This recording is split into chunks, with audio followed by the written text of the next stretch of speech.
Chapter 1. The Downfall. Being infatuated with love will surely lead to a disastrous end. Sui Qi, suspended upside down by her feet, passionately rebuked.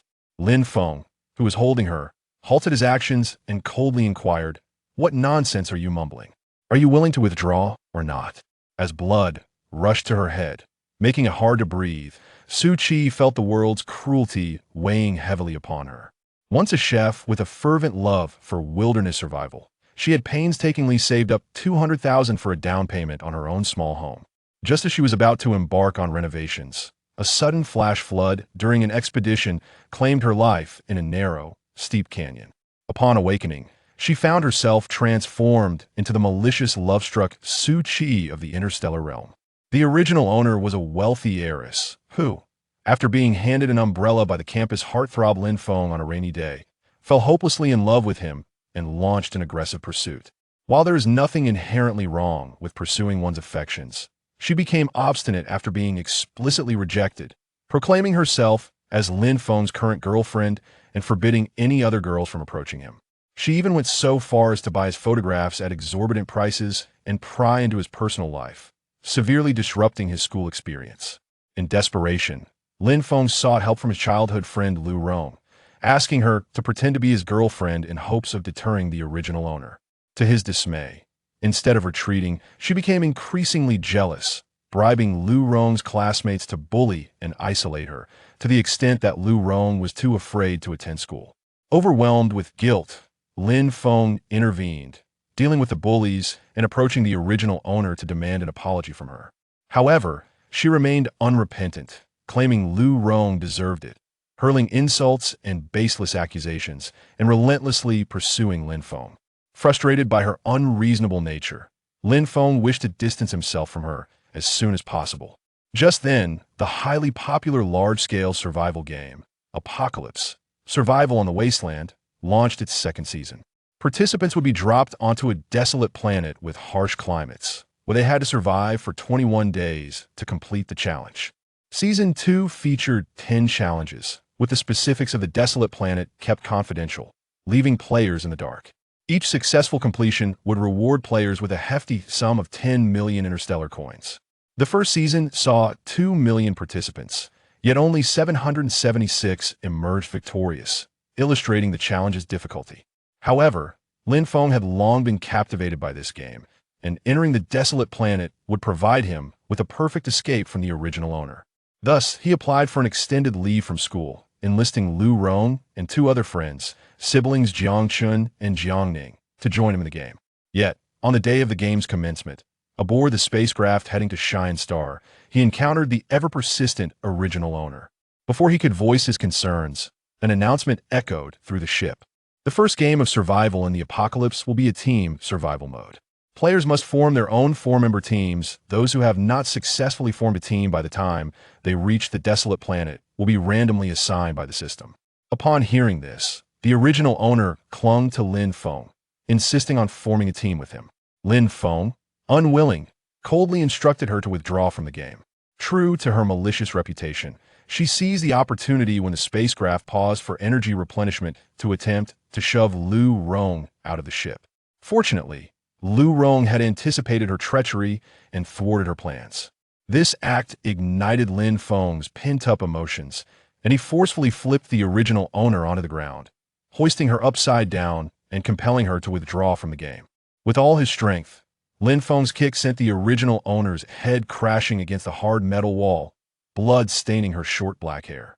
The sight of her, dangling like a butchered pig, transformed into the innocent Sui Qi. The other players on the spacecraft watched with rapt attention, their gazes heavy with scrutiny. Sui Qi's head throbbed painfully, and suppressing her labored breaths, she managed to utter, "Brother, I can hardly breathe. Can't we discuss this after you let me down?" Lin Feng scoffed, "Don't entertain any wicked thoughts. Submit your withdrawal request first, and then he'll consider letting you down." Sui Qi, clinging to life, firmly rejected this. The first rule of the game strictly prohibited mid-game withdrawals. Exiting before reaching the desolate planet would not only leave her empty-handed, but also incur a penalty of 2 million in breach of contract. For someone like her, 2 million was not merely a sum, it was a matter of life and death. Though the original owner came from wealth, she had squandered her inheritance, leaving her deeply in debt to the tune of 5 million. Her motivation for joining the game was not only to pursue Lin Feng, but also to repay her debts with the prize money. Sui Qi, whose heart ached at the thought of her wasted 200,000, felt numb with pain. Oh heavens! To be reborn as a vicious, love-struck fool was already a misfortune, but now to bear the weight of enormous debt as well. She mourned for 3 seconds before quickly reassuring herself having been granted a second chance at life. Some sacrifices were inevitable. To clear her debts and embark on a new life in the interstellar world, withdrawing from the game was simply not an option. As Sui Qi racked her brain for a solution, interstellar netizens watching the live broadcast fervently discussed the unfolding drama. She deserves it. How wicked of her to attempt to push that girl off the spacecraft. Who is this girl? I want to unleash my wrath upon her. Sui Qi, a notorious third-year student at Mobius Academy, had gained a reputation for her maliciousness, bullying Lu Rong, Lin Feng's girlfriend, and invading his privacy. Her reputation was so foul that students from other schools would say, anyone from Sui Qi's school can't be a good person. Damn, bullies like her deserve to be punished. I won't watch this game with her in it. Yes, it'll tag the officials to demand her disqualification. Disqualify? People like her should be sent to the desolate planet to suffer. Count me in, I bet someone like her won't survive a day. I'm waiting for her to cry and get eliminated. Agreed. If she manages to survive until the end, it'll eat my words. To the above poster, I've taken a screenshot for evidence. Is it really necessary? Rumors can be misleading. Sui Qi might not be as bad as they say. Then I hope you encounter someone like her in your class. Unaware that she was being vilified by interstellar netizens, Sui Qi struggled with all her might until she finally managed to expel a loud fart. With great effort, she steadied herself, positioning her backside towards Lin Feng's handsome face, and let out a resounding pft. Apologies, Lin Feng. This was the most effective form of retaliation she could conceive. Lin Feng felt his bangs blow back and was met with an unexpected wave of warmth, instinctively loosening his grip and staggering back a step. Lu Rong and the Jiang siblings could only look on in shock. Finally liberated, Sui Qi sighed in relief, propping herself up on the ground and slowly lying back down, closing her throbbing eyes in serenity. Lin Feng, having been raised in privilege, had never endured such a crude affront. Trembling, he placed his hand above his disheveled bangs, hesitating to touch them as disbelief washed over him. Was that a fart? Lu Rong shook her head vigorously. What fart? We didn't see anything, it was just a gust of wind. She elbowed the stunned Jiang siblings, who echoed in unison. Yes, that was definitely not a fart. Yet, Lin Feng found no solace in their reassurances. Embarrassment and rage consumed him, and he yelled at Sui Qi, Sui Qi, you are utterly shameless. Sui Qi opened her eyes, modestly nodding. Thank you for the compliment. Who the hell is complimenting you? Lin Feng exploded, his anger rising to the point where he cursed aloud. Veins bulged on his forehead as he gripped his knuckles, cracking them ominously. How dare you fart in my face? You will regret this. Calm down. Sui Qi slowly sat up. That was not flatulence. She raised her right index finger and shook it side to side, stating it was merely odorless air, slightly warmer than usual. Lin Feng sneered. Then come over here and let me unleash a few puffs of air in your face. Without hesitation, Sui Qi replied, I must decline. Just as Lin Feng was about to unleash a torrent of curses, he noticed Sui Qi smoothly rising and stepping back, frowning at him. You actually have remnants of food stuck in your teeth. She made a gesture of a heart breaking with both hands and offered a polite smile. My apologies, I must take my leave. Chapter 2. What a coincidence. So do I you. Lin Feng's complexion turned ashen, yet he found himself at a loss for words. It was Jiang Ning, standing beside him, who could no longer bear the tension and stepped forward, saying, What's wrong with having vegetables stuck in your teeth? Less than 1% of the entire star system can afford fresh vegetables. The poor simply. Ugh. Before she could finish her sentence, Lu Rong swiftly intervened. Ning, this is a live broadcast. Jiang Ning suddenly realized her faux pas and hurriedly covered her mouth in alarm. Oh, so your parents are quite impressive. As for you, Sui Qi scrutinized Lin Feng from head to toe, shaking her head dismissively. Mediocre. Jiang Ning, attempting to salvage the situation, stammered in agreement. Yes. Yes, we are indeed rather average, just like everyone else. However, it was too late. Netizens across the star system began to respond with sarcasm. I am part of that 99 who can't afford fresh vegetables. Ha ha ha. That girl is hitting me right where it hurts. I de-appreciate a follow for support. Is this girl referring to Sui Qi, the mischievous one? Yes, I believe she is quite clever and deserves the title. This title somehow rolled off the tongue effortlessly. As a member of the 99, I'll also chime in. The 99 sipping on the foul-tasting nutrient solution quietly reached their breaking point. Finding the current situation uninteresting, I decided to watch Lianju instead. He was so handsome that my legs felt weak. Who is Lianju? How long have you been offline? Even the gods are unaware. He is the champion of the last season, with silver hair and blue eyes, combining strength and beauty, an investment that is certainly worthwhile. Then I must see him. Wait for me up ahead. Lin Feng, infuriated, snapped, mediocre. If you're so capable, why do you relentlessly chase after me? All right, Sui Qi responded immediately. I will never pester you again. We shall treat each other as strangers when we meet. Lin Feng gritted his teeth. You better keep your word. That one T require your concern. I am responsible for my promises. With that, she canceled their team mode on her holographic device. Lin Feng huffed disdainfully. The system's random allocations are always the leftovers. Teaming up with them is a dead end.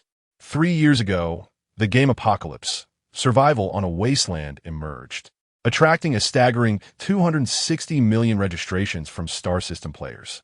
However, due to technological restrictions, only 20 million players were ultimately selected to enter the game.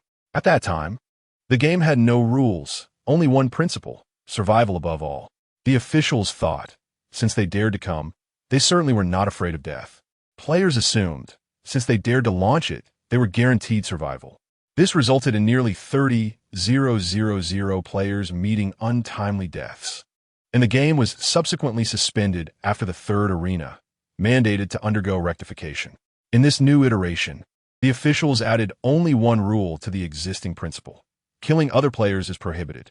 The number of players in the second season rose to 50 million, all of whom signed a waiver before boarding the starship, accepting the risks of life and death. Once the game commenced, although dozens of medical ships were on standby above the wasteland, accidents were always unpredictable. To enhance their chances of survival, players often chose to team up with strong or familiar friends. Upon hearing Lin Feng's taunts, Sui Qi raised her gaze nonchalantly, her expression devoid of emotion as she looked at him. Who do you think you are? Have you consumed too much nonsense that your mouth stinks? With that, she sought out an unoccupied corner, folding her arms defiantly. Lin Feng was left sputtering, his hair disheveled from her words, pounding his chest in frustration. Sui Qi, witnessing this scene, felt a sense of satisfaction. Dare to curse me? If you don't explode from anger, I shall consider it a defeat. Just as she was about to look away, she suddenly felt someone observing her. Following her instinct, she lifted her gaze and met a pair of misty gray-blue eyes. Those eyes were filled with coldness, resembling a lake shrouded in icy fog, with a few strands of silver hair falling disorderly across his pale forehead, softening the harshness of his features. His silver hair cascaded down to his waist, slightly curled, glimmering like satin in the dim light of the starship cabin. He appeared as though he had stepped directly out of a comic book, so exquisitely crafted that he seemed more like a character than a human. Their gaze met for barely half a second before his attention drifted away, focusing on his teammates. Sui Qi, captivated by his rare and beautiful hair color, clenched her fingers, contemplating how she might claim that silver mane as her own. Her thoughts were interrupted by the displeased expression of a fierce-looking girl standing beside the silver-haired boy. Her brows knitted in annoyance. What are you staring at? Realizing she had been staring for too long, Sui Qi blinked and smiled apologetically, averting her gaze. In shifting her attention, she noticed a solitary, slender boy standing diagonally across from her. He had his head lowered, black bangs obscuring half of his face, making it difficult to discern his features. His lips, barely visible, were devoid of color. Under the dim light, he seemed somewhat sullen, exactly her type. Rather than waiting for the allocation process, she decided to take the initiative. Sui Qi quickly approached him, stating plainly, "Hello, I am Sui Qi. Would you like to team up?" Shinyu lifted his eyelids to regard her, asking hesitantly, me? She noticed the large dark circles under his eyes and paused for a moment. Yes. Shinyu did not respond but bent down to pull up the cuff of his right pant leg, revealing a silver bionic prosthetic limb. I am unable to engage in prolonged, high-intensity physical activity. He spoke quietly, anticipating her departure. In this brutal survival game, no one would choose a disabled person as a teammate, and this time would be no exception. However, just as he lowered his gaze in disappointment, he heard her chuckle softly. What a coincidence, so am I. I fall apart after running 800 meters. Shinyu looked up in astonishment, while Sui Qi's eyes sparkled with mirth. We are truly destined teammates. They exchanged holographic devices to confirm their partnership. Shinyu remained momentarily dazed, while Sui Qi swiftly set her sights on a second teammate, a cool-looking guy with a buzz cut sitting alone in the corner, estimating his height to be over 185 centimeters. He exuded an aura that screamed, I am strong, don't provoke me, making one wonder why he was alone. Sui Qi skillfully navigated through the crowd until she stood before him. Hey there, would you like to team up?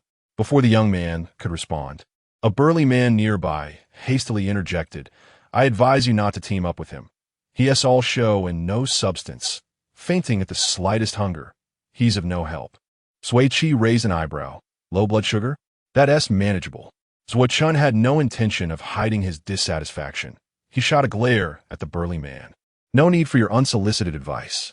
Turning back to Sui Qi, his brow furrowed as a snake-shaped eyebrow piercing glinted at the corner of his left eyebrow. So, are we teaming up? Absolutely, Sui Qi replied without hesitation. After all, as girls, we need to have strong and handsome allies to survive in this apocalyptic game. Just as she teamed up with Shun, Sui Qi felt two gentle nudges against her lower back. She looked down to find a little girl with two braids staring wide-eyed at her. The player's standard black combat attire and tactical boots appeared particularly adorable on her small frame. What's going on? Sui Qi exclaimed in shock, glancing at Shun. Is there no age limit for this game? Shun replied calmly, there is a limit. Ages 8 to 180. The social norms in the star system are quite robust. I must have been too conservative. Sui Qi closed her eyes briefly, then squatted down to look at the little girl, asking, do you want to team up with us? She nodded vigorously and said, my name is Lu Mei Bao, and I'm 9 years old. Although I am young, I possess great strength and will certainly not hold anyone back. Having faced rejection a staggering 99 times, Lu Mei Bao anxiously tugged at the hem of her clothing and inquired, may I join your team? Sui Qi and Shun exchanged glances before one of them replied, I have no objections. What about you? Agreed, she smiled, extending her hand to shake Lu Mei Bao's. Welcome to our team. Lu Mei Bao was momentarily taken aback, her eyes sparkling with joy as she excitedly rose onto her tiptoes.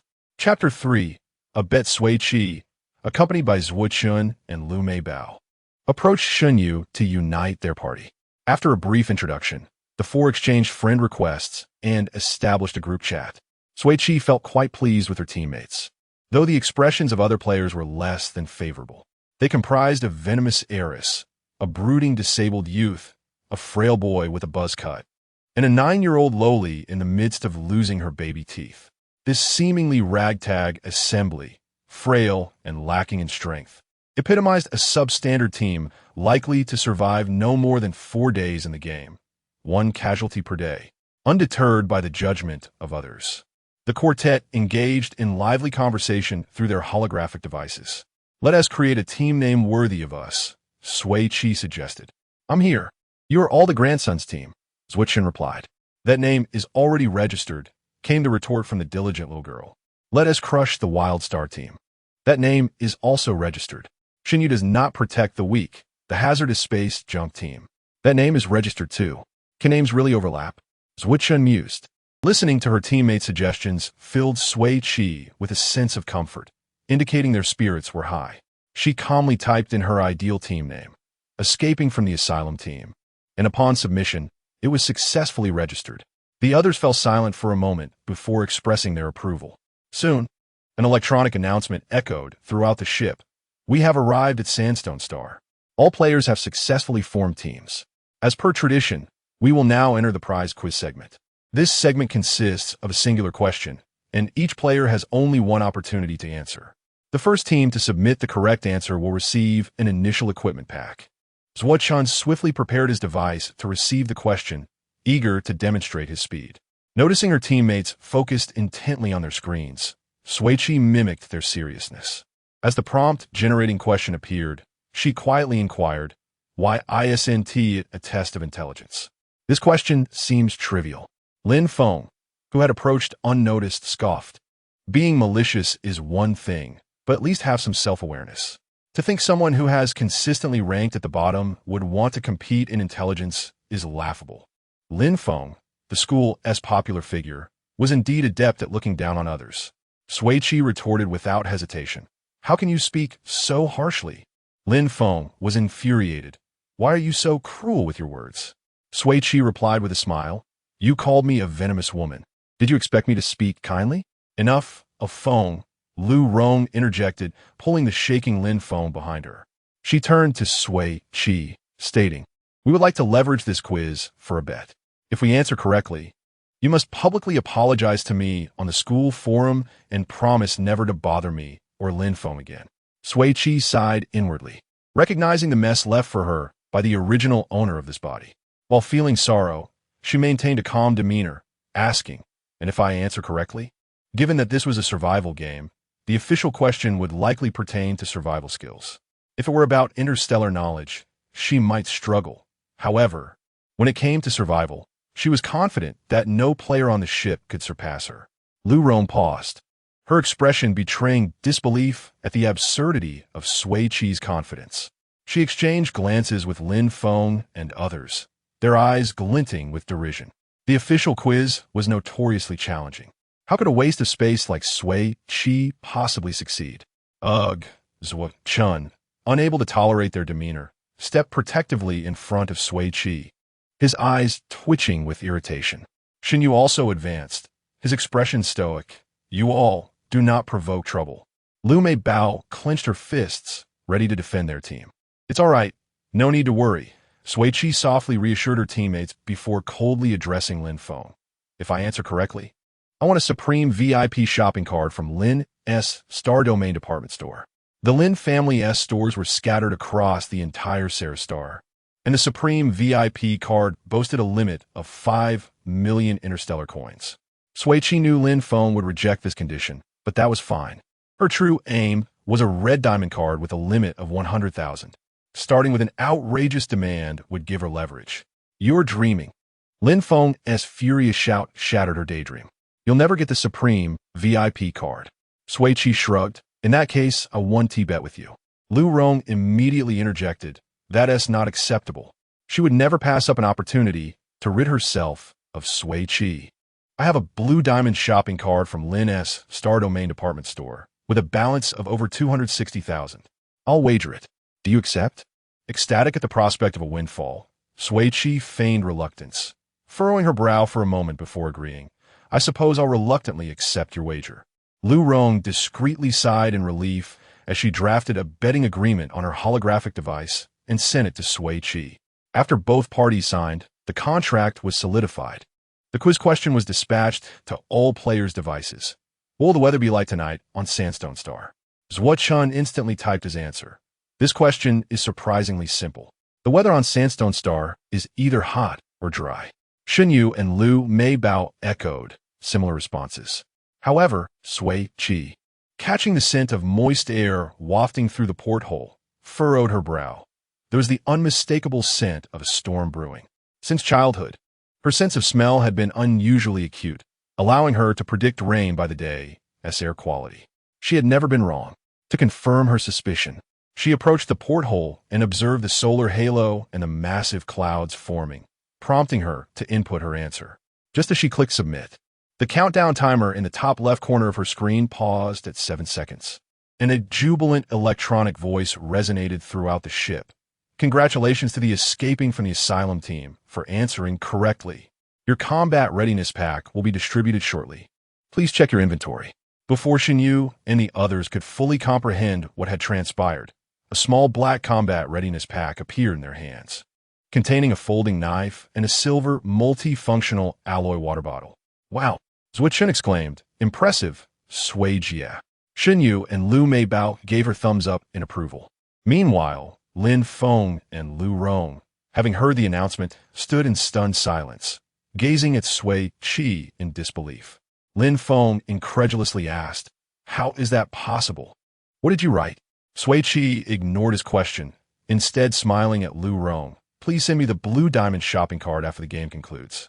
Lu Rong's face darkened, her earlier confidence evaporating. What she had believed to be an easy win had turned into a loss, and not only had she failed to achieve her goal, but she also had to part with a shopping card. Chapter 4. The descent on a sandstone star. As the electronic sound echoed, a faint blue light flickered within the spacecraft, and Sui Qi felt a weight settle on her shoulder as the parachute pack secured itself to her back. The technology of the interstellar world was indeed advanced. Following her habit from previous skydiving experiences, she meticulously checked her parachute pack, just as she was about to share some precautions with her teammates.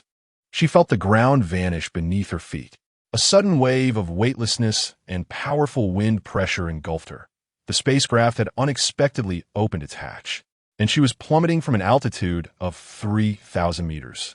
The air was filled with the shouts of players around her. Sui Qi quickly adjusted her posture, and upon reaching the designated altitude, she pulled the cord for her main parachute. The expansive canopy unfurled, significantly slowing her descent. With her senses heightened, she searched for her scattered teammates, but her peripheral vision caught a glimmering light flashing intermittently. Instinctively, she reached out, her fingers brushing against something icy. Upon closer inspection, it was a metal card the size of a playing card. What was a card doing at such heights? Before she could ponder further, a voice crackled through the team's communication channel. So Chun exclaimed, "Shen Yu, your main parachute has torn. Quickly deploy your reserve parachute." "I've never parachuted before. I don't know how to do that." Shen Yu's deep voice conveyed a hint of panic. Sui Qi looked down at the jagged rocks and ravines of the sandstone star below, her heart racing. Falling from this height would surely be fatal. "Shen Yu, don't panic." She spoke quickly into the communicator. "Grab the red protrusion below your right chest and pull it down forcefully to release the main parachute. Then pull the circular ring below your left chest to deploy the reserve parachute. Do you understand?" "Understood." Sui Qi instructed. "You must be swift." After a tense 5-second wait, a crackling noise came through, and Shen Yu's voice finally emerged. "The reserve parachute has deployed successfully. My speed has decreased." Chun let out a sigh of relief. "Phew, you nearly scare me to death." Lu Meibao sent several thumbs-up emoticons. Sui Qi remained composed. "Prepare for landing. Avoid the sharp stones and aim for flat ground." Upon touching down, she immediately sensed the arid heat of the environment, the temperature soaring close to 45 C, with endless crevices and rugged stone peaks in sight. She surveyed her surroundings, gathered the scattered parachute, and retrieved the hook knife from her pack to cut the parachute cords. These cords were surprisingly sturdy and lightweight, proving to be valuable survival tools. As she struggled with the cords, a familiar blue light flashed in her hand, and her parachute gear vanished without a trace. TSK. Sui Qi expressed her dissatisfaction with the official stinginess. Rising to shake off the dirt and debris, she rearranged her disheveled short hair. Then, she activated her communicator to check her teammates' locations.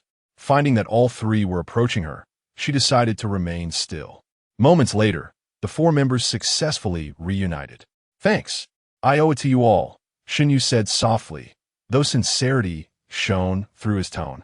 "No need for thanks," Sui Qi replied, patting his shoulder with a hint of coldness. "Next time I faint from hunger, remember to carry me." Shen Yu nodded amicably. Lu Meibao tilted her head in confusion. "Shingu, how did your main parachute get torn?" "I'm not sure," Shen Yu replied calmly. Sui Qi gestured for them to look at the communicator. "It's likely the official's doing." The standby interface displayed the number of survivors and those eliminated in real time.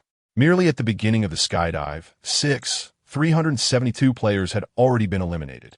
The moment they fell from the spacecraft, the elimination process had commenced. "The officials are truly ruthless," Sui Qi remarked coldly. "Indeed," Shen Yu concurred. "They've certainly made an impression on us right from the start." Sui Qi produced the mysterious card from her hand. "Have you seen this type of card?" Shinya nodded first, pulling out a similar card from his pocket. I have one. It's quite strange. The pattern on it resembles a wardrobe. Lu Meibao chimed in. I have one too. It attached itself to my braid, but mine has a claw machine design. Sui Chun shook his sleeves, revealing his metal card. Mine depicts a toolbox. Sui Qi scrutinized her card. It appears to be a blind box? The four stood puzzled, each holding their respective cards. Just then, an official announcement resonated. Congratulations to all players for successfully landing on Sandstone Star. This season, to enhance the gaming experience, we have distributed 2,000 resource acquisition cards among players, including 2 rare S-grade cards, 2 rare double S-grade cards, and 1 unique ultra-rare 3S grade card. The 5 rare cards can randomly yield 4 resources daily at 8 o'clock a.m., while other common cards can yield 1 resource. The fortunate holders of the cards can position them parallel above their communicators for 3 seconds to complete the binding process. The game will commence promptly at 8 o'clock. Please adhere to the singular rule. Do not harm other players. In this post-apocalyptic wilderness, survival is paramount.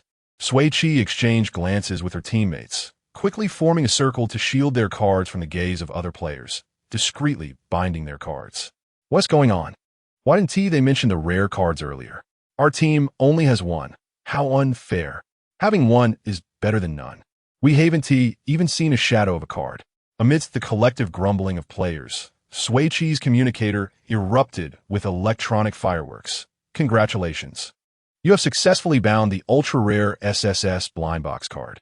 Her heart skipped a beat as she leaned closer to her teammates, whispering, we must proceed cautiously. Before she could finish her thought, the official's voice echoed across the desolate star. Congratulations to Sui Qi's escape from the asylum team for binding all cards. Congratulations to Lian Zhu's Hunt, the Wilderness team, for binding 3 cards. Congratulations to Lin Feng's Dawn team for binding 3 cards. Congratulations to Song Yin's Conquer the Wilderness team for binding 2 cards. After announcing all the teams that had obtained cards, the officials cheekily added, friendly reminder, if a player is eliminated, their cards will automatically unbind. There is no limit to the number of cards each player can bind, so please take good care of your cards. Sui Qi raised her middle finger to the sky, muttering, damn officials. The interstellar netizens watching the spectacle erupted into chatter. I can't stop laughing. It's all about the officials causing trouble. PGS luck is simply astounding. The escape from the asylum team? What a vicious name. It sounds utterly ridiculous. I actually find that name quite catchy. It has a unique flair. That escape team is incredibly fortunate. All members receive cards, while even Lian Zhu's team only managed 3. The cards of the Hunt the Wilderness team are far superior. Lian Zhu has a double S fridge card, Chunsu has a double S medical kit card, and Xin has a snack box card.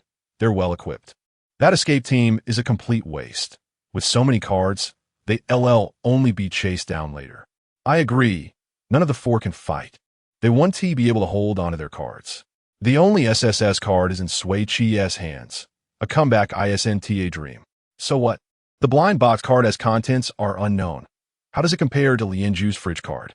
I relish this sense of mystery. I'm following the escape from the asylum team to see what the SSS blind box card will yield. Count me in for curiosity. Chapter 5, what is this? After scolding the authorities, Sui Qi turned around to find her 3 teammates gazing at her with intense admiration. Lu Meibao blinked her large, watery eyes and praised, Sister Sui. You're amazing. The only owner of a 3S card. She waved her hand modestly. Let's keep it low-key. Sui Chun suggested, to protect this card. Should we give you a code name? Sui Qi shook her finger, saying, when out in the world, one does not change their name or surname. Let them come. It's still uncertain who will seize what. Wow. Lu Meibao hugged her and softly exclaimed, Sister Sui is so cool. Sui Qi smiled and pinched her cheek. Our Meibao is truly adorable. The group chatted and laughed until the clock struck 8. Sui Qi's light brain interface promptly displayed a dialog box. Supplies have been refreshed. Would you like to open the mystery box? She clicked confirm, and an electronic voice resonated in her mind. Congratulations. You have obtained a portable warehouse, permanent one. Loading will take 3 seconds. Loading complete. The warehouse has a usable space of 4M, 3M, 3M, totaling 36 cubic meters. Congratulations. You have obtained coconut flour bread 1, 500 milliliters mineral water 1, swift healing gel 1. Friendly reminder 1. Permanent attribute supplies cannot be unloaded or transferred once loaded. Friendly reminder 2. The portable warehouse can be upgraded. It levels up after completing each game. Friendly reminder 3. Players can check their supplies in the personal supply interface of the Lightbrain. Upon hearing the supplies she had received, Sui Qi immediately recognized the uniqueness of this card. Other cards could only yield a single type of supply, while the mystery box was not restricted by type. Truly worthy of being a 3S card, it possessed great power. Following the prompts, she entered her personal information page. Name, Sui Qi level, 1 achievements, none cards held, SSS mystery box card, bound, health, 86-100, injured, audience favorability, 0 below. There was a supplementary note. The Lightbrain continuously monitors player status. Negative statuses such as hunger, dehydration, hypothermia, fatigue, illness, and injury will deplete health points. To ensure player safety, when health points drop to 5 or below, the Lightbrain will initiate a safety protocol, forcing the player to exit. Not bad at all. Since there was no danger to her life, she could freely enjoy the game. She then opened her personal supply interface and discovered that the supplies she had just received were categorized and displayed in images. Food, coconut flour bread 1, placed in the portable warehouse. Water resources, 500 milliliters mineral water 1, placed in the portable warehouse. Medicines, swift healing gel 1, placed in the portable warehouse. Tools, portable warehouse 1. Level, 1, fuel, none. Clothing, none. Other items, none. Public section, none. Sui Qi retrieved the swift healing gel and applied a thick layer to the large bump at the back of her head. The sharp pain dissipated instantly, and she felt rejuvenated, with her health points restored to 95. Although she had anticipated the efficacy of medications in the interstellar era, the rapid effect of this small tube of gel still surprised her. She returned the medicine to the warehouse and began to contemplate her survival strategy. With a portable warehouse, she could stockpile a considerable amount of water, food, and medicine during the early stages of the game when the difficulty was relatively low, making later challenges much easier. The current food and water were insufficient for the 4 of them, so the urgent task was to locate a water source and food. While she was lost in thought, Shun, looking at the peculiar item he had obtained, exclaimed, "What is this? A pouch?" Many players nearby were drawn to his voice, casting curious glances. Sui Qi turned to see a beautifully crafted pouch, gilded and inlaid with turquoise, exceedingly exquisite. The item was so archaic that it was understandable for interstellar beings not to recognize it. She explained to her companions, "This is a fire starter. It can be used to ignite a fire." "A fire starter?" Shin Yu furrowed his brows and poked the pouch. "With this?" Mei Bao tilted her head, confusion evident. Sui Qi sighed. Perhaps I know too much." Shun chuckled, stowing away the fire starter, and asked, "Why don't I see your supplies?" "Because."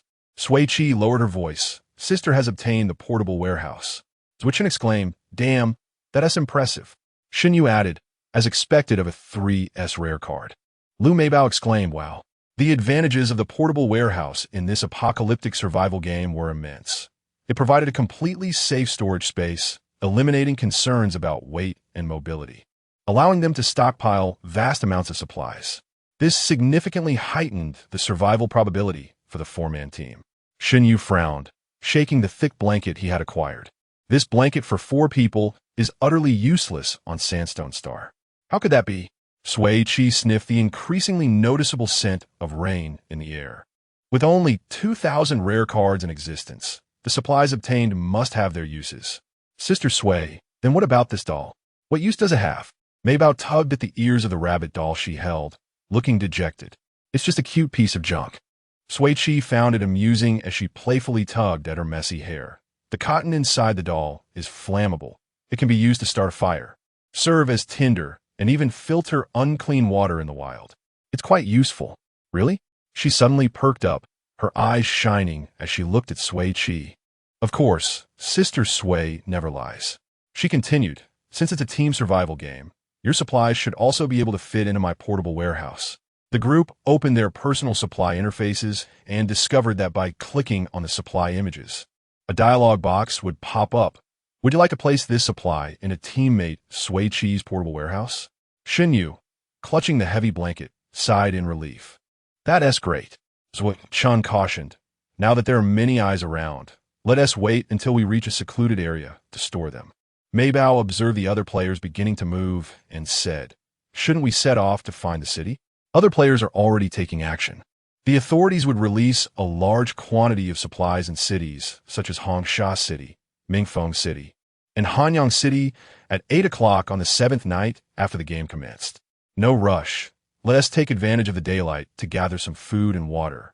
Sui Qi stated, pausing for 2 seconds before adding, the answer I wrote for the quiz was storm. The other three were taken aback by her words. Suddenly, a familiar cold laugh echoed from behind. Sui Qi, you're lying without even drafting? Lin Feng's Dawn Squad was quite close to the mad escape team. He was furious with Sui Qi on the spacecraft, finally seizing the chance to retaliate. Sandstone is notoriously arid. The probability of rain here is lower than my chances of liking you. Your teammates are truly unfortunate to be deceived by you. Sui Qi looked skyward, speechless. The original owner truly had a terrible eye for romance. Sui Chun raised an eyebrow. What? Here to give us shopping cards again. Shin Yu stepped forward, his expression darkening. Looking for death? He was already shrouded in gloom, but at this moment, his brows were furrowed, emanating an aura even more menacing than Sui Chun, who was taller than him. Just as Sui Qi intended to drive Lin Feng away, she noticed that the smile on Mei Bao's face had vanished, and she turned with a swift motion, launching a kick towards Lin Feng. He nonchalantly raised his hand to fend off the attack. Yet at the very moment of contact with that seemingly harmless short leg, Lin Feng felt as though he had been struck by a colossal hammer, instantly crashing into a boulder several meters away. The metallic taste of rust surged in his mouth as his health plummeted to 73. It took Lu Rong and the others a moment to comprehend the situation, and they gasped as they helped Lin Feng to his feet. Sui Qi and the others stood there in stunned silence, exclaiming in disbelief, "What on earth just happened?" Mei Bao, with an expression devoid of emotion, fixed her gaze on Lin Feng and warned, "If you dare to provoke me again, you shall meet your end." Chapter 6. Follow your sister. Don't get lost, Sui Qi swiftly lifted Mei Bao and fled the crime scene, with Sui Chun and Shin Yu closely trailing behind. At that moment, the barrage of comments from interstellar netizens was remarkably unanimous. Mei Bao is fierce and speaks little. Is this the strength a 9-year-old girl should possess? The youngest yet the most formidable, who would have thought she was truly powerful? Sister Pippi flying kick, not a family member, not in the same team. Love it. To be fair, the entire Mad Escape team is aesthetically pleasing, especially that tear mole under Sister Pippi's left eye. It has truly captured my heart. No wonder it's a 3S card. It actually yielded a permanent portable warehouse. Even the double S refrigerator card from Lianju also yielded a portable fridge. Although the space is only 8 cubic meters, it can preserve freshness indefinitely, which is quite impressive. Out of 2,000 cards, only these two managed to acquire storage-type supplies. Who is envying this luck? Though isn't anyone feeling sorry for Lin Feng? A little, but not much. He provoked them first. Adults should be responsible for their actions. But one can't blame Lin Feng. Claiming that Sandstone Star is experiencing a storm is utterly absurd. If I see even a drop of rain, I'll buy Sui Qi, that vicious girl, a spaceship. I mean it. I will keep an eye on you for my sister Pippi. A spaceship costs 5,000 interstellar coins. A wealthy person indeed. Wow, I'm curious about what happens next. Sui Qi pinched Mei Bao's soft little cheeks, expressing astonishment at her capabilities. Grandpa taught me, Mei Bao replied, clenching her tiny fists with a serious expression. He said a smile when speaking, but to be fierce when fighting. Grandpa is right. Mei Bao wrapped her arms around Sui Qi's neck, grinning widely before softly asking, Sister Sui, where are we going now? Sui Chun and Shin Yu also turned to look at her. Sui Qi glanced at the gradually descending health bar above her head. The altitude here is too high, and the air is thin. Our bodies expend energy rapidly, making us prone to fatigue and thirst. She pointed towards the snow on the distant red hillside. See that? The snow doesn't melt, indicating this slope receives little sunlight. It's a shaded slope. We should head in the opposite direction, following the sunny slope southward. to reach lower altitude areas quickly, where most cities are established on more suitable, low-altitude plains. Moreover, I observed the terrain while descending from the air. Sui Qi took a breath before continuing. As long as we traverse this rocky slope and pass through the sandstone canyon, we should find a lake. If luck is on our side, we might simultaneously resolve our water and food issues. After finishing her explanation, she noticed her 3 teammates staring at her with serious expressions. Sui Qi raised an eyebrow. What's wrong? Did my sister charm you? Impressive, Shun laughed heartily. My mind is still a jumble. Yet you already have such a detailed plan. Shinyu admitted, I lack wilderness survival experience. I'm following Sister Sui. Mei Bao clung tightly to Sui Qi. I'm listening to Sister Sui too. Sui Qi planted a kiss on her chubby cheek, gently placing her on the ground before taking the blanket from Shinyu's hand. You all can put your supplies in my warehouse. The 3 quickly complied, placing the blanket, rabbit plushie, and fire starter into the portable warehouse. After pondering for a moment, Sui Qi placed all the supplies in the public section. Only supplies in the public section can be freely accessed by teammates. Confirming their direction, she stepped on the gravel beneath her feet, turned, and waved her hand. Follow your sister, don't get lost. Shinyu, Mei Bao, and Shun closely followed behind her. The rocky slope was steep and loose. Follow my lead, descend in a zigzag pattern, lower your center of gravity, and control your speed. Don't rush. Once Sui Qi finished speaking, she dashed down the rocky slope, with stones flying and dust scattering. Half an hour later, the 4 successfully descended and continued southward for a considerable distance, arriving at a nearly vertical sandstone canyon standing 40 meters high. How do we get down? Chin asked, pursing his dry lips. Sui Qi wiped the sweat from her chin, grasped the rock wall with both hands, and carefully stepped on the loose sandstone. Climb along the rock crevices, step firmly, and descend slowly.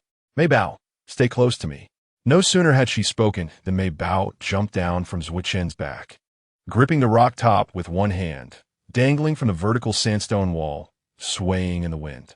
Mei Bao, the others gasped in unison, and Sui Qi quickly reached out to support her foot. Mei Bao smiled at them. Don't worry. With that, she grabbed a stone with her left hand and knocked out 2 pits, steadying herself by stepping into them. Chin couldn't help but facepalm. This is no longer Mei Bao. She should be called Sister Lu instead. Shinyu glanced at him, noticing Chin's unusually pale lips. Frowning slightly, he asked, Are you okay? I'm fine. Chin waved his hand. Let us get down first. On the vast, steep rock wall, the sound of stones being knocked echoed continuously as the 4 slowly made their way to the canyon's bottom. Their faces were sunburnt from the harsh sunlight, their bodies rapidly losing moisture, lips cracking, and prolonged physical exertion led to muscle fatigue, their limbs trembling. While descending halfway, stones fell from the wall to the canyon floor, causing splashes of water. The group perked up. They had been moving in the scorching heat for over 3 hours.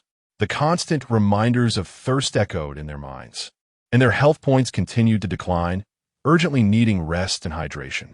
An hour later, the 4 finally reached the bottom of the canyon, finding it cool and comfortable, perfect for a rest. Mei Bao, extremely thirsty, rushed to the murky stream to drink, but Sui Qi pulled her back. You can't drink that. The water contained mud and bacteria. It must be filtered and boiled before consumption. Behind them, Chun, drenched in cold sweat, took a step forward, only to feel the world spinning and darkness enveloping him as he collapsed beside Shinyu. Shinyu instinctively opened his arms to catch him. Chun. Sui Qi hurried over to check on him. His health had plummeted to 61, with the glaring hypoglycemia, thirst status flashing incessantly. She retrieved a bottle of mineral water and gave him a generous sip. Chun strained to open his eyes, pushing the water away. What's wrong with him? Mei Bao asked anxiously. He is lacking sugar. He needs something sweet. As Sui Qi spoke, she retrieved a coconut bread from her portable warehouse, tore it open, and held it to his mouth. Here. Chun turned his head, silently refusing. Sui Qi understood his thoughts. With only 1 piece of bread among the 4 of them, and no knowledge of when they would find food again, he didn't want to burden the team because of himself. With me here, the 4 of us will not be eliminated. Her voice was gentle yet resolute. After saying that, she forcefully opened his mouth, breaking off a large piece of bread and stuffing it in. She shared the remaining small part with Mei Bao and Shun Yu. Shun, cheeks puffed, stared blankly at his teammates, before finally bowing his head and chewing the bread. Once Chun swallowed the bread, Sui Qi took a sip of mineral water before feeding Mei Bao a few bites. Just as she handed the remaining half bottle of water to Shun Yu, a sudden rain of large stones fell from the sky into the stream, creating a tremendous splash. As the water settled, a four-person team jumped down from the opposite rock wall. Sui Qi turned her head to look, a striking silver-haired figure catching her eye, and her hand hanging by her side couldn't help but move. Lianju? Shun Yu recognized the person. Do you know him? Sui Qi inquired. I've heard of him, but we're not acquainted. Shun Yu took a sip of water. We are all natives of Cloud Capital Star, and Lianju was last season's champion. Their four-member hunting squad attends the prestigious Eris Military Academy, renowned throughout the galaxy, and all ranked among the top 100 players last season, making their strength formidable. Is that so? Sui Qi cast a nonchalant glance at them, finding them unimpressive. Their speed in locating a water source was not as swift as hers. Chun finished his bread, drank some water, and his complexion gradually improved, his health points rising to 80. He sat up. I feel much better. Sui Qi collected the empty water bottles. It's good that you're feeling better. This place is too narrow, and the boulders rolling down the cliff walls are also perilous. Let's rest here for half an hour and then set off, following this stream out of the canyon to find a lake. The other three had no objections. Sui Qi, holding her, and Shun Yu's water bottles, went to fetch some water. Mei Bao and Zhuochen also offered their water bottles, but she declined. Keep 2 clean water bottles. She walked to the stream, skimmed away the silt, and had just filled 2 bottles when she was hailed by a baby-faced boy on the opposite bank. He smiled earnestly, his dimples deepening. Hi, I'm Pei. Your teammate was experiencing hypoglycemia, wasn't he? Sui Qi smiled faintly. You notice that? You have a keen eye, young man. Chapter 7, Cotton or Not. Pei scratched his head, pondering her words. What you said seems fine, but I can't shake off the feeling that something's off. She lifted her gaze to glance at him. Speak plainly, no need for frivolity. Well, he began, retrieving 4 candies from his pocket. We wish to trade these for your teammates' fire starter. Sui Qi scoffed, feeling as if the very beads of an abacus were being thrown at her face. Someone in their team had undoubtedly recognized the fire starter, and they were merely testing her discernment with these sweets. Her eyes drifted past Pei, landing squarely on Lianju. If you wish to barter for the fire starter, then it's out of the question. Lianju, undeterred by the exposure of his intentions, met her gaze with calmness. Fire was indispensable for survival in the wilderness. Cooking food, purifying water, and providing warmth all relied on it. A reliable fire-starting tool was a rare find. Their hunting team had scoured this desolate planet for 3 days and nights without locating a flint or steel. Not to mention the unpredictable weather. Should a storm descend upon them that night, without fire, she and her companions, clad so lightly, would succumb to hypothermia within the hour. To think they could exchange such a precious fire starter for mere candies? Their audacity was astonishing. Hearing Sui Qi's words, the 3 teammates rose to her side. Chun frowned. Do they seek trouble? Mei Bao and Shun Yu had already shifted into combat mode, ready to spring into action. Sui Qi handed Shun Yu her water bottle. They aim to swindle our fire starter, but they won't succeed. However, they do possess candies, and I propose we trade some cotton from Mei Bao's doll for them. All right. Mei Bao nodded enthusiastically. Let's exchange candies for Brother Chun. Zhuochen raised a hand, gently pinching her cheek. We'll share them. The 4 made their way to the stream, and Sui Qi stepped forward, addressing Lianju. Do you want the cotton or not? Before Lianju could respond, the aloof Sini beside him interjected. What use is cotton to us? We have no need for it. Sui Qi sighed. It seems you're somewhat lacking in knowledge. Sini's brows furrowed. What did you say? Sui Qi shook her head. Not only are you ill-informed, but your hearing is also poor. You. Sini struggled to retort, managing only, you are a spiteful woman. Sui Qi clapped her hands in applause. You have so easily discerned my true nature. Your insight is commendable. For candies for all your cotton. Lianju's cold voice interrupted their futile exchange. Sui Qi began to haggle. I can only offer half. Take it or leave it. Lianju's misty gray-blue eyes glided over her. Half the cotton for 3 candies. Deal. Sui Qi agreed readily. Lianju. What a loss. Sui Qi turned to her teammates, forming a circle as she retrieved a rabbit doll from her storage. She handed it to Mei Bao. Please extract half the cotton from your rabbit doll. We'll trade for candies. Mei Bao obediently nodded, gripping the rabbit's head and pulling with all her might, splitting the adorable creature in half with remarkable skill. Sui Qi was quite impressed. She returned to the stream, and with one hand exchanging cotton and the other candies. The trade was smoothly completed. Sui Qi received the sweets, and the four found a secluded corner away from the hunting team to sit down. I'll give one to Mei Bao, one to Zhuo Chun, and share one with Shun Yu and myself. What do you think? Sui Qi proposed. Shun Yu nodded in agreement. I concur. This time, Zhuo Chun did not refuse, accepting the candy and placing it in his pocket. Thank you for your generosity. It has saved my life. You're welcome, Sui Qi replied, patting his shoulder, emphasizing, remember this well. Repay kindness in kind. Zhuo Chun beamed, absolutely. Mei Bao, being the genuine child, gazed at the candy in her palm, entranced. Strawberry flavor. After a long moment, she looked up at Zhuo Chun. Brother Chun, I will save this candy for you. If you ever need some, just ask and I will share. The three were utterly charmed, enveloping Mei Bao in affectionate embraces. At precisely noon, the quartet resumed their journey, following the stream's course. As they passed by the hunting team, no words were exchanged. Sui Qi adjusted their direction based on the light and sound of the wind, encountering a dead end before changing course again. They navigated through the narrow, sandstone gorges, finally locating the exit at 1:20 p.m. Emerging from the jagged rocks, they were greeted by the sight of a lush mixed forest beneath the clear blue sky, alongside a sparse pine grove, nourished by the melting snow from the mountains. Not far away, they could faintly see the shimmering reflection of the lake's surface.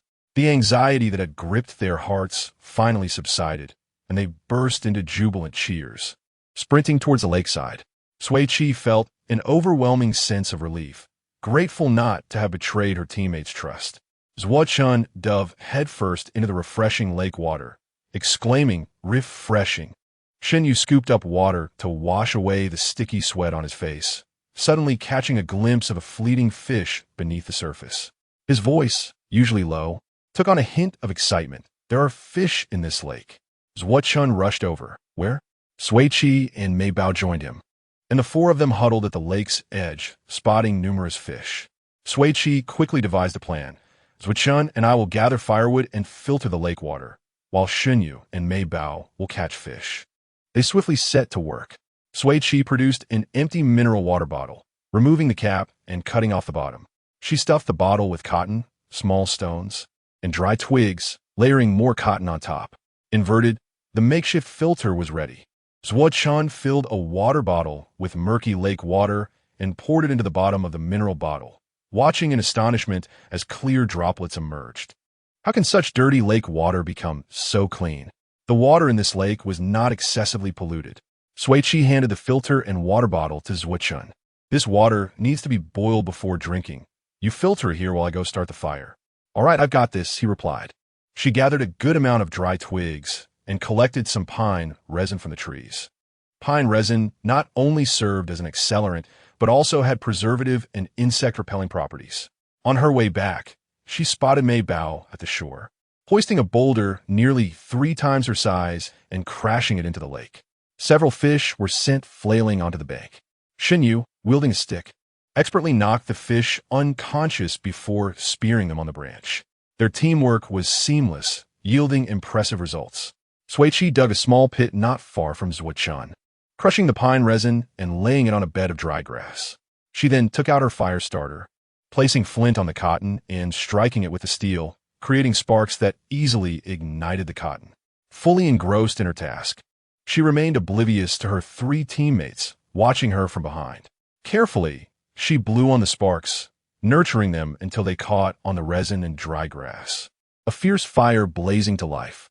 Mei Bao, Shun Yu, and Zhuo Chun gasped in awe. Wow. Sui Qi, hands on her hips, proclaimed proudly, that's how it's done. Sui Jia, how do we eat these fish? Mei Bao asked, clutching 2 branches, each spearing 4 or 5 fish, while Shun Yu carried a branch with 8 fish strung along it. With a grand gesture, she announced, tonight, we feast on grilled fish. 10 minutes later, sharpened sticks were set around the fire. The four sat in a row, with Mei Bao pulling the fish from the branches, Zhuo Chan gutting them, Xinyu scaling them, and Sui Qi skewering them for roasting. The fish grilling assembly line was in full swing. Chapter 8. The storm approaches, taking advantage of the moments when Sui Qi was grilling fish. The other three hurried to inspect the filtration bottle. This time, it was Xinyu who poured lake water into it, while Zhuo and Mei Bao attentively observed the clean droplets flowing from the mouth of the bottle, exclaiming in delight. This little contraption is truly remarkable. Sister Sui is incredibly capable. Nothing seems to challenge her. The trio, filled with curiosity, took turns experimenting with the device for quite a while, completely oblivious to the flames behind them, which had grown fiercer, causing the succulent fish to gradually turn a crispy golden brown. Sui Qi remained silent, her back to them, savoring the delightful grilled fish in large bites. The flesh is tender, with very few bones, a splendid treat. The sharp-eyed Xinyu was the first to notice. Quickly shoving the filtration bottle into Zhuo Chen's hands and darting to Sui Qi's side, two dark-ringed eyes fixed intently on her. Ah, she blinked. I was just checking if it's cooked. It's done, Mei Bao chimed in, having taken a seat opposite Sui Qi, holding a plump grilled fish and munching with her cheeks puffed out. Xinyu immediately bowed her head to eat. Zhuo Chen, with the filtration bottle in his left hand and a water jug in his right, arrived a tad late. I have no hands left. Xinyu, please feed me a bite. He plopped down beside Xinyu, who, without looking up, seized a stick and offered a piece of grilled fish to his mouth. Zhuo Chen bit down eagerly. Ouch, it's hot and so aromatic. From 8 in the morning until 2:30 in the afternoon, after 6.5 hours, they finally had their first proper meal. The four were too engrossed to converse, their heads bowed in fervent eating.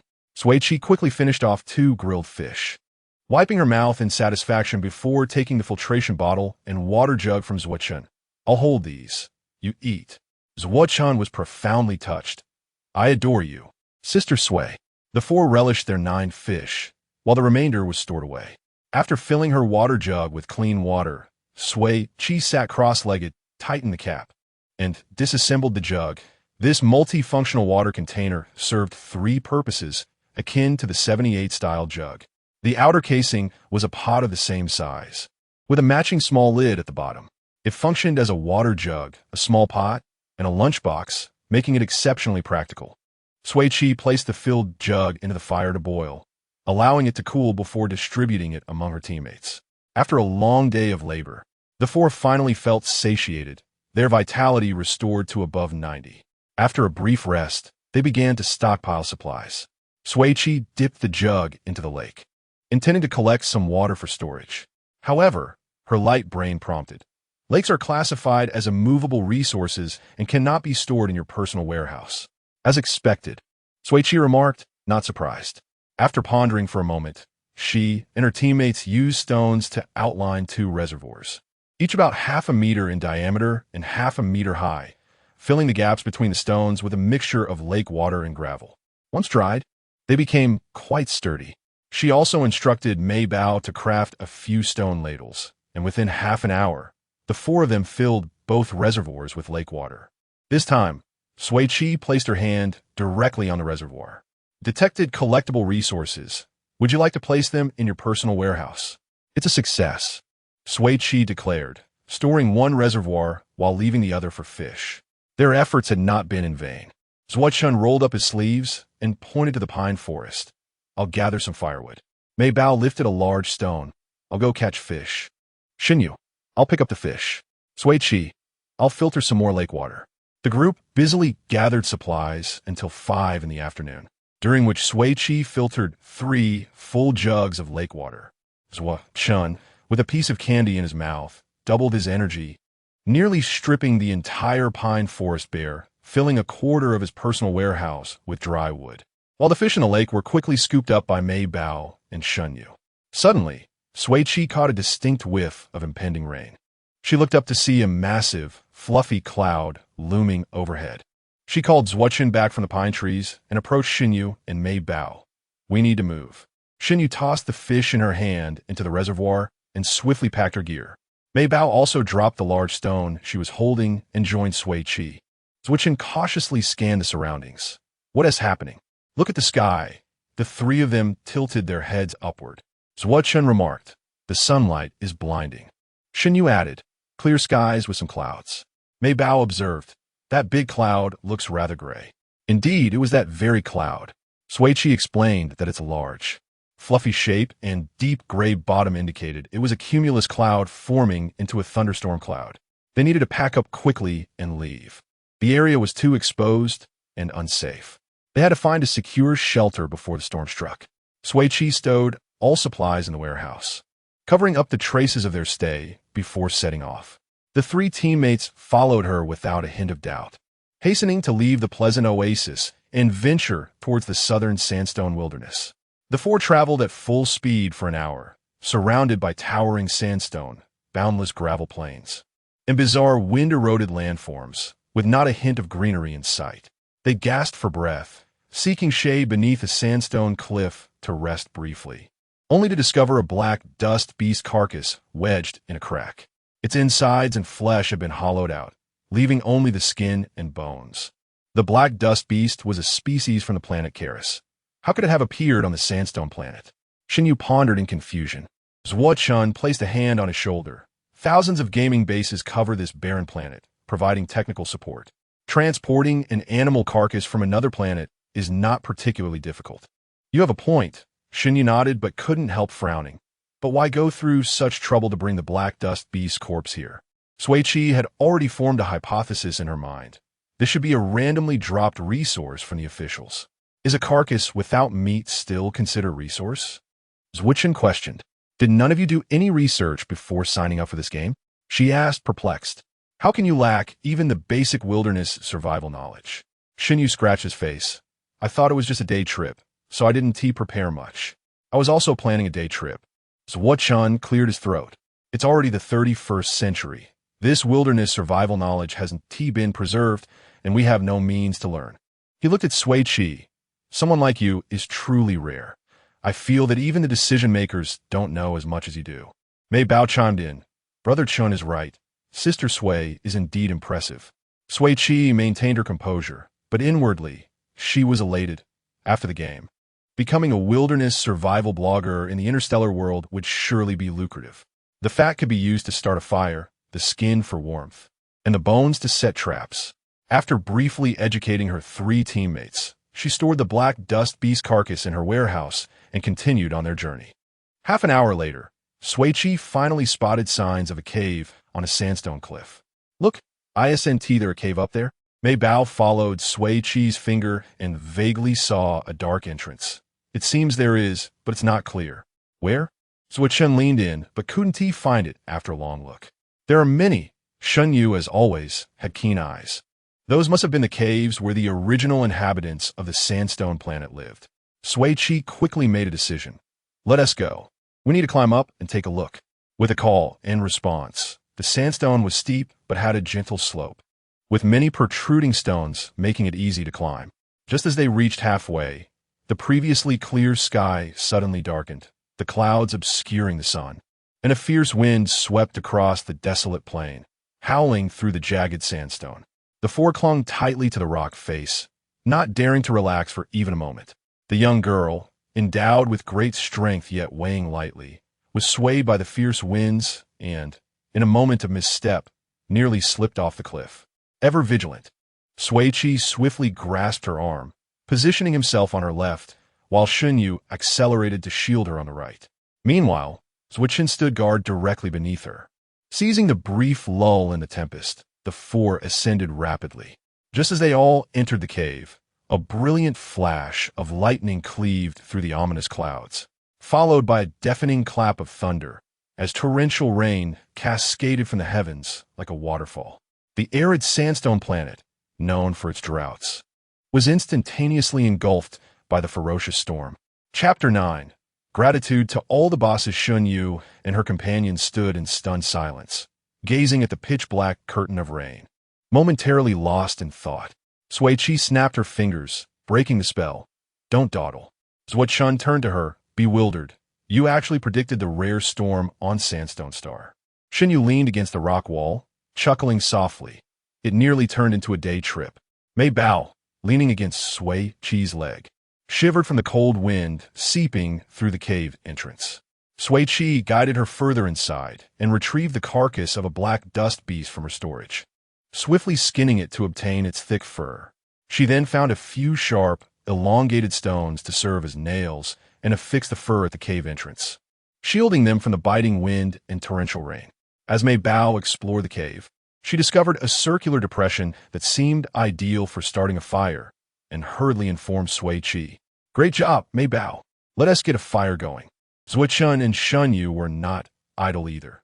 They rummaged through the relatively spacious cave and found a stone pot along with several dusty rags. Zuochun, holding the rags, uncertainly asked Shunyu, "These might not be useful? To us, perhaps not.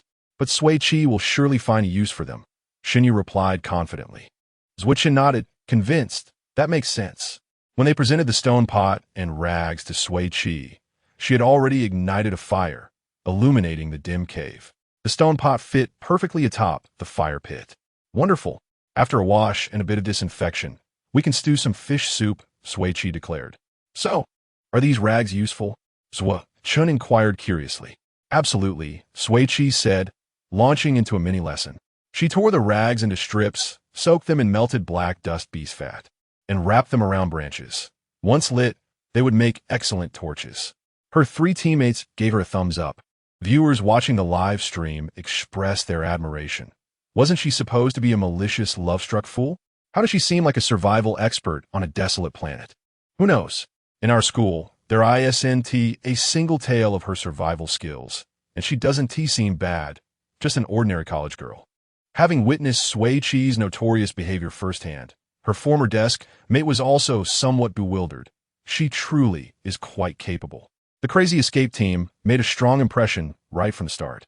Sandstone Star is genuinely experiencing rain, and it's a downpour. This is the most embarrassing moment for me this year. Who isn't? But that guy named Lin Feng must be the most embarrassed, someone chimed in.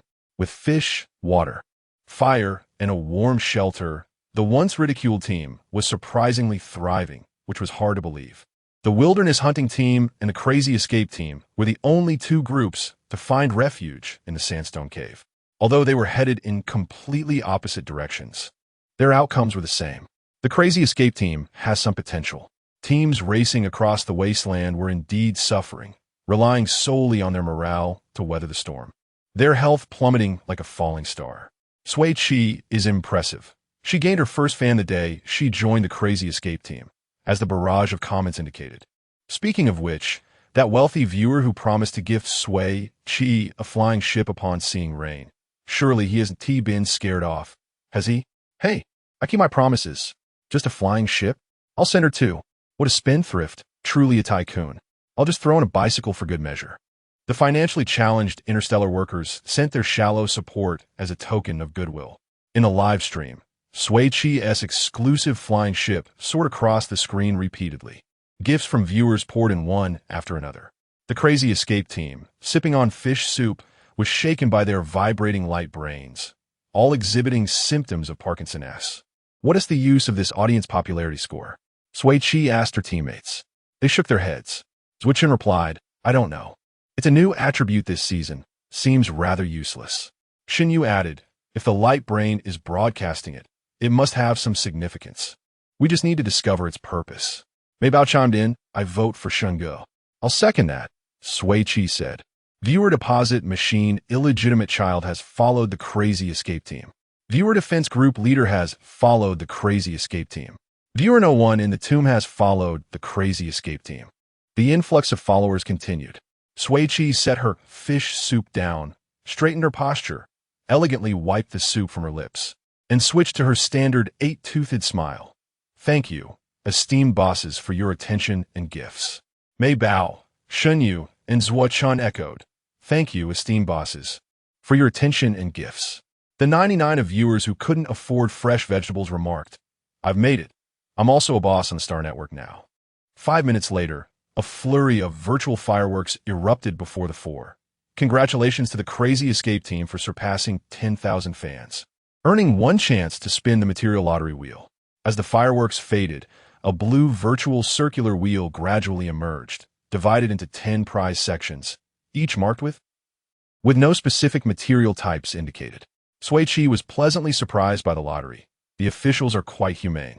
Turning around, she found her 3 teammates engrossed in their fish soup, showing little interest in the wheel. Is there something wrong with this wheel? All 3 nodded in unison. Sui Qi humbly sought clarification. What do you mean? After finishing his soup, Chun explained. This segment was also present last season, but the officials were quite stingy. The prizes were rather lackluster. Things like shoelaces, wooden sticks, fruit peels, and rotten meat, basically useless, he continued. Only to pause when he noticed the amused expression on Sui Qi's face, his tone faltering. Are those things useful? Shun Yu and Mei Bao perked up their ears as she began to elaborate. Combining shoelaces and wooden sticks can create friction for fire starting. Dried fruit peels serve as excellent fuel, and rotten meat makes great fish bait. Zhuochen quickly adjusted his stance. Seems it's not the official's fault. It was just that last season's players lacked skill. Shun Yu shot him a sidelong glance. I advise you to choose your words carefully. Her teammates nodded in agreement. Sui Qi twirled her hand, setting the wheel into a rapid spin, and as it gradually slowed, all 4 held their breath in anticipation. Congratulations, Crazy Escape Team. You have won the Star Raincoat 4.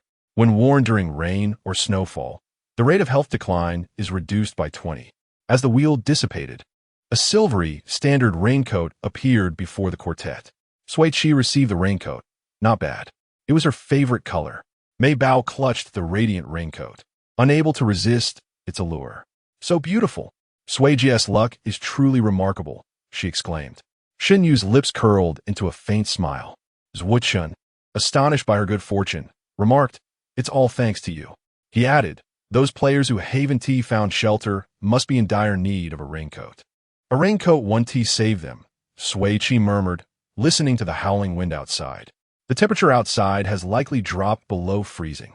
Players who Haven Tea found fire and shelter will see their core body temperature continue to decline. In this storm, they could lose consciousness from hypothermia within an hour. Many players will be eliminated by tomorrow. The black dust beast skin at the cave entrance fluttered in the wind, the indistinct pitch-black sky outside resembling a monstrous creature. Mei Bao clutched her hollow bunny plushie, pressing closely against Sui Qi. Shun Yu leaned against the rock wall, his right hand resting on the junction of his prosthetic limb and thigh, unconsciously massaging it. Every rainy day, the sight of his amputation always ached unbearably. He gazed at the bright fire, recalling how often it rained on Yindo Star. In such a storm, he wouldn't tea last half an hour.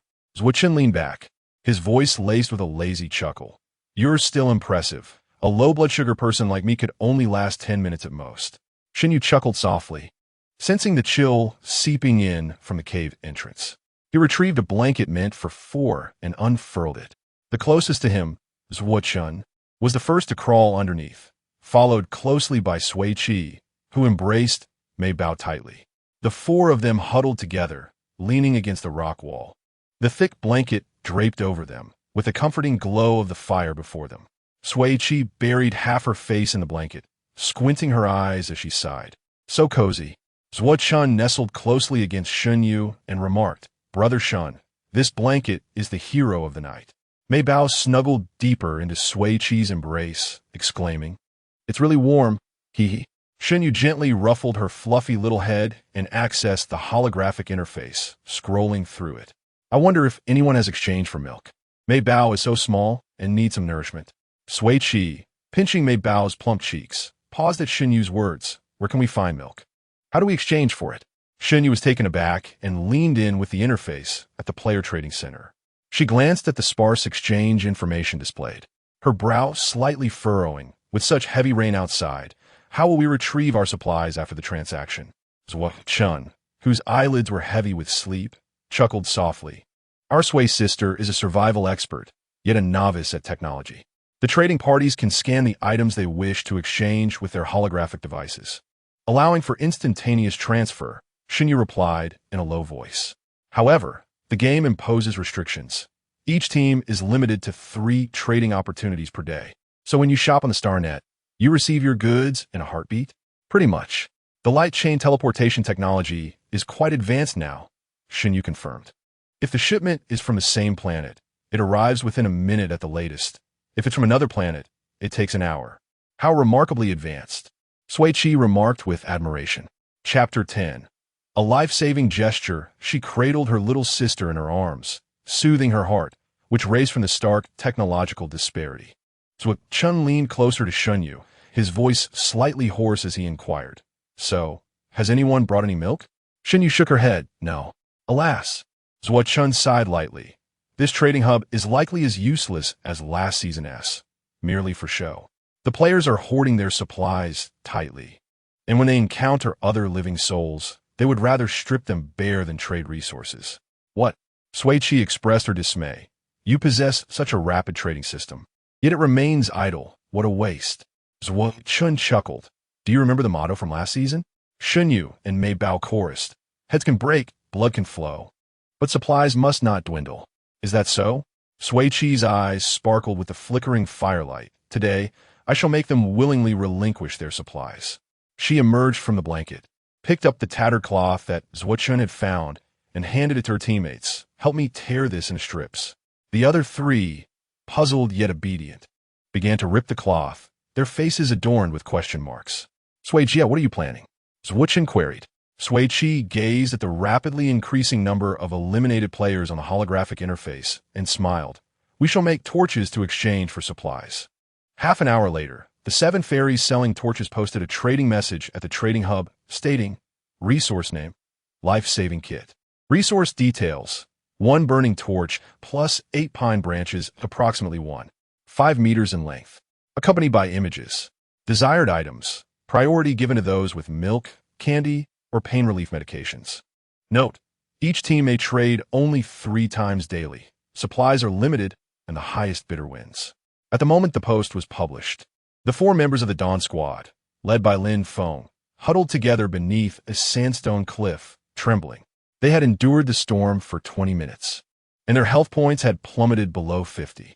It seemed Sui Qi's ominous prediction had come true. What a dreadful omen. Lin Feng wiped the rain from his face with his numbed hand, pulling the barely conscious Lu Rong closer. Rong, hold on. This storm should last only 3 or 4 hours at most. Lu Rong's lips were already pale and blue, her words barely audible. We have no fire. We can't hold on. In another 15 minutes, we'll all be eliminated. Jiang Chun cursed under his breath. Damn it. We thought with Rong's S-level water card and Brother Lin's Sol card, we could make it to the end. Who knew we'd face a storm on the first day? Instead of dying of thirst, we'll freeze to death. He glanced at Jiang Ning's rapidly diminishing health points, unable to stifle a sigh. If only someone could provide me with a fire, I would become their most loyal servant. Just then, he felt a vibration on his wrist device and saw the notification for the life-saving kit. His immediate response was, what the hell? Jiang Chun quickly opened the holographic interface. Guys, someone in the trading hub is offering torches and wood. Lu Rong instantly sprang up from Lin Feng's embrace. We must trade immediately. She wiped the rain from her eyes and leaned over Jiang Chun's device. Jiang Ning and I are about to perish. We'll give them whatever they want. If we don't have enough, we can owe them, but surviving is paramount. Jiang Chun nodded, swiftly completing the transaction. Upon seeing the blazing torch, the members of the Dawn Squad nearly burst into tears. It was undeniably a life-saving flame. Jiang Chun from the Dawn Squad exclaimed, 7 fairies. You shall be my unseen benefactor from now on. I am grateful. The seller, the 7 fairies, replied, no need for that. Just call me Sui Qi and remind Lu Rong not to forget my blue diamond shopping card. Jiang Chun was momentarily bewildered, exiting the trading hub in a daze. While Lin Feng and the others had already gathered tightly around the fire, their faces reflecting profound relief. Jiang Ning, noticing his brother's expression, inquired, why you look so twisted? Jiang Chun shared his chat history with Sui Qi in their group, raising his trembling hands to cover his face. I mistook a thief for my master. Lin Feng and Lu Rong exchanged glances, their expressions complex. Anyone who saves us would suffice, yet had to be Sui Qi? The warmth of the fire suddenly felt somewhat prickly. Meanwhile, 30 kilometers away in a sandstone cave, the harvesting squad, devoid of fuel but rich in cotton. Huddled together for warmth, Lianju sat across from them, his gaze lowered as he scrolled through the trading hub. The cave was silent, save for the sound of chattering teeth and the hissing of cold breaths. Pei Yi rubbed her nearly frozen fingers and asked, Liangu, has anyone offered fuel? Lianju replied softly, not yet. Just as he finished speaking, the life-saving kit notification appeared at the top of the screen. He paused slightly. Now there is. Pei Yi asked, bewildered. What is it? Xian Yi and Chan Su beside her immediately understood, shivering as they opened their devices. Of course there is fuel. Could you be any slower? Pei Yi? Xian Yi teased. Pei Yi retorted, don't call me foolish. I am quite clever. Chan Su interjected, all right, Pei clever, stop bickering and look at the device. Pei Yi pouted, then suddenly exclaimed, it's torches and branches. We have candy. Let us trade quickly before someone else snatches it. Xian Yi covered her ears and shouted, why are you yelling? Can't you see Liangu is already trading? She watched as Lianju typed rapidly on his device, smiling broadly. Liangu, make sure to get it. I'm freezing to death. Lianju acknowledged, continuing to negotiate with the 7 fairies selling torches. Harvesting squad Lianju, 4 pieces of candy, 1 cucumber, and 1 bottle of pain relief spray. That is as much as we can offer. The 7 fairies selling torches. Is your life worth so little? Increase the candy to 8 pieces, no less. Harvesting squad, Lianju. 5 pieces at most. Harvesting squad, Lianju. No other player can offer terms like mine. The 7 fairies selling torches. This fairy despises haggling. I'm leaving. Lianju's device darkened, abruptly returning him to the trading hub's homepage. A glaring notification popping up. The other party has refused to trade and has removed you from private chat. Lianju. Pei Yi saw Lianju stop his actions and asked loudly, did you manage to trade? Lianju, meeting his teammates' hopeful gazes, gradually averted his eyes. They wanted too much. I tried to haggle, but got kicked out. With health points already down to 52, Pei Yi slapped her leg in frustration. You're at it again. You can't haggle, yet you keep trying. Is this really the time for bargaining? It's about survival. Xian Yi declared, siding with Pei Yi. Chan Su nodded in agreement. Pei Yi huffed, quickly accessing her device. Only 2 life-saving kits remain. And we have to wait in line? There are still 23 people ahead of us. She cast a resentful glance at Lianju. If I freeze to death today, I'll come to your house and steal your dog. So you'll never see him again. Lianju's dog is a white, curly-haired Samoyed named Wangu. Lianju furrowed his brow. Pei Yi, that's too much. Due to the scarcity of resources, Pei Yi successfully secured the last life-saving kit 3 minutes later. At that moment, within the cave of the mad escape team, Sui Qi beamed with joy, holding her bountiful supplies.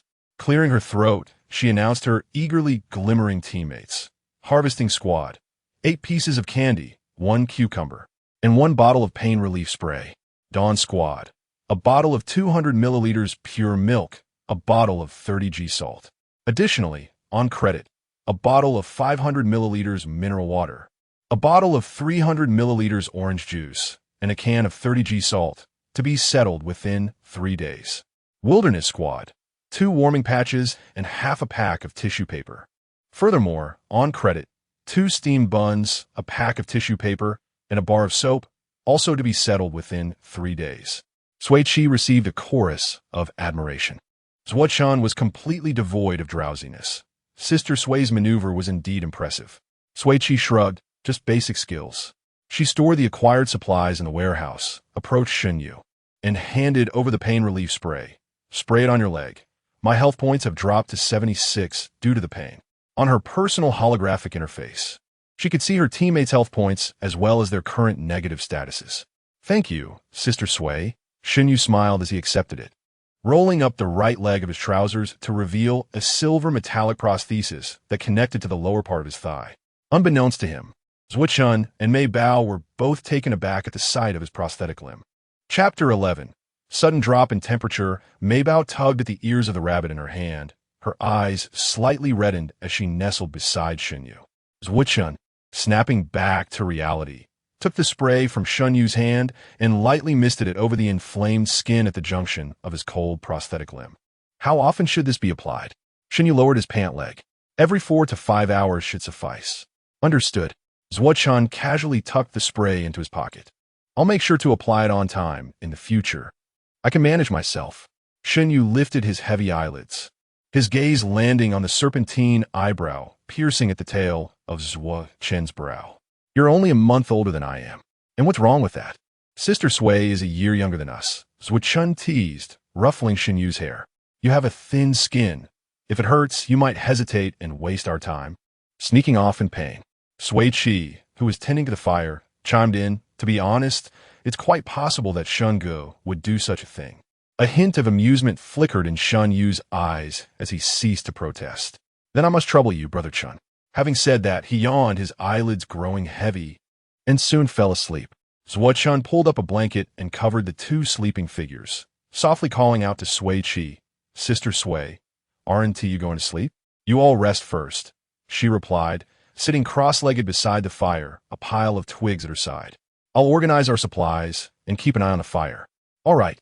Zuo-chan readily settled under the blanket, closing his eyes. I'll wake up to take over. As soon as he finished speaking, a long, steady breathing filled the air. Sui Qi shook her head in amusement, opened her portable storage, meticulously counted the supplies, and then retrieved the filter bottle and stone water tank to purify water in the stone pot. After Zuo-chan awoke to take over the watch, she snuggled into the warm blanket and drifted into a deep slumber. Outside the bright sandstone cave, the wind howled and torrential rain poured, leaving countless players soaked and unconscious in the downpour, their neural chips flashing a blinding red light, signifying that their health had dropped to a critical level, forcing them out of the game. The medical ship hovered over Sandstone Star, moving back and forth through the inky rain throughout the night. On the second day of survival on Sandstone Star, at 6:30 a.m., Sui Qi woke up promptly. The person tending the fire had switched from Zuo-chan to Shun Yu. The moment she emerged from her blanket, a cold gust from the cave entrance sent a shiver down her spine. It's freezing. Sui Qi felt the temperature plummet below zero as she curled up beside the fire. Shun Yu ladled a cup of hot water from a stone pot and offered it to her. Drink this. It's just the right temperature. She took it and drank, feeling the warmth travel down her throat and into her stomach. So comforting. As she sipped, Zuo-chan and Maybao awoke in succession. The four of them sitting in a row by the fire, sipping hot water to shake off the drowsiness. The most alert among them, Shun Yu, took on the role of morning announcer. Last night's storm resulted in the elimination of 784 players. Cough. Zuo-chan was startled by the staggering figure. Choking slightly. Over 5 million players eliminated in one night? That's even more than I anticipated. Sui Qi spoke calmly. It seems that the difficulty of this season is significantly higher than the last. She took a sip of water and continued. In survival games set in apocalyptic scenarios, unpredictable weather is the deadliest adversary. After speaking, her expression suddenly twisted, her breath becoming somewhat sharp. When Song Yin comes to repay his debts after taking down the wilderness squad, I need to ask him if he has any toothpaste. Maybao looked up and a toothbrush.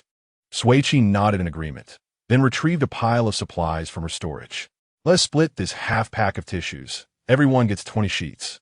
The 8 candies are in the communal storage. Brother Chun can take them when he needs. After distributing the tissues, she produced 4 fish. It's too cold. Let us make fish soup with these. We just exchanged for a can of salt yesterday, which will enhance the flavor. Sound good. Zuo-chan accepted the fish, pulling out a folding knife to clean them at a distance, while Shun Yu rose to assist him. Sui Qi ladled some hot water into the pot, adding milk. Let us warm up Maybao's milk. Maybao grabbed her hand and shook it. Let us heat it up for everyone to share. Sui Qi pinched her chubby cheek, but said nothing, patting the space in front of her. Come sit here. Your braid came undone. I'll rebraid it for you. Maybao obediently sat down. At 7:20 a.m., after finishing the rich fish soup and milk, Zuo-chan was busy smelling a section of cucumber in his hand. What a delightful scent. I can't believe I'm eating a cucumber worth 1,000 interstellar coins per pound in this game. Sui Qi was taken aback. Cucumbers are that expensive? Xinyu nodded. Yes, the Guangyuan star system has hundreds of thousands of planets, but only one cultivation planet. The lord of the cultivation planet never sells vegetable or fruit seeds, and 60 of the annual yield is sold to pre-order clients, leaving very little to enter the market, thus driving the prices up. In the memories of her former self, fresh vegetables and fruits were abundant at every meal. Was this how the family fortune was squandered? Maybao bit into the cucumber with appreciation. This is the first time I've had a real cucumber. It tastes so much better than the synthesized nutrient solution. Then we should exchange for more fruits and vegetables at the trading center, Sui Qi suggested. Sui Jia. Xinyu looked at the leftover fish soup in the pot. Shall we store this in the water bottle? We could drink it while on the road. Sui Qi raised her hand and signaled an okay. Great idea. I'll roast a few more fish for us to eat on the way. As Zuo-chan was pouring fish soup into the water bottle, he asked, do we have enough fish? Should we save some? We still have 31 fish left. Sui Qi efficiently handled the 4 fish, skewering them on branches to roast. With the sudden drop in temperature, traveling in the cold will consume more energy and we'll get hungry faster. To maintain our basic stamina, we need to consume at least 6 fish daily among the 4 of us. And Sui Qi's expression turned serious, her words causing her teammates' faces to pale. I fear the situation is dire. We must prepare for a sustained drop in temperature. Chun and the others exchanged glances, and after a moment, Xinyu spoke up. Are you suggesting that we may encounter extreme cold on Sandstone Star? For now, it's merely my conjecture, but it's highly likely. Meanwhile, the interstellar audience watching the live stream confirmed Sui Qi's speculation. Once again, Sister Pi has hit the nail on the head. The latest report from Meteorological Star this morning states that Sandstone Star is facing an unprecedented extreme cold wave, expected to last 2 months. The authorities are ruthless. Did they already know about the cold wave on Sandstone Star? I believe they must have known. Otherwise, why would they have chosen this station right during the cold wave? What does it matter if she analyzed it correctly? With so few supplies, it's either freezing to death or starving to death. Where did these keyboard warriors come from? How can they criticize this? Right now, the frenzied escape team has the most supplies, and they can still enjoy fish soup, while even the Jew team is left with nothing but dry instant noodles. Exactly. Plus, their health points are all above 90, far ahead in the Barren Star. The Jew team isn't doing badly either. They're all above 80. Maybe you should think for a moment. If it weren't for the torches and pine branches from the frenzied escape team last night, would they still be alive today? You have a point. Forget it. I'm going to send some gifts to Sister Pi's frenzied escape team. I'll go support them too. Inside the sandstone cave, Sui Qi and Maybao were busy tidying up, packing blankets and the stone pot back into storage, while Zuo-chan had just finished applying pain relief spray to Xinyu. The 4 of them cleared the cave, strapped on their battle-ready packs, and gathered around the fire, waiting. At exactly 8 o'clock, the resource generation card appeared, promptly producing supplies. Chapter 12. Fever. I eagerly anticipate what exquisite treasures Sister Pi's blind box will reveal. If she manages to unearth a portable warehouse, it would indeed be sheer luck. Though I doubt she will find anything of real value. Shall we wager? If something extraordinary emerges, you must bestow a submarine upon Sister Sui. If not, I shall take on that task. Why should I gamble with you? Coward. Who are you calling a coward? Who do you look down upon? Let us bet. I'm certain today Hall will be nothing but dross. I speak boldly, so just don't backtrack. In the sandstone cave, Sui Qi observed the items she had obtained, her gaze shifting to her teammates. What did you all get? Maybao clutched an enormous brown plush bear. What a gigantic stuffed toy. Sui Qi noted her struggle to hold it, and took the plushie, storing it in her portable warehouse. Zuo-chan examined a lengthy steel chain with a look of trust directed at Sui Qi. What is this? Upon noticing the claw hook at the chain's end, she recognized it as a tool capable of both inflicting harm and scaling heights. Brother Chun, your luck is remarkable. You always find good items. This is a flying claw, also known as a grappling hook. She wrapped the nearly 15-meter-long steel chain around her left wrist and swung the claw hook towards the sandstone wall, its sharp metal talons securing themselves firmly to the surface. This is how it's used, an excellent climbing tool. Zuo-chan gave a thumbs up. Impressive. Sui Qi waved her hand dismissively. No big deal. What did Xinyu acquire? With a complex expression, Xinyu remained silent for a while, before retrieving a pair of bright red thermal pants from behind him.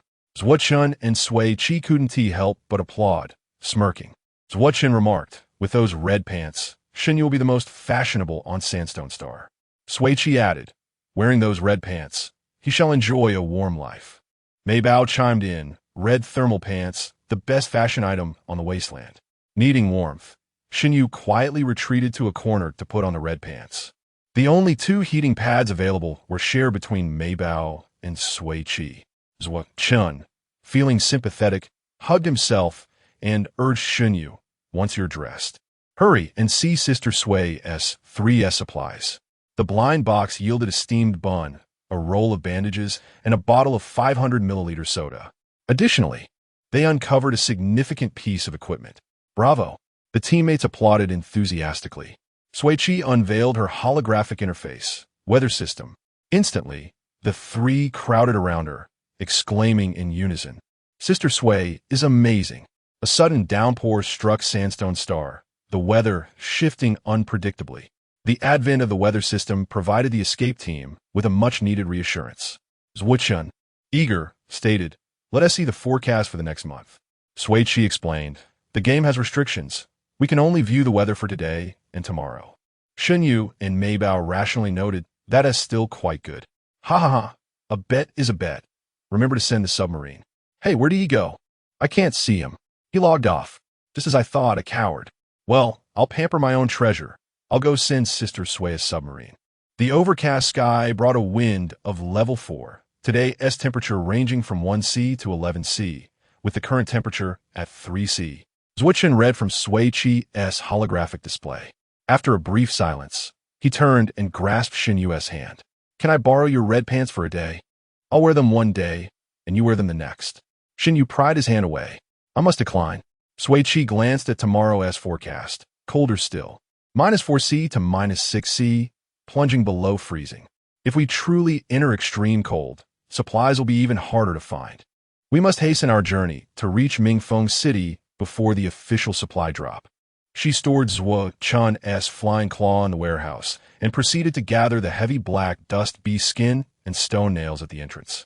Just as a gust of icy wind swept in, the group shivered in unison, turning to zip their jackets to the top, donning their hoods, and tightening their cuffs. They began to descend the sandstone wall, hastening toward lower elevations. Those who dwell in the northern regions know that the winter wind is the highest form of physical assault.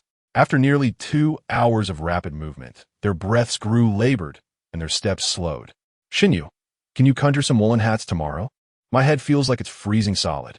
Shun huddled his neck into his frozen palms, exhaling warmth onto his stinging ears. As he spoke, the breath formed clouds of white mist. Shin-Yu's face was flushed from the cold. Even in thermal pants, his legs felt painfully chilled.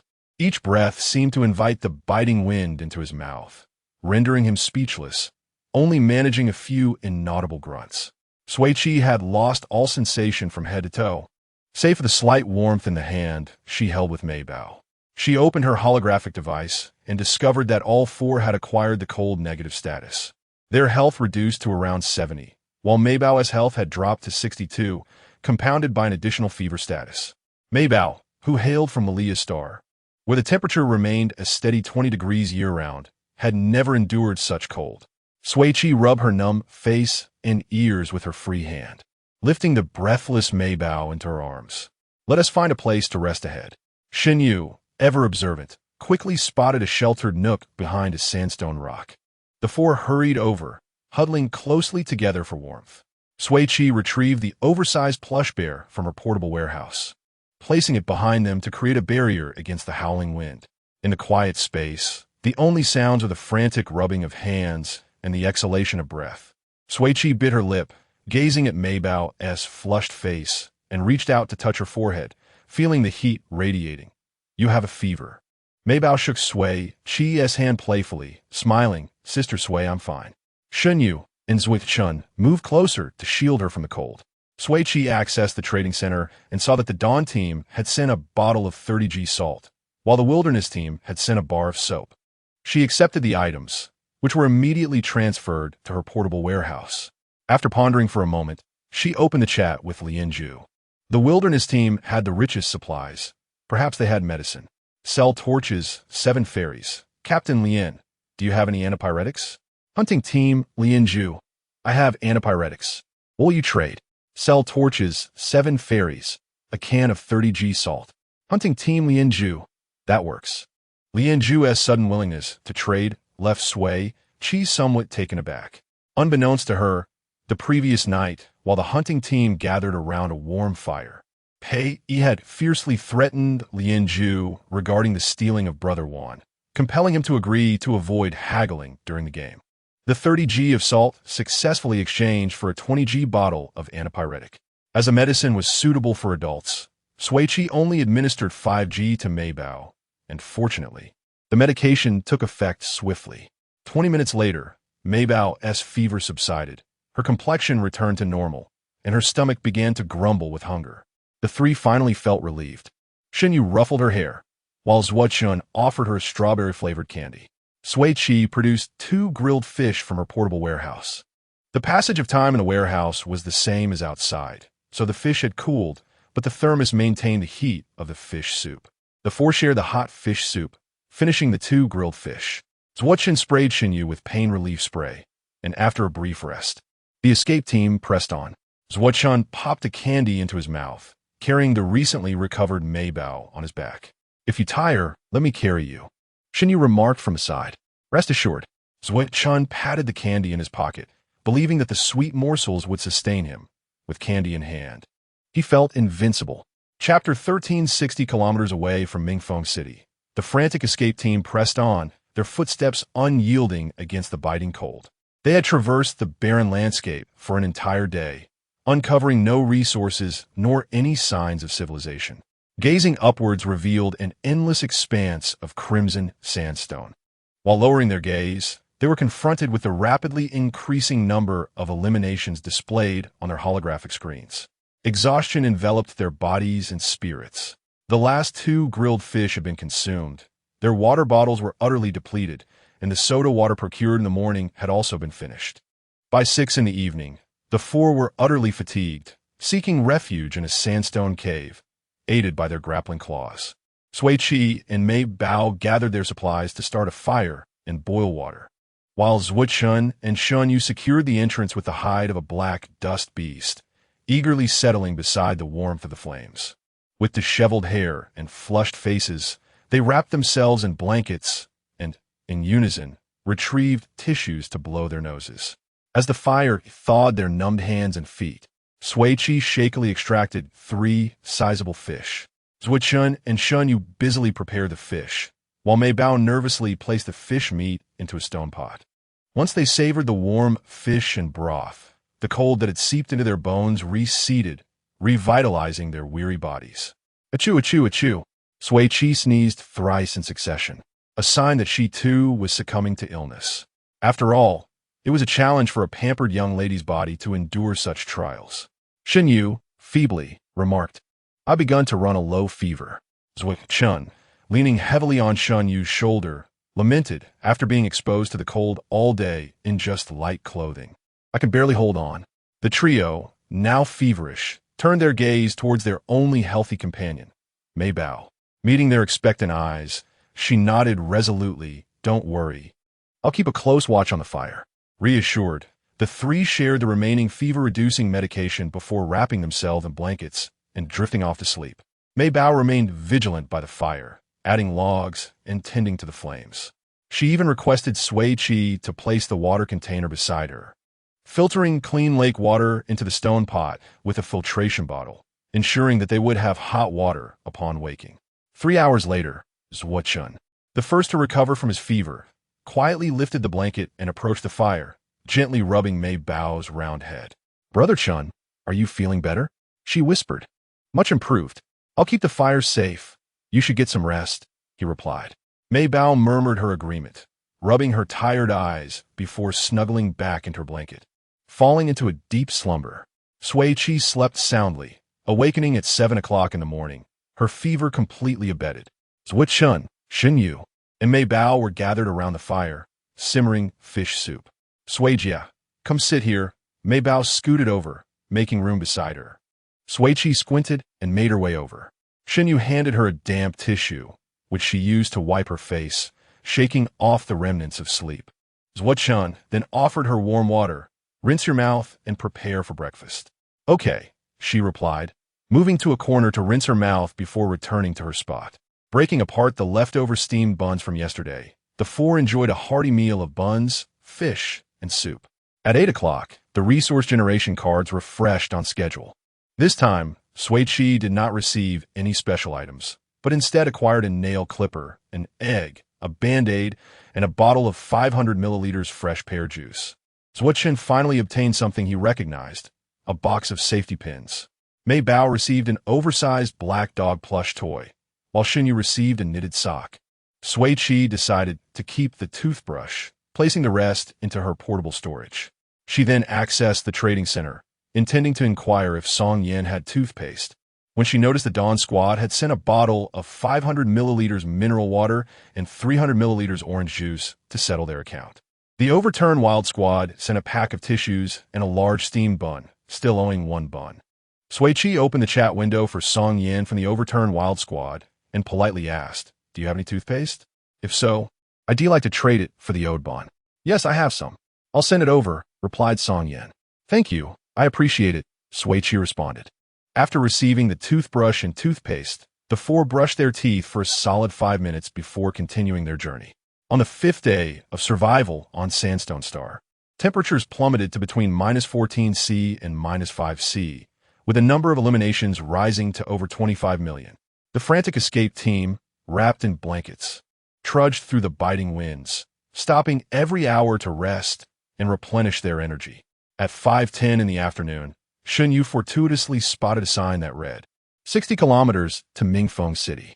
The nearly frostbitten quartet burst into tears of joy, invigorated by newfound determination. They pressed on for 5 consecutive hours before resting. On the 6th day, temperatures rose to between -8°C and -2°C, and the frantic escape team advanced swiftly towards Mingfeng City. By 6:40 that evening, the weary travelers finally arrived at their destination. Chapter 14. Card Invalidity. The city of Mingfeng was enveloped in an eerie silence, its desolation palpable. With a climate characterized by perpetual drought and strong winds, the architecture primarily consisted of low-lying houses, constructed from the local sandstone and clay. The thick walls and narrow windows served to shield the inhabitants from the relentless sandstorms while maintaining a cool interior. This city, standing starkly against the barren landscape, bore no resemblance to the high-tech aesthetics of the interstellar age. Its rustic charm resonated deeply with Sui Qi, a soul from the 21st century. Together with her companions, she sought refuge in a well-preserved house atop the highest point in Mingfeng. With practiced efficiency, Sui Qi kindled a fire and retrieved a stone pot filled with water from her storage, setting it to boil. Zhuo Chun and Shun Yu, with an air of weary familiarity, prepared fish, slicing it into chunks. "Sui Jia, how many fish do we have left?" Zhuo Chun inquired, his expression contorted in distaste as he gazed at the thick, milky broth. Shun Yu and Mei Bao waited eagerly for Sui Qi's response, their faces reflecting the fatigue of 6 consecutive days of fish. Sui Qi offered them a reassuring glance. "After we finish these 2, we'll have 5 left. Tomorrow, our fish-eating days will come to an end. At this rate, I might as well turn into a fish," Zhuo Chun lamented, pulling Shun Yu closer to the fire to tend his leg.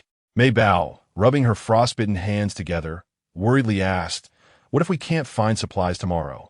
Will we starve once the fish are gone?" Sui Qi gazed at her weathered face, slightly cracked from the wind, and was momentarily lost in thought. At just 9 years old, Mei Bao was the youngest among the players, a child who should be basking in the warmth and love of her parents on the planet Lilia, rather than enduring hunger and cold in a game. Sui Qi had initially aimed to survive alongside her team until the end, but seeing Mei Bao's gaunt figure stirred a sense of hesitation within her. She gently posed the question, "Mei Bao, why did you choose to enter this game?" With a shy glance downward, Mei Bao rubbed her reddened nose and quietly replied, "I want to buy a grave." The unexpected answer left the 3 momentarily speechless. Sui Qi's mind raced with thoughts of Mei Bao's potential illness and the circumstances that forced her into the game. After a beat, Zhuo Chun stammered, for whom?" "For my grandfather," She answered, her small hands cupping her chin, her gaze lost in the flickering flames. He loved basking in the sun when he was alive, and I want to lay his ashes in a sunny place. But the graveyards near us are dark and damp, littered with trash, and I don't want him to rest there. But good graveyards cost a lot of money. Mei Bao's expression turned somber.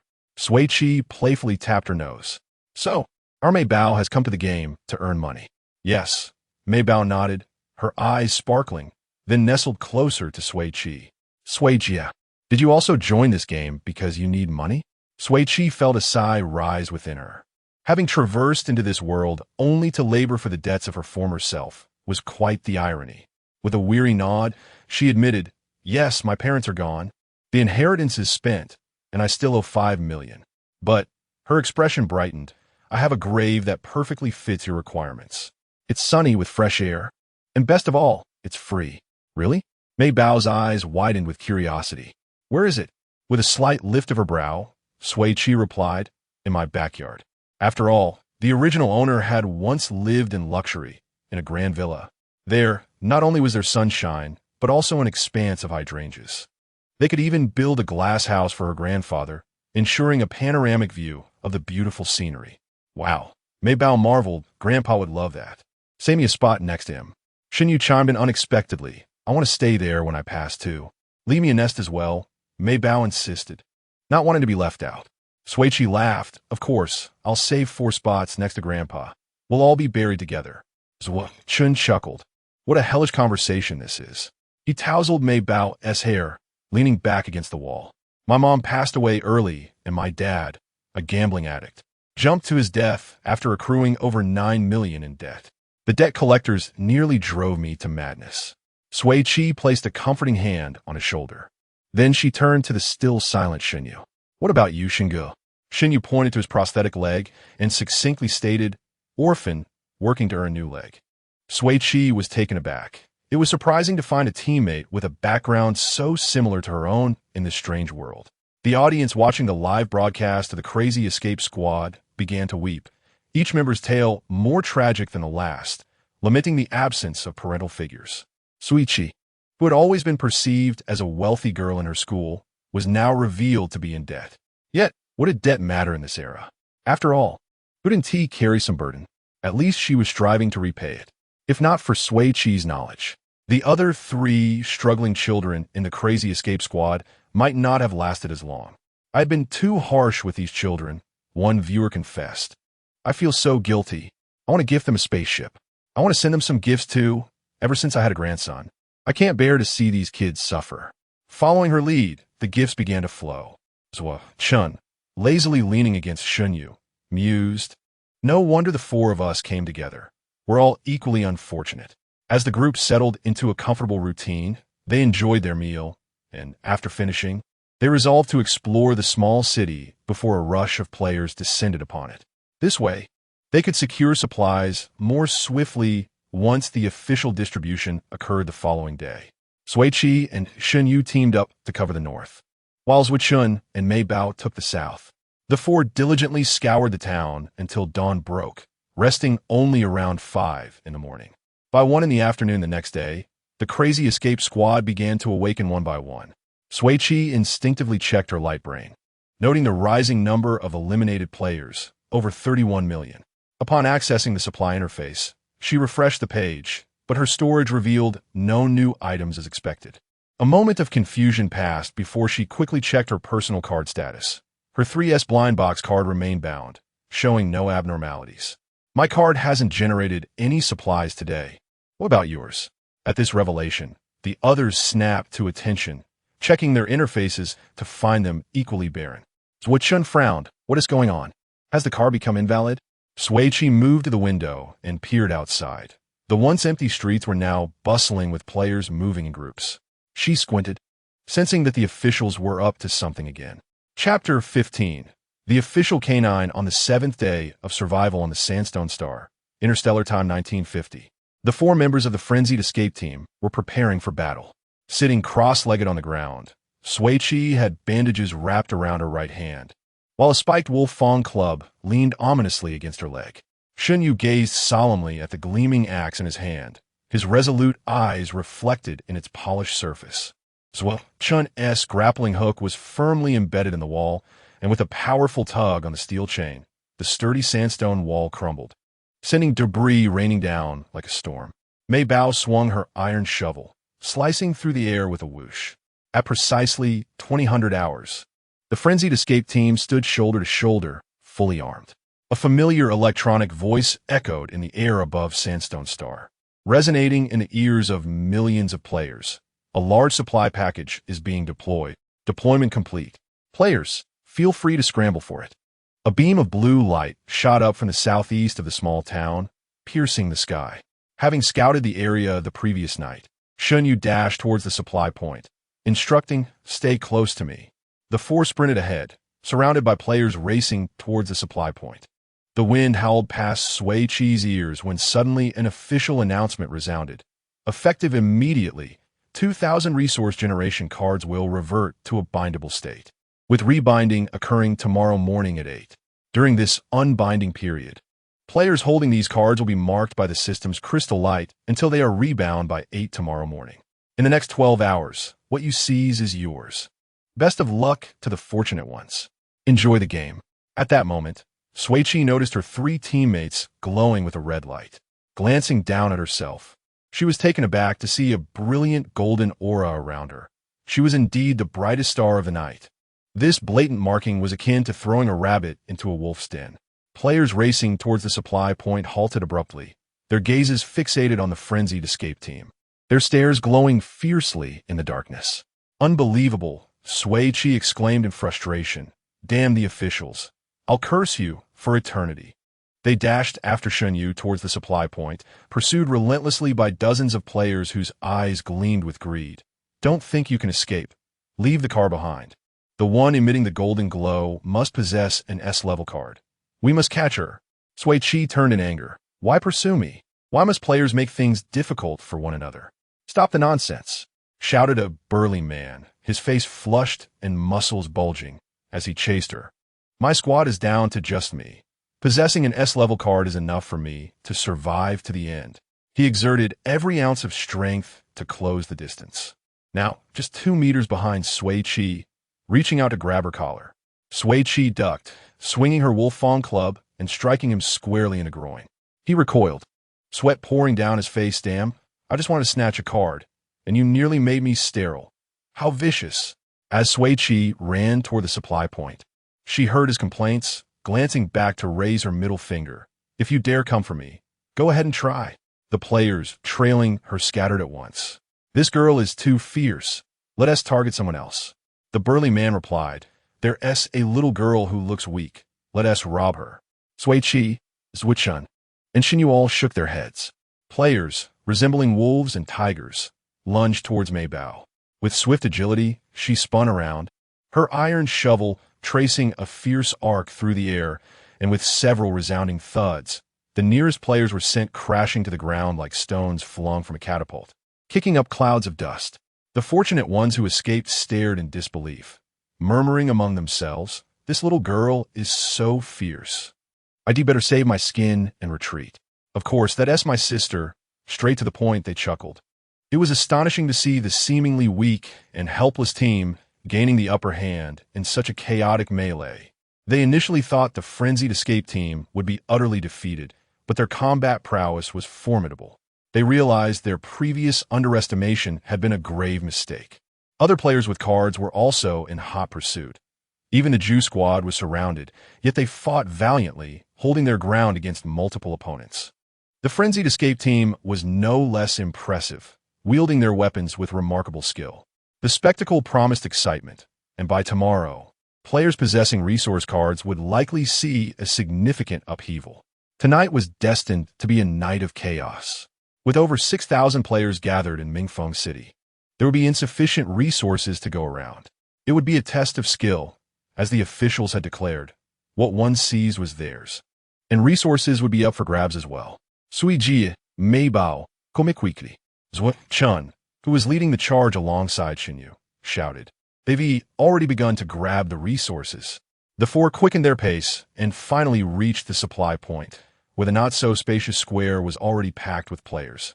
With wooden supply, crates stack high, players clamored in layers, and the scene resembled a bustling National Day outing. Sui Qi spotted the half-silver-haired Lianju, who had just handed over some resources to pay only to be yanked backward by a player who grabbed his hair. His expression turned icy as he deftly twisted the assailant's arm and coldly kicked him to the ground. Thank goodness I have short hair, Sui Qi thought, surveying her surroundings. She fixed her gaze on a building and began to dismantle its door. Shun struggled to navigate through the throng, pushing his way forward but making little progress. No need to squeeze, Sui Qi said, dragging the door towards them will fly. 10 seconds later, the frenzied escape team stood atop the high walls encircling the square. Mei Bao held the door aloft, while Sui Qi lay flat on top. She adjusted her position until her head was aimed at the supply pile. Aiming, launch. Upon command, Mei Bao exerted herself, and with a whoosh, the door successfully embedded itself in the pile of resources. Sui Qi pushed off with her hands, landing securely atop a wooden crate. Good job, Mei Bao, you're amazing. Where did that door come from? It startled me. But forget that. Let us grab the resources. Detected collectible resources. Do you wish to add them to your personal warehouse? As Sui Qi plunged into the pile, shielded by the door, she frantically clicked. Yes, yes, yes.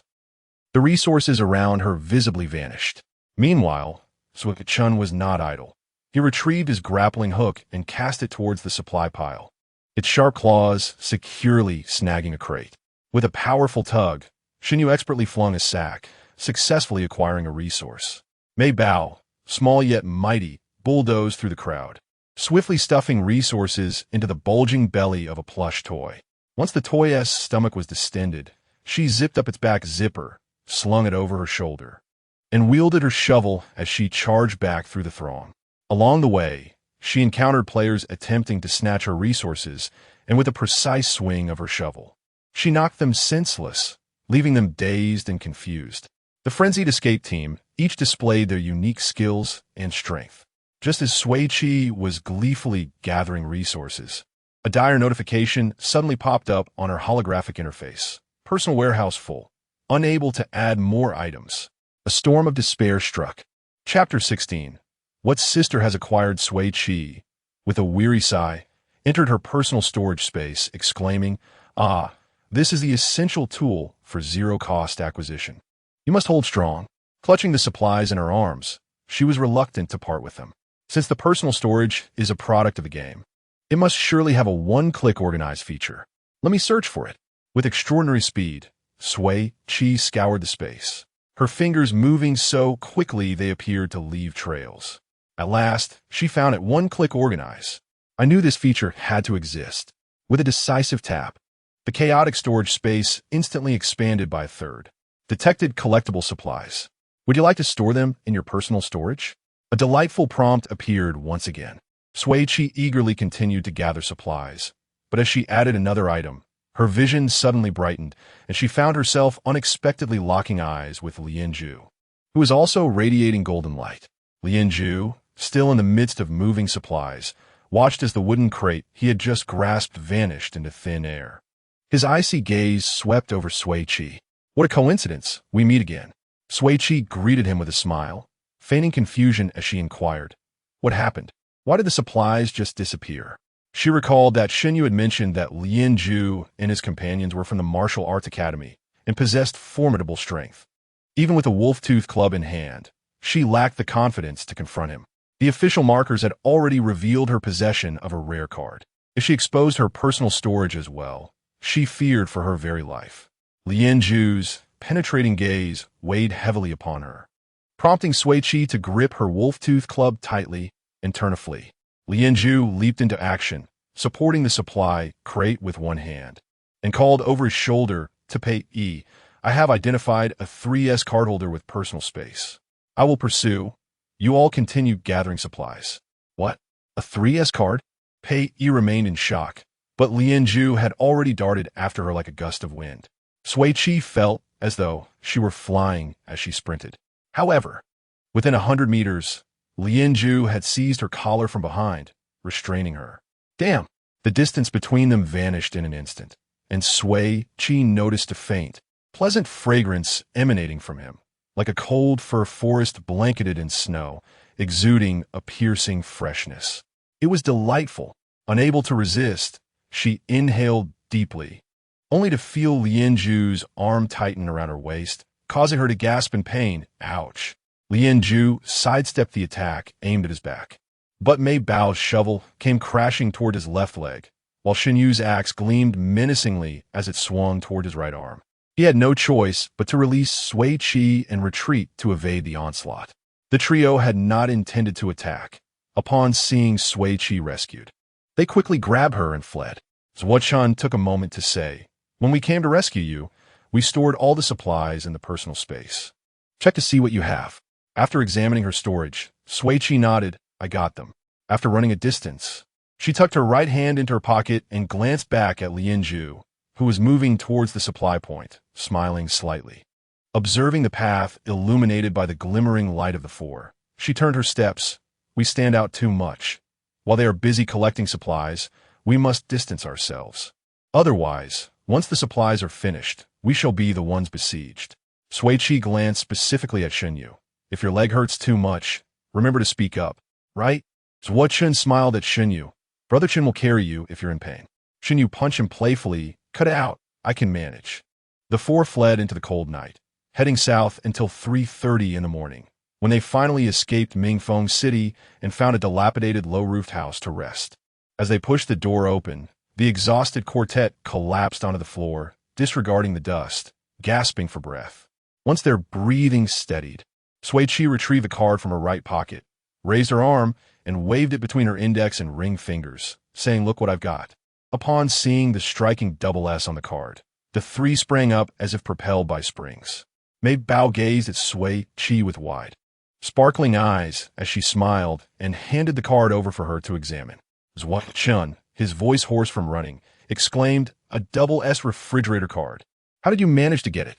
Shen Yu, a hint of playful mirth in his eyes, asked uncertainly, "It wouldn't be Lianju's, would it?" Sui Qi gave him a thumbs up. "Brother Shun is clever." Meanwhile, in Mingfeng City, Lianju gazed as unzipped cargo pants, empty side pockets. His already cold demeanor deepened to that of a millennia-old glacier, and after a moment, he surprisingly let out a light laugh, lowering his lashes. Beside him, Pei Yi and the others felt an involuntary shiver at his laugh.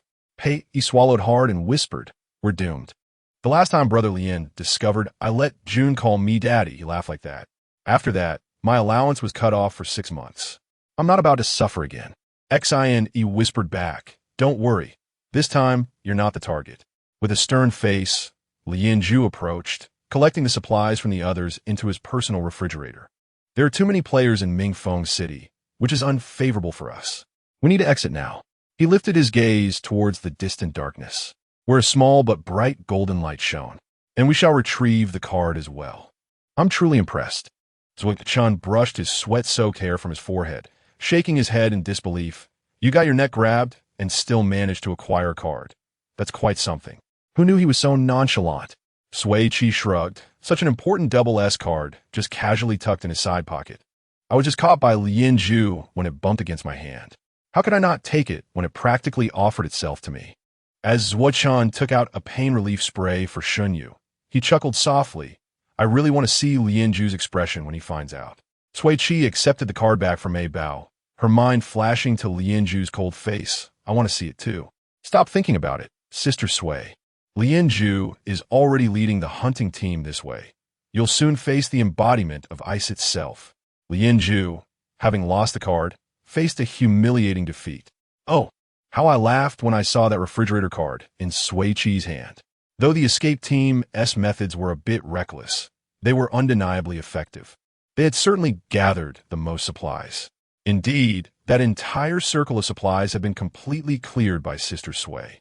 I eagerly anticipate the encounter between Lianju and Sui Qi. Haha, I wonder if he can reclaim his card. I'm prepared to stay up until 8 in the morning. Chapter 17. Unaware of the imminent danger approaching, the frenzied escape team excitedly gathered together to inspect their acquired supplies. The crystalline marks on the 4 members illuminated the otherwise dark room, making it brighter than any light could provide.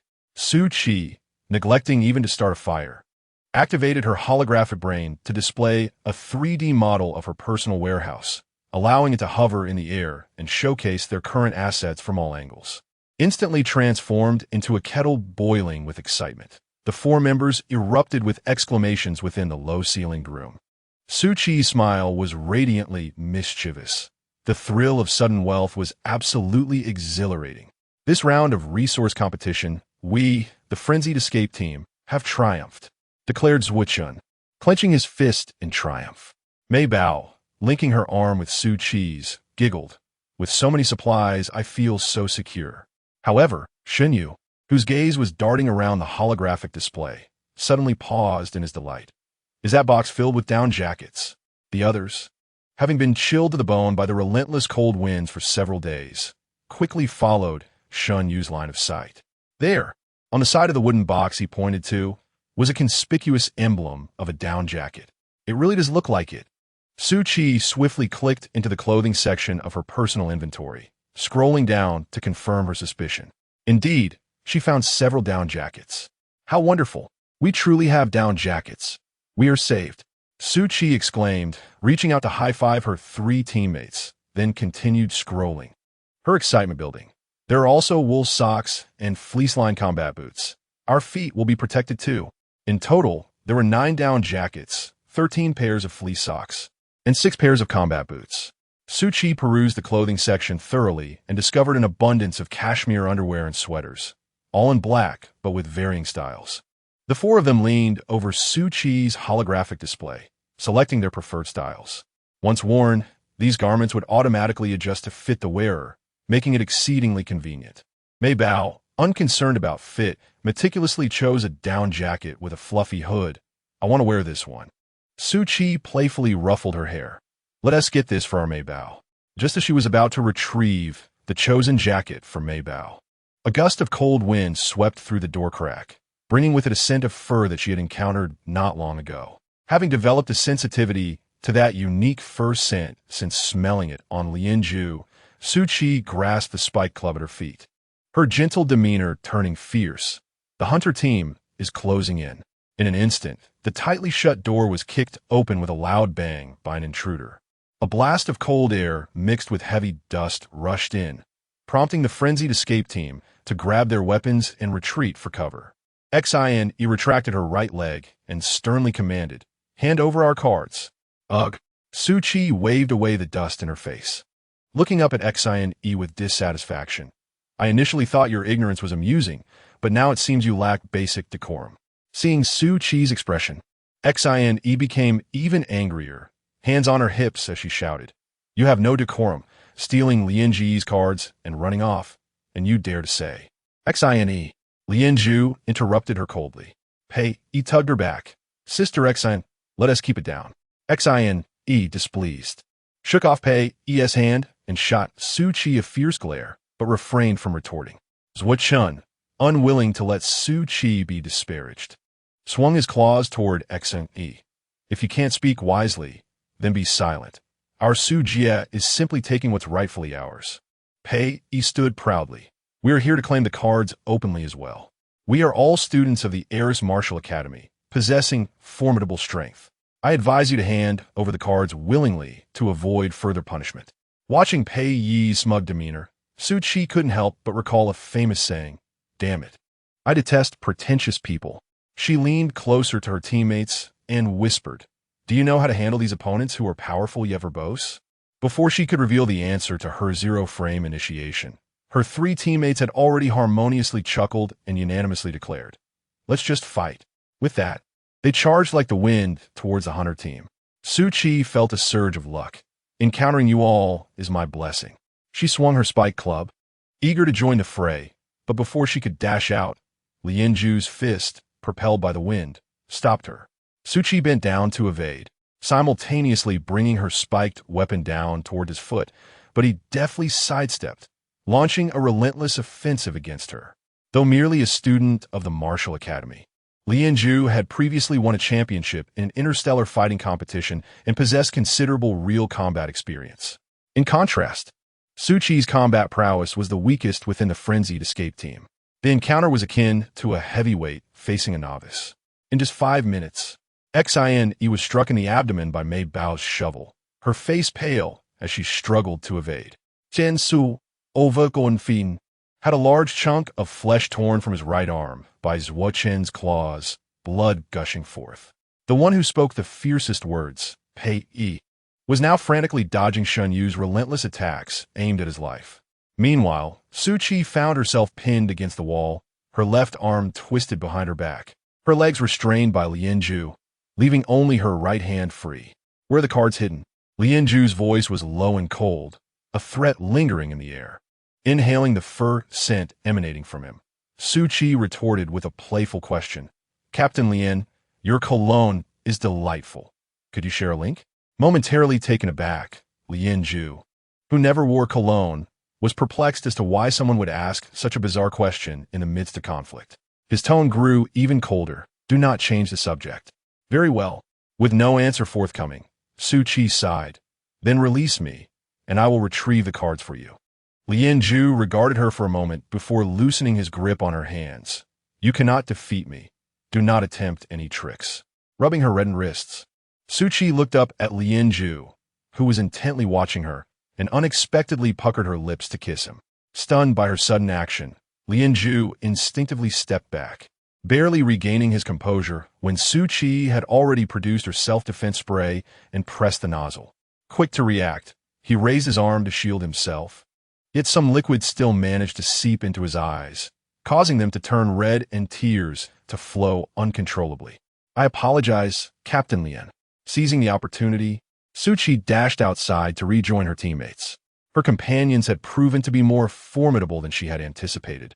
Xin lay pale on the ground, while Mei Bao wielded a shovel, positioned threateningly at her neck. Chun Su stood rigidly, half his clothing soaked in blood, tightly ensnared by a steel chain around his neck, appearing on the verge of collapse. Pei had already lost consciousness, and Shun Yu was busy stuffing him into a sack. Sui Qi, who had initially worried about her seemingly fragile teammates, was now filled with confidence for the next 14 days. Following her out, Lian Zhu muttered, I never expected none of the hunter team would rise to the occasion. What a disgrace. Chapter 18.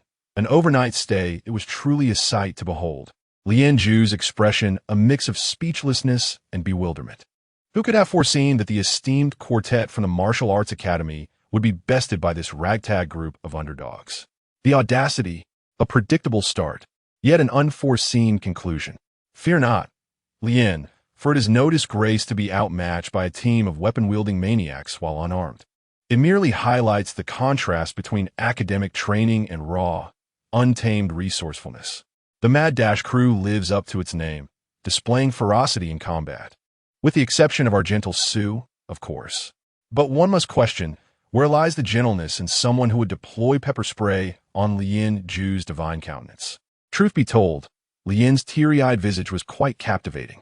Dare I say, I find myself drawn to the pairing of Lian and Sue. Am I venturing into the realm of the unconventional?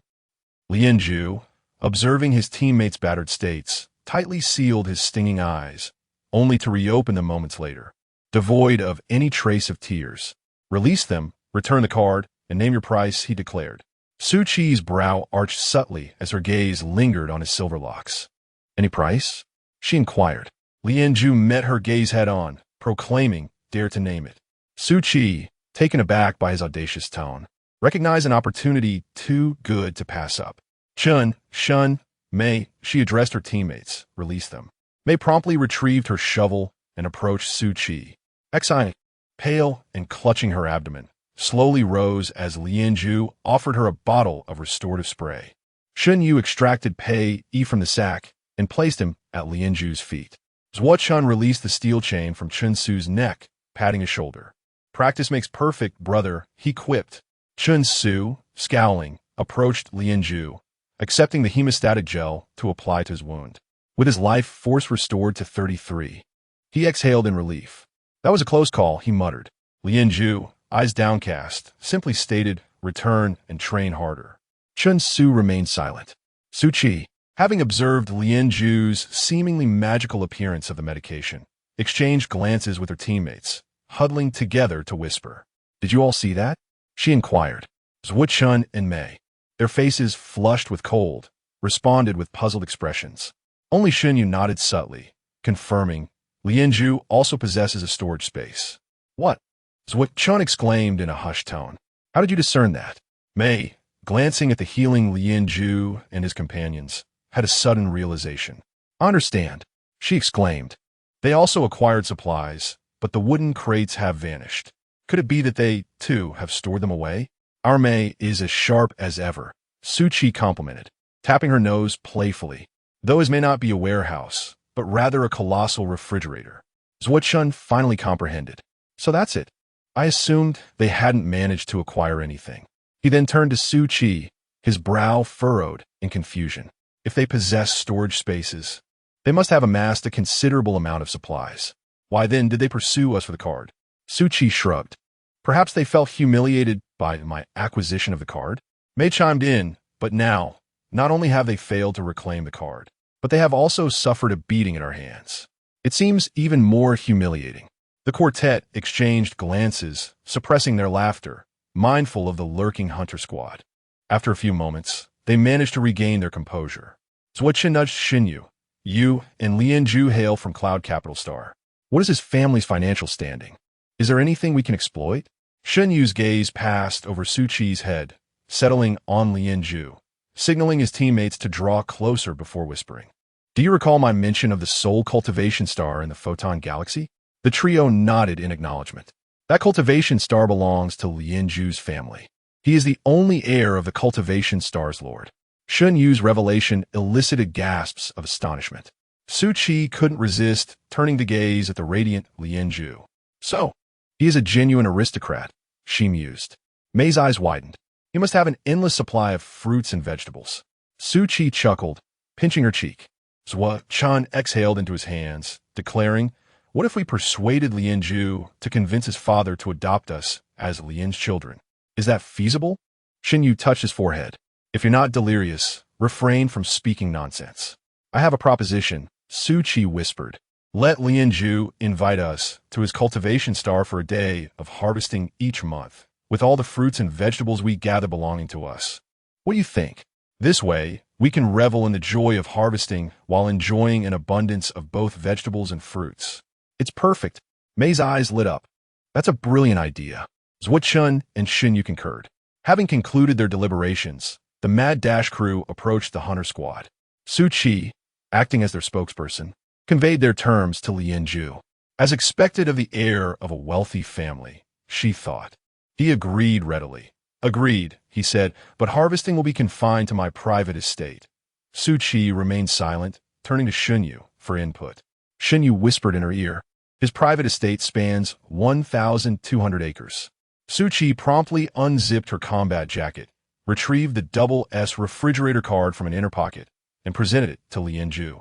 Lianzhu accepted it, instinctively reaching for his trouser pocket, but hesitated, opting instead to carefully stow the card in an inner pocket of his jacket. Finally, that's settled, Sui Qi exclaimed, taking Mei's hand and hurrying toward the house. Let's go inside. It's freezing out here. No sooner had they entered the house than Lianzhu followed suit, carrying the unconscious Pei Yi. Behind him were Chun Su and Exine Yi, supporting each other. Lianzhu deposited Pei Yi in a corner and approached the group, stating calmly, we'll take refuge here for the night to recuperate.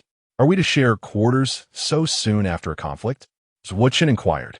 Are you not concerned that we might launch a surprise attack in the dead of night? Lianzhu remained unperturbed. Would you? He countered. He twirled his grappling hook. One can never be certain, he retorted. Lianzhu ceased arguing with Zuochen and retrieved 4 bananas from his portable refrigerator, handing them to Sui Qi. Payment for lodging. He explained. You are too kind, Captain Lian, Sui Qi remarked, her actions belying her words as she accepted the bananas without hesitation. Rest well, everyone. We shall not disturb you further. With that, she led her teammates into the small west-facing bedroom. Having spent most of the night running and fighting, they were all on the verge of exhaustion. Mindful of eavesdroppers, they refrained from conversation, promptly started a fire, and retrieved blankets. Xinyu volunteered for the night watch. I'll tend to the fire while you sleep, he offered. Zuochen was deeply moved. I love you, Shun, he declared. Sui Qi echoed. I love you, Shun. Mei followed suit. I love you, shun. The declarations of affection were immediately followed by a chorus of snores. Xinyu chuckled, gently adding firewood to the flames. At 6:30 a.m., barely perceptible white flakes drifted from the gray-blue night sky, gradually intensifying into a dense snowfall. The temperature plummeted to -20 degrees Celsius. The entirety of Sandstone Star was enveloped in a vast, white curtain. Chapter 19. What must be discarded shall be discarded, who was vigilantly tending to the fire. Suddenly felt as though his back, turned away from the flames, was ensconced in an icy chamber. A biting chill rapidly spread from his feet to envelop his entire body, and the connection between his prosthetic limb and thigh throbbed with excruciating pain. He pressed firmly on the sore spot, unable to suppress a shiver. Realizing the temperature had plummeted, he knew he must rouse the others immediately. During slumber, the human body's ability to regulate temperature diminishes, resulting in accelerated heat loss. Sleeping in such frigid conditions while clad in light clothing could lead to dire consequences if they remained undisturbed. Sui Qi, Mei Bao, wake up. Luo Chun, don't sleep. As Sui Qi opened her eyes, she was assaulted by the bone-chilling cold. Hastily checking the weather forecast, she noted, today's temperature, -23 to -16, with heavy snowfall. Tomorrow's temperature, -28 to -21, also with heavy snowfall.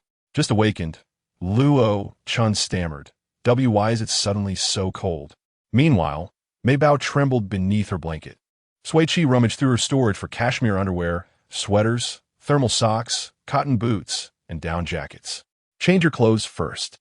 Luo Chun and Shun Yu lifted the blanket high, allowing Sui Qi and Mei Bao to change behind them while they turned away, donning their thick garments beside the fire. The 4 members of the Crazy Escape team had successfully shed their single status, now clad in warm down jackets. Sui Qi approached Shen Yu, showcasing a dazzling array of medicinal supplies. What do you need? I'll place it in the communal column. Shen Yu selected a bottle of pain relief spray and soothing gel.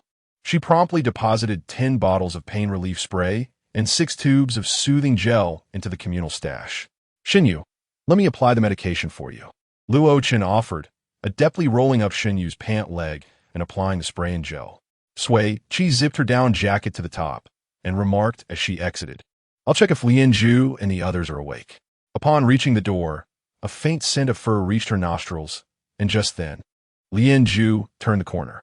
He appeared momentarily taken aback, locking eyes with Sui Qi for a brief 2 seconds before explaining, it's snowing. I intended to wake you all. Thank you, Captain Lian, Sui Qi replied with a smile, moving to the window to survey the scene. Fluffy snowflakes cascaded down, blanketing the ground, while the distant rugged sandstone peaks were entirely shrouded in white. The vibrant hues of Sandstone Star were nowhere to be seen, replaced by an expanse of desolate whiteness. As she turned to return to the small bedroom, her peripheral vision caught a glimpse of Pei Yi and the others huddled in the corner. They were sharing a single down jacket, their lips tinged with a bluish hue, trembling as they squeezed together for warmth. Pei Yi, who had fainted the previous night, had regained consciousness, but was on the verge of succumbing to the cold once more. Sui Qi glanced again at Lian Zhu, still clad in his thin windbreaker and work pants.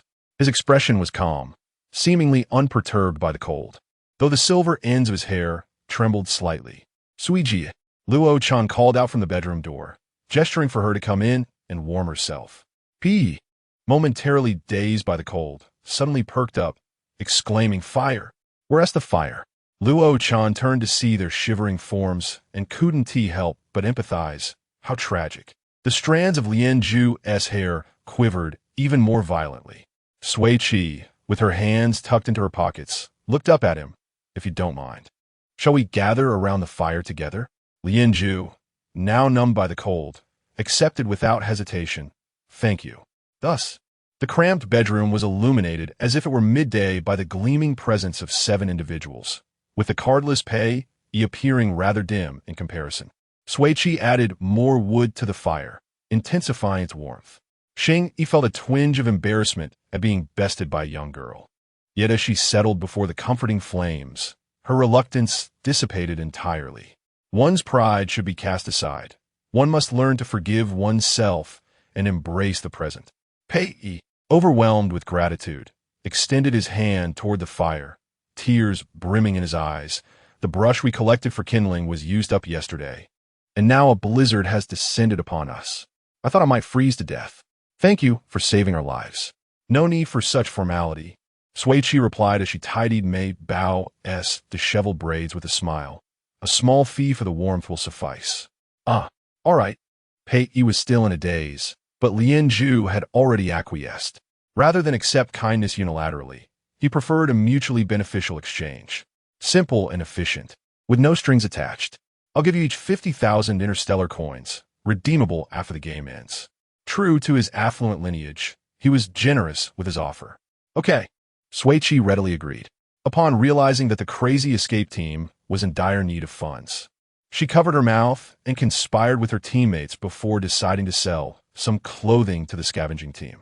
Ultimately, they successfully sold 3 down jackets, 2 cashmere undergarments, 2 sweaters, and 4 pairs of thermal socks, netting a total of 200,000 interstellar coins, a substantial profit. After the transaction, Sui Qi accessed the supply column, gathering with her teammates to discuss breakfast. The provisions she had acquired were plentiful, boasting an abundance of food, water, and daily necessities. Among them were 17 boxes of 40 bottled mineral water and even 20 boxes of coal. Provided the officials refrained from interference, they could undoubtedly endure until the game's conclusion. The 3 teammates, accustomed to subsisting on synthesized nutrients, were dazzled by the variety of food. Ultimately, Sui Qi decisively proclaimed instant noodles, ham sausages, and eggs. She produced a stainless steel pot suitable for 4, poured in 3 bottles of mineral water, and set it over the fire to boil. Mei Bao was tasked with adding the seasoning packets. Shun Yu prepared the noodles, while Sui Qi cooked the eggs, and Luo Chun added the ham sausages. A fragrant steam enveloped the room, filling it with a rich aroma as they dished out the noodles and soup, diving into the meal. Suddenly, a resounding growl erupted, drawing everyone's attention. Pei Yi, blushing and clutching his stomach, confessed, "It smells too good. I couldn't help myself." Xing Yi and Chun Su shot him death glares. He wiped the drool from the corner of his mouth. "Don't look at me like that.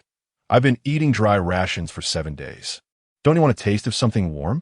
Hearing Pei Yi's words, Sui Qi replied without lifting her head, "The pot is free for you to use, but you must wash it afterward."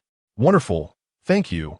Pei Yi expressed his gratitude before shaking Lien Zhu's arm insistently. "Brother Lien, hurry and get something out. Let us cook some noodles too."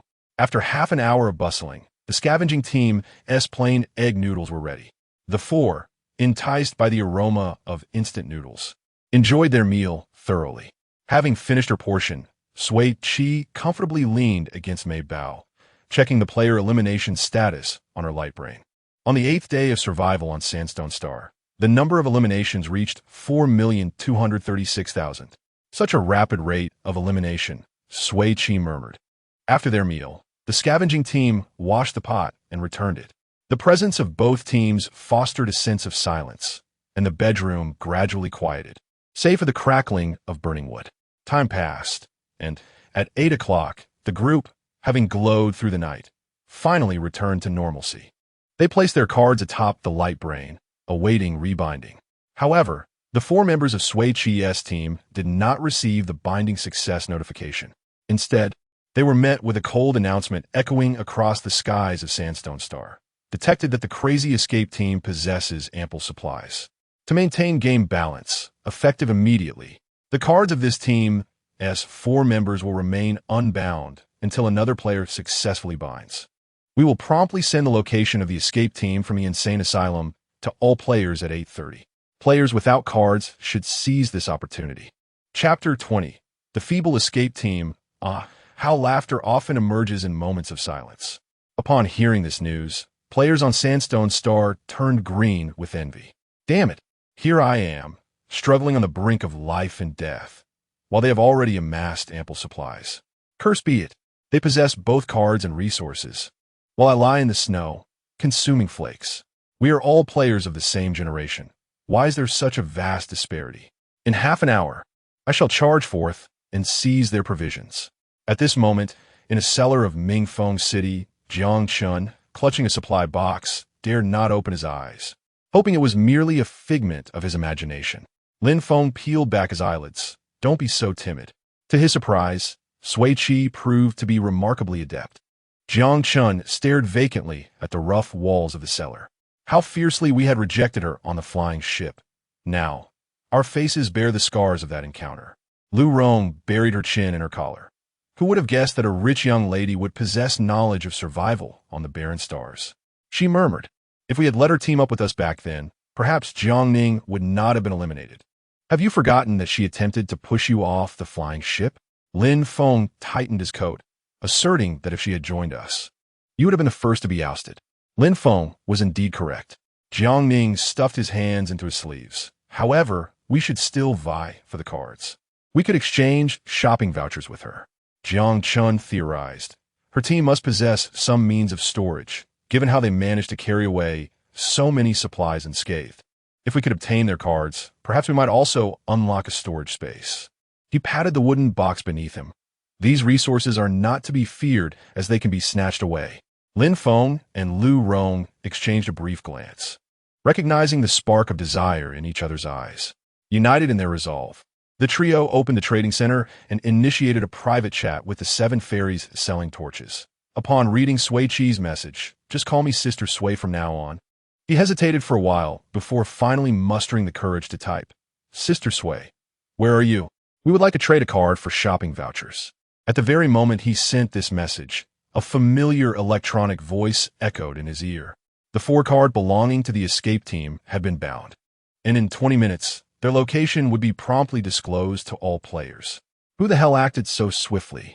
Jiang Chen's fingers danced across the interface, successfully retracting the message. The 7 fairies selling matches. I saw it. Jiang Chun covered his face with trembling hands, feeling utterly powerless. On the other end of the communication, Sui Qi smirked as she closed the chat window. In the warmth of her small bedroom, the atmosphere between the escape team and the scavenger team was surprisingly harmonious. This official maneuver was merely an attempt to incite players to turn against one another, but Sui Qi was determined to thwart their intentions. Upon hearing the official announcement, she decisively handed over all 4 cards to the scavenger team. For them, the resource-generating cards had become a hot potato, although the 4 felt some reluctance. They had sufficient supplies, and parting with the cards was the wisest choice. Lianzhu bound his 3S blind box card. Pei Yi bound Zhuo Chen's toolbox card. Chen Su bound Shun Yu's suitcase card, and Xin Yi bound Mei Bao's claw machine card. Sui Qi had initially worried that they would be reported after binding the 4 cards. Yet to her surprise, the officials remained utterly silent. Sui Qi could not help but wear a bemused expression, reminiscent of an elderly man on the subway engrossed in his phone. Could it be that our feeble escape team has truly become a thorn in the side of the officials? Lianzhu, feeble? Xin Yi, her abdomen still aching, could not help but interject, are we not then worthless, considering how brutally you defeated us yesterday? You are students of the Ares Academy. Sui Qi smiled, asserting that those with formidable strength could hardly be deemed worthless. Xin Yi responded, why does that sound so off-key? Lianzhu clarified, among the supplies we have hoarded, food and water constitute merely 1/3. Indeed, Pei Yi mused, caressing the card in his hand, it might last us for about 7 to 8 days. Sui Qi felt slightly consoled by this reassurance. As the clock inched toward 8:30, the warmth of the fire in the bedroom flickered out. The escape team and the scavenger team prepared to set forth, standing face to face in the swirling snow. Sui Qi adjusted her attire, pulling the hood of her down jacket over her head. We must begin our escape. May our paths cross again. Lianzhu nodded in agreement, presenting a large bag of fruit to Sui Qi, a token of gratitude for the cards. Sui Qi accepted it with surprise. Thank you. No need for thanks, Lianzhu replied, his eyes reflecting the pure white of the snow, which added a chill to his demeanor. Yet his words carried warmth. If we meet again on the 21st day, I shall return the 4 cards to their rightful owner. With that, he led his teammates into the flurry of snow. Sui Qi and her companions ventured in the opposite direction. How could this be? I had hoped they would safely endure until the game's conclusion. Yet suddenly, they were targeted by the officials. My heart ached for the escape team. Had the scavenger team hoarded the resources, they would have been the ones reported, merely enhancing the gaming experience, hardly an act of targeting. The supplies in PGA's warehouse could sustain them for months. The officials would undoubtedly not allow such a smooth passage to victory. In this harsh, frigid apocalypse, resources were scarce. And with the snow and plummeting temperatures, those who failed to secure supplies would perish swiftly. The difficulty of this season far surpassed the last. Few would likely achieve victory in the first round. I had anticipated witnessing the union of PGA and Shun, yet they were forcibly separated so soon, and my hopes for their pairing dissipated. How frustrating. Their time together, albeit brief, yielded a fair share of resources. Watching my beloved PGA and her small, frail companion struggle through the snow filled me with compassion. I longed to shower them with gifts for solace. As the officials prepared to announce their location, I began to send gifts. I aimed to send a few talismans for their safety in overcoming this ordeal. The biting wind howled, swirling snow and fog that made it difficult to see. The escape team clung to one another, unwilling to let go. Mei Bao held Sui Qi's hand tightly, drawing close to her. Sui Chun buried half his face in his clothing, chuckling as he remarked, "Lianju is quite the righteous individual." It was just that the officials were relentless, forcing them to flee in this blizzard. Shen Yu lowered his head to shield himself from the wind and snow, murmuring, "If they wish to profit from us, we must survive within the confines of the rules they set." Sui Qi nudged Shen Yu's shoulder. Great minds think alike. As the clock struck 8:30, the official's merciless electronic voice echoed precisely on cue. "The location card for the escape team has been dispatched to all players' devices. Please check your inboxes." From the vantage point above the sandstone planet, the scattered players were converging towards the direction of the Mad Dash team. Enticements included survival and the substantial prize money awarded to the last one standing. A dense and hurried flurry of snowflakes descended from the leaden sky, obscuring visibility. The black down jackets worn by Sui Qi and her companions were soon blanketed in white. While the heavy snowfall posed considerable challenges to the Mad Dash team's progress, it also provided them with excellent concealment. The swirling snowflakes formed a natural curtain, masking their presence and rendering them both diminutive and elusive in the silvery landscape. The quartet received location cards from the officials.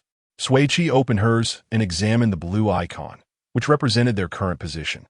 After advancing approximately 500 meters, the blue icon remained stationary, prompting Sui Qi to halt. Observing her pause, the others followed suit. This location card doesn't update our real-time position, nor does it support dynamic tracking, Mei Bao exclaimed delightedly, clasping Sui Qi's hand and shaking it gently. Sui Chun chuckled softly, remarking, "It seems the officials possess some semblance of decency."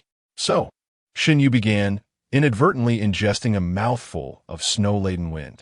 Shielding his face with his sleeve, he continued, "We simply need to locate a sufficiently concealed spot and ensure we remain undetected." Sui Qi gestured towards the towering peaks looming in the distance. Their crimson sandstone now cloaked in white. "Let's head there first and see if we can find any suitable sandstone caves for shelter." The four of them briskly made their way towards their destination, leaving a trail of footprints in the snow. At the end of these tracks, two figures emerged from the swirling snow, clad in rough animal hides. The lanky player carried a finely crafted bow and arrow on his back, his gaze fixed on the direction of the footprints. "Good fortune," he said, "we're close to our target." His voice trembled in the frigid air, betraying his excitement. The stockier player glanced at the broadsword in his hand and grunted, "The supplies we plundered will only last 3 days. Time for a resupply." They exchanged a knowing glance and sprinted towards the footprints. The wind intensified abruptly, causing Sui Qi, who was leading the group, to halt abruptly, her nostrils flaring. Amidst the overwhelming scent of ice and snow, she detected two unfamiliar, living presences. "Someone's here," Sui Qi announced, her gaze fixed on the direction from which the scent emanated. Sui Chun frowned. "They've caught up to us quickly." Sui Qi's eyes scanned the footprints behind them. "They followed our tracks." As she spoke, an arrow whistled through the air, aimed at her chest with icy intent. "Careful, Sui Jia." Sui Chun yanked her backward, narrowly avoiding the projectile as it plunged into the snow. Before Sui Qi could regain her balance, a second arrow was aimed at Mei Bao. Shen Yu swiftly scooped her up and dove into the soft snow. Sui Qi's heart clenched momentarily before relaxing. She rushed over, grasped Mei Bao's hand, and said, "We need to find cover, quickly." The four of them scurried towards an overhanging rock face, seeking refuge from the barrage of arrows. "Don't bother hiding," the lithe player taunted, advancing with his bow drawn. "You can't escape." The stocky player brandished his broadsword. "Hand over your supplies, and we might spare your lives." As they closed within 5 meters of the rock face, Sui Qi emerged, his grappling hook securing itself around the lanky player's abdomen. With a powerful tug, he pulled the chain taut. Ack! A piercing scream echoed across the desolate landscape. The lanky player collapsed to the ground, clutching his bloodied stomach. With a roar, the stocky player charged at Sui Qi.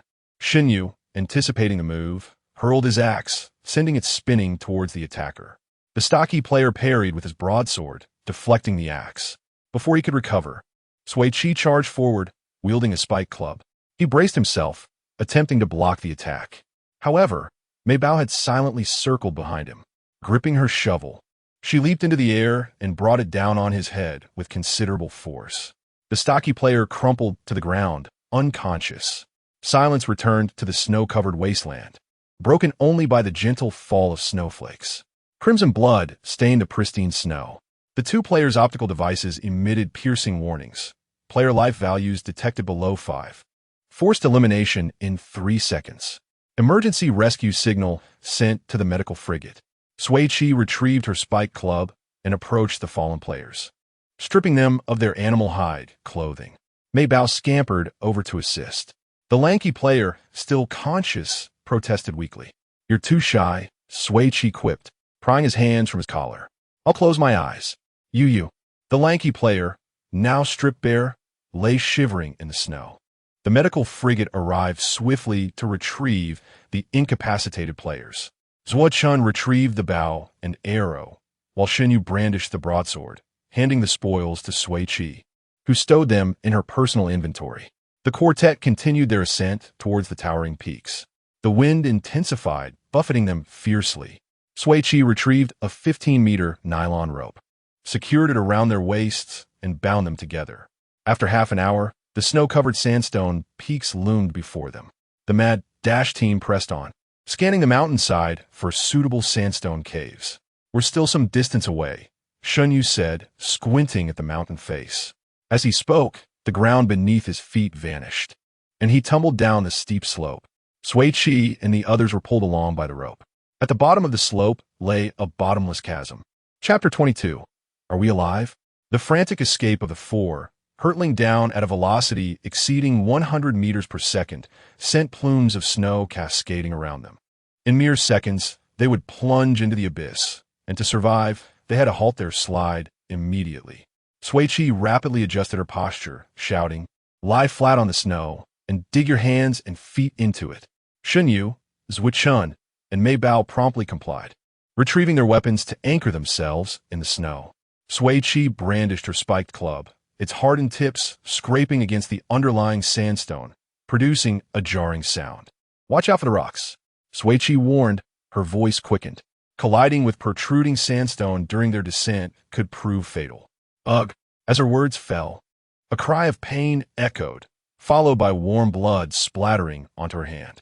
A stark crimson trail marred the pristine white snow. For a moment, her thoughts faltered. Mei Bao's shovel wedged firmly into a crevice, finally halting their descent. However, Shen Yu, Sui Qi, and Sui Qi had already plummeted into the chasm, leaving only Mei Bao precariously perched at the edge. Sui Qi's heartbeat, rapid as a drum, gradually steadied. The cliff face bore only a thin layer of snow. Finding a foothold, she leaned down to assess Shen Yu and Sui Qi's condition. Sui Qi swiped at the blood smeared across the right side of his face, blood that belonged to Shen Yu. His voice trembled as he asked, "Shen Yu, are you alive?"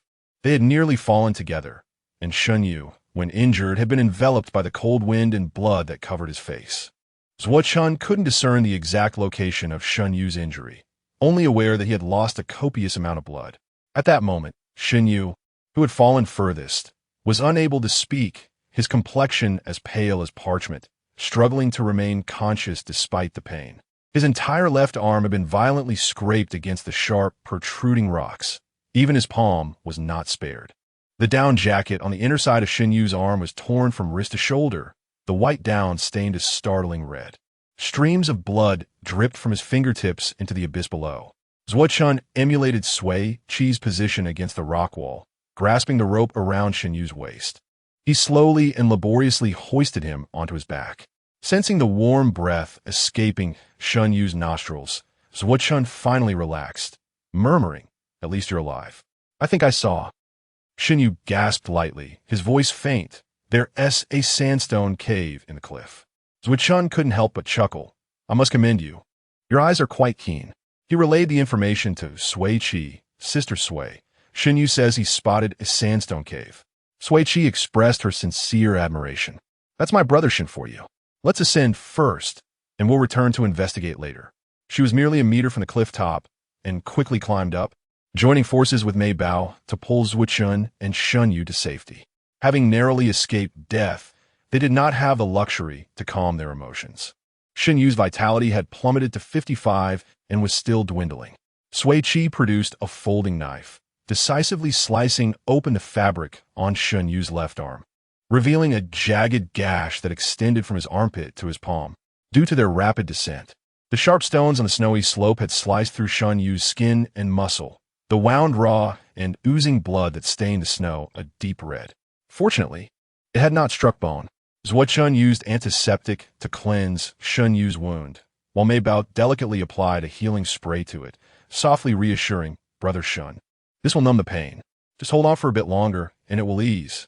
Sui Qi took charge of applying rapid healing gel, promising that within 2 hours, the wound would scab over. After applying the medication, the pain subsided significantly, leaving Shun Yu with only a lingering numbness. With a hint of guilt, he murmured, "I'm sorry. It's my fault for being careless and putting you all in danger." "What is the point of saying that?" Chun playfully flicked Shin Yu's forehead. "We are a team, sharing both benefits and risks."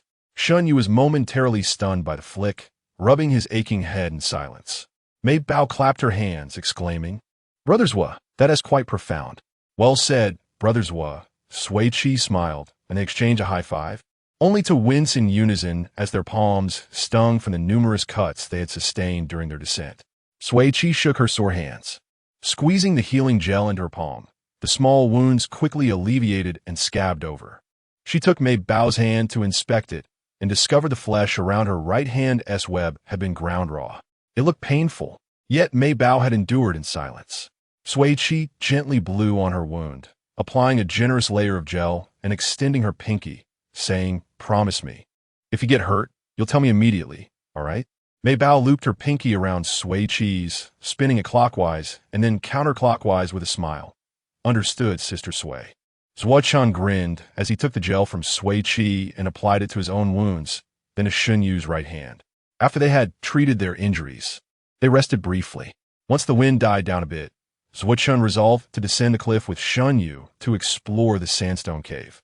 Shun Yu removed the down jacket that had barely lasted a day before its honorable retirement, donning a fresh one. Chun wielded a shovel, clearing the accumulated snow at the cliff's edge to reveal the red sandstone beneath, firmly embedding the climbing claws into the rock crevice. After ensuring they were secure, he turned his back to Shun Yu and slightly bent. "Climb on, brothers will carry you." Shun Yu's left arm was indeed too weak to exert any force. He took 2 steps forward, awkwardly positioning himself on Chun's back. Chun straightened up, noticing Shun Yu's rigidity, gently tapping his thigh with his index finger. "Relax. You won't fall." Shun Yu attempted to loosen up, but failed, his hands gripping Chun's shoulders, his back stiff as a board. Chun secured Shun Yu tightly with the rope, tying its end to the steel chain to ensure it was long enough. Sui Qi cautioned from the side, "There's snow on the cliff. Be careful not to slip. Step firmly before descending." "Rest assured," Chun replied, finding suitable footholds and handholds along the cliff face. He began to descend slowly. Mei Bao clutched the steel chain while Sui Qi stood on the climbing claws, ready to pull the two back at the slightest disturbance. "Shift a bit east," Yu whispered instructions into Zhuo ear. Zhuo followed the guidance, moving cautiously on the slick rock face. Between the towering cliffs, the wind and snow persisted, yet Zhuo continued his descent with Yu on his back. Finally, around 30 meters from the cliff top, they successfully spotted the entrance of a sandstone cave, its color markedly darker than the surrounding mountains. Zhuo clung to the edge of the cave, bending to enter with Yu on his back. He activated his light brain and sent a message to their group, successfully located the sandstone cave. The two at the cliff top, upon reading the message, felt their worries dissipate. Half an hour later, Sui Qi, carrying Mei Bao, safely arrived at the sandstone cave, and the four reunited. Chapter 23. Diverse Skills. Diverse Paths. Zhuo flicked his arms, retracting the flying claws and stowing them away in Sui Qi's personal storage. The four of them activated the built-in flashlight of their holographic devices and proceeded into the sandstone cave. Zhuo led the way, flanked by Sui Qi and Mei Bao in the middle, with Yu bringing up the rear. The interior of the cave was remarkably spacious. Sui Qi surveyed the main chamber, large enough to accommodate nearly 20 individuals, and turned to Yu, saying, "Brother Shun, this place is both concealed and spacious. It's quite excellent." Mei Bao chimed in with praise, exclaiming, "Absolutely splendid." Zhuo nodded in agreement, adding, "Impressive." He illuminated the stone cavern with his device, discovering two smaller passages behind the main chamber. The right passage was slightly smaller, and upon entering, they noticed a distinct depression in the center of the floor, featuring an irregularly shaped, dark opening that gaped ominously, leaving them uncertain of its destination. Due to its resemblance to a squat toilet, Sui Qi decided they could use this small cave as a restroom, a suggestion that met with unanimous approval. The left passage was larger, containing a 3-meter-long stone bed, making it an ideal sleeping area for the four. They swiftly set about building a fire and boiling water. While waiting for the water to heat, all 8 frostbitten hands, swollen like radishes, extended toward the fire for warmth. Despite their storage being brimming with supplies, they could not find a single glove. Sui Qi suspected that the authorities had neglected to distribute any. "No matter," she declared, "I shall take care of it. After our meal, I will craft a few pairs of gloves. We have a box of yarn and several sets of knitting needles." Zhuo immediately interjected, "Make them lined and thick, please." "Certainly," Mei Bao added, "Sister Sui, I would like a neck warmer." "No problem," Sui Qi replied. Yu raised his hand, coolly stating, "I want 2 pairs." "Consider it done," Sui Qi assured him. Zhuo playfully pinched Yu's fingers and leaned closer, saying, "Yu, you've changed. Whoever you are, get off him." Yu pushed his face away and handed him a pain relief spray, saying, "My legs hurt. Can you help me spray it?" "Sure thing," Zhuo replied, promptly setting aside his playful demeanor to administer the spray diligently. Just then, the water in the pot began to boil, and they fell silent, concentrating on their task of drinking the warm water that melted away the chill in their bodies. After a brief rest, the 4 members of the Mad Escape team commenced their work. Sui Qi discovered a box of magnetic wall lamps among the supplies and installed several in both the bedroom and restroom, significantly brightening the dim sandstone cave. Zhuo held a bag of hooks, using a folding knife to cut several holes in the hide of a black dust beast, hanging it above the entrance to shield against the biting cold.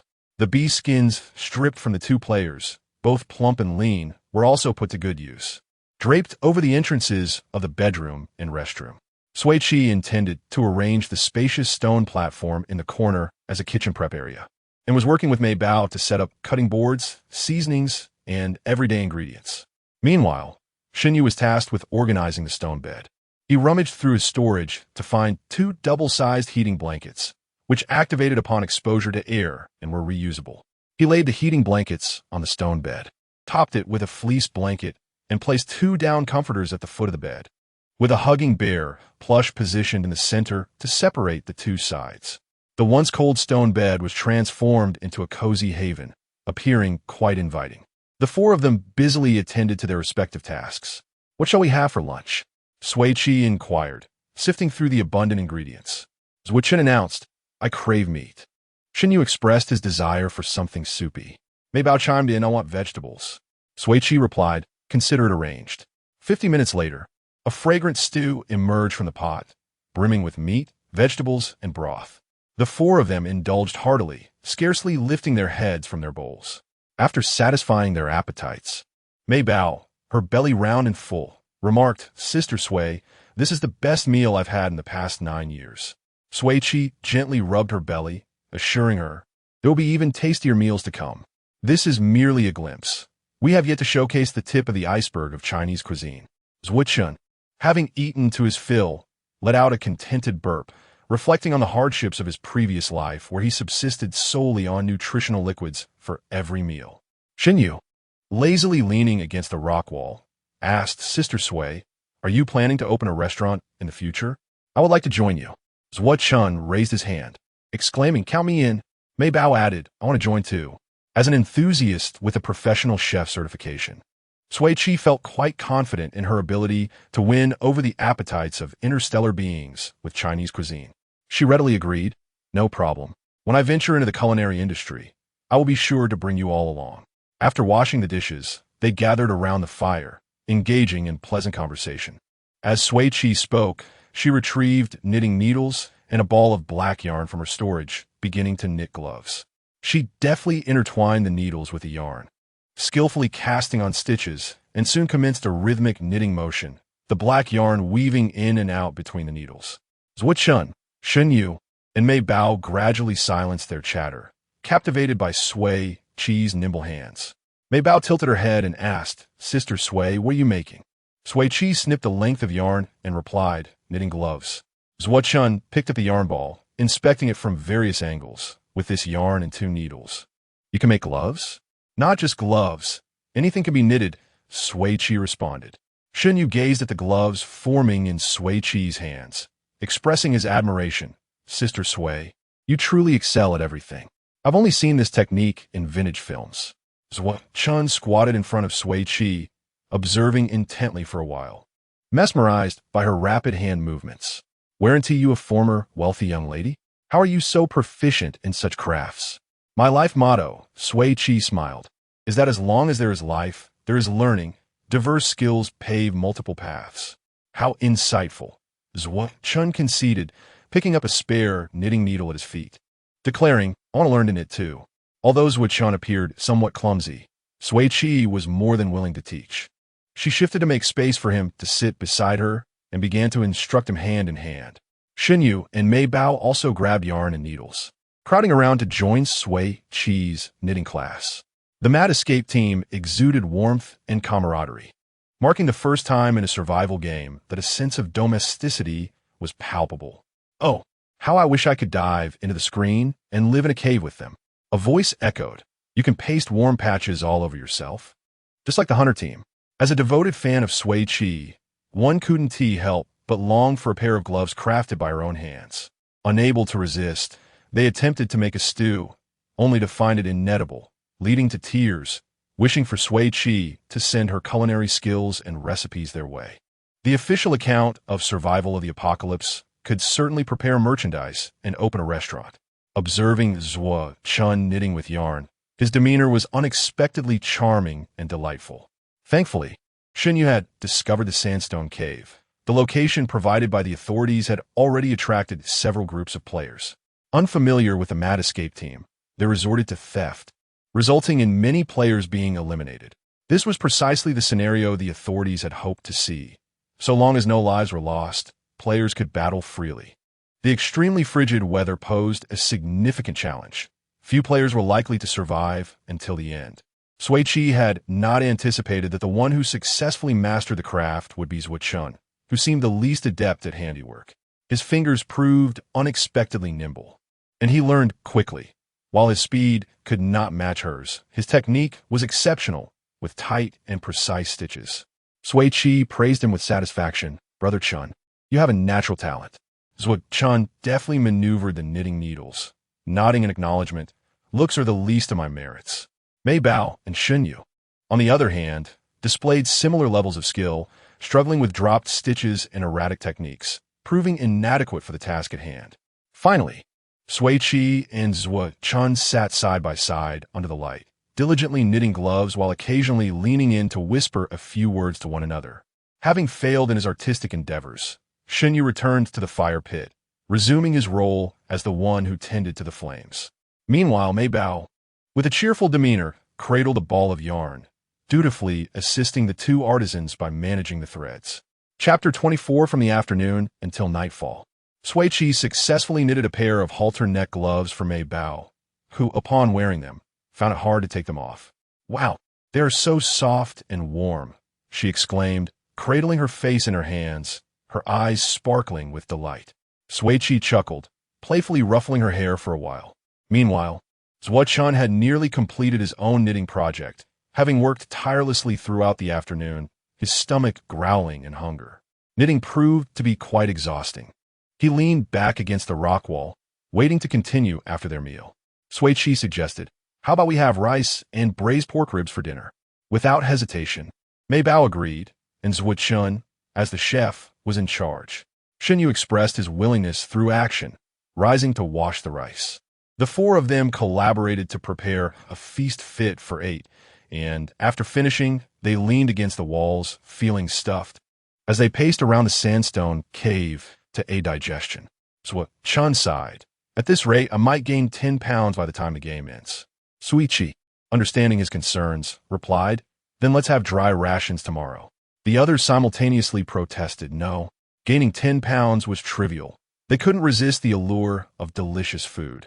In the harsh, frigid end times, food was not merely sustenance but a balm for the soul. "I'm only 9 years old, the perfect age for growth," Mei Bao added. "Very well," Sui Qi said sincerely. "Knowing you're all food lovers puts my mind at ease. It is better to be pleasantly plumped together than alone." In her inventory, 2/3 of their provisions consisted of various meats, with vegetables and fruits being scarce. She cheerfully announced the main dish for tomorrow. "We'll have roast lamb leg." Hooray! After a leisurely evening stroll, the four of them soon felt drowsy. After a quick wash, they nestled under the warm blankets and fell into a deep slumber. The Crazy Escape team spent days in this secluded sandstone cave, indulging in meals, sleep, and knitting. Sui Qi and Mei Bao each had 2 pairs of gloves and a hat. Zhuo had knitted matching sets for both himself and Shunyu, who also received a custom-made leg warmer. During this time, the snow continued to fall and temperatures plummeted to -45 degrees. Every day, countless players were forced to exit the game due to severe frostbite. On the 13th day of survival on Sandstone Star, the snowfall finally ceased, but the chill persisted. Only over 20,000 players remained. Zhuo glanced at the data displayed above his head, lamenting, "Out of 50 million players, only this few have survived." His knitting skills had become remarkably proficient, and he swiftly crafted a woolen mask. "This season's difficulty is immense," Shinyu remarked while tending to the fire. "To have 2,000 survivors is already quite significant." Indeed, it was an impressive number. Sui Qi, armed with needles and thread, continually extracted cotton from the plush toys Mei Bao clutched, sewing it into their gloves, hats, and masks, preparing to make them thicker and warmer. Given the official style, they will surely stir up trouble again.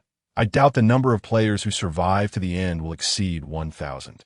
Zhuo, needles flying in his hands, mused, "It's hard to predict the official schemes. I have no idea what tricks they will pull next." "Stay calm," Sui Qi said, unperturbed. "When soldiers come, we shall meet them.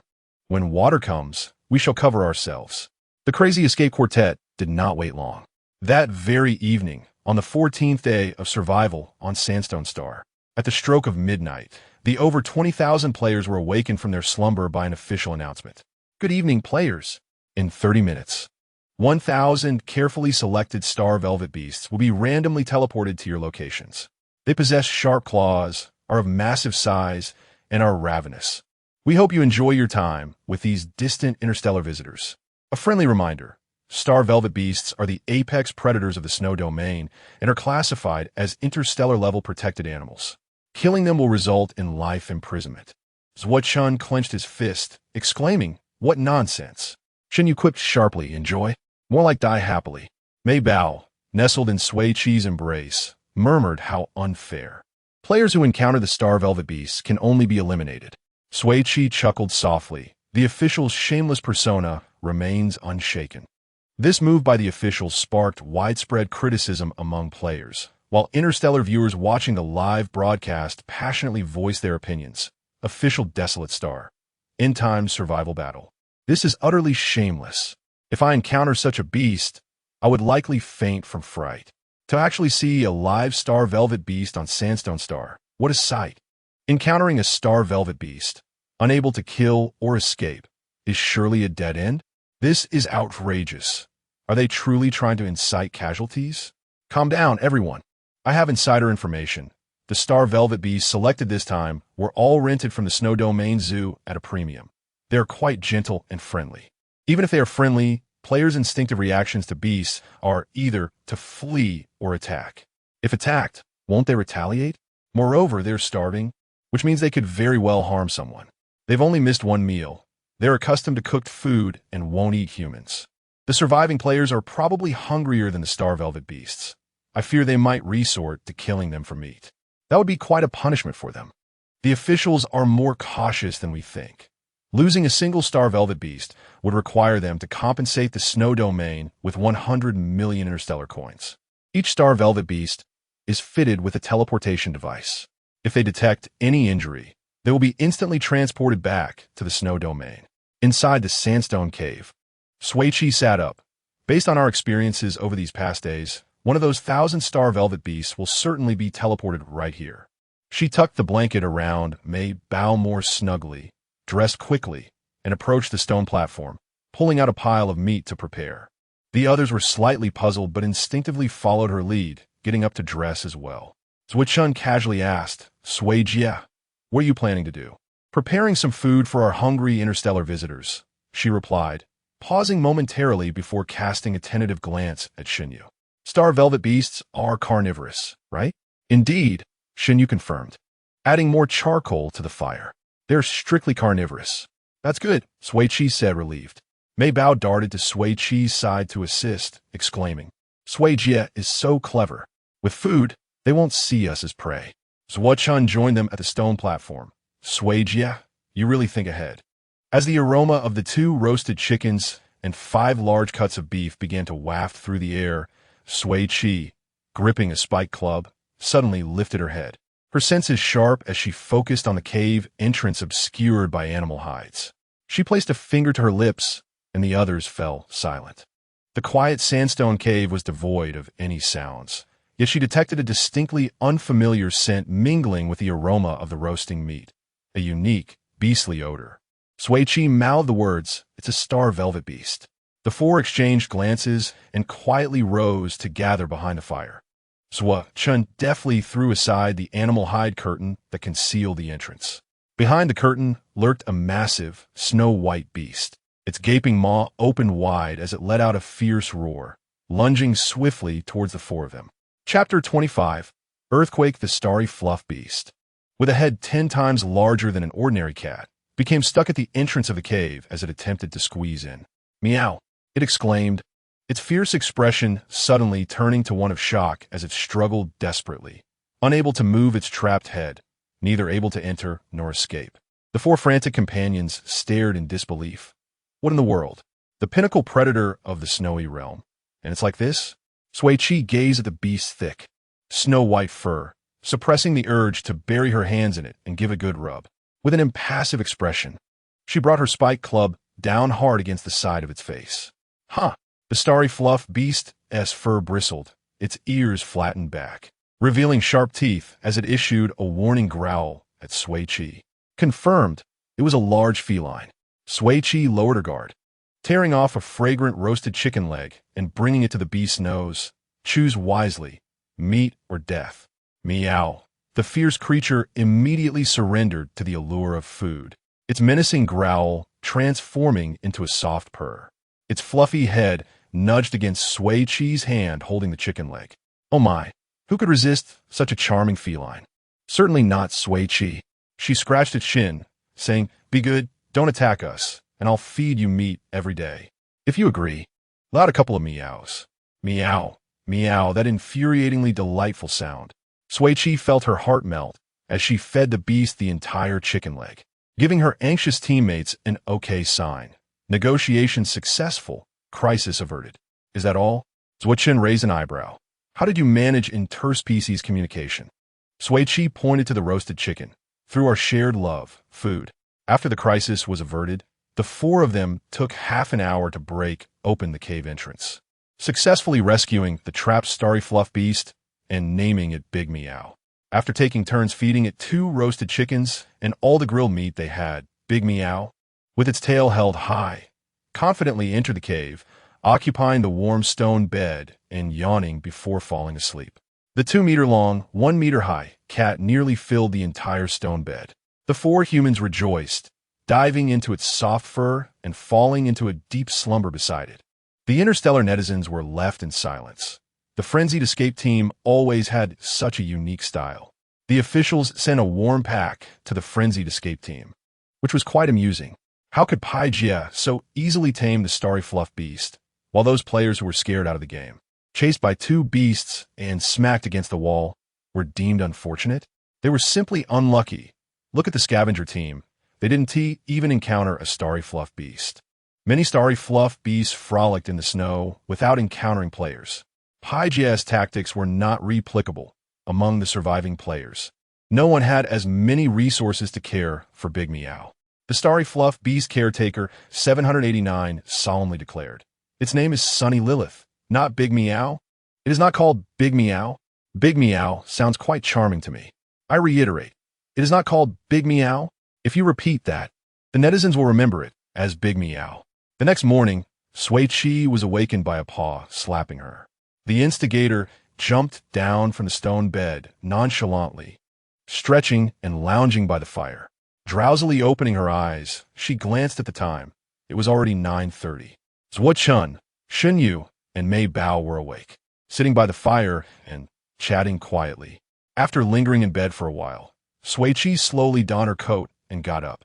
She had slept far too comfortably last night. After using the restroom next door, she was fully awake, quickly washing her face and brushing her teeth before settling next to the warm Big Meow, checking the weather on her light brain. Today's low was minus 50 degrees, and tomorrow it would drop to minus 55 degrees. After reporting the weather to everyone, she rubbed her hands together. It seemed the temperature would not rise. Over 10,000 players had exited the game yesterday. Sui Qi ladled a bowl of rice porridge from the pot and handed it to her. "I made some rice porridge. Have some first." "I love you," Sui Qi replied, accepting the bowl and sipping it slowly. After finishing the porridge, the 4 of them quickly prepared a simple breakfast. They made a pure meat meal for Big Meow, placing a bowl of water beside it. After eating and drinking to its heart's content, Big Meow jumped back onto the stone bed to sleep. With some free time, Sui Qi planned to prepare more cooked food for storage while Mei Bao and Xinyu helped her. Sui Qi, meanwhile, practiced the double rib knitting technique he had just learned yesterday, his expression focused. At 11:35 in the morning, the deeply sleeping Big Meow suddenly awoke, leaping off the stone bed, pacing anxiously while emitting low growls of unease. Animals often sense impending danger before humans do. Sui Qi immediately got up and moved closer to Sui Qi and the others. Mei Bao furrowed her brow in worry. "Sister Sui, what's wrong with Big Meow?" Sui Qi gathered all nearby supplies into her personal storage. "Stay alert." "Meow." Big Meow let out a sharp yowl, and the entire sandstone cave trembled violently. The 4 unsteady individuals collided heavily against the rock wall, dust and debris cascading from the cave ceiling. "It's an earthquake." Sui Qi struggled to maintain her balance, retreating to a corner to protect her head. Shielding Mei Bao in the corner, she reached out to hold Sui Qi and Xun Yu's heads, while Big Meow dashed to their side, deftly swiping at falling rocks to clear a path, its massive body providing them protection. Fortunately, the quake was not severe and lasted only about 10 seconds before subsiding. As Sui Qi opened her eyes in Big Meow's thick fur, she noticed that although Sui Qi and Shun Yu were held safely in her embrace, their arms were raised protectively above her and Mei Bao, enclosing them tightly in the middle. Though Mei Bao nestled in her arms, she extended her own arms to encircle Sui Qi's head. In that moment, Sui Qi truly felt the reality of her rebirth in this new world. The chilling memory of drowning alone in a mountain flood gradually faded, replaced by the warmth emanating from her life-dependent companions, making her feel vividly alive in the present. Sui Qi patted her teammate's arms. "It's okay now." Shen Yu and Zhuo were the first to rise, while Sui Qi gently ruffled Mei Bao's hair. "There might be aftershocks. Let us gather our things and leave here." They packed all the seasonings and ingredients from the stone platform, the wall lamps, the cooking pot and kettle on the ground, and the blankets and plush toys from the stone bed into the storage. The fire that had burned day and night was extinguished, and the sandstone cave, once filled with traces of their lives, returned to its cold, desolate state. They donned thick, insulated gloves, hats, and masks, clearing away the stones blocking the cave entrance. The frigid wind at -50 degrees effortlessly stripped away their warmth, causing any exposed skin to sting painfully.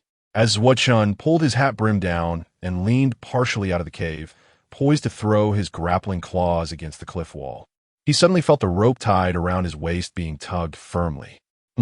Confused, he turned back to see the three behind him and Big Meow, all gazing solemnly at something across from them. Chapter 26. The onslaught of toxic fog following the gaze of the trio, he beheld a peculiar layer of dark green mist, shrouding the air less than 20 meters away. It descended from the leaden sky to the earth, extending like a veil of water, its boundaries obscured. This ominous fog, imbued with a palpable sense of oppression, gradually advanced towards them. Mei Bao grasped Sui Qi's hand tightly, exclaiming, "Sister Sui, it's toxic fog."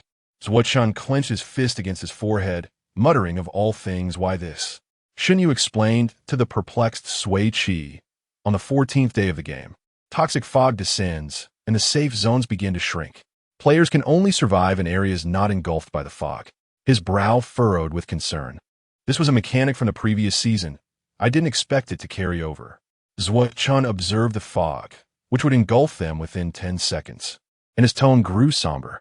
The fog moves swiftly. Once it touches you, regardless of your health points, you'll instantly drop to 5 and be eliminated. Upon hearing this, Sui Qi's expression relaxed, knowing what makes it manageable. While the four of them could not outrun the fog, the elite Shiyu beast, the starry velvet beast, could. She swiftly retrieved a rope and bound them together. Turning to me, "Take us to the cliff's summit at your fastest pace, and I'll ensure you're well fed." Demi meowed in response, bending slightly. At that moment, the toxic fog was less than 3 meters away. Sui Qi urged her teammates onto Demi's sturdy back. "Lower your bodies and hold on tight." With its front paws firmly wedged into the rock crevice, Demi propelled itself from the opening with grace. The sudden sensation of weightlessness struck them as they soared, with a bottomless abyss beneath them, and Sui Qi dared not relax for an instant. Before long, the sensation of weightlessness subsided, and Demi adeptly carried the four to the steep cliff's peak, mere seconds before the dark green fog swept over its tail. Nestled within Demi's thick fur, Sui Qi calmly instructed, "Demi, don't stop, keep running." The immense white beast sprinted swiftly in the opposite direction of the fog. After half an hour of racing across the vast snowy expanse, the perilous green mist was left far behind, and Demi finally slowed, feeling the pangs of hunger. The four, nearly frozen solid, smoothly tumbled off Demi's back, landing in the snow for a moment before assisting one another to stand. Shivering, they began to gather firewood and coal to ignite a flame. Sui Qi prepared 2 roasted chickens and 3 substantial pork chops for Demi, who approached eagerly at the scent, eyes glinting with anticipation. As her hands deftly stripped the chicken bones and placed the meat into Demi's designated bowl, she affectionately remarked, "You've saved us today." Demi devoured the food without pause. Zhuo observed the bubbling pot of water and suggested, "Sister Sui, let us have something with soup to warm us up." "Very well," Sui Qi contemplated. "Let's make beef noodles." The beef had been sliced that morning, and the noodles were ready-made. With a few additional ingredients, the fragrant beef noodles were soon prepared. The four dared not sit on the cold ground, opting instead to squat by the fire as they savored their steaming lunch amidst the frigid landscape. Zhuo, Shen Yu, and Mei Bao took on the task of washing the dishes. While Demi frolicked in the snow, Sui Qi stood upon a flat rock, gazing into the distance at the elusive dark green fog. Her three companions whispered softly as they dried their frozen masks by the fire. Zhuochun remarked, "Sister Sui seems rather serious. I wonder what's on her mind." Xinyu pondered, "Without a safe haven, where do we go from here?" Mei Bao queried, "In a duel between the toxic fog and our team, who will emerge victorious?" Little Mei Bao, "That line of thought is perilous," Xinyu chided, tapping her nose. Zhuochun playfully flicked her forehead. "In truth," Sui Qi mused, "in her previous life, she controlled a character to escape the fog. Now, she faced it herself, and the thrill was invigorating. The fog's appearance rivaled the potions brewed by witches on television. She wondered which was more formidable. Demi's lively demeanor in the snow seemed quite fitting for pulling a sled. Amidst the silence, a sudden chorus of excited meows interrupted her reverie, drawing her attention to the source of the sound. Demi had encountered a second me, and the two beasts frolicked together in the snow. As they played, Demi dashed over to Sui Qi's side and skidded to a halt, showering her with snow. As the cold flakes slipped down her collar, she shivered slightly. Finally managing to shake off the snow, she stood just in time to hear Demi's companion's stomach rumbling thunderously, akin to a symphony. "Meow," Demi chirped, nuzzling against her, while the second me joined in, eager to cuddle. "You're covering me in snow," Sui Qi protested, retreating back to the warmth of the fire, with both me following closely behind. The three watching from a distance wore amused expressions. Zhuochun teased, "Oh look, our sister Sui seems to be quite the favorite among the starry velvet beasts." "Enough with the banter," Sui Qi retorted, retrieving 2 roasted chickens to warm by the fire. She pinched the face of the second me, saying, "If you eat my chicken, you must work for me. If you agree, give a meow." Meow. It seemed quite clever, understanding human speech. Mei Bao observed the striking heterochromatic eyes of the second me, exclaiming, "It has mismatched eyes, so beautiful." She then turned to Demi. "Your green eyes are lovely, too." Xinyu assisted in warming the chickens and leaned close to Sui Qi, asking, "Can we afford to keep 2? We'll manage. Even if we have to scrimp." Sui Qi whispered her plan. "I intend to craft a sled and have them pull it for us." Ears perked up. Zhuochun chimed in, "That's a splendid idea." Though to me and the second me bore a resemblance, they were indeed wild beasts, muscular and swift. With their help, the toxic fog would surely not catch them. He patted Demi's fluffy head, adding, "If supplies run low, I can eat less." Mei Bao and Shun, you were also willing to share their food with Demi, and the second me, Sui Qi, presented the 2 roasted chickens to the beasts. Democratically inquiring, "Demi, second me, would you care to become our exclusive sled beast for the escape team? Will you remain loyal to us, come rain or shine, day or night?" Before the feast, Demi and the second me eagerly nodded in agreement. Sui Qi felt a surge of joy as she fed them the delicious food. "Excellent," she declared, hands on her hips. "Let us commence the construction of the sled." She retrieved several empty wooden boxes, pine branches, an axe, rope, and other tools from her storage. Her teammates gathered around, and Sui Qi sketched a blueprint in the snow, briefly explaining the construction method. Thus, the escape team dove into their industrious task. Chapter 27. The chosen sled time was of the essence, and the 4 individuals moved with remarkable agility. Xinyu was in charge of the base, while Sui Qi and Mei Bao attended to the side panels, and Zhuochun was responsible for shaping the blades. Sui Qi frequently checked the dimensions to ensure that the completed sled would comfortably accommodate 4 passengers. After 65 minutes, the sled was finally constructed. Its appearance was unlike any traditional sled, resembling a cuboid without a top at first glance. 4 wooden panels, each standing 1 meter high, enclosed the structure, with an entrance left on the right side. Though the sled's design was somewhat crude, it was spacious and sturdy enough to hold 6 individuals without issue. The front panel, added by Sui Qi, effectively deflected the biting winds. She also dismantled the 4 combat packs, transforming them into 2 large straps secured on the backs of Demi and Ermi. After ensuring that they were comfortably fastened, she tied the ropes to the crossbar of the base. Sui Qi circled the sled, meticulously inspecting it. Once satisfied, she clapped her hands and announced, "Let us take a brief test drive to let Demi and Ermi acclimate to pulling the sled." Without a moment's hesitation, the 3 leapt onto the sled. Sui Qi initially thought that Demi and Ermi would require considerable time to adjust before they could officially begin, but to her surprise, they seemed naturally suited for the task. The two large creatures pulled the sled with remarkable speed and stability, responding adeptly to commands, left and right, truly a chosen team for the sledding endeavor. The test drive concluded flawlessly, earning Demi and Ermi a flurry of praise and morsels of meat. However, the poisonous fog was closing in quickly. Now, less than 1,000 meters from the frantic escape team, the group swiftly gathered their belongings and mounted the sled. Shun Yu produced 2 heated blankets, laying one down and covering themselves with the other. The 4 nestled into the warm sled, and Sui Qi grasped the reins. Please hold on tight. The frantic escape sled is departing. Demi and Ermi surged forward, racing through the rare winter wonderland of Sandstone Star, evoking an indescribable thrill and excitement. Yeah, how exhilarating. It's so beautiful. Laughter echoed across the pristine snowfield, leaving behind a trail of sled tracks and the boisterous mirth of the frantic escape team. Starry-eyed netizens marveled. What a farce! While others flee for their lives, they seem to be on holiday. The frantic escape team appeared to exist on an entirely different plane compared to other players struggling against the toxic fog. Their faces radiated joy, while the other players seemed despondent. Were they truly playing the same game? Or perhaps it was just our dear Pai Jia who had the audacity to recruit Star Velvet Beasts for sledding? Impressive. Indeed, while some players opted for snowboards, they paled in comparison to the swift speed of the Star Velvet Beasts. Initially, many dismissed the frantic escape team, yet they proved to be the most resilient. Impressive. I have already purchased my ticket to Snowy Domain.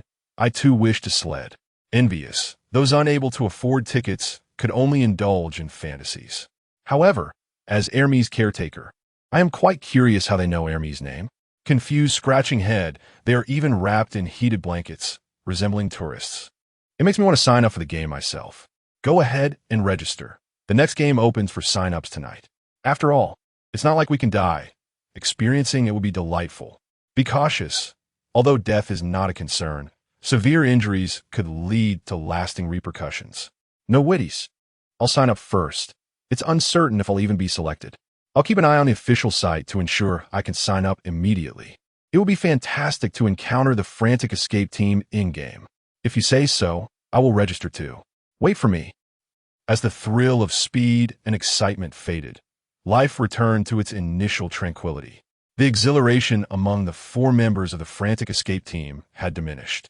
Shun Yu drove the sled steadily, while Sui Qi and Zhuochun continued their knitting endeavors.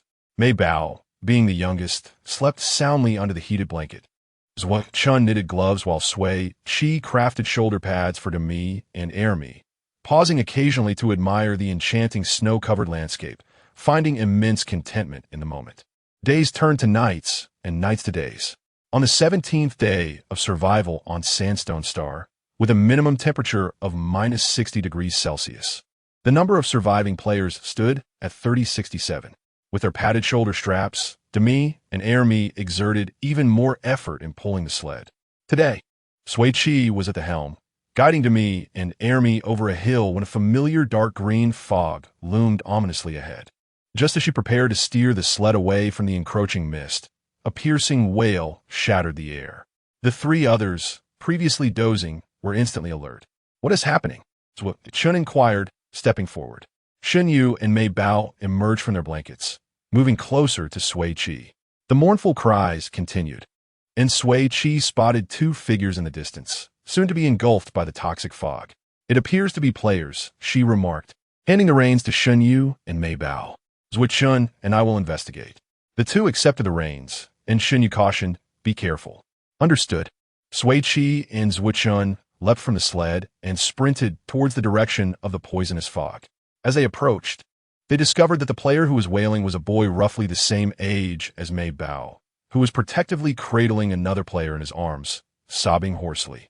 Perhaps alerted by the unfamiliar footsteps, the boy's cries abruptly ceased as he looked up warily at Sui Qi and Zhuochun.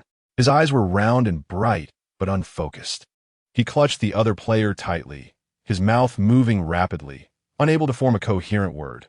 only producing strange, guttural sounds.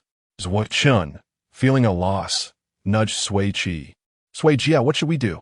Sui Qi remained composed. You handle the one lying on the ground. I'll take care of the child. She retrieved a lollipop from her storage and unwrapped it, swiftly placing it in the boy's mouth as he opened it to voice another cry. Startled by the sudden intrusion, the boy shrank back into his brother's embrace. However, as the sweet flavor of the candy spread across his palate, he paused, unable to resist licking it. Gradually, the child quieted, and Sui Qi scooped him up, whispering gently, "Don't be afraid. We are here to rescue you." Zhuo Chun, seizing the moment, hoisted the unconscious Song Yin onto his back and dashed toward the sled. The now somewhat calm child resumed his cries of ah, ah, ah. Sui Qi, while running, reassured him, "Your brother is here. There is nothing to fear." The thick green mist loomed less than a meter away, exuding an oppressive aura. Xinyu held the reins tightly, prepared to depart at any moment, while Mei Bao leaned anxiously out of the sled, shouting, "Sui Jia, Sui Chun, hurry." The instant both jumped into the sled, Xinyu gestured, and Demi and Ermi bolted forward, kicking up clouds of snow. Inside the sled, silence reigned until the toxic fog was left far behind, allowing the tension to dissipate. Just as Sui Qi exhaled in relief, a cold, sharp dagger pressed silently against her neck, and a weak yet menacing voice whispered in her ear, "Release him." Chapter 28. What? Are you jealous? Zhuo Chun swiftly clasped his claw-like hand over Song Yan's crown, a flicker of hostility gleaming in his eyes. Mei Bao pressed her shovel against his back, threateningly inquiring, "Do you wish to perish?" Xinyu, unable to free his hands, issued a stern warning, "Put away the dagger." Sui Qi raised her hand, effortlessly brushing aside the weapon near her neck, then turned to deposit the child into her brother's embrace, saying, "Here, take him back." Song Yin, his body rendered numb by the cold, found himself unable to exert any strength. Upon opening his eyes, still not fully awake, he beheld Song Yu cradled by a stranger, instinctively drawing his dagger. "Ah! Oh, ah!" Song Yu pressed closely against him, emitting muffled sounds from his throat. Hearing his brother's voice, Song Yin regained his composure, realizing that beneath him lay not the icy ground, but a warm blanket. They had been rescued. Song Yin sheathed his dagger and, in a hoarse whisper, offered an apology. "I'm sorry, I wasn't quite alert earlier." Zhuo Chun let out a derisive hum and withdrew his hand. Mei Bao approached Sui Qi with concern, asking Sui, "Are you hurt?" Sui Qi tilted her neck to show her, "No, just a little weak." "There's a red mark." Mei Bao shot an annoyed glance at Song Yin, who was focused on wiping the frostbitten tears from Song Yu's face, oblivious to her glare. Song Yu had wept for an extended period in the frigid -60-degree snow. His cheeks now frostbitten, swollen, and cracked. Song Yin silently tended to his brother's face, his eyes filled with tenderness and guilt. Seeing this, Sui Qi rummaged through her portable supplies and tossed some frostbite ointment and rapid healing gel to him, instructing, "Apply this on your brother." Song Yin caught the items, glancing at the labels, his stern demeanor softening slightly as he replied, "Thank you. Consider it a debt of 2 lives." The debt felt heavy, as even if the 4 of them had not intervened, the brothers would merely have exited the game, not truly lost their lives. "What use is your life to us?" Zhuo Chun sat cross-legged beside Sui Qi, stating plainly, "Money will suffice." "Oh, how direct, Chun Ge." Sui Qi regarded Zhuo Chun with admiration. Song Yin smirked slightly. "I have no money. I can only repay with my life." Zhuo Chun fell silent for half a minute before playfully nudging Sui Qi's shoulder, lamenting, "Well, what destitute sled?" Sui Qi and Mei Bao exchanged amused glances, sharing a laugh at his remark. After applying the ointment to Song Yu's face, Song Yin also treated his hands, which had swollen to the size of radishes with purple cracks adorning them. "What happened to your hands?" Zhuo Chun pulled out 2 pairs of knitted gloves from his pocket and shoved them into Song Yin's hands, insisting, "I just knitted these yesterday. They're warm." Song Yin examined the exquisite black velvet gloves, then glanced at Zhuo Chun, who sported a buzz cut and a brow piercing, questioning, "You knitted these?" Zhuo Chun raised an eyebrow, proudly asserting, "You've only seen female knitters. Haven to you?" Song Yin donned the gloves on both himself and Song Yu, replying, "Indeed." I have never encountered a male knitter. You, brother. Shun Yu, who had been silently listening, suddenly turned to Song Yin and inquired, does he suffer from PGD? Song Yu, momentarily pausing while pressing the fluffy gloves to his face, lowered his head in response. Song Yin gently patted his back, encouraging, it is not your fault to be unwell. Do not always bow your head. With reddened eyes, Song Yu murmured in agreement. Sui Qi and the others stared at Shun Yu in surprise as he handed the leash to Zhuo Chun and nestled into the heated blanket. PDGD, a genetic disorder characterized by the gradual loss of the five senses within 6 months after onset. What a cruel ailment. Is there a cure for it? Sui Qi asked. There is, Shun Yu replied. A targeted gene repair injection exists. Song Yin, wrapping an arm around his brother's shoulders, pressed on. You seem quite knowledgeable about this illness? Indeed, Sui Chun interjected. How do you know about this ailment? Sui Qi and Mei Bao straightened, attentively listening. Shun Yu chuckled softly. I once worked part-time as a medical companion and encountered many patients suffering from such conditions. Oh, the trio relaxed again. Song Yu blinked his vacant eyes in confusion, realizing that many others shared his plight with this strange affliction. Song Yan's previously indifferent expression wavered, as the day after Song Yu's diagnosis. They had both entered the game without the opportunity to fully comprehend the illness.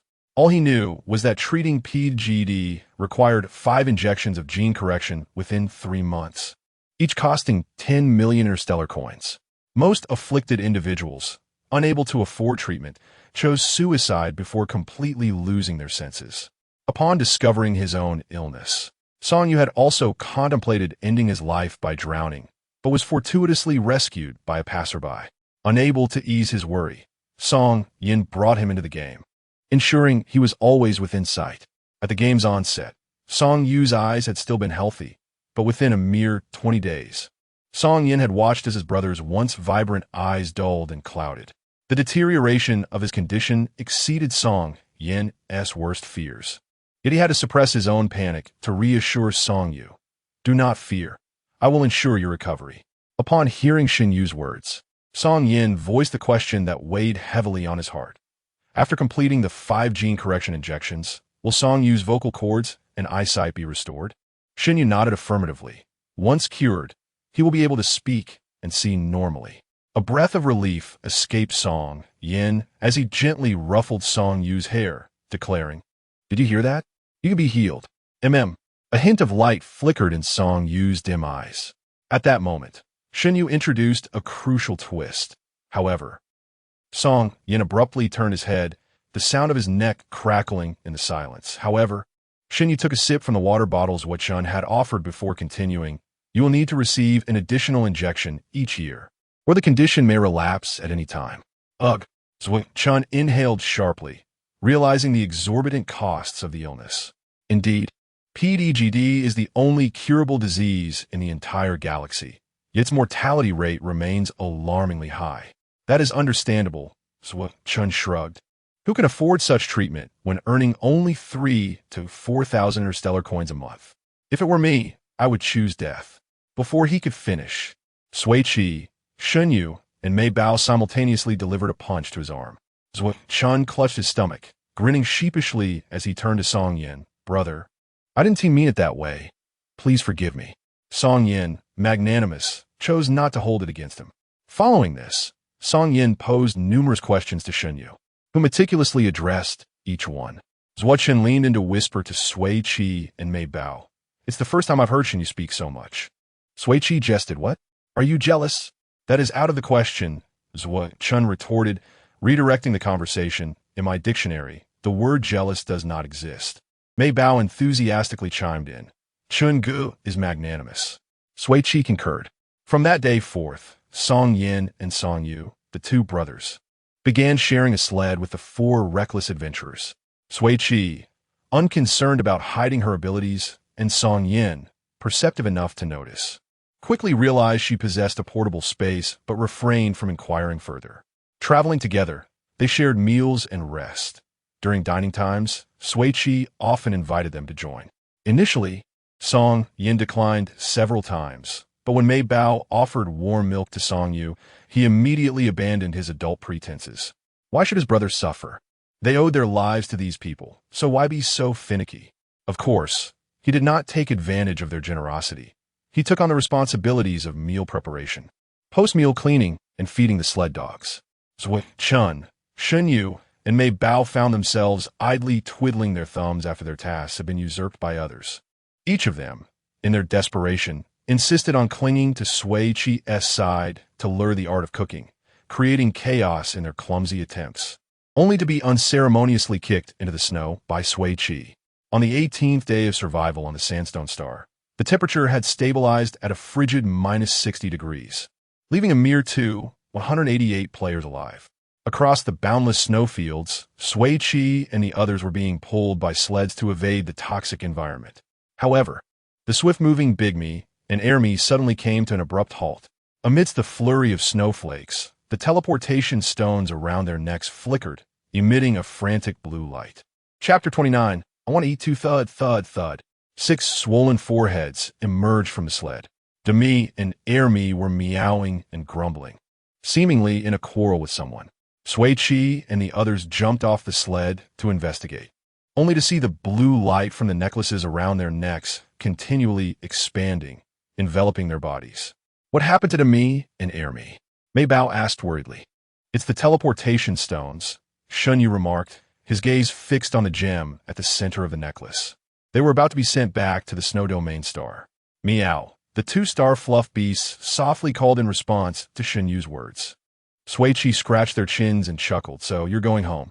As the rental period was over, the star fluff beasts remaining on the Sandstone Star were to be uniformly teleported back to the Snow Domain Star. The farewell came abruptly.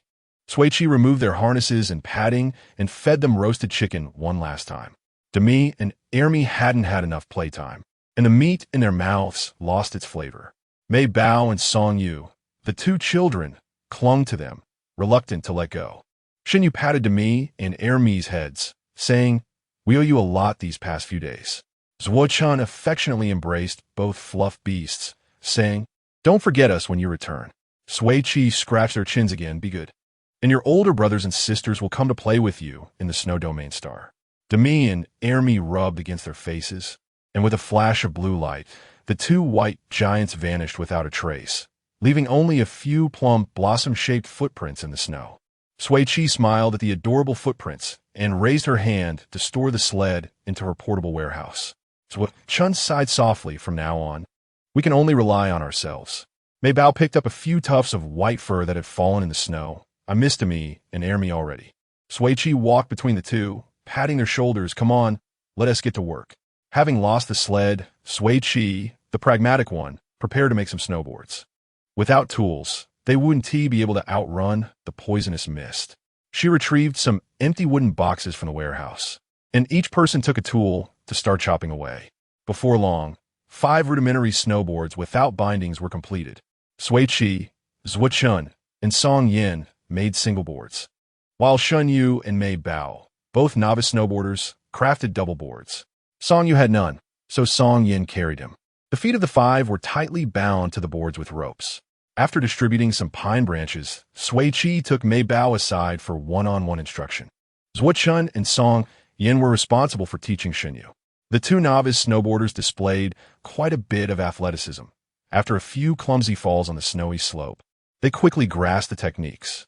With the poisonous mist ever looming behind them, they dared not delay and swiftly glided across the snow. Song Yin, carrying Song Yu at the front, with Mei Bao and Shun Yu in the middle, their padded cushions swayed with their movements. Those were the shoulder pads used by Demi and Airme. Sui Qi and Zuo Chun brought up the rear, chatting as they glided. "Shingu's legs probably won't hold out much longer," Sui Qi remarked. Observing Shun Yu's silhouette, Zuo Chun popped a candy in his mouth and said, "I'll carry him in an hour." Sui Qi extended her fist. "Zhenggu is reliable." Zuo Chun bumped his fist against hers. "If you're tired, just say so. Zhenggu will carry you too." "All right," she readily agreed. The group alternated between resting and skiing, casually eating some bread and other dry rations until the sky began to darken. They finally found a sandstone cave to spend the night. The 5 immediately unfastened their bindings, relieving their sore legs. Sui Qi and Mei Bao leaned against each other, panting heavily. Today's physical exertion was immense. Let us have a good meal tonight. Shun, still catching his breath, immediately listed a series of dishes: honey-glazed chicken legs, braised pork ribs, sweet and sour tenderloin, spicy diced chicken, and dry pot duck. Mei Bao gulped. Sui Jia, I want to eat. Shin Yu followed suit. Sui Jia, I want to eat too. Song Yin and Song Yu were too shy to speak. Their eyes filled with longing as they gazed at Sui Qi. She took out the ingredients, seasonings, and cooking utensils, cheerfully declaring, "Let us get to it." Cheers erupted in the little cave. Yay! Chen helped Sui Qi to sit by the fire. Chef, you take a break here. We'll handle the prep. Sui Qi waved her hand. Go ahead. The little helpers busily and efficiently prepared the dishes and brought them to Sui Qi, who expertly stir-fried at the two woks. The stomachs of those gathered around the stoves growled in unison, creating a cacophony reminiscent of drums. Finally, when the last dish was ready, Sui Qi lifted the rice and commanded, "Dinner ready." The six wielded their chopsticks with remarkable speed, heads bowed as they devoured the meal, too engrossed to speak. The enticing aroma of the food wafted through the sandstone cave, slowly spreading through the air, reaching another sandstone cave 200 meters away. In the dark, damp cave, 3 players lay in hiding, their burly figures and fierce gazes revealing their intentions as they sniffed the air for the delicious scent. The leader, sporting a scruffy beard, licked his cracked lips and sneered, "Another prey has come our way." With that, the 3 exchanged glances and donned their hoods simultaneously, their figures flickering before they vanished, stealthily making their way towards the source of the tantalizing aroma. Meanwhile, Sui Qi and the others remained blissfully unaware, relishing their meal, while the interstellar viewers in the live stream erupted in alarm. How could they encounter the Fong team?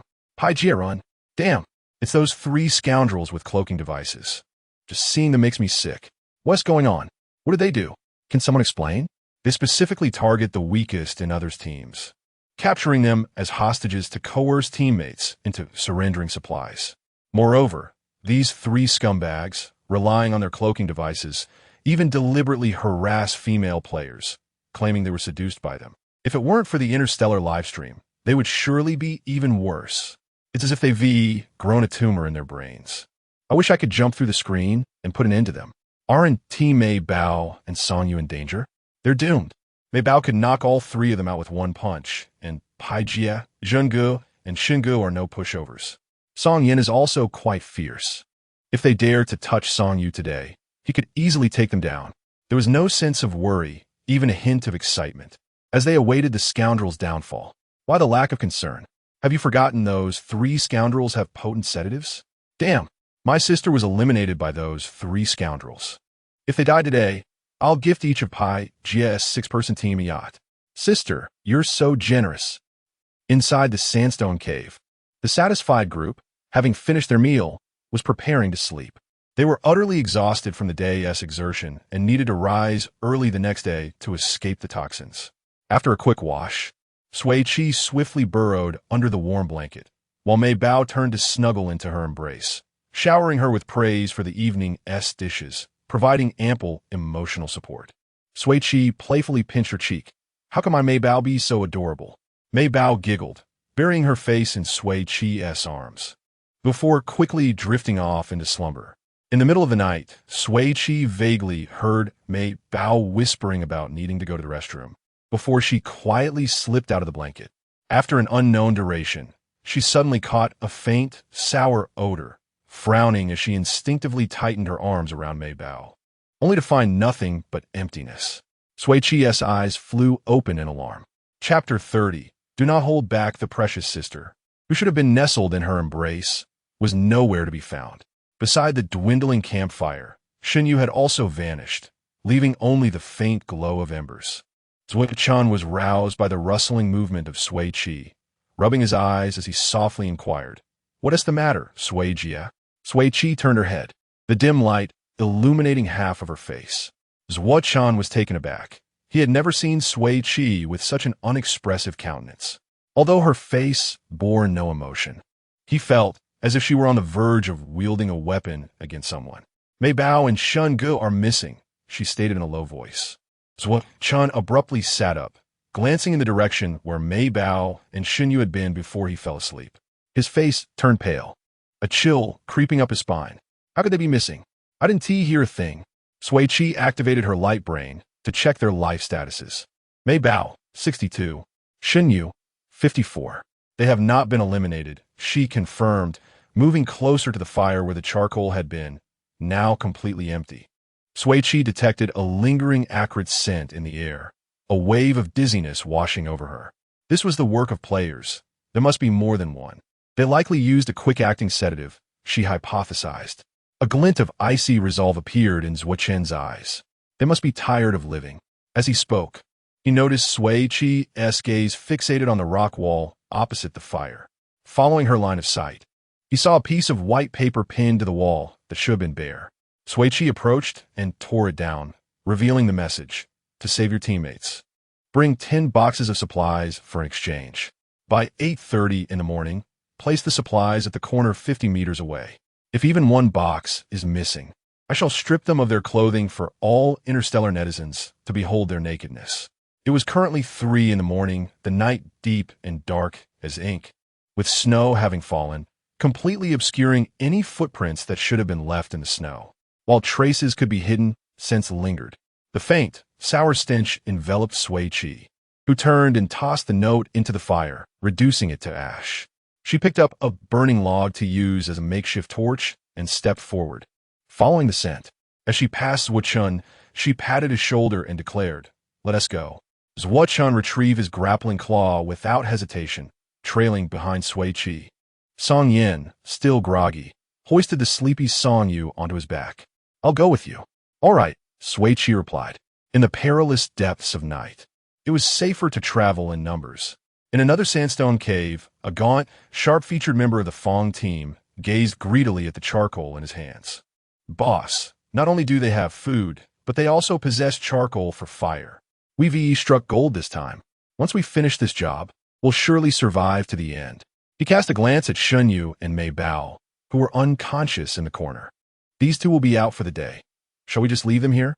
The man known as the boss, sporting a scraggly beard, sneered, "Once we get the supplies, we'll eliminate them. That short-haired girl looks quite appealing. Too bad this is a live broadcast. Otherwise, we could have had some fun with her. Did you see her?" The three huddled together, whispering lewd remarks, their lascivious laughter echoing in the cold cave. Unbeknownst to them, Xun Yu quietly opened his eyes, a cold glint residing deep within.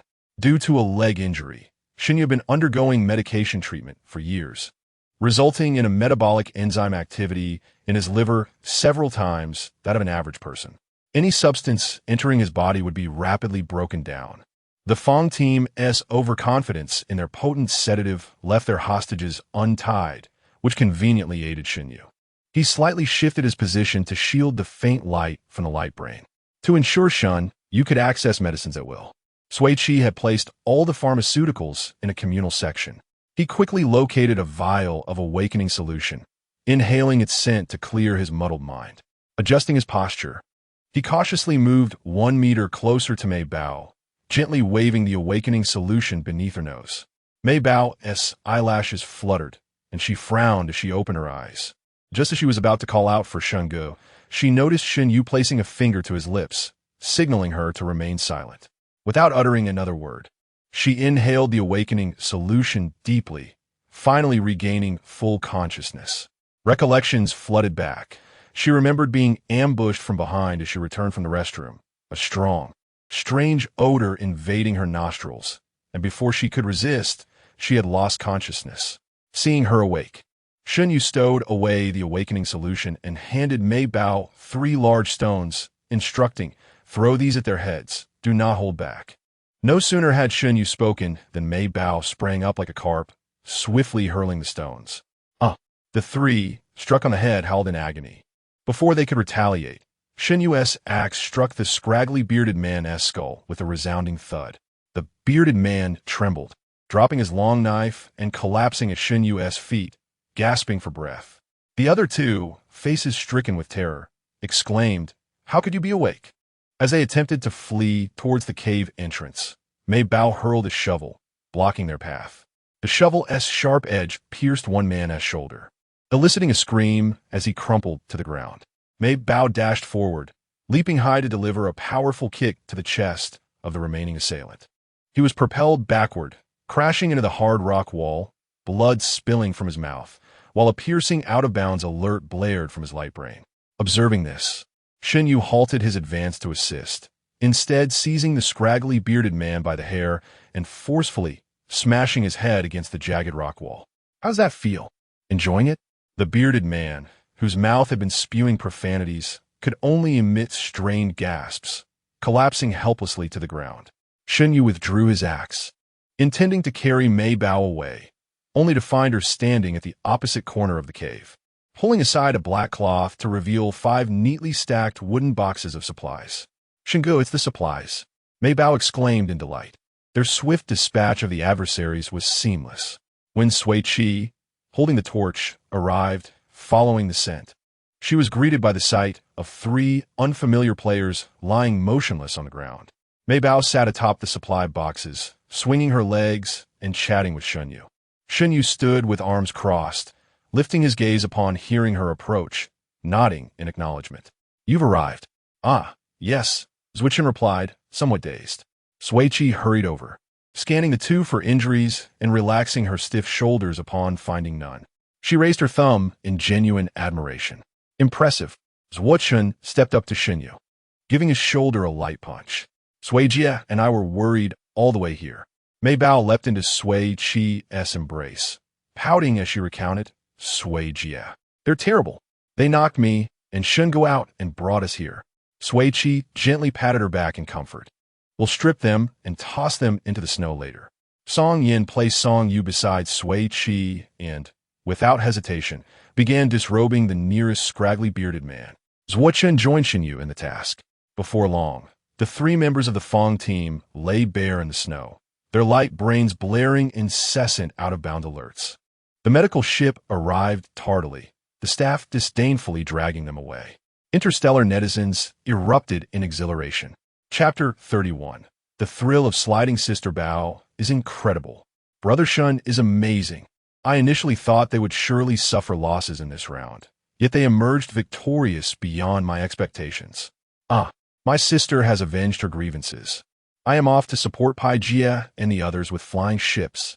A promise is a promise, my sisters. Indeed, those 3 scoundrels are finally out of the game. How exhilarating. I shall forever follow the crazy escape team. Each member is formidable in their own right. How did Brother Shin wake up so quickly after being drugged? For those of us who have been consuming such substances for years, we have developed a certain level of tolerance. Brother Shun and Sister Bao were simply spectacular in this round, diving straight into the fray. What treasures lie within those supply crates? A complete set of ice fishing equipment. Sui Qi closed the wooden crate and brushed off the sawdust from her gloves. An ice fishing tent, fishing rods, an ice auger, a net, and even a portable gas stove. Quite comprehensive. Let us take it, she declared. After stowing 5 large wooden crates into her personal storage, the group returned to their original sandstone cave. The extinguished fire was rekindled, and sleep eluded everyone as they gathered around the warmth of the flames. Brother Shun, Sui Chun draped his arm over Shin Yu's shoulder, his gaze fixed on Sui Qi. You have no idea how dreadful Sister Sui looked when she discovered you and Sister Bao were missing. Allow me to demonstrate. His smile vanished, and the corners of his mouth straightened as his expression turned cold and fierce, the flickering firelight casting an eerie shadow over his face. TSK. Sui Qi remarked, this is the first time I've seen someone fabricate a story with their face. Shin Yu promptly shrugged off Sui Chun's arm. Your performance was far too frightening. Sister Bao cupped Sui Qi's face and examined it closely. You don't resemble Sister Sui at all. I couldn't possibly resemble her more. Sui Chun protested, seeking validation from another witness, Song Yin. Do you think my imitation was accurate? Song Yin rested his chin atop Song Yu's head and replied, You'd score a 9. Sui Chun retorted, Where did the remaining point go? Looks? Song Yin replied succinctly. Fine. Zuo. Chen conceded reluctantly. 9 points seems a bit excessive. Sui Qi mused, at most it's a 5. It cannot be higher. I give it 3. Shin Yu chimed in. Then I'll give it a 4. Sister Bao leaned against Sui Qi, her eyes crinkling with laughter. As the group laughed and chatted within the cave, the pitch-black night outside gradually lightened, soft glimmers emerging from the leaden sky as the heavy snow transformed into delicate flakes. At 7 in the morning, after a simple breakfast, the skateboard squad resumed their toxic run. On the 19th day of survival on Sandstone Star, the temperature plummeted to minus 60 degrees Celsius, with 941 players remaining. As the game neared its end, the toxic fog accelerated in movement, the safe zones dwindling, and players scattered across the area began to congregate. On the pristine white snow, players appeared in small groups, gliding or walking. Despite maintaining a certain distance from one another, Sui Qi could distinctly sense the watchful, probing gazes directed toward them. Sister Sui, Zhuochun slid over beside her. Why do I feel like the players around us are all watching us? Pay it no mind, Sui Qi replied nonchalantly, focus on running. At this stage in the game, most surviving teams consisted of only 1 or 2 members, with very few traveling in groups of 3. It was indeed rare to see a party of 6 like Sui Qi's, inevitably attracting suspicion. However, those who had survived until now were all quite capable. No one would be foolish enough to stir trouble in the final 3 days. It was prudent to endure and wait for the game to conclude.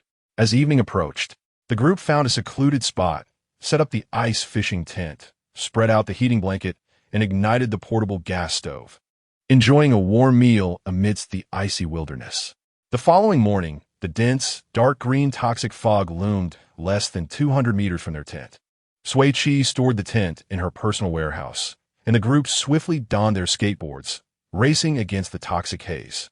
On the 20th day of survival on Sandstone Star, the temperature dropped to minus 61 degrees Celsius, with 893 players still alive. By 3 in the afternoon, Sui Qi and her 6 companions successfully reached the final safe zone, a vast ice lake. As they stepped onto the thick blue ice, over 100 players who had already arrived turned their wary gazes toward them. Whoa, it's an ice lake, Zhuochun exclaimed, Sister Sui. We can finally use our ice fishing gear. Yet, Sui Qi could no longer hear him, captivated solely by the flawless, smooth expanse of ice before her. It was simply perfect. Zhuochun inquired, what is so perfect?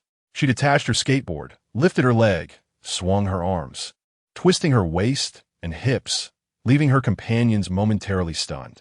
Sister Sui, is shun you hesitated to speak, preparing for ice fishing? Zhuochun shook his head. Don't try to guess Sister Sui's thoughts. After completing her warm-up routine, Sui Qi sprinted forward, pushing off with her right foot, gliding smoothly across the ice for several meters. The ice crystals sparkled under the sunlight, resembling diamonds. She traced a beautiful straight line on the blue surface, coming to a steady stop and executing a perfect slide. Turning back, she gleefully flashed a peace sign at her companions. Wow! Sister Bao clapped in applause. Sister Sui, teach me. I want to play too. Absolutely, Sui Qi replied cheerfully. The Crazy Escape Quartet transformed into the Sliding Quartet, reveling in their playful competition to see who could glide the farthest. Song Yin attempted to take Song Yu aside as a judge, but Sui Qi pulled them both into the fun. What is there to judge? Let us all play together. Song Yu, unable to see well, felt hesitant to glide. So Sui Qi instructed Sister Bao to squat down, turning to pull her along swiftly across the ice. As they glided past the Song brothers, Sui Qi smiled at Song Yin, just like this. Sister Bao had never experienced anything like it before. Her bright, joyful laughter echoed across the ice. Hearing her so delighted, Song Yu tightened his grip on his brother's hand, his dim eyes revealing a glimmer of longing. Song Yan's heart softened, emulating Sui Qi. He had Song Yu squat down and then gently pulled him into a glide. Initially, Song Yu bit his lip nervously, but as his brother held his hand, and the speed increased, he couldn't help but let out a series of short, excited laughs. A faint smile danced in Song Yin's eyes. The Crazy Escape team was indeed a uniquely enigmatic group, making the arduous survival game feel like a vacation. Being with them, the heavy atmosphere transformed into a light-hearted and pleasant one, and he could hardly recall the last time he had seen Song Yu laugh so freely. At first, Song Yu was merely gliding with his brother, But eventually, Zhuo pulled Song Yin away to join in the sliding fun. He first glided with Shun Yu, then with Sui Qi for 2 laps, and later held hands with Sister Bao, being pulled along by Zhuo and Song Yin in a double glide. In the end, he lost track of whose hand he was holding, but the smile on his face never faded. The joyous atmosphere of Sui Qi and her 6 companions stood in stark contrast to the desolate and solitary presence of other players on the ice. It was a vivid portrayal of joy amidst sorrow. Less than 100 meters away from the crazy escape team, a trio of players, fully bundled up, their eyes glaring angrily at Sui Qi, remained fixated on them. Chapter 32. Disturbance. We have managed to survive until now in a manner akin to fugitives. Our gaunt eyes nearly bulging from their sockets. Jiang Chun seethed with indignation. Why was Sui Qi living so lavishly? Beside him, Lu Rong added fuel to the fire, noting that not only was everyone alive, but she had even gained weight. Jealousy twisted Jiang Chun's features. That malicious woman must have robbed other players. Lu Rong disregarded Jiang Chun's outburst, her gaze fixed on Sui Qi, who was laughing freely on the ice, her demeanor starkly contrasting with the haughty, sideways glancing Sui Qi of Lu Rong's memories. She murmured, Sui Qi really seems different from before. Lin Feng scoffed, asserting that her survival only proved her resilience, not an improvement in character. He averted his gaze, refusing to look at Sui Qi any longer. I believe that while mountains may shift, a person's nature remains unchanged. I back Lin Gu, Jiang Chen muttered, retreating his hands into his sleeves. As dusk fell, Sui Qi and her companions, having grown weary of their icy amusements, transitioned into dinner time. Zhuo Chun rhythmically spun an ice drill on the surface, shards flying as the thick ice began to yield to the relentless piercing. The sharp sounds drew the attention of several players, yet the 6 oblivious to the spectacle remained engrossed in their task. Zhuo Chun was wholly focused on drilling, while Sui Qi and her group keenly observed him. With a resounding splash, the ice drill finally pierced through the ice layer, and crystal clear, frigid lake water surged forth from the circular hole. Zhuo Chun was met with a chorus of awe. Sui Qi cleared the shattered ice with a net, setting up the tent, and the group eagerly dove inside. More than 100 shivering players outside were left stunned. Where did she get that tent from? Am I hallucinating from hunger? She has a storage space. They lamented as they huddled in the freezing wind, while Sui Qi and her friends enjoyed a warm final night. Jiang Chun, witnessing Sui Qi enter the tent, felt a mix of disbelief and frustration. I can't believe it. Why does she get to enjoy all the good things? Inside the sturdy ice fishing tent, Song Yin and Shun Yu prepared meat and vegetables on a makeshift table crafted from wooden boxes, while Sui Qi readied the hot pot base and ingredients on a portable gas stove. Mei Bao held a fishing rod, surrounded by Zhuo Chun and Song Yu, all fixated on the ice hole. They took turns fishing, but saw not a single trace of fish until Mei Bao handed the rod to Song Yu. Just as Song Yu opened his mouth to refuse, the rod suddenly dipped. Zhuo Chun and Mei Bao exclaimed in excitement, Hey, we got a fish. The 3 scrambled to pull up a 4-pound ice-fin fish. Mei Bao clapped her hands in delight and turned to Sui Qi to share the good news. Sui Jia. Xiao Yu caught a big fish. Sui Qi gave a thumbs up, exclaiming, Xiao Yu is amazing. Song Yu suppressed a smile, but the joy didn't fade before the rod dipped again. Zhuo Chun marveled, I didn't expect Xiao Yu to be such a fishing prodigy. Song Yin watched Song Yu struggle with the rod, a smile that never left his face. Shun Yu skillfully scaled and gutted the ice-finned fish, while Song Yin sliced the fish into thin fillets, and Sui Qi placed the hot pot base into the boiling water. The bubbling broth released a rich aroma, and the ingredients were ready. Translucent, fresh fish fillets, generous plates of beef and lamb rolls, pristine tofu, vibrant vegetables, and succulent mushrooms. Sui Qi felt her mouth water as she dropped a large piece of fish into the pot, announcing, dinner is served. Zhuo Chun scooped up Mei Bao and Song Yu, darting to the dining table, adjusting the dipping sauce, and eagerly grabbing the cooked fish. This is simply divine, considering the 2 youngsters. Sui Qi kept the hot pot base less spicy, yet it was still bursting with flavor. The 6 gathered around the pot, eating until beads of sweat formed on their brows, as the tantalizing aroma wafted through the tent's seams into the frigid air. Players gnawing on hard, cold bread halted their chewing. What were they feasting on? What am I stuck with? Those quenching their hunger with cold water felt the stark contrast of their plight. Are they trying to make me envious enough to bow out? Such a cruel tactic.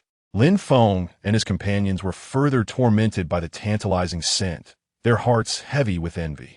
After the sixth sip of the nutrient liquid tasting of bean juice, Lu Rong could no longer endure it. Wiping her mouth, she resolved to approach the enemy. I'm going to trade food with Sui Qi. Do you want to join? What? Lin Feng felt betrayed. Have you forgiven her? You're going to reconcile? It's merely a transaction, devoid of sentiment. She adjusted her down jacket's hood and wrapped a scarf around most of her face, leaving only her eyes visible, ensuring she wouldn't be recognized. With newfound confidence, she strode towards Sui Qi's tent.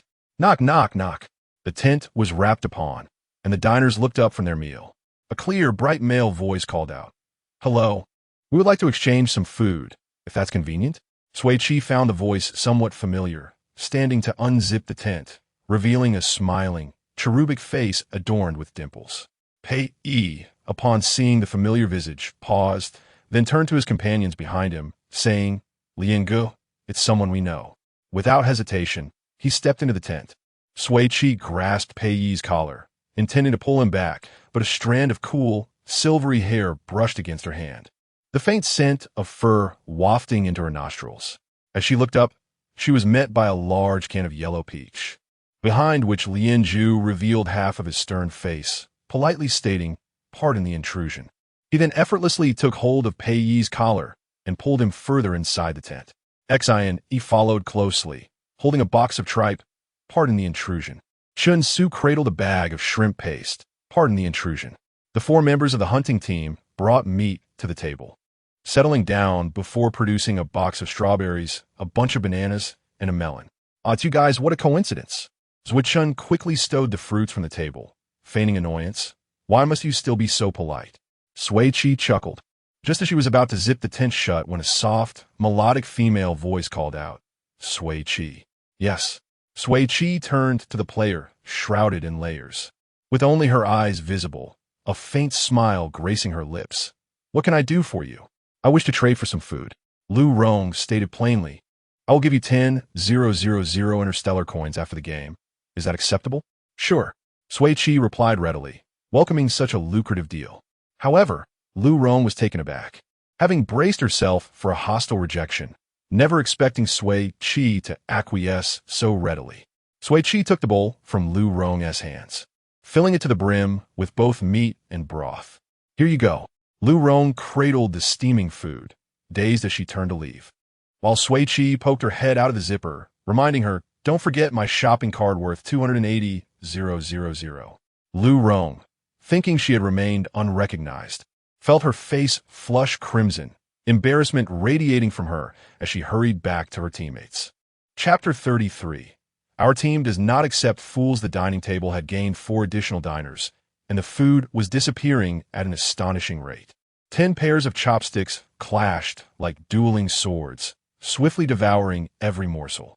Sui Qi, feeling full and drowsy, rested her chin on her right hand and turned to Lian Zhu beside her. "Captain Lian, have you eaten well?" "Yes," Lian Zhu replied quietly. "Thank you for the hospitality." "You're too polite," she yawned. "Now that we're done, please leave. We need a rest." The team of hunters exchanged looks. "So straightforward?" "I want to go out," Pei Yi declared, choosing the warmth of the tent over the team. "I'm sorry, Brother Lian, but tonight I am Pei Yi of the escape team." "Dream on," Zhuchun quipped, smacking the back of Pei Yi's head. "Our team does not accept fools." "I am not foolish in the slightest," Pei Yi protested, rubbing the back of his head and articulating his defense. "And what about them?" He pointed at the Song brothers, indignantly stating, "Are they here because they're clever enough to share a tent with you?" "Not exactly," Zhuchun responded, peeling a banana and distributing it among the group. "We've traversed toxins, skated on ice, and braved the snow together. They've practically become honorary members of our escape team." Pei Yi immediately raised his hand. "Then I want to be an honorary member too. Let me stay." "Enough." Xian Yi snapped, covering his mouth with a firm grip. "If you utter another word, I'll make sure you don't sleep tonight." Under the weight of this threat, Pei reluctantly fell silent. Meanwhile, the two younger children, Mei Bao and Song Yu, had begun to doze off. Seeing this, Lien Zhu rose to take his leave. "Apologies, my team is quite foolish." Pei Xian and Chen Su obediently followed him to the tent entrance. Sui Qi unzipped the flap and politely bid them farewell. Safe travels. As the group exited the tent, Lien Zhu leaned in to whisper to Sui Qi, "I'll return those 4 cards to you tomorrow." She looked up into his gray-blue eyes and replied, "All right, thank you, Captain Lien." Lien Zhu withdrew his gaze and left the tent. What were Lien and Sister Pai whispering about? What could be so secretive that I, a distinguished member, cannot hear? Oh my! Their shared glance was so charged with atmosphere. The CP fans would be thrilled. Outside, players gazed hungrily, their eyes glimmering with envy, bursting into laughter. A girl enjoying hot pot while watching the live stream couldn't help but chuckle in delight. "Sister, you're living the dream. I want to have hot pot too. Tomorrow is the final day. I'm so excited. The escape team is incredible. As long as nothing goes wrong tomorrow, those 6 will surely succeed. I only hope that Song Yin and Song Yu can claim the prize money swiftly to treat little Yu." PDGD deteriorates rapidly. Meanwhile, Lien Zhu and his 3 companions stepped from the warmth of the tent into the frigid wilderness, shivering from the cold. They didn't venture far, finding a sheltered spot behind the tent, constructing a makeshift refuge from wooden boxes, each clutching a large plush toy for warmth. The 6 who had seen off the guests swiftly tidied the table and washed the dishes.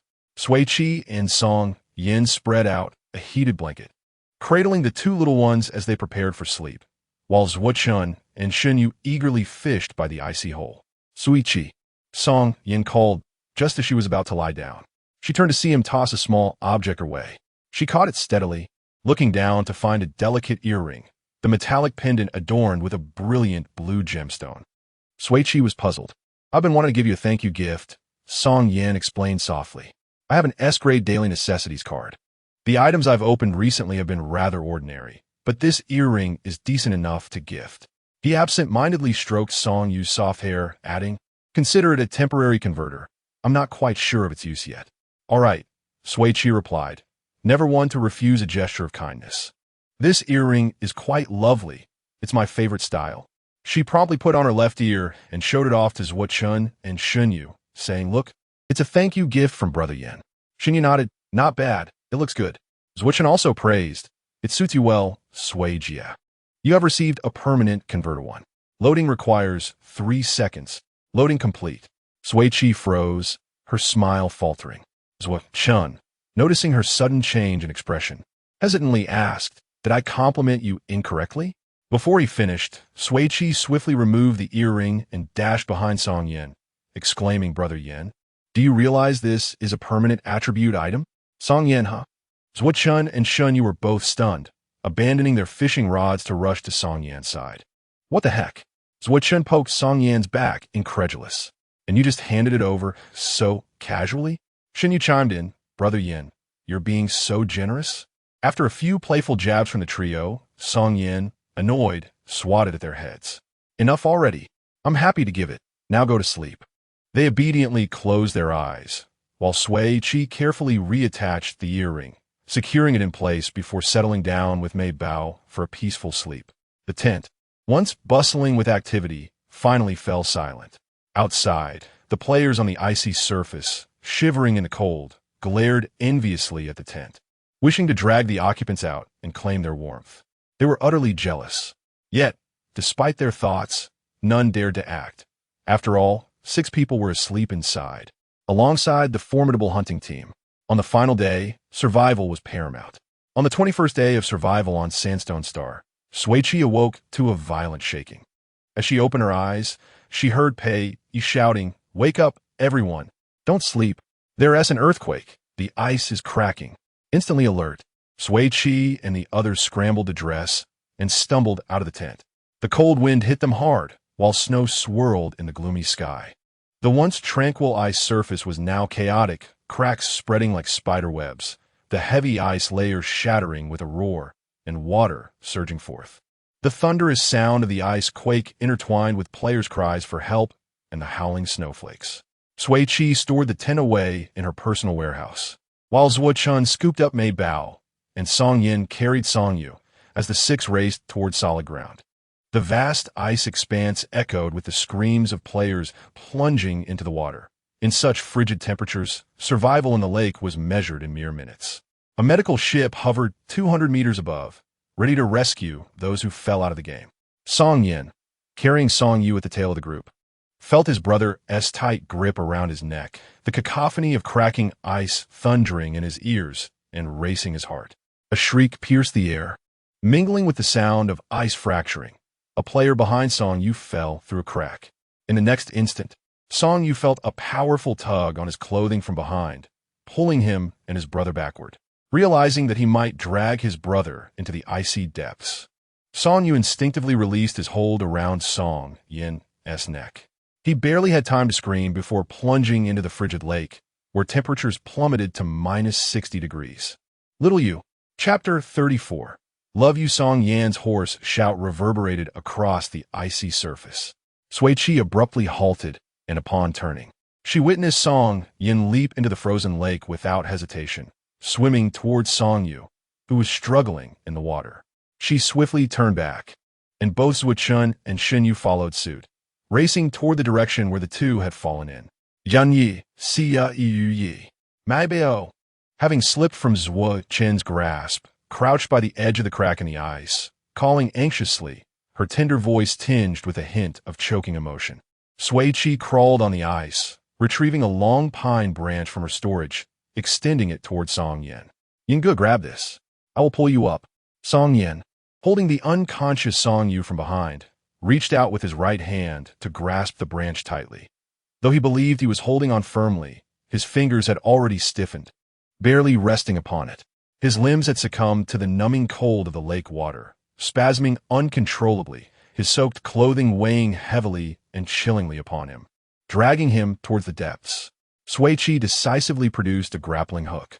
Chingu, wrap the steel chain around Yan Ji's arm. Understood. Zhuo Chun took the hook, deftly spinning the steel chain twice before accurately ensnaring Song Yan's right arm. Mei Bao grasped the chain with both hands, steadying herself before pulling with all her might, bringing Song Yin and Song Yu closer. Nearby, Sui Qi and Shun Yu silently retracted their hands from the chain. Once rescued, Song Yan's body was rigid, his teeth chattering uncontrollably. Song Yu had lost consciousness, his face a pallid blue in Song Yan's embrace, his wrist's light brain flashing a dangerously low red. In 5 minutes, Song Yu would be out of the game. Holding Song Yu's cold, stiff hand, Song Yin trembled. Xiaoyu might not hold on much longer. It's not time to give up yet. Sui Qi's tone was calm and resolute. She retrieved 2 silvery raincoats, draping them over the two. These were the starry raincoats won from the material lottery, which slowed the depletion of life points by 20 during rain or snow. The precipitously declining life points of Song Yu just barely began to stabilize. Sui Qi set up a tent, and the 6 of them crawled inside, the residual warmth still lingering within. Zhuo Chun and Shun Yu swiftly removed the wet clothing from Song Yin and Song Yu, dressing them in the starry raincoats, then wrapping them in heated blankets and quilts. Sui Qi and Mei Bao turned their backs, using a portable gas stove to heat some water, letting it cool to a drinkable temperature before bringing it to them. Song Yan's complexion gradually improved, his stiff body regaining warmth. The unconscious Song Yu also awakened, the red light on his light brain ceasing its frantic blinking as he wrapped himself in the fluffy blanket, sipping hot water in small gulps. Once the two had fully recovered, Sui Qi produced clean clothing and 2 pairs of combat boots, handing them over. There was only one down jacket, the one Shen Yu had discarded when he injured his arm. Thank you. Song Yin extended his bare arm from the blanket to accept the clothing, quickly retracting it again. Let Xiaoyu wear the down jacket. I can withstand the cold with just a shell jacket. All right, just make sure to wear something warm underneath. Sui Qi instructed before leading Mei Bao out of the tent, with Zhuo Chun and Shen Yu following them. The 4 stood side by side on the floating ice, gazing across the ethereal blue lake at the players who had reached safety on the opposite shore. Mei Bao scratched her head in confusion. Sui Jia, why are we out here? Sui Qi whispered, "Your yin gu and xiao yu gu are shy. They wouldn't dare change clothes while we were inside." Oh, Mei Bao nodded, half understanding. Xiao Chen playfully flicked my Bao's forehead. Before long, Song Yin and Song Yu emerged, now clad in their clothing. Song Yin returned the starry raincoat to Sui Qi, clenching his fist as he greeted the 4 members of the crazy escape team. "I owe you another one." Song Yu released Song Yan's hand and bowed deeply to Sui Qi and the others. Hey, no need for that." Just as 8 hands reached to assist him, a sharp crack echoed beneath them. The ice beneath their feet shattered. "Not again," Shun muttered angrily. "When will this end?" They huddled together, cautiously retreating to a section of ice that remained intact. The thick ice layer fractured beneath them, leaving only a small, shaky piece floating precariously, as if it might sink at any moment. The frigid water lapped at their shoes, and Chen's composure frayed. "Damn it. If we all go out on the last day, I will truly lose my mind." Even the usually calm Shun Yu was not faring much better. "Bring me along when you lose your mind." "Stay calm." Sui Qi pointed to a piece of ice 5 meters away. "Shingo, throw your grappling hook to catch that ice." With the task at hand, Chen ceased his shouting, skillfully embedding the hook into the ice that Sui Qi had indicated. As they cautiously moved towards another piece of ice, a black rubber boat silently floated to their side. The unassuming rubber boat seemed to shimmer with a golden hue. The group quickly settled inside, and Sui Qi followed the rope tied to the bow, inquiring, "Who is our benefactor saving our lives?" At the other end of the rope, Lian Zhu raised his gaze, his familiar gray-blue eyes reflecting a touch less aloofness than their first encounter. Effortlessly, he pulled all 6 of them onto solid ice. Sui Qi leaped from the boat, forming a heart with her hands above her head. "Love you, thank you." Chen echoed, "Love you, thank you." Shin Yu followed suit. "Love you, thank you." Mei Bao chimed in, "Love you, thank you." Song Yin, cradling Song Yu, coldly muttered a word of thanks. "No need for that." Lian Zhu seized the opportunity to make a request. "Let us stay in the tent tonight." He looked at him in surprise. "Lian Yi, when did you grow without us noticing?" The remaining 4 exchanged knowing glances with Sui Qi, awaiting her decision. Sui Qi smiled sincerely. "How can we refuse a benefactor's request?" That night, the 4 members of the hunting team successfully moved into the tent. Lian Zhu returned the cards belonging to the crazy escape team, receiving a wave of heartfelt gratitude in return. The 4 quickly rebound their cards, cherishing each one as they admired them for a long time. Sui Qi, filled with joy, waved her hand, retrieving all supplies from her storage. "Tonight we feast." 10 people gathered in a circle, indulging in a luxurious fish and meat hot pot. Pei, with his mouth stuffed, listened to Shun and Shin Yu boast about Sui Qi's culinary skills. He chewed angrily. "This is outrageous. How can you eat so well?" After finishing a large piece of meat, he declared, "I must eat more to heal my wounded spirit." Beside him, Xian Yi and Chun Su could hardly bear to watch. Once everyone had eaten their fill, Song Yin volunteered to keep watch, and the others took the opportunity to finalize the night schedule. The poisonous mist was still spreading. They could not afford to be careless. Song Yin and Song Yu took the first watch, while Sui Qi and Mei Bao took the last. At 5:30 in the morning, Sui Qi woke up on time for her watch. Seeing Mei Bao sleeping soundly, she couldn't bear to wake her. After dressing quietly, she slipped out of the tent and turned to find Lian Zhu's gaze meeting hers. He sat on an empty wooden crate, arms crossed and long legs casually resting on the ice. She approached and sat beside him, greeting him with a smile. "Captain Lian, you should go sleep. I will keep watch." "I'm not tired," he replied softly. "All right." The two fell into a comfortable silence, gazing at the brilliant starry sky, awaiting the dawn. Chapter 35. I'm really going to cause a scene. At 7:30 in the morning, the sky began to brighten slightly, and 10 individuals stood in perfect formation on the icy surface. With unwavering gazes, they fixated on the 2-meter distance of the dark green toxic mist. As the mist advanced, they retreated step by step. The safe zone gradually shrank to a mere 4-meter diameter, with dozens of surviving players gathering in one place. Holding their breath and staring intently at the timer on their holographic devices, awaiting the conclusion of the game. "Shin Yu, you should touch me." Chen suddenly broke the silence with a bold remark. Shingu, you're being a bit too wild, Sui Qi said, afraid of witnessing something inappropriate. Not daring to turn her head. Do you know this is a galaxy-wide live broadcast? Zhuo Shun flicked her forehead. I meant for Shun Yu to feel my heartbeat. What are you thinking? Oh, is that so? Sui Qi regained her composure and turned to see Shun Yu indeed, placing his hand over Zhuo Chen's left chest. She raised her hand. I want to feel it too. Touching a heartbeat is akin to feeling muscle, after all. How could she miss such an opportunity? Don't even think about it. Zhuo Chen decisively turned her head back. Do you know this is a galaxy-wide live broadcast? Sui Qi, that's not fair. How about it? Is my heartbeat a bit too fast? Zhuo Chen asked Xinyu, looking down. It's all right, Xinyu replied, moving his hand away from Zhuo Chen's chest. Mine is beating faster. You're nervous too. Yeah, a bit. This was clearly a serious conversation, yet felt somewhat off-kilter. Sui Qi shook her head. It must be her imagination. You all are only starting to feel nervous now. A stranger player standing next to Xinyu stammered. I've been nervous since last night. Couldn't sleep a wink. Me too. I dreamt of waking up suddenly eliminated. Who could be worse than me? I dreamt I was running from the toxins all night, only to be eliminated a second before the game ended. Don't worry, dreams and reality are often opposite. Time passed slowly as players engaged in casual conversation.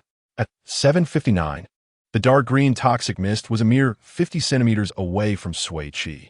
Up close, the thick mist appeared almost jewel-like, shimmering with a translucent green, flowing like water. Its texture unlike ordinary fog. Amidst its movement, it sparkled with glimmers of golden light. It was quite beautiful. She wanted to possess it. Sui Qi stood with her arms crossed, suddenly struck by inspiration. Do these toxic mists count as resources? She swiftly retrieved a clean canned peach jar with a handle from her personal storage. With a quick motion, she filled the jar to the brim with toxic mist. Sealing it tightly, Lianju, usually calm, displayed a hint of confusion. Congratulations. You have obtained a bottle of toxic mist, permanent. 1. Added to your personal storage. Sui Qi. The toxic mist, which everyone else avoided, was actually a permanent resource. That was close. She nearly missed out. Sui Qi smirked at Lianju, giving herself a thumbs up. Sister is just that awesome. Ding dong, the Sandstone Star survival game has officially concluded. Congratulations to 571 players for successfully completing the first challenge. The overwhelming toxic mist vanished in an instant, and clarity returned to everyone's vision. After a brief moment of silence, the players erupted into jubilant cheers. They celebrated, leaping and embracing one another, rejoicing in their hard-won victory. The Crazy Escape quartet hugged each other, laughing maniacally. We did it. We made it. Song Yin felt his eyes welling with tears, clinging tightly to Song Yu. Xiao Yu, tomorrow I'll take you for treatment. Oh my God, we finally cleared it. Damn, all the hardships of the past 20 days were worth it. I can finally go home. Boo-hoo, I'm practically stinking. Now proceeding with reward calculations. Players, please check your holographic devices. The Crazy Escape team instinctively crouched down, heads together in a circle. The other 3 players' devices vibrated twice before stopping, while Sui Qi's buzzed incessantly. Zhuo Chen poked her forehead with his finger. Let us check ours first. You're the finale. Sui Qi nodded obediently. Okay, Chungu. I'll go first, Xinyu said, checking his rewards. Congratulations on completing the Sandstone Star Survival Challenge. Player level increased by 1. Maximum health increased by 20. The powerful sedative could not defeat you. Congratulations on achieving Toxic Domain Walker. With this achievement, any poison will automatically reduce its damage to you by 20. Wow, the teammates applauded. Xingu is amazing. That's so cool. Zhuo Chen eagerly opened his holographic device. Let us see mine. Zhuo Chen's grin vanished immediately. Overwhelming sweetness? With this achievement, when your health drops to 5, each candy consumed will restore 10 health, up to a maximum of 20 health. Sui Qi and the others couldn't help but laugh. Xinyu patted his shoulder. Perfect match. Sister Bao giggled. Chungu is sweet enough. Zhuo Chen was skeptical yet resigned, accepting the absurdity. He sighed, rubbing his temples. What about Sister Bao? What achievement did she get? Iron Shovel Warrior. Sister Bao raised her little face, holding a shovel, doubling her damage. Even you are that fierce? Zhuo Chen exclaimed. I'm really going to cause a scene. Shun Yu calmly remarked. Wait until we finish checking Sui Qi's rewards before causing a scene. Sui Qi wiped the tears of laughter from her eyes, and, under the watchful gaze of her 3 teammates, opened her holographic device. Congratulations on completing the Sandstone Star Survival Challenge. Player level increased by 1. Maximum health increased by 20. Personal storage upgraded to level 2. Usable space expanded to 48 cubic meters. You demonstrated extensive survival knowledge over these 21 days. Congratulations on achieving Survival Expert. With this achievement, for each day you successfully survive in the game, your health will increase by 1. You penetrated the mist's hazy appearance and discerned its essence, earning the Eye of Truth, permanent, 1. Loading requires 3 seconds. Loading successful. Under your leadership, the escape from the asylum team has survived, receiving personal bonus rewards. Maximum health increased by 10. Team reward obtained. Locator device 4. Loading requires 3 seconds. Loading successful. The trio was quiet for a full minute. Shun Yu broke the silence. What does it mean to discern the essence of the toxic mist? Sui Qi grinned, explaining her audacious act of containing the toxic mist. It turned out it was a permanent resource. She raised an eyebrow. Pretty impressive, right? Quite remarkable. Zhuo Qin squinted, playfully thumping her on the head. You're not allowed to engage in such dangerous acts without us. Sister Bao softly echoed. Chun Gu is right. Shun Yu added. Next time, remember to bring us along.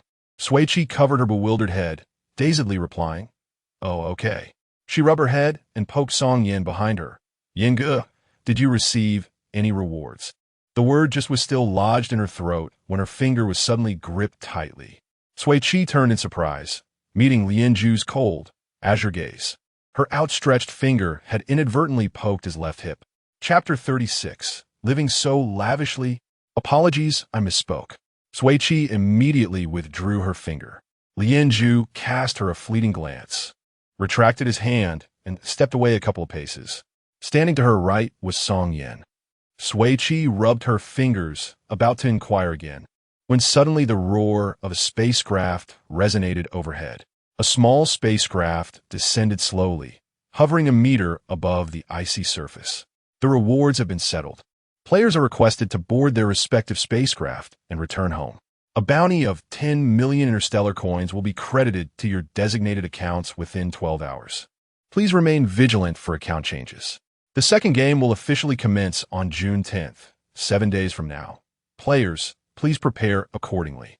Sui Qi, Selra Star, Zhuchun, Carlo Star, and Mei Bao, Lilia Star, Shun Yu, and Yudong Star. Song Yin and Song Yu are also from Lilia Star, coincidentally traveling with Mei Bao. After a heartfelt embrace, the group bid each other a cheerful farewell and returned to their respective homes. Zhuo waved goodbye as he headed towards the Carlo Star spacecraft. Message us in the group once you're home. If anything arises, use the holographic communicator. Sure thing. The others chorused in unison. Sui Qi stepped toward the Selra Star spacecraft, where Lin Feng, Lu Rong, and Jiang Chun stood in line at the hatch, waiting for the gangway to descend. Lin Feng shot her a glance, snorting dismissively as he turned away. Lu Rong was engrossed in counting the ice shards beneath his feet.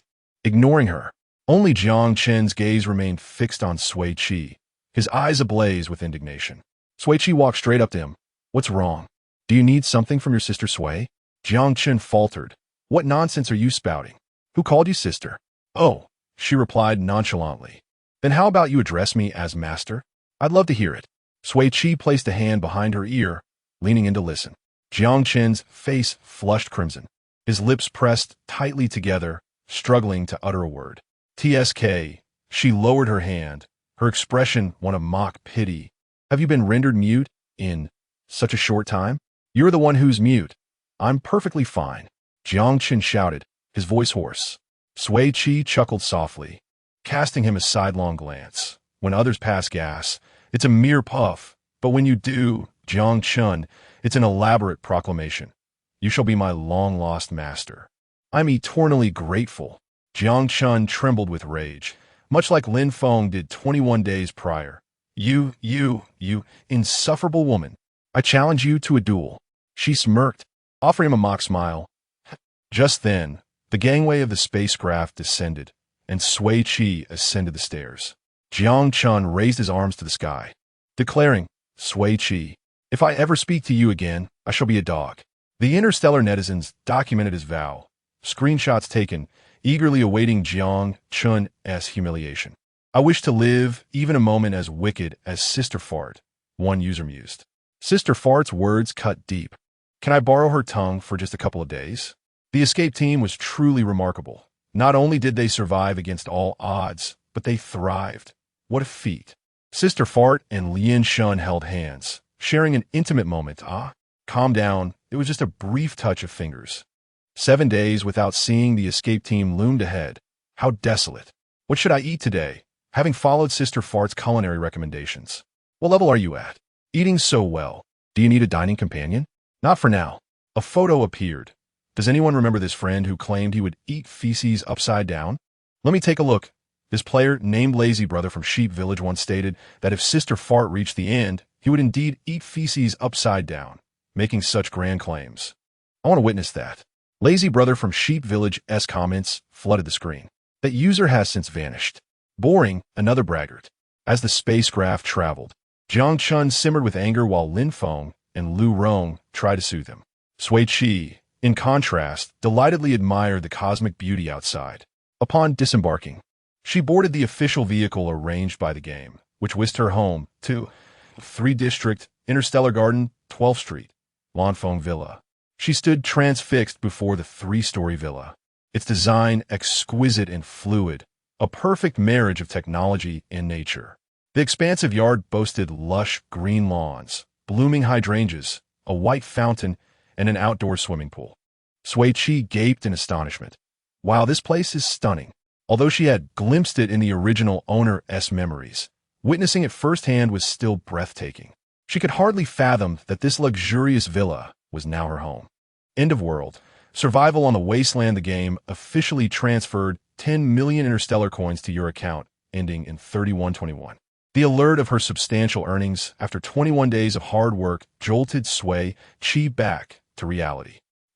She squealed with joy, leaping into an energetic dance. Finally joining the ranks of the wealthy. She hummed a tune as she dashed into the bathroom, enjoyed a delightful shower, changed into comfortable pajamas, and sank into the cloud-like softness of the sofa. She indulged in daydreams of a prosperous life, occasionally erupting in fits of quirky laughter. Welcome home, master. The sudden electronic voice startled Sui Qi, causing her to jump.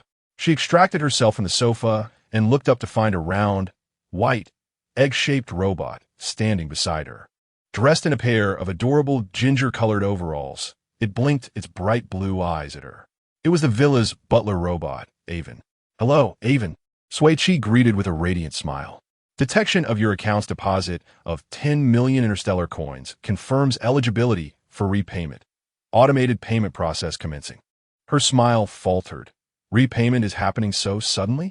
Repayment of star loans principal and interest totaling 7,463 million interstellar coins. Payment of 1 year's overdue villa water, electricity, energy bills, security system fees, etc. totaling 6,936 million interstellar coins.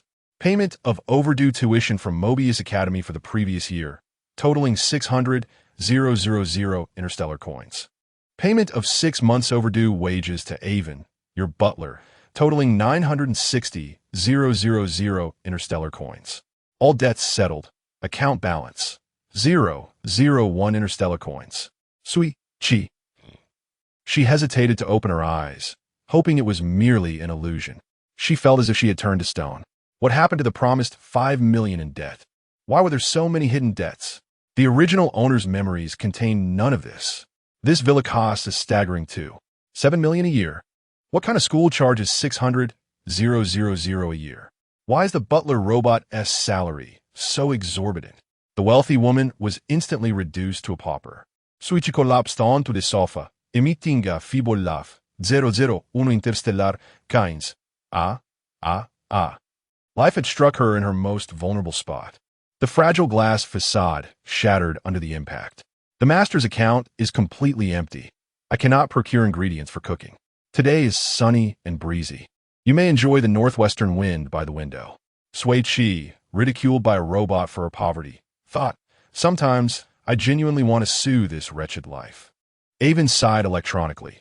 To have such a destitute master is my unfortunate fate. Your salary is too high. I cannot afford it, Sui Qi weakly replied, contemplating finding a wealthier master. Regrettably, Avon lowered its electronic eyes. Our contract still has a year and a half until expiration. Heh, Sui Qi was defeated.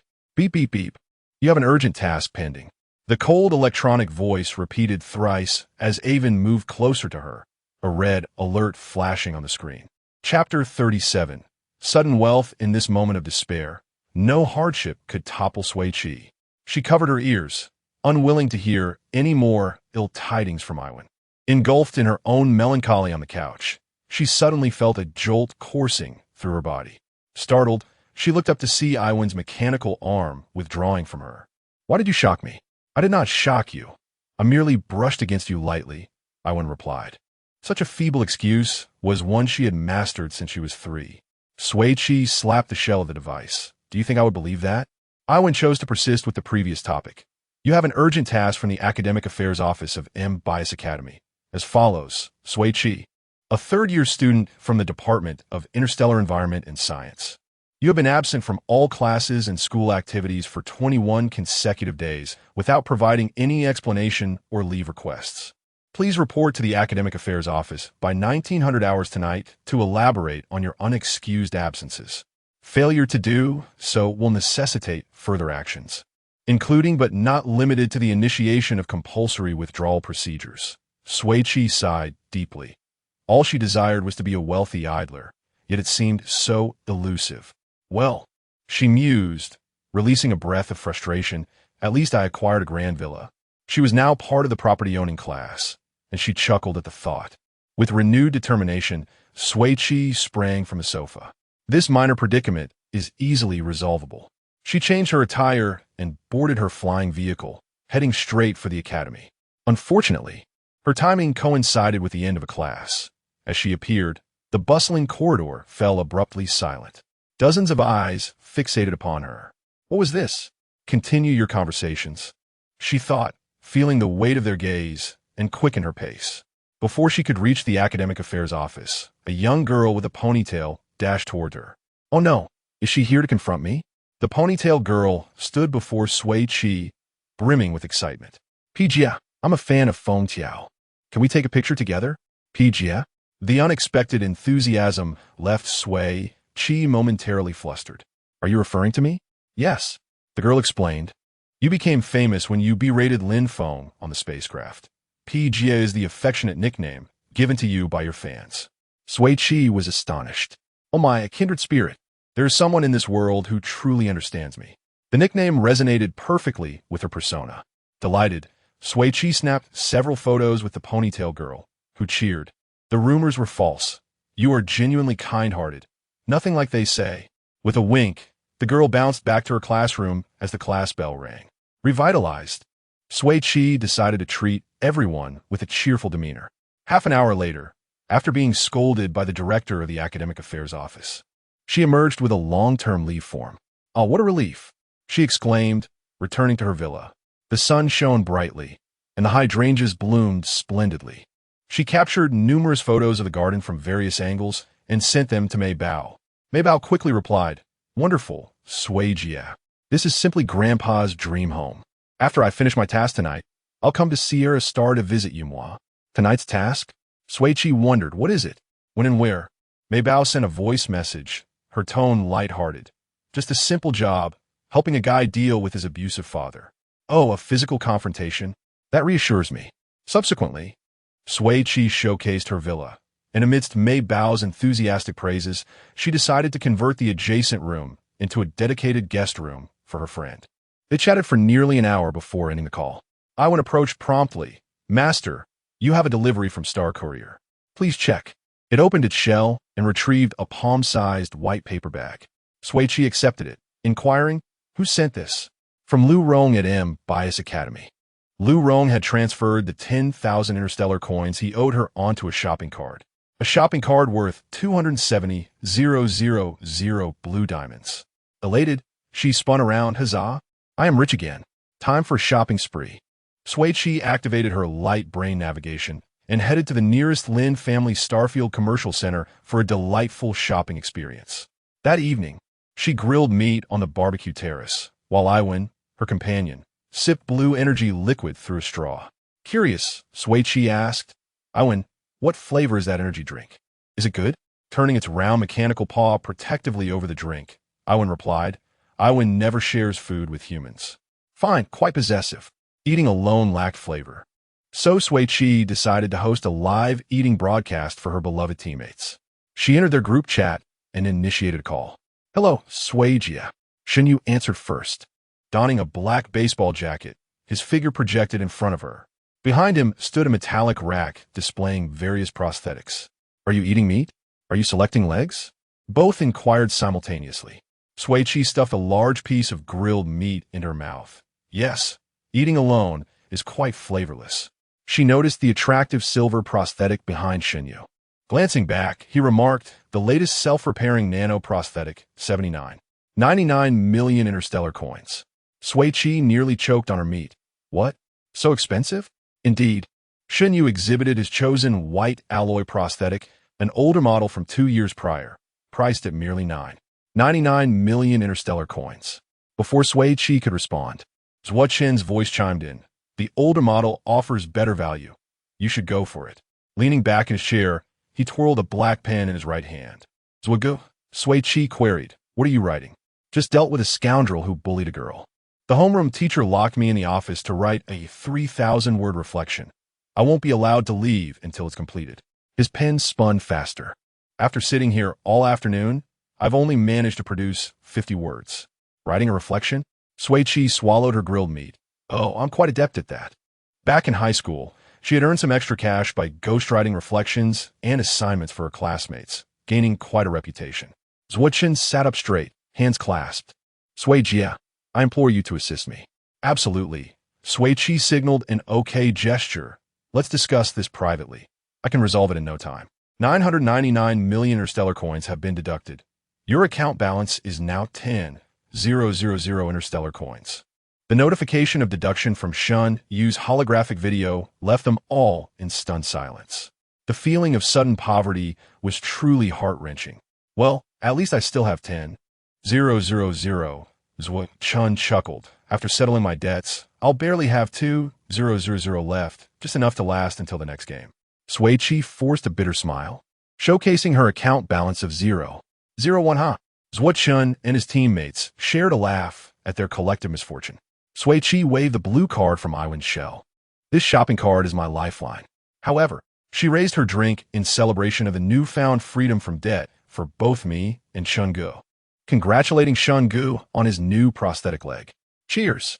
Sui Qi exclaimed as she downed her drink in one go. Zhuo Chen applauded, saying, well said. Shun Yu's gaze was gentle as he carefully lifted the expensive prosthetic. Where is Mei Bao? Why isn't Tishi logged on yet? Sui Qi replied. She has work to do tonight, likely still occupied. What kind of work? Zhuo Chen inquired. Sui Qi succinctly responded, earning money through decisive actions. Chapter 38. An exhilarating experience. No sooner had the words left her lips than the cheerful voice of Mei Bao rang out. Your Mei Bao is online. In an instant, a holographic communication flickered to life, revealing a shadowy figure before the three of them. Beneath a voluminous black hood, Mei Bao's delicate face appeared, partially obscured. Such an audacious disguise. It was indeed fitting for someone who had just been on a mission. All done. You aren't hurt, are you? Sui Qi inquired with a smile.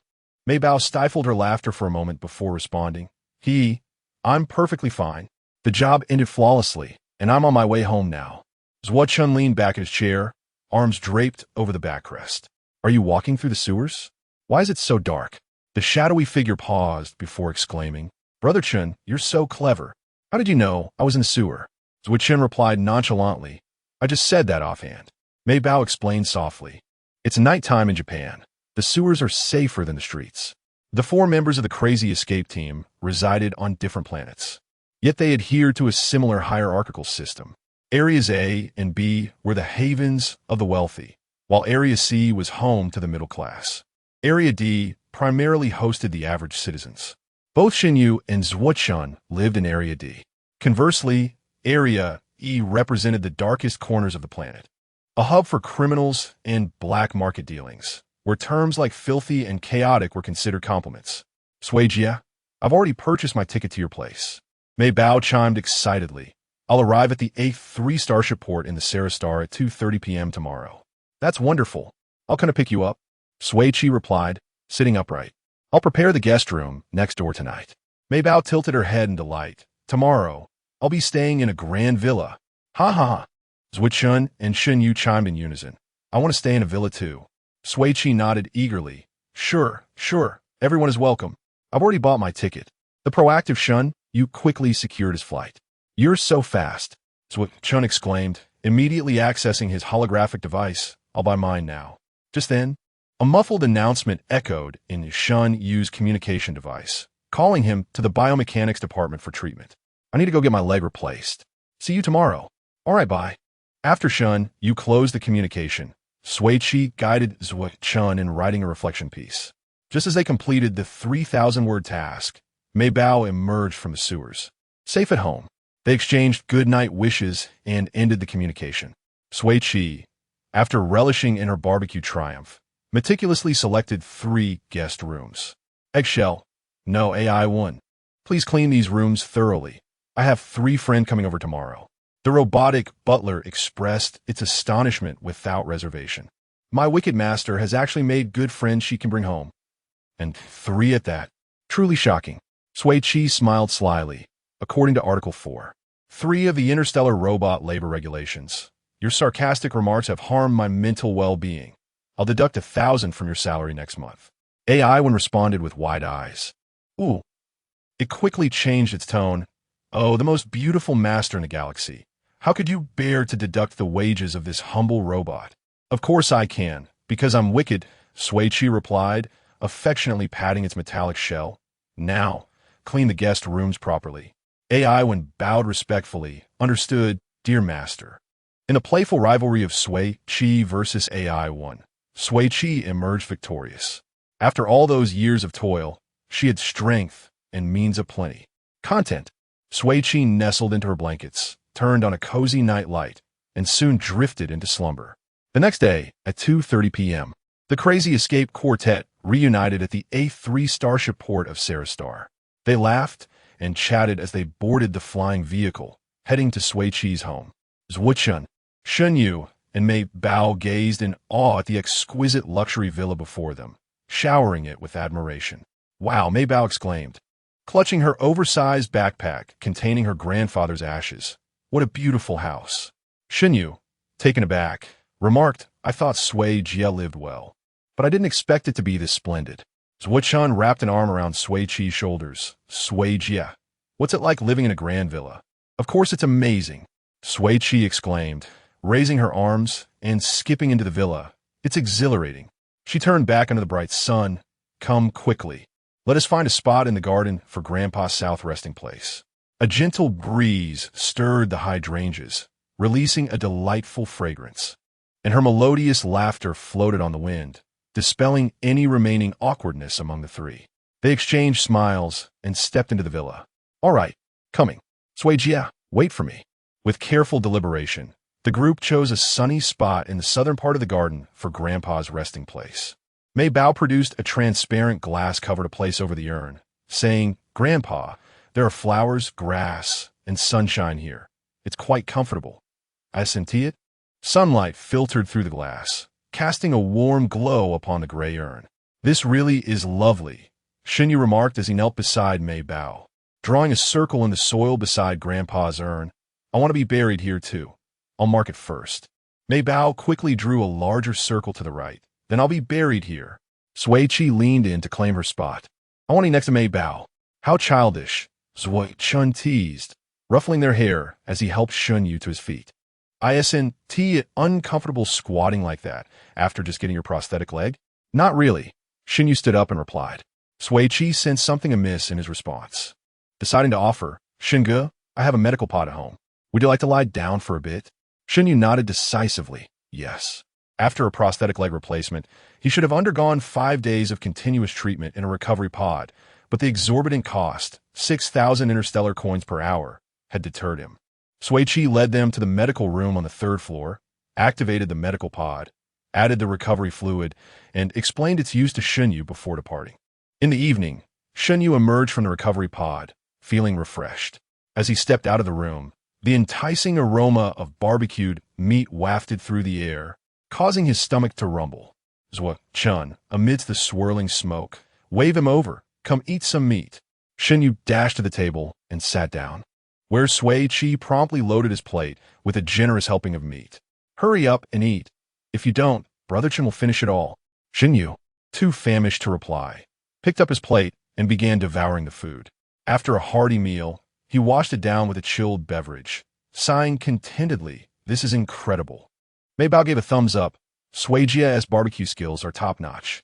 Sui Qi, mouth full, echoed the sentiment with a thumbs up of his own. "No choice," Sui Qi said, unabashedly praising herself. "When you do a job, you must excel at it." After a lively dinner, the 4 of them sprawled on the sofa, chatting.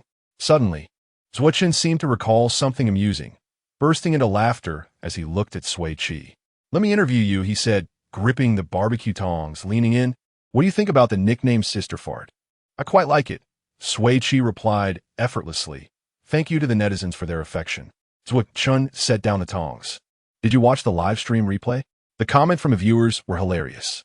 "I did," Shun chuckled. "We scared the viewers when we survived until the end." Mei Bao, sipping hot milk, left a ring of foam around her mouth. "There are plenty of people who love Sui Jia. They're urging the officials to start the game quickly." Hearing this, Sui Qi's interest peaked. She lifted her head slightly and inquired, "Is there any news about the next game?"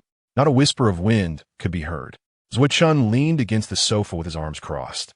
The official confidentiality measures had always been impeccably executed. Prior to entering the game, the location of the wasteland stars and the content of the game were utterly unknown. "Well, fine," Sui Qi sighed and lay back down, resting her head against Mei Bao's. Shun rubbed his overstuffed belly and inquired, "Do you still wish to visit Captain Lien Ju's private estate for some fruit picking?" Sui Qi pondered for a moment and replied, "I would prefer to rest. Perhaps a 20 chance of going. This 21-day gaming marathon has drained my energy, and I yearn for a few days to recharge." "What about you?" she asked. Mei Bao yawned, her voice laced with an adorable nasal tone. "I feel a bit fatigued as well." Shun tapped his new leg. "I need to spend a few more days in the medical chamber." The trio, in unanimous agreement, turned their gazes towards Sui Qi. Such an engaging discussion. Sui Qi raised an eyebrow. "Does anyone here possess Captain Lien's contact information?" Sui Qi was taken aback, realizing she had forgotten to note Lien Ju's private ID. They had no clue where Lien Ju's estate was, thus their desire to visit was effectively thwarted. The 4 of them abandoned the idea of fruit picking and indulged in 6 days of feasting and merriment on Stellar Star.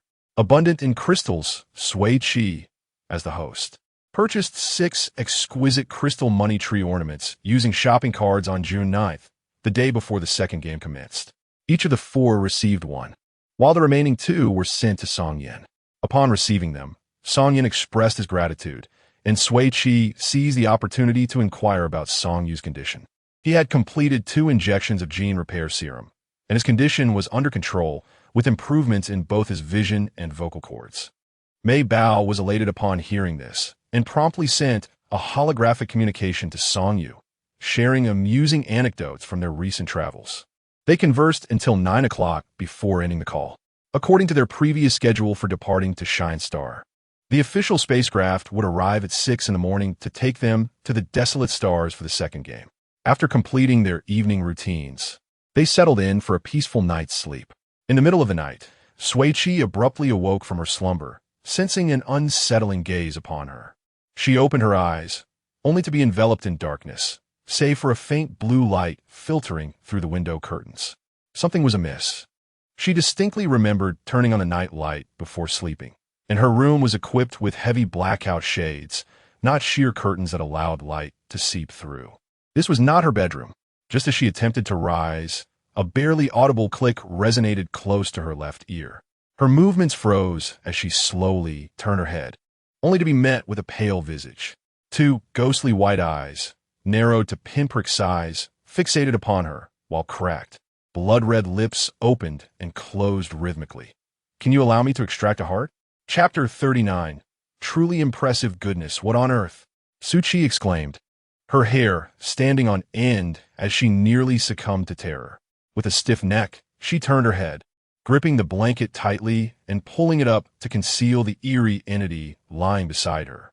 She rolled out of bed and, aided by the faint light filtering through the window, rushed to the tightly shut door. Her hand explored the rough wall until her fingertips brushed against a prominent projection. Swiftly, she shifted her fingers and pressed down with force. With a soft click, the dim room was abruptly illuminated, the blinding light compelling Sui Qi to shut her eyes instinctively. The air was filled with rustling and clattering sounds. When she finally opened her eyes, the object concealed beneath the blanket had emerged. In the bright light, she discerned the terrifying figure that had startled her in the dead of night. It resembled a small, bald puppet, standing at half her height, with hollow black glass eyes devoid of expression, bare brows, and lips painted an excessively vivid red, rendering it grotesquely ugly, clad in a tattered gray dress.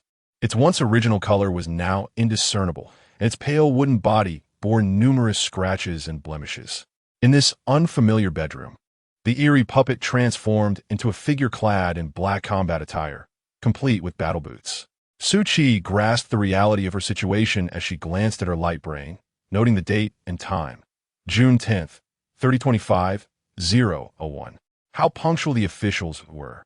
Indeed, they had promised the second game would commence on the 10th, and they were true to their word, not a second late. It seemed they were relentless in their pursuit to challenge players, showing no mercy. The abrupt teleportation at midnight was astonishing.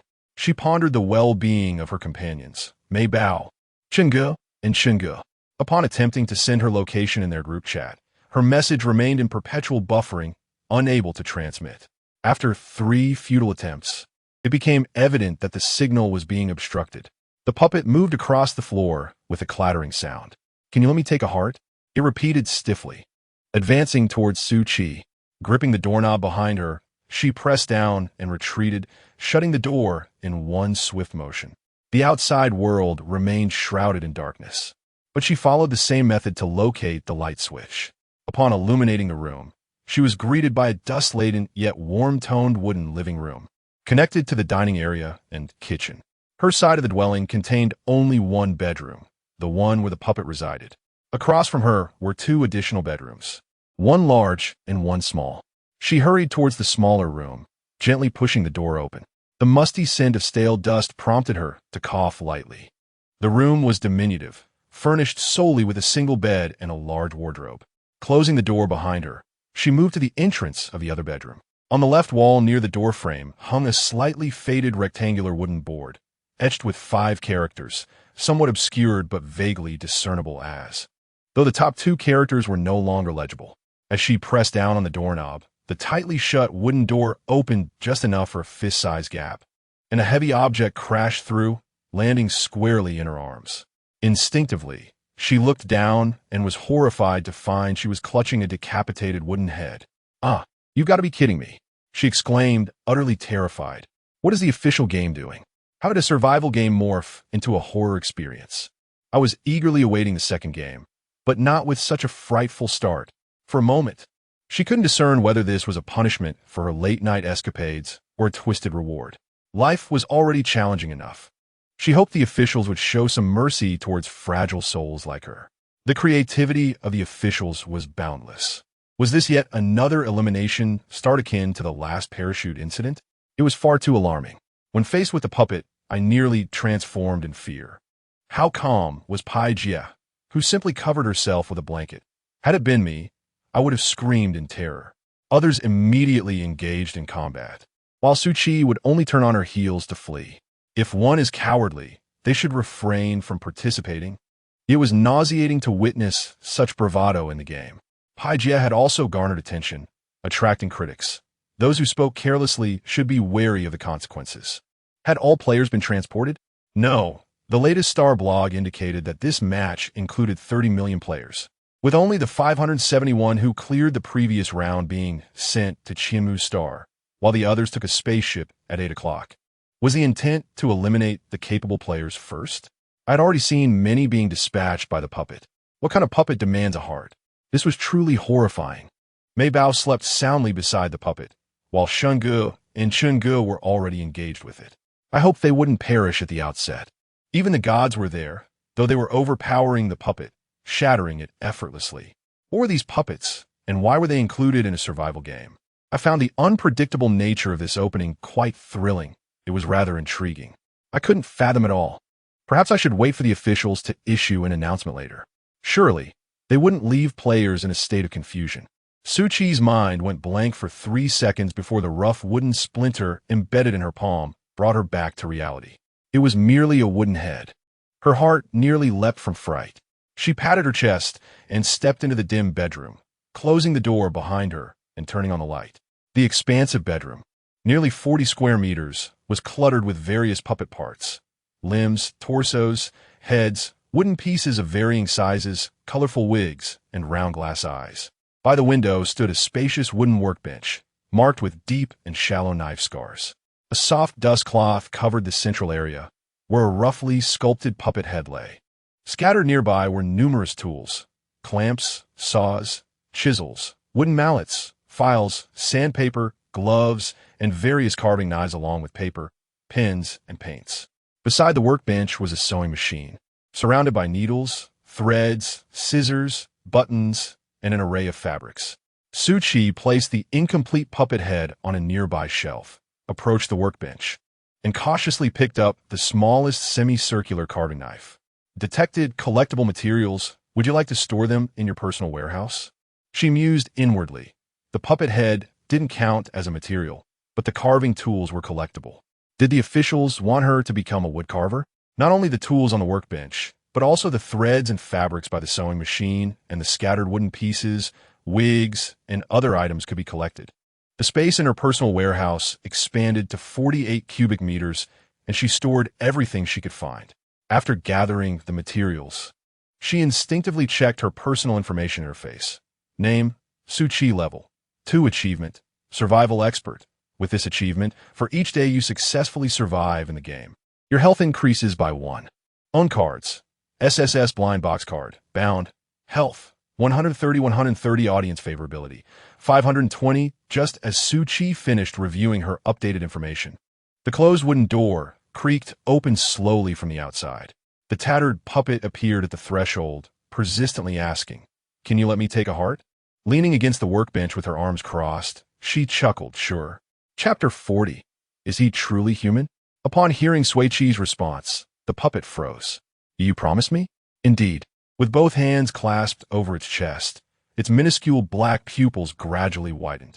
"Will you truly grant me a heart?" Sui Qi tilted her head, observing the dazed puppet, and replied softly, "Ask me one more time, and I shall retract my promise." The puppet hastily waved its hands. "No more questions. I shan't inquire further." Sui Qi turned to illuminate the workbench with a lamp, retrieving a piece of wood along with several carving tools. "What shape of heart do you desire? Any specific color?" She intended to carve a heart for it. A wooden heart seemed fitting for the puppet. The puppet ambled slowly to her side, shedding its grimy long dress to reveal its rough wooden body. "What are you doing?" Sui Qi frowned. "I have no interest in the nudity of puppets." It gazed at her silently for a few seconds before raising a hand to press twice against its left chest. With a soft click, a small square lid sprang open, revealing a peach-shaped recess within. "Oh!" Sui Qi realized that this was the desired shape for the heart. The puppet nodded earnestly. "Yes, a red one. Just like the vibrant red of humanity." "Very well." Sui Qi donned protective gloves, twirled the pencil in her hand, gauged the size of the recess, and sketched a draft on the wood before beginning her work. Though she had never carved wood before, she had watched numerous woodworking videos online, giving her a general idea of the process. She wielded the jigsaw, diligently removing excess wood. The puppet, with its round, unblinking eyes, stared at her intently as she worked. Sui Qi paused momentarily, retrieving several wigs and some fabric from storage. She patted the puppet's head. Go choose a wig and some fabric you like. All right, the puppet chirped, scampering off to select.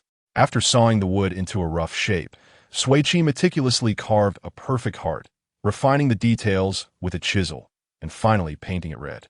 She stretched her fingers, slightly sore from the effort, admiring her first wooden sculpture with great satisfaction.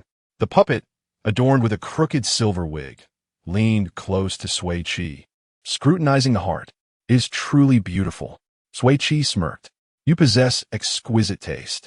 Once the paint dried, she buried the wooden heart amidst the fabric, addressing the puppet. "All right, go retrieve your heart." Its eyes sparkling, the puppet dove into the pile of clothes, rustling around until it finally unearthed the heart. Cradling it in its hands, it reverently pressed it into the recess of its left chest. Ah, the puppet clasped its newly filled heart, its large, glistening black eyes gazing affectionately at Sui Qi. "Thank you, my master."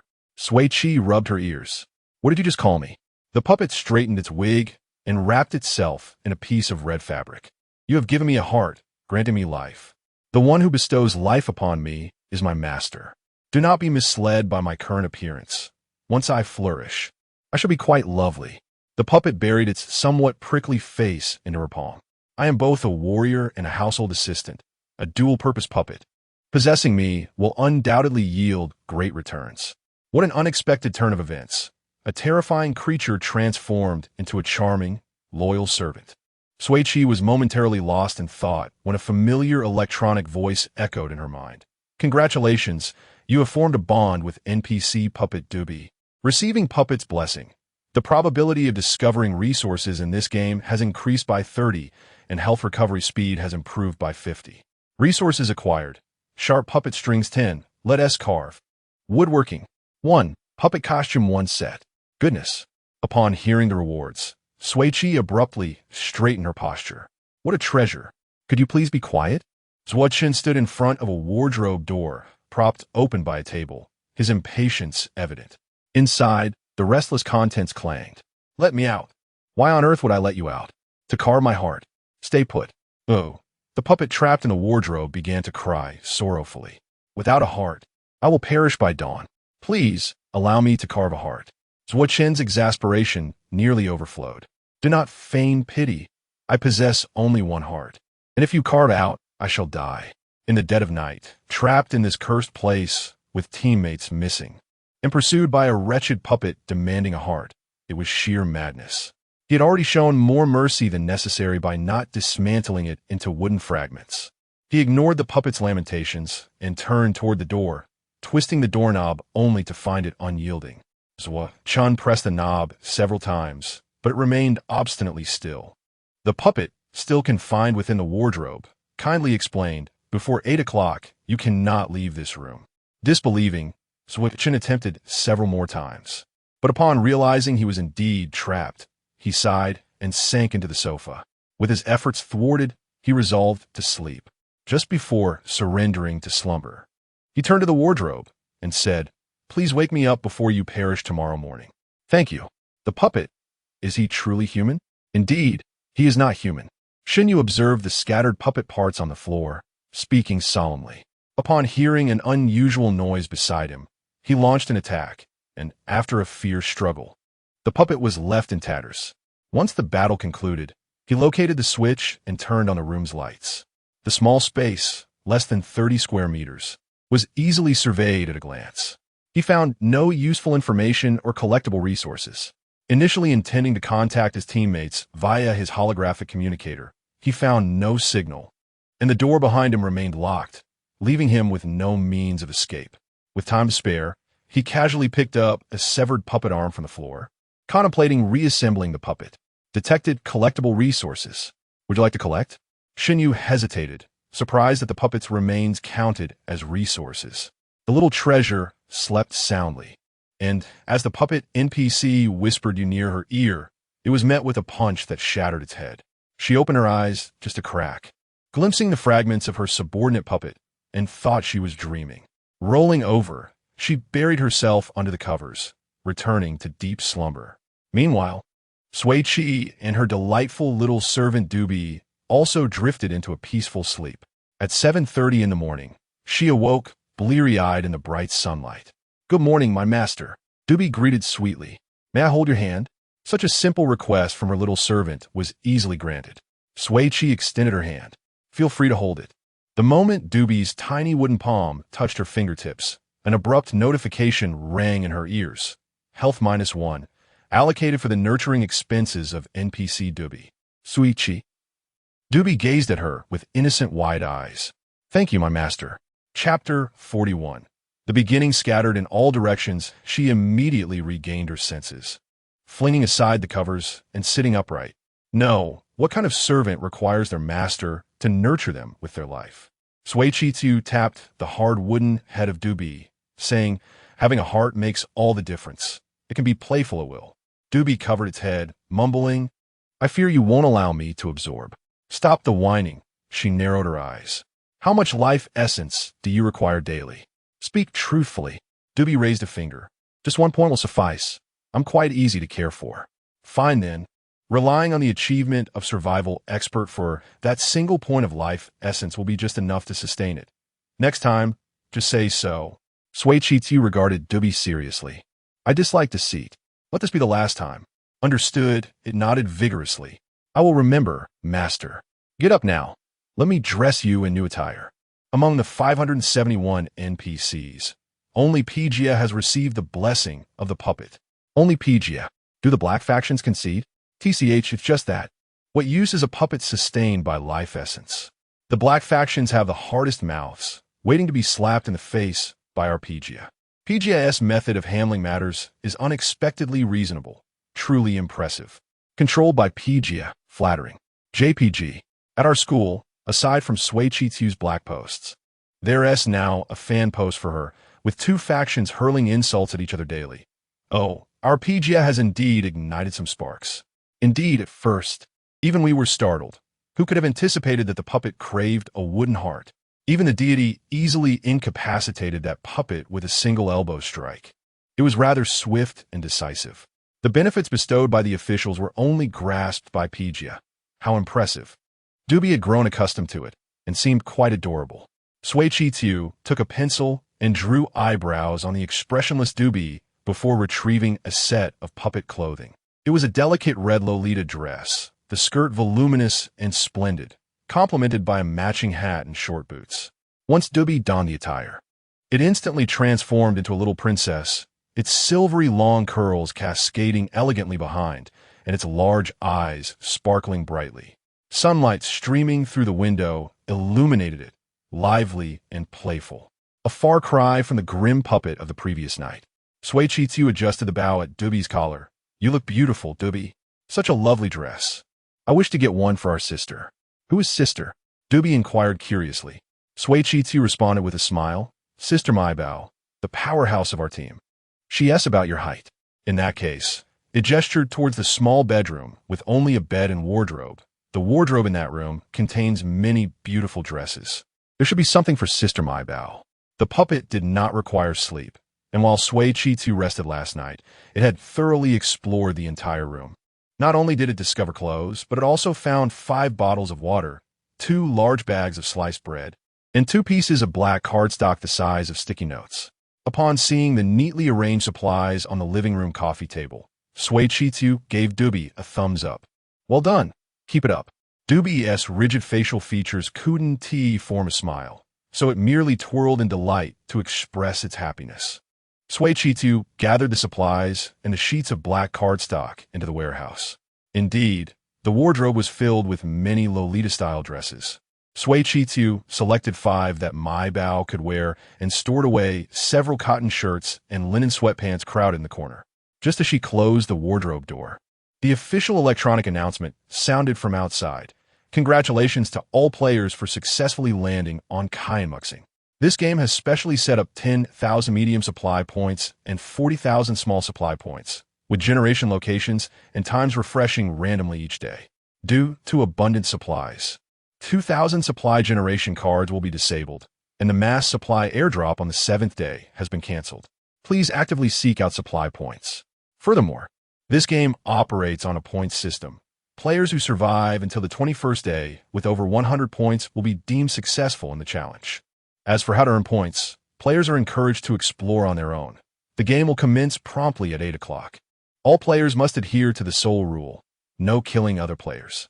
In this apocalyptic wasteland, survival is paramount.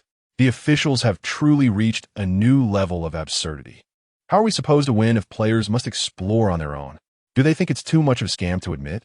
Sui Qi stood by the window, simmering with indignation. Buzzing, the silent light brain began to vibrate furiously. A signal has arrived. Sui Qi entered the four-person group chat and, indeed, saw the messages they sent. Shun, how is everyone? Still alive? Shin my bow, just woke up. Sui Qi resent her location. Where are you all? The 4 positioning devices obtained in the previous round proved useful, allowing them to know each other's exact positions. The other 3 sent their current locations one after another. Upon checking, she gasped. The 4 of them were scattered in all directions. Distance to Shun, 765 kilometers. Walking time, 233 hours. Distance to Maibao, 812 kilometers. Walking time, 243 hours. Distance to Shun, 1,137 kilometers. Walking time, 308 hours. The 4 members of the Crazy Escape team, starting off scattered in all directions. Sui Qi initiated a group video call, with a disgruntled Chen appearing first. Why are we so far apart? Is the official trying to mess with us? The officials seem to be targeting all players indiscriminately. Sui Qi replied with a faint smile. Sui Qi. My bow's melodious voice held a hint of confusion, her watery, big eyes blinking several times. How do we end up on a wasteland? As soon as Shin connected to the video, he heard my bow's question and asked, did my bow encounter the heart-extracting puppet yesterday? Puppet? My bow looked down and saw with shavings on the pillow her hazy memories of the night before returning. She exclaimed in surprise. It's real. I thought it was a dream. I smashed it with one punch. Sui Qi laughed and said, my bow is impressive. But, my bow pondered, that puppet seems to be gone from the room. They should all be NPCs. Shinyu interjected. They vanished precisely at 8 o'clock. Zhuochen opened the wardrobe door to take a look. The puppet that had been clamoring to extract his heart all night had vanished without a trace. He breathed a sigh of relief and asked, how should we meet? Shinyu replied, it would be best to find a prominent landmark. We should all head there. Sui Qi stepped toward the window, her gaze traversing the uneven, dilapidated wooden houses, fixing upon the enormous puppet in the distance, bathed in morning light. It stood in the city center, its once magnificent hat brim and long skirts, wooden exterior long since peeled away, exposing a rusted steel skeletal frame. Though its form had deteriorated, the gentle expression on its face remained unchanged, quietly observing the small town below. Sui Qi admired it in silence for a few seconds before raising her light brain to capture a photograph, which she sent to the group. Shinyu, the iconic structure of Kaienmuxing, the puppet Sui Qi, is indeed quite conspicuous. Zhuochen gave it a thumbs up. My Bao sent a photo of the back of the large puppet Sui Qi. Yet Zhuochen merely stared blankly at something behind Sui Qi, stammering, Sui Jia. What is that behind you? Chapter 42. Unbelievable. Within the confines of the room, only she and Dubi were present. Sui Qi, without even a backward glance, merely sidestepped, revealing Dubi's visage. With an arm draped affectionately around Dubi's shoulders, she introduced them to each other. Dubi, in turn, blinked amiably at the trio before them. Zhuochen, with subtle scrutiny, assessed the doll. Our room's wooden puppets have vanished. How is it that it remains? Sui Qi, with nonchalant ease, replied, because I bestowed upon it a heart. What? Mei Bao, Zhuochen, and Shun Yu exclaimed in unison. Do not be so alarmed, she chuckled, waving her hand dismissively. I merely carved a heart from wood. Sui Qi elucidated upon the circumstances of carving the wooden heart, Dubi's recognition of her as its master, and the subsequent reward. Concluding her explanation, she arched an eyebrow and declared, Am I not formidable? Mei Bao gave her 2 thumbs up. Exquisite. Utterly unparalleled. Zhuochen, with a hand pressed to his forehead, lamented, You render us utterly insipid. Is it too late for me to fashion a wooden heart? Shinyu, chin resting pensively on his hand, pondered, Will the wooden puppets still grace my bedchamber this evening? Shun mercilessly shattered his reverie. This is a gaming broadcast, not a mercantile one. There are no encore benefits. The two exchanged a glance through the video feed and sighed in unison. Sui Qi, amused, chided, "Do not despair. What is mine is yours, after all. We share our resources." "That may no longer be the case," Shin Yu stated, adopting a more serious demeanor. He then dispatched a screenshot to the group chat, the image dominated by a line of crimson text. "Your distance from teammate Sui Qi exceeds 5 kilometers. Connection to the personal repository has been severed. It appears there is a distance constraint," Sui Qi murmured. "It seems our levels are not yet high enough." Mei Bao and Zhuochen also accessed their optical computers, finding the same scarlet warning glaring back at them. Snap! Sui Qi punctuated the air with a finger snap, drawing her teammates' attention back to her. Two matters are of paramount importance: the acquisition of resources and the swiftness of our reunion. Sui Qi stated frankly, "I possess the blessing of the wooden puppet, enabling me to locate resources more expeditiously than you. While the personal repository is subject to distance limitations, the trading market is not. I can transmit resources to you via trade." Indeed, Zhuochen's taut expression relaxed perceptibly. Sui Qi's intellect is unmatched. Shun Yu continued Sui Qi's train of thought. "While direct trade between teammates is impossible, we are bound to encounter other players." At that juncture, he trailed off, his gaze sweeping over his three teammates. "Sui Qi, we shall beguile them. Zhuochen, we shall entice them. Shin Yu, we shall coerce them.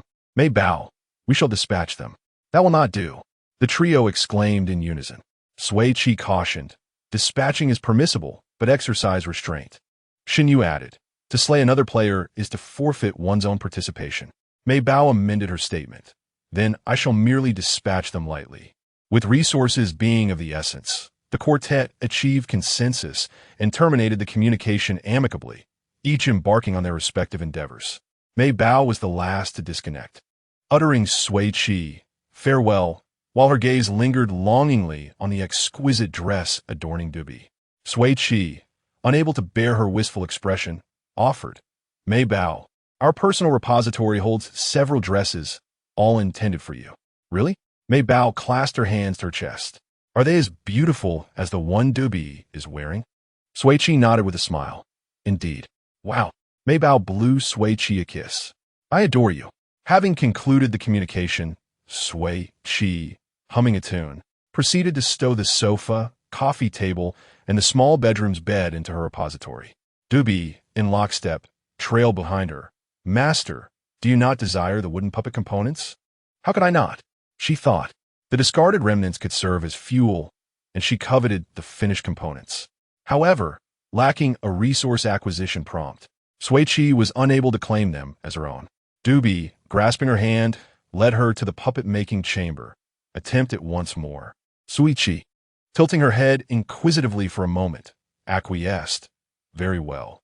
After all, Dubi was an esteemed NPC, and its counsel was worthy of consideration. Sui Qi pushed open the door and retrieved the half-head that had struck her the previous night, whereupon an unexpected voice echoed in her mind. "Collectible resources detected. Transfer to personal repository?" She paused, momentarily taken aback. Previously, it had been impossible. Why? Was it due to her being recognized as its master? She turned to Dubi for confirmation. It blinked in response. Indeed. Why was she now able to collect previously uncollectible resources following Dubi's recognition of her as its master? Lacking sufficient information, Sui Qi could not yet comprehend the rationale. She suppressed her musings, patted Dubi's hat brim with a smile, and reasoned that, given the game's puppet-centric origins, it was better to be prepared. All the wooden puppet components within the room, regardless of their condition, were transferred to her personal repository. Having completed the resource collection, she was about to turn and depart when a fleeting glimpse caught two small white cards scattered along a wall seam. She picked them up, noting that their texture was identical to that of the black cards, thick and smooth.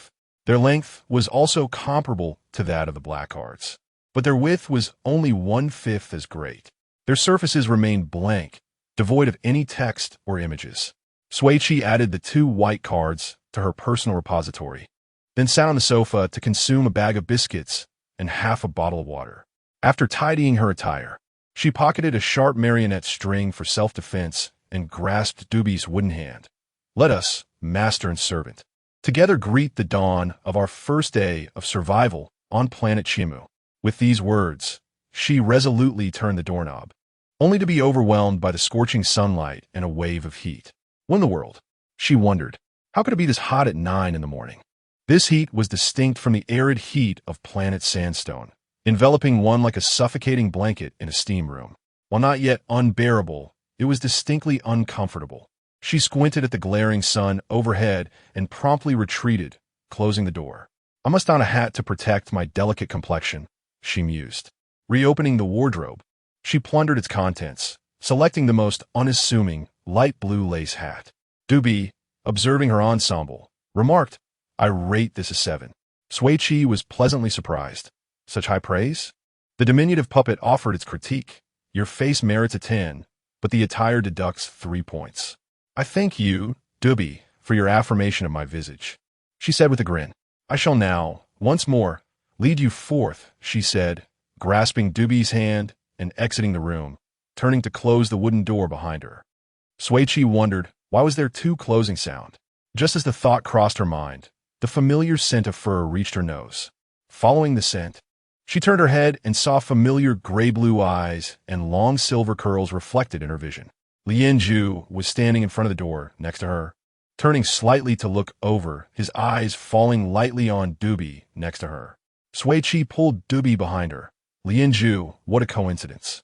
Lien Zhu's eyes returned to her, his lips parted slightly, as if he wanted to respond to her greeting.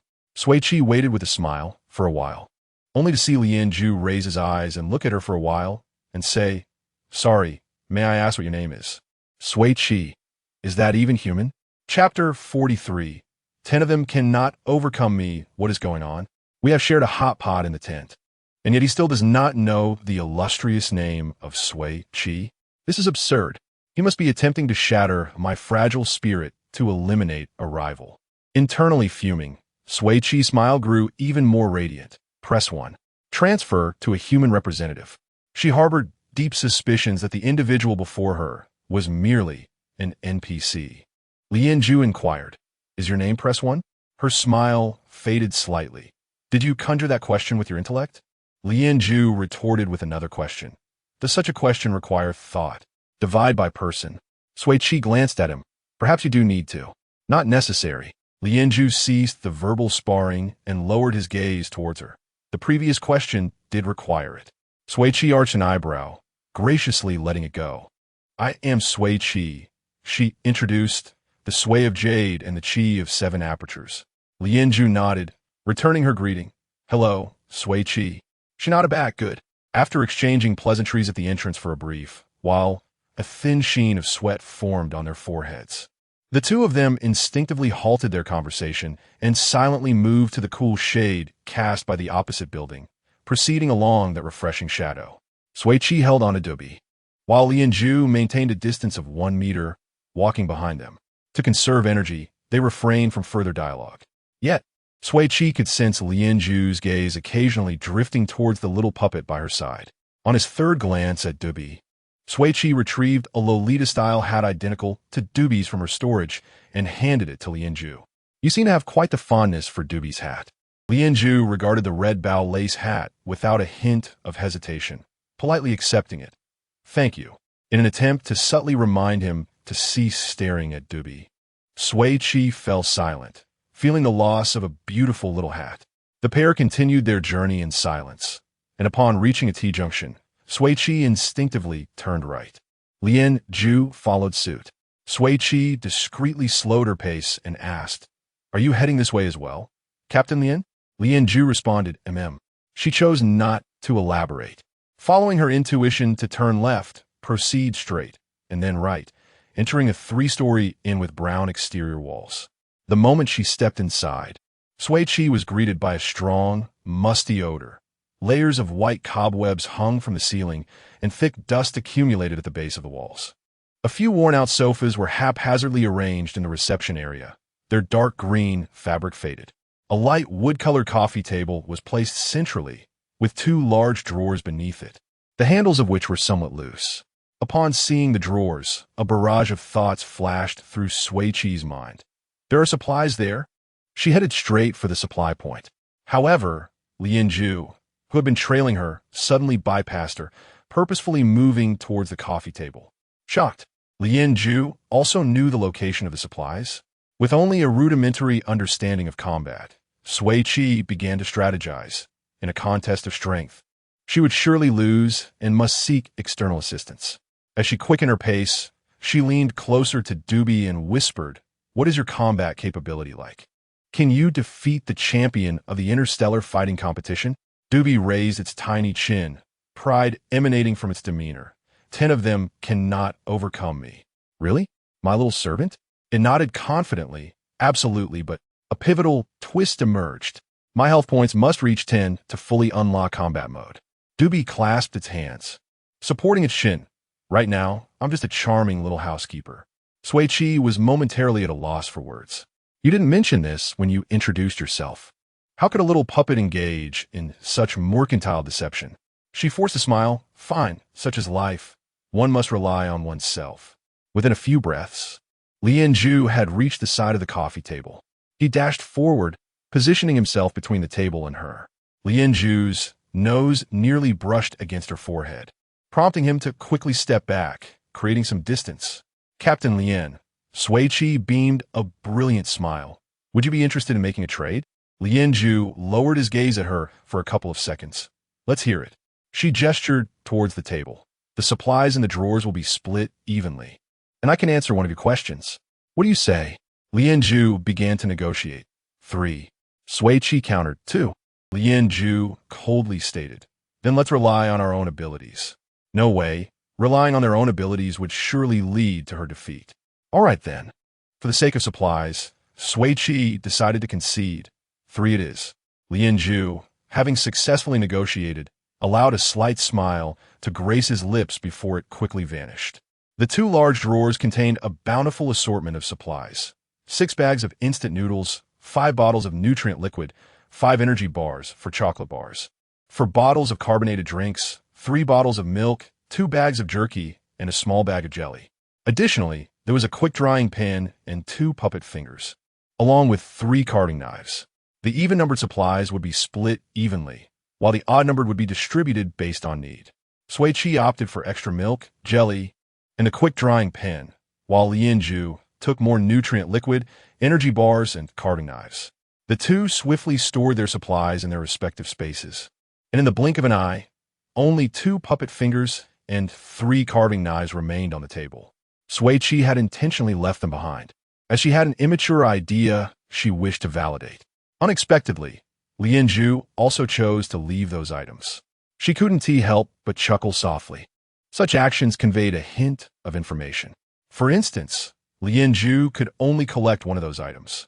Before Doobie recognized its master, she could only take the carving knives. If Lien Ju could only collect the puppet components and was unable to acquire the carving tools, it would imply that players possessed 2 distinctly different identities. Furthermore, a player's identity might be related to the method of acquiring points. The information gathered thus far was scant, and these were merely her conjectures awaiting validation. Beyond that, what truly concerned her was whether players of differing identities were in opposition or cooperation. The 4 members of the escape team could not possibly share the same identity.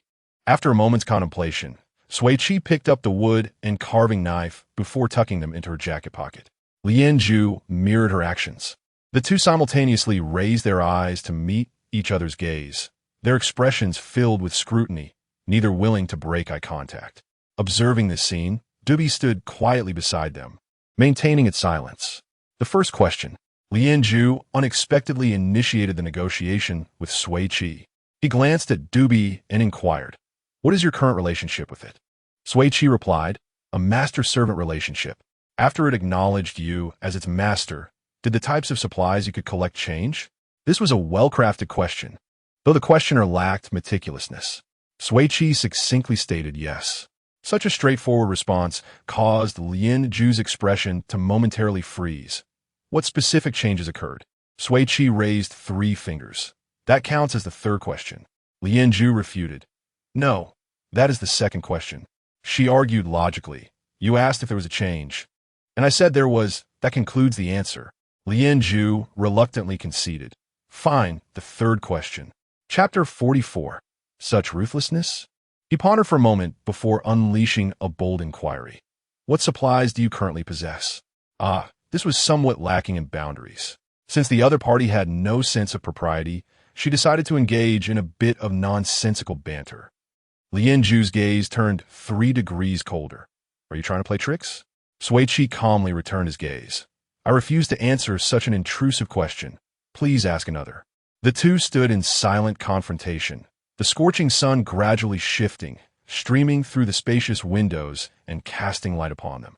Lien Zhu's silvery hair and eyelashes glimmered under the sun, enveloped in a halo, making him appear astonishingly handsome, as if softened by a gentle filter.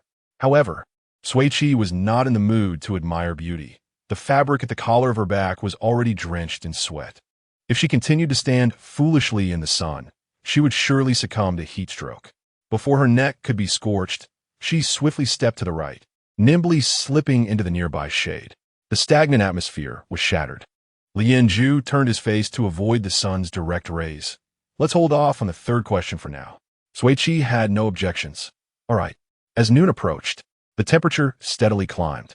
The hotel boasted numerous large windows, allowing the unfiltered sunlight to pour in, creating a stifling sauna-like environment. The two of them, in an unspoken agreement, exited the hotel in search of a suitable spot to cool down. The sun bore down, leaving no shadows in sight, even causing the heat waves in the air to shimmer visibly. After walking under the blazing sun for half an hour, Lien Zhu's cheeks and neck were flushed from the heat as he donned a Lolita-style red hat akin to Doobie's. Just as Sui Qi felt herself on the verge of fainting from heat, she finally spotted a concealed entrance to a basement. They quickened their pace, but just as they were about to step into the coolness below, a stone hammer struck the ground before them with a whoosh. Had Sui Qi taken even half a step faster, it would have been her head that was struck. If they wished to enter for some relief, they would first have to surrender their supplies.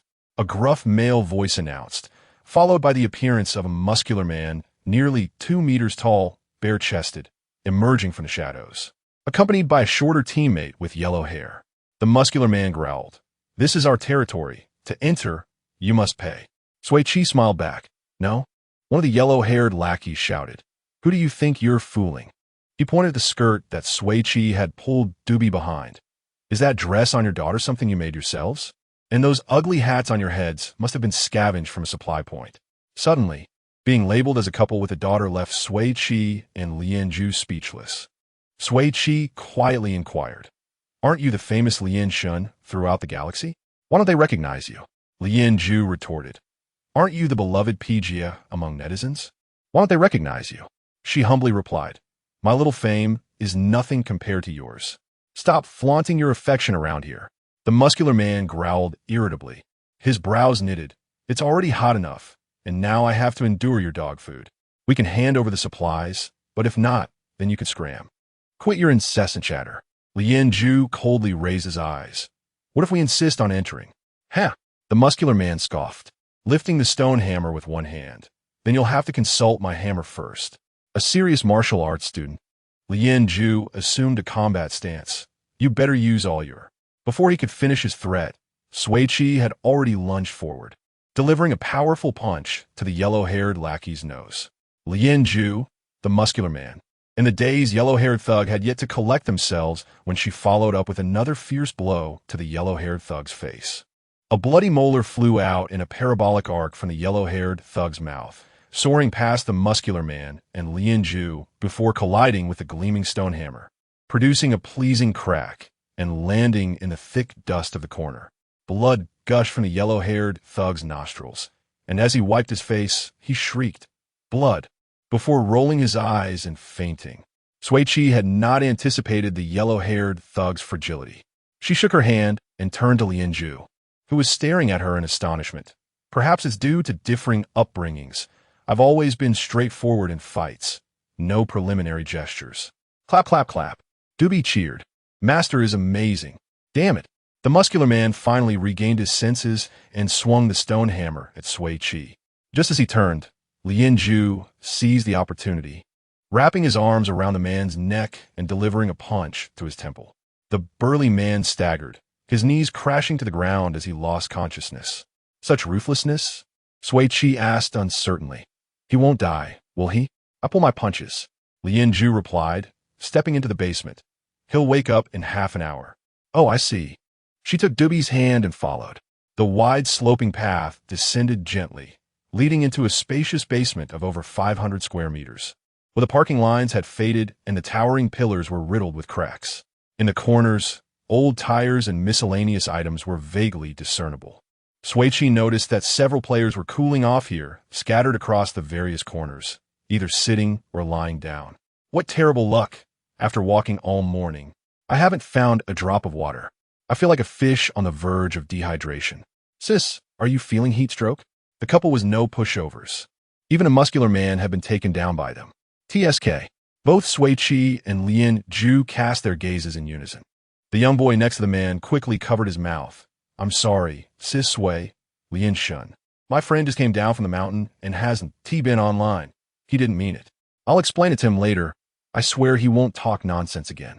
Sui Qi generously chose not to pursue the matter, merely warning the bespectacled boy, spread any more rumors, and we'll step outside for a fight. The two continued to search for a spot in the basement until they both settled on the same pillar. There were supplies there. Sui Qi and Lien Zhu discreetly approached the base of the pillar and sat down. Under the dim light of the light brain, Sui Qi discovered a 10-centimeter wide crack at the base of the pillar. She reached in and retrieved the supplies within. A palm-sized rectangular freezer, a bag of disposable chopsticks, a small object the size of a stapler, and 3 bags of juice powder in different flavors. After examining it for a while, she realized the stapler-sized object was a scanner. Lien Zhu found 3 bottles of mineral water, 5 nutrient solutions, and a sunshade umbrella. They stored all the supplies in their space. Sui Qi leaned against the pillar, removed her hat, and took off her sun-protected jacket. The hair on her neck and forehead clung to her skin, damp with sweat. Checking the weather, she noted 12-46 with the current temperature at 45. The temperature difference was absurd. The basement's insulation was poor. While the temperature was slightly lower than outside, it still hovered around 35 degrees, remaining stifling. Sui Qi raised her hand to wipe away sweat. Seeing her movement, Doobie asked, Master, are you very hot? Yes, I'm about to faint from the heat. Upon hearing this, Doobie extended its little puppet hands, revealing air conditioning vents within the thin wooden palms. Would you like me to turn on the air conditioning, Master? Chapter 45, her inadequacy was palpable. Sui Qi gazed at Doobie, astonishment etched across her face. You're extraordinary. This is but a scintilla of my capabilities, Doobie retorted, tilting its chin with pride. You'll discover more as you get to know me. You're truly amazing. She patted its small head with a smile. A gentle breeze at 25 degrees, please. As you wish, mistress. Though small, the vent in Doobie's palm emitted a powerful, silent gust. Enveloped in the cool air, Sui Qi luxuriated in the sensation. Lien Zhu, observing the scene, mused perhaps I was too harsh with that wooden figure yesterday. After a moment of regret, he rose and approached Sui Qi, settling into a spot where he could catch the refreshing breeze. Sui Qi eyed him askance. Freeloading, are we? Lien Zhu assumed a comfortable posture, turning to face Sui Qi. Allow me the use of your automaton for an hour, and I shall reveal the location of a cache of supplies. A windfall of resources. With practiced ease, Sui Qi nudged Doobie towards Lien Zhu, sacrificing her servant for personal gain. Please, treat my Doobie with care. Doobie obediently approached Lien Zhu, greeting him politely. It then positioned itself on his other side, directing the cool air towards Sui Qi, ensuring she too could benefit. Sui Qi was deeply moved. Truly, the offspring I nurture with my very life is so considerate. Basking in the comfortable temperature, she retrieved a bottle of water and a loaf of bread, settling in for lunch. Their idyllic scene stirred envy among the dozen or so players in the garage, their whispers growing into a low murmur. It's only the first day, and she already has food, drink, and air conditioning? How can she be so comfortable? It's infuriating. The disparity is too great. It makes us look inept. Satiated, Sui Qi tuned out the noise and leaned against a pillar for a midday nap, replenishing her energy. Upon awakening, she retrieved the rapid freezer she had acquired earlier and began to examine it. It offered 3 options: popsicles, shaved ice, and frozen drinks. The popsicle function was accompanied by a concise description. Instantly freezes any liquid in 3 seconds. Is it truly that potent? She had to put to the test. Without hesitation, Sui Qi grabbed a fresh bottle of mineral water. Among the strawberry, orange, and apple-flavored juice powders, she opted for strawberry. The clear water transformed into a vibrant pink hue. Following the water level mark on the freezer's interior, she poured in half the bottle and inserted a disposable chopstick. The liquid solidified instantly. Astonishing. The claims are not exaggerated. I adore it. Sui Qi extracted a strawberry popsicle and eagerly took a large bite. Ugh, an unexpected, foul odor assaulted her senses. This strawberry was not from the vine, but rather from a fetid dish. The juice powder manufacturer should issue a public apology to strawberries and to her. Clutching the popsicle in her left hand and covering her mouth with her right, she attempted to quell the revolting taste. Suddenly, a dark shadow flickered past, and Sui Qi felt a tug on her left hand. Opale. Fair-skinned girl with a single ponytail was tightly clutching her hand, gazing intently at the popsicle, on the verge of licking it. Is that a popsicle? Assuming its mistress was under attack, Dabi sprang into action, seizing the girl by the scruff of her neck and hoisting her up. Maintain a distance of at least 1 meter from my mistress. It then returned to Lianju's side, resuming its role as an air conditioner while keeping a close watch on the ponytail girl. The girl, unfazed, retreated a meter, offering an apologetic smile. My apologies. I was out of line. My name is Feng Ling. After her introduction, she produced a bottle of mouthwash and a large packet of wet wipes from her pocket, extending them towards Sui Qi. Would you exchange these for the popsicle? I'm desperately thirsty. I suppose so, but the taste is not pleasant, Sui Qi replied honestly. Even if it tasted like excrement, I would accept it wholeheartedly, Feng Ling declared resolutely. The women participating in this game are indeed formidable, Sui Qi reflected, feeling somewhat inferior.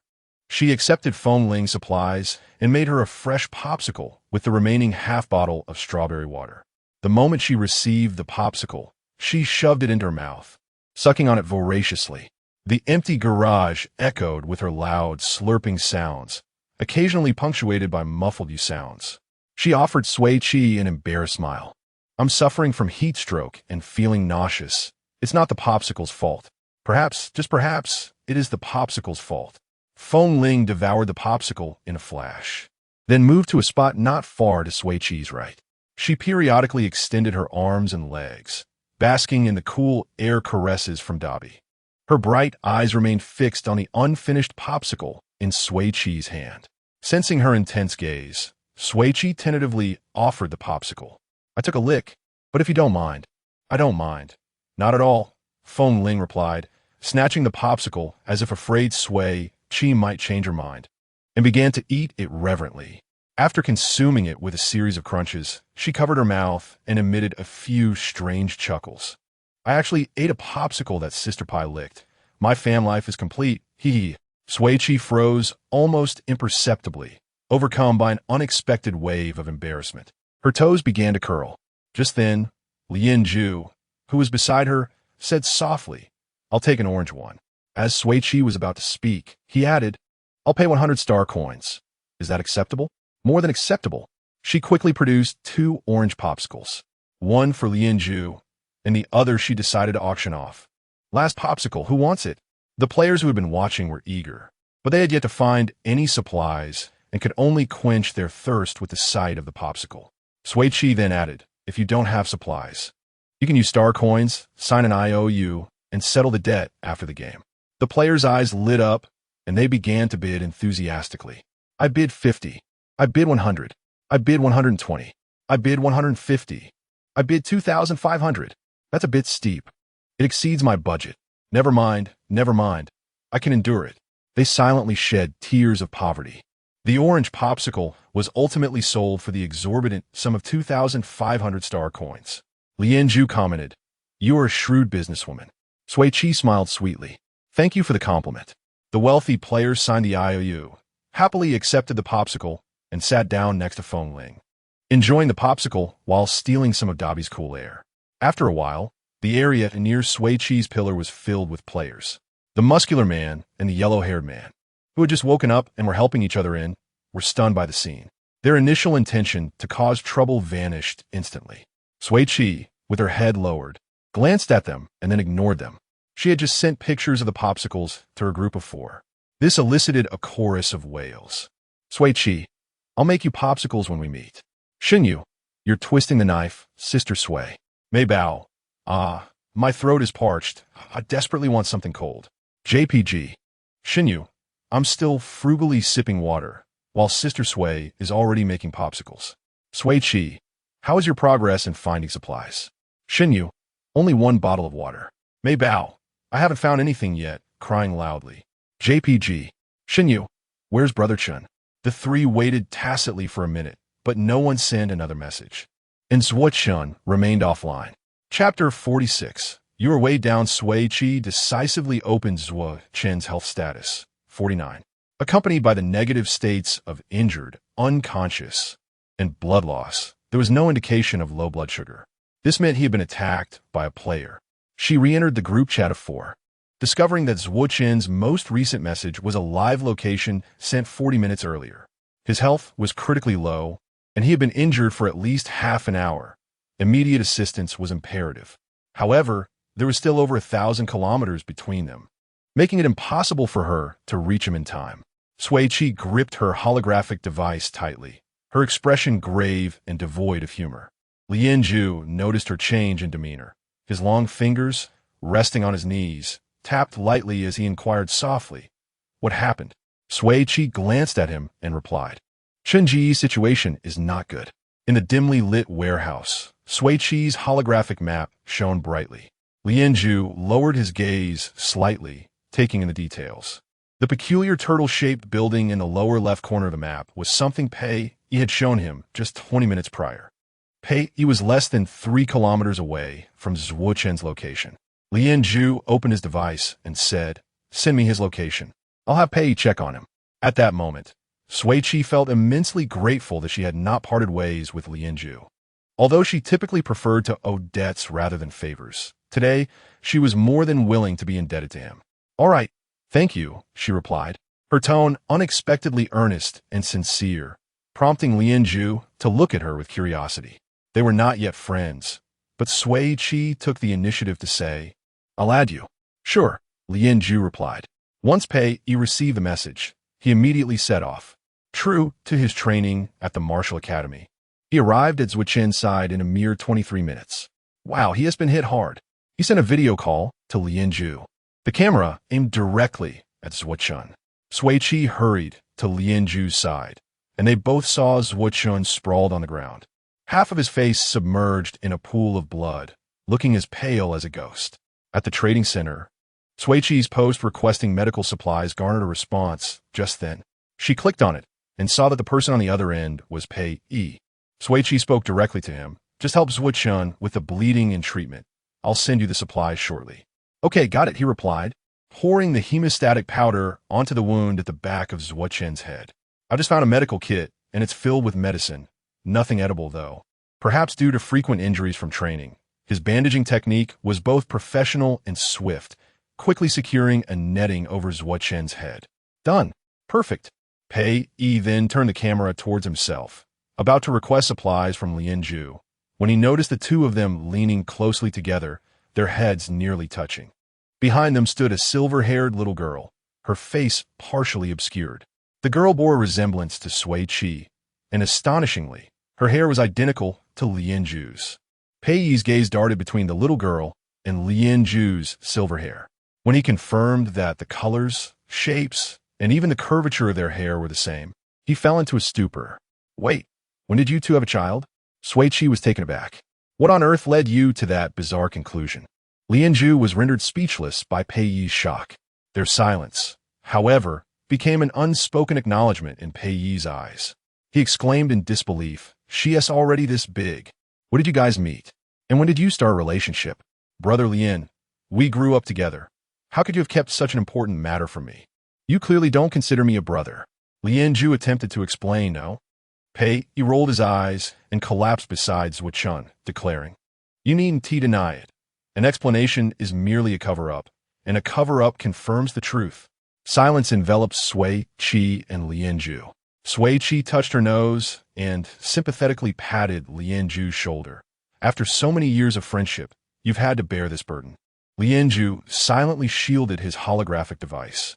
At that moment, the unconscious Sui Qi began to stir awake. The first sight that greeted him was Pei, rolling his eyes with a grotesque expression, nearly causing him to faint again. What the hell? Pei? Sui Qi's memories of being knocked out from behind gradually returned. He looked at Pei with a complicated expression. How the hell did I end up in this mess with you? Hey, Pei's attitude shifted instantly. I worked hard to save you, and you wake up cursing me? As the pain from the wound jolted Sui Qi back to reality, he instinctively reached for the painful spot, only to encounter the softness of the netting. Did you bandage my wound? He asked Pei. Yeah.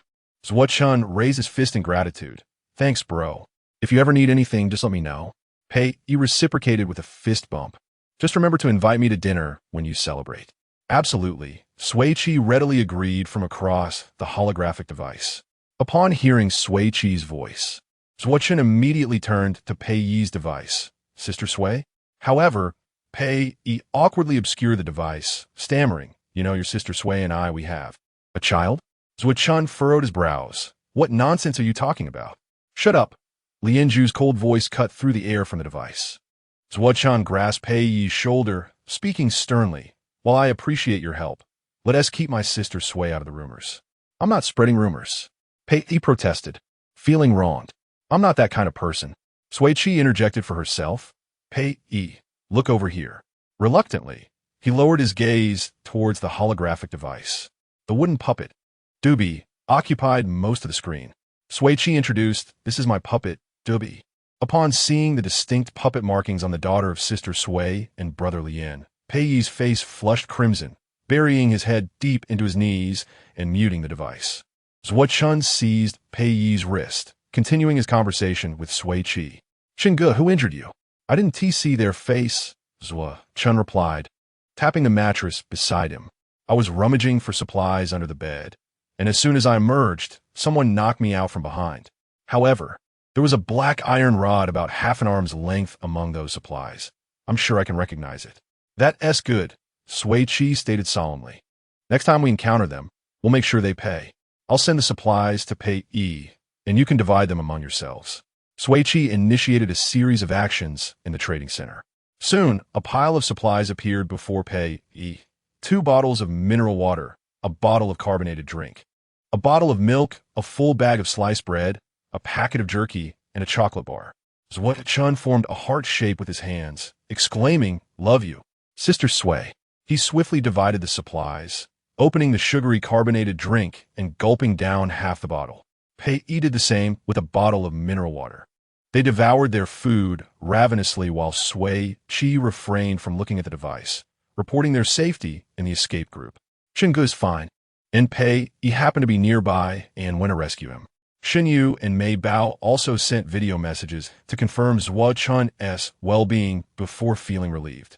Before Pei, and Lien Ju ended the communication, they specifically apologized to Sui Qi. Sorry, Sister Sui.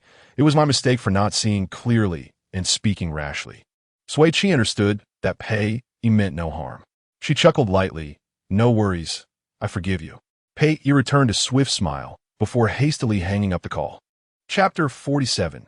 Name card my mouth is about a split from laughter. Haha. Pei truly has a keen eye. If you could talk, then do say more.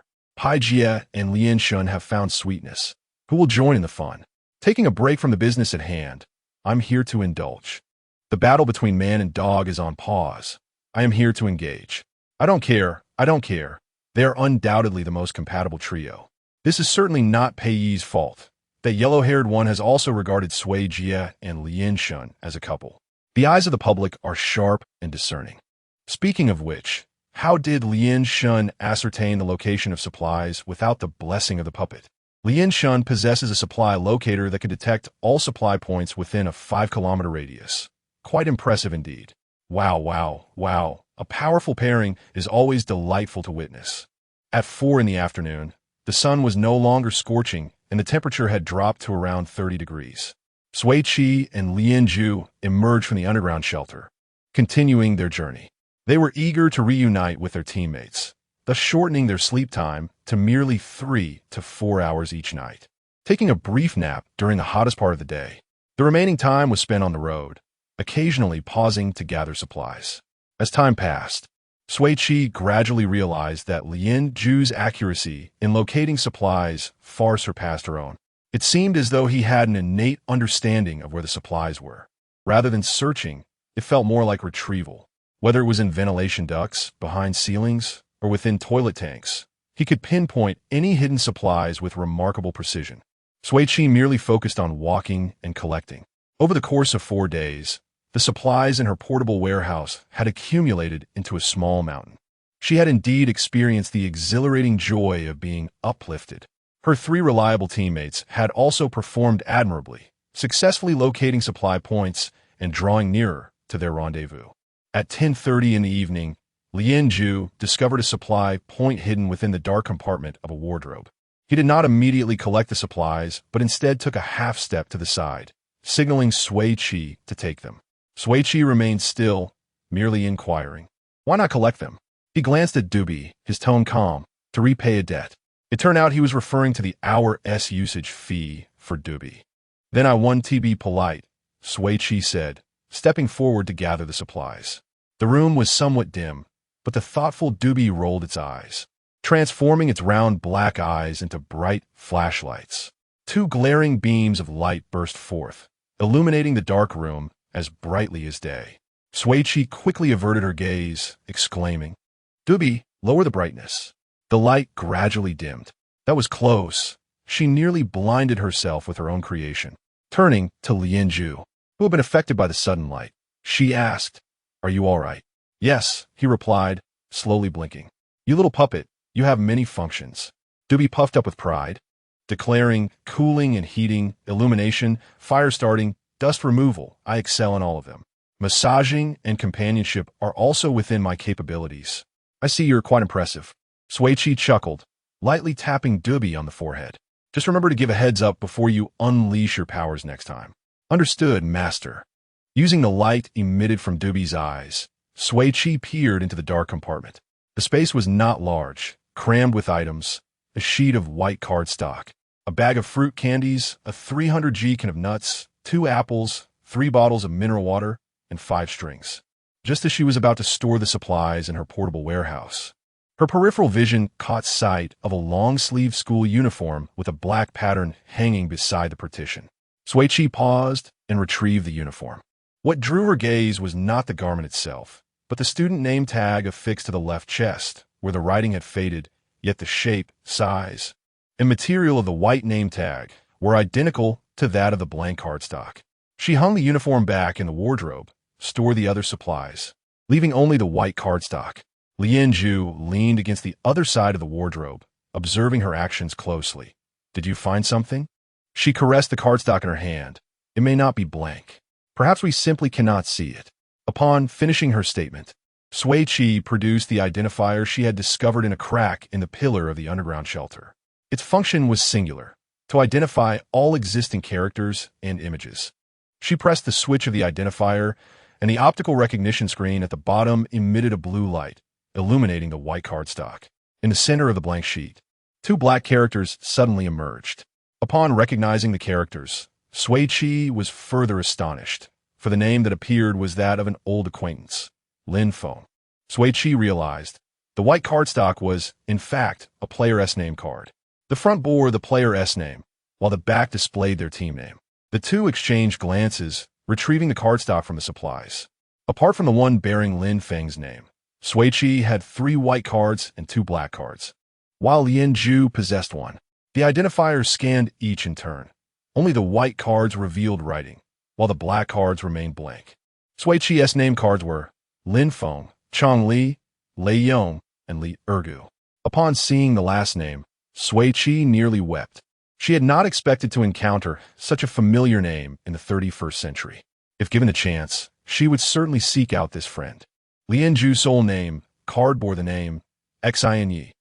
Instantly, Sui Qi transformed into a green-eyed monster. Haha, I'm not jealous at all. How fortunate to possess a teammate's name card. Darn it, his luck is quite enviable. Feeling a surge of envy, Sui Qi snapped a picture of Lin Feng's name card and sent it to the group chat. Friends, don't overlook these white cards. Make sure to gather them all. Shun, why does it have Lin Feng's name on it? Shouldn't you send an image? I have 2, but they're blank. Mei Bao, I have 3. This is a player S name card. Sui Qi explained to the 3. You need to scan it with the identifier for the writing to appear.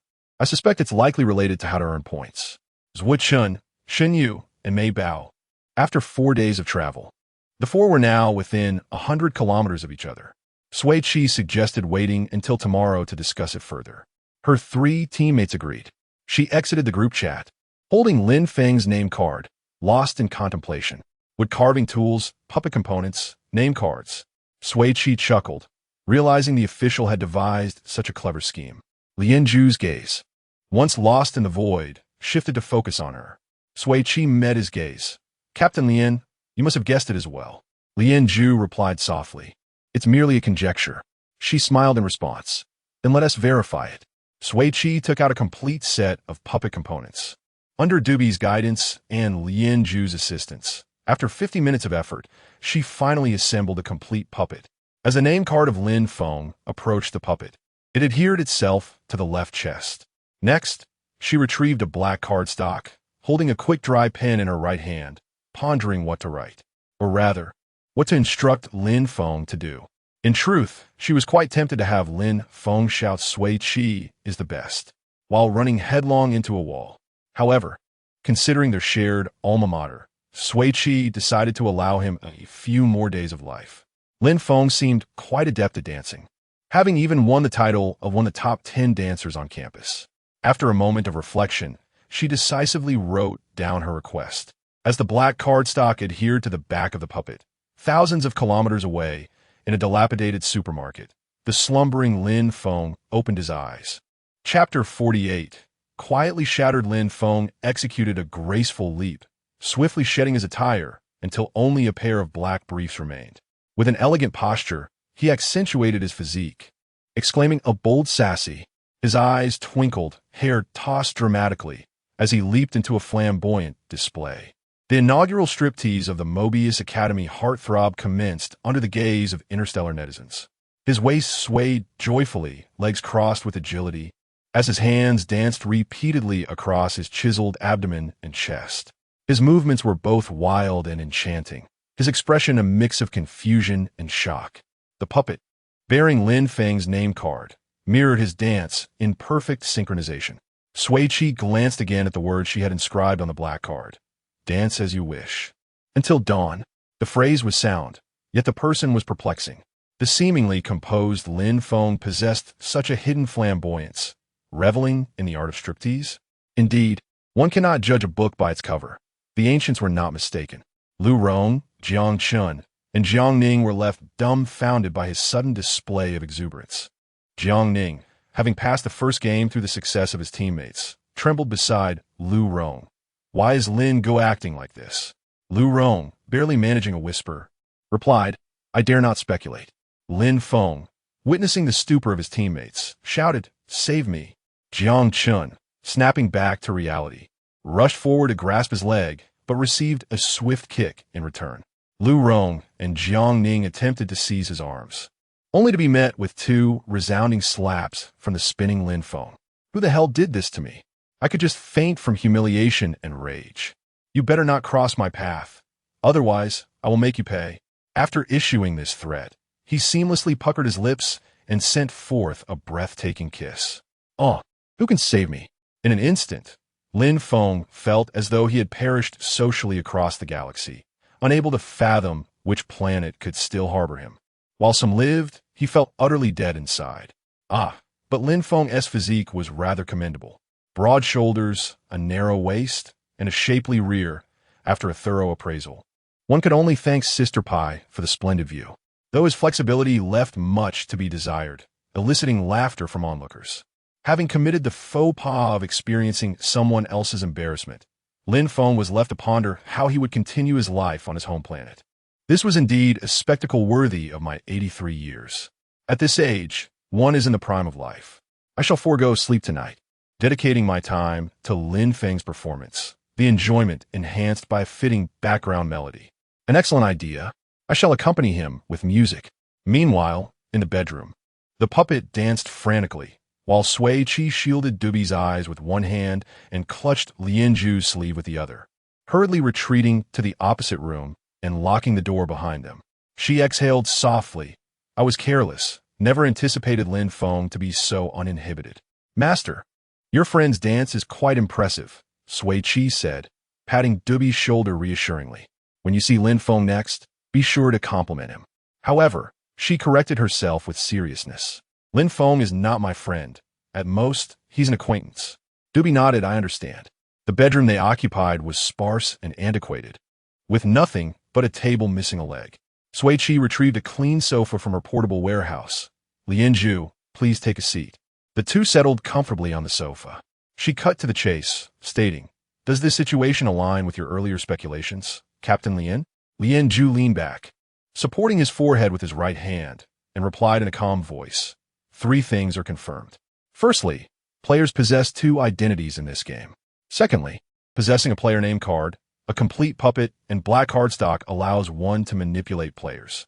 He paused, turning to Sui Qi, who continued. Thirdly, each player eliminated adds 1 point to the score. After a brief silence, Lianju's cold voice broke through. The officials enjoy instigating player conflict. She chuckled lightly. Games with challenges are far more interesting. Lianju, taken aback by her optimism, remarked, given the officials' attention on you, you will undoubtedly struggle to find your name card. Then so be it, Sui Qi replied nonchalantly. The game will not be limited to a single path. I intend to survive alongside my teammates until the end. Sui Qi reclined languorously on the soft sofa, enveloped by the gentle moonlight, her eyes shimmering like stars. Lianju slowly lowered his gaze. I shall await your progress with keen interest. Watch closely, she replied, her voice laden with drowsiness before she succumbed to sleep mere moments later. A night of restful slumber ensued. When dawn broke, Sui Qi promptly made her way to the adjacent room. The lively puppet from the previous night lay contorted on the floor, the black and white cardstock that had adhered to it now fallen away. She adjusted the puppet's twisted form. You have worked hard. At that moment, within the dilapidated supermarket, someone quietly shattered. After dancing until dawn, Lin Feng, legs cramping, leaned against the wall, emitting a defeated sigh. I want to die. Lu Rong and the others, uncertain of what to say, sat with their backs turned to Lin Feng, offering him silent comfort. Sui Qi collected the 2 cards and the puppet into her portable warehouse, quickly freshened up, had a bite to eat, and set off. She checked the positions sent by her teammates in the group chat. The distance to Maybao was 42 kilometers, requiring an 8-hour and 30-minute walk. The distance to Shun was 39 kilometers, needing 8 hours. The distance to Zhuochuan was 35 kilometers, taking 7 hours. Hooray! Today's the day we reunite. Sui Qi, filled with determination, strode forward, while Lianju maintained a steady distance of 1 meter behind her and Dubi. As they pressed on towards midday, the temperature soared to nearly 50 degrees, waves of heat rippling through the air. Finding a shaded area to rest, they replenished their water and food supplies to regain their strength. Dubi's air conditioning was a lifesaver amidst the sweltering heat. At 7:10 in the evening, Sui Qi finally arrived at the rendezvous point. The massive puppet, named Sui Qi, appeared even more awe-inspiring up close, the orange-red sunset casting a serene glow upon her shoulders, embodying a tranquil embrace of all things. Sui Qi gazed upward for an extended moment, until the blurred shouts of Zhuochuan and Pei Yi broke her reverie. We found the supplies first.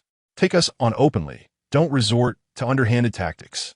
She and Lianju dashed in the direction of the voices. Zhuochuan and Pei Yi stood before a derelict clinic in a tense standoff with 4 unfamiliar players. Each of the 4 wielded weapons, while Zhuochuan and Pei Yi stood empty-handed. With momentum from her run, Sui Qi kicked off the ground, deftly sliding into the center of the confrontation. Hey, the atmosphere, charged with tension, momentarily froze. Zhuo exclaimed in delight. Sui Jia. Pei Yi, spotting Lian Zhu beside her, also called out in excitement. Lian Ge. Among the four opponents, a strikingly masculine, dark-skinned gentleman with sharp features glared at Lian Zhu, his narrow eyes narrowing in displeasure. Lian Shuedi, your taste in friends leaves much to be desired. Chapter 49. The Dog's Howl, self-introduction upon hearing the words. Lian Zhu turned to him and replied indifferently. Who are you? The dark-skinned man, gripping an iron rod tightly, gritted his teeth and said, Every time I see your arrogant demeanor, I wish I could take you down.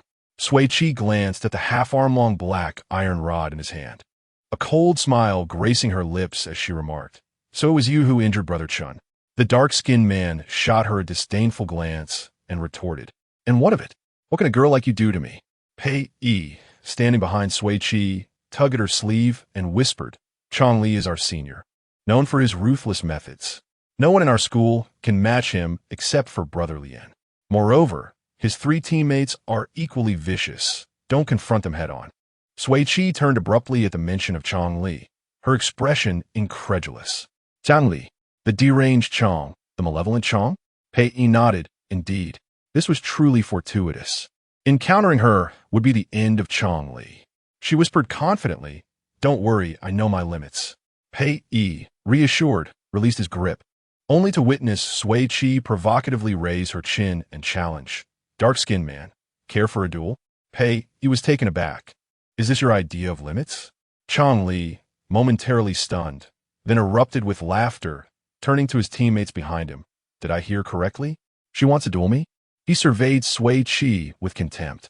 What do you wish to compete in? Household chores? Or perhaps bedroom skills? Before he could finish, for stones flew towards his mouth. The dark-skinned man swiftly spun the rod to deflect them. Zhuo Chun furrowed his brows, glaring at him. Did you grow up eating dung? Pei Yi rolled his eyes dramatically. You've brought disgrace upon the Ares Institute. Sui Qi tossed the stones in her hand. Who would have thought in the 31st century I'd encounter such a simpleton? Chongli aimed his iron rod at her, barking, Watch your filthy mouth. Ignoring him, she turned to Zhuo Chun and loudly commented, What a double-standard man. Seeing her master threatened, Tubi raised her hand, ready to grab Chongli's collar. Sui Qi swiftly pulled her behind, addressing Chongli, Aren't you fond of playing dirty? Let's play your game until you're out. All right. Chongli laughed maniacally. Since you seek death, I'll oblige. Sui Qi calmly declared, The contest begins in 10 minutes. All methods are permissible.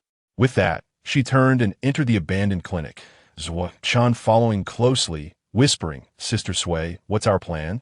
No plan, just a goal. Sui Qi retrieved Chong Li's name card, her eyes filled with cold determination. Take him down. Zhuo Chun and Pei Yi were left puzzled. How do we do that? With puppets, black cardstock, and a quick-drying pen ready, she raised her brow.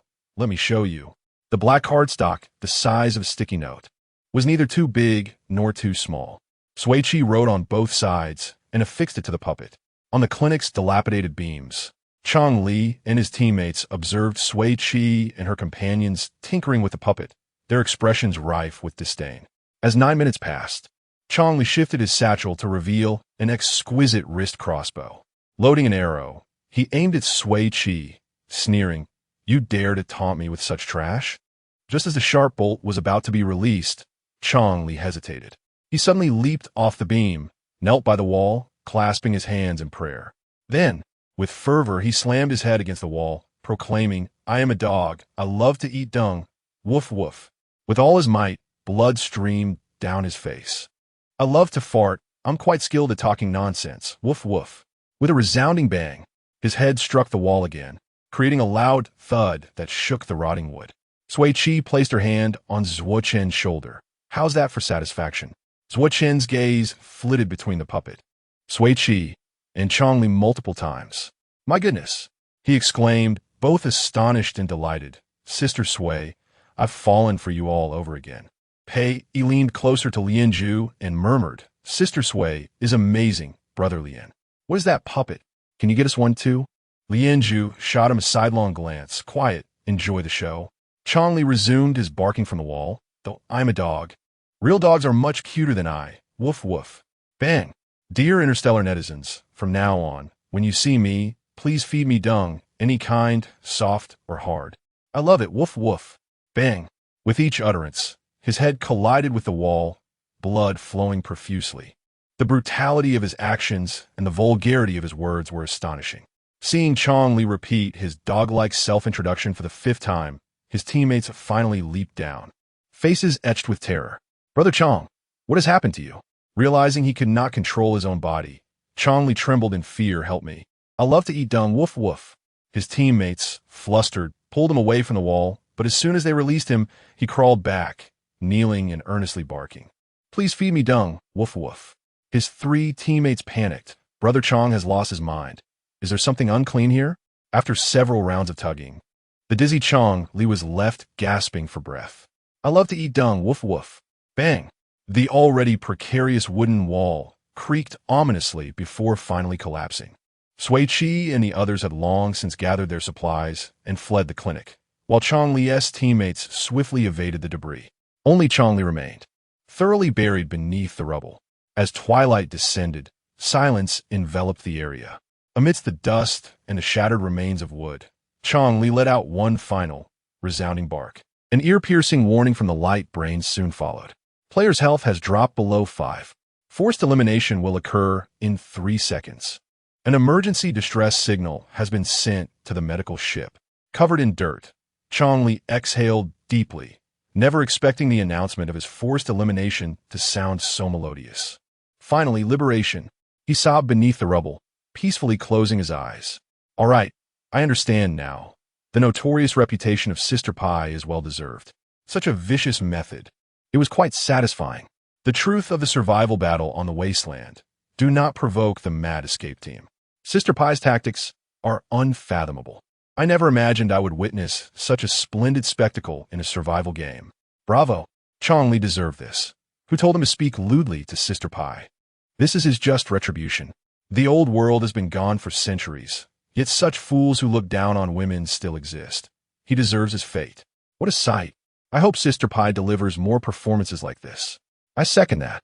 Sui Qi stored the puppet in her personal warehouse and stepped onto the debris, lifting the wooden boards that pinned Chong Li down. He had lost consciousness, but occasional barks still escaped his lips.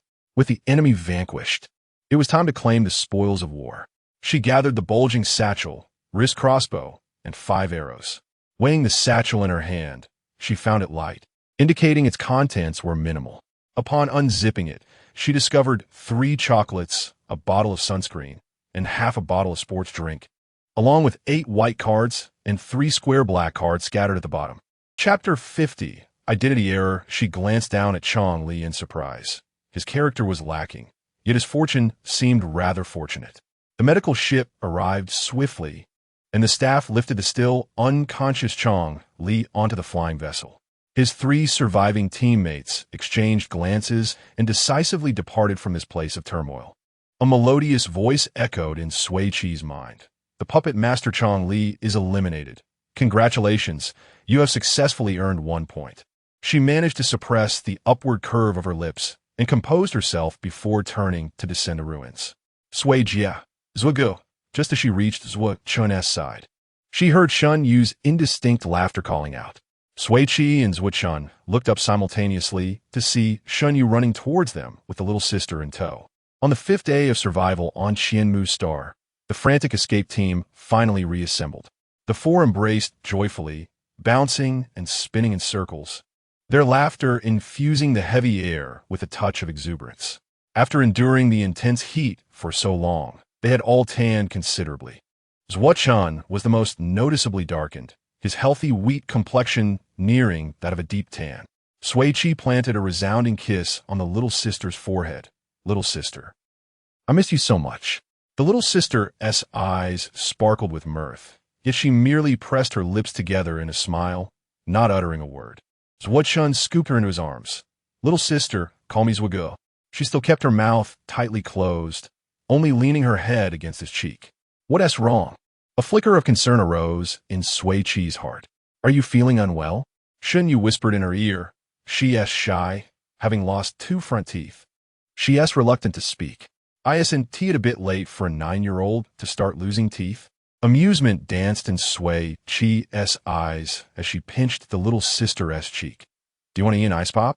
The little sister's eyes brightened, and she exclaimed loudly, saying, upon realizing her altered pronunciation, she quickly covered her mouth and buried herself in Sui Qi's embrace. Sui Qi observed closely and noted the absence of 2 lower front teeth. Quite adorable. The 3 adults chuckled heartily for a while. The little sister, blushing from laughter, finally lifted her head and let out a huffy sound, ceasing her giggles. Dubi slowly peeked out from behind Sui Qi, approaching the little sister and poking her foot with a finger.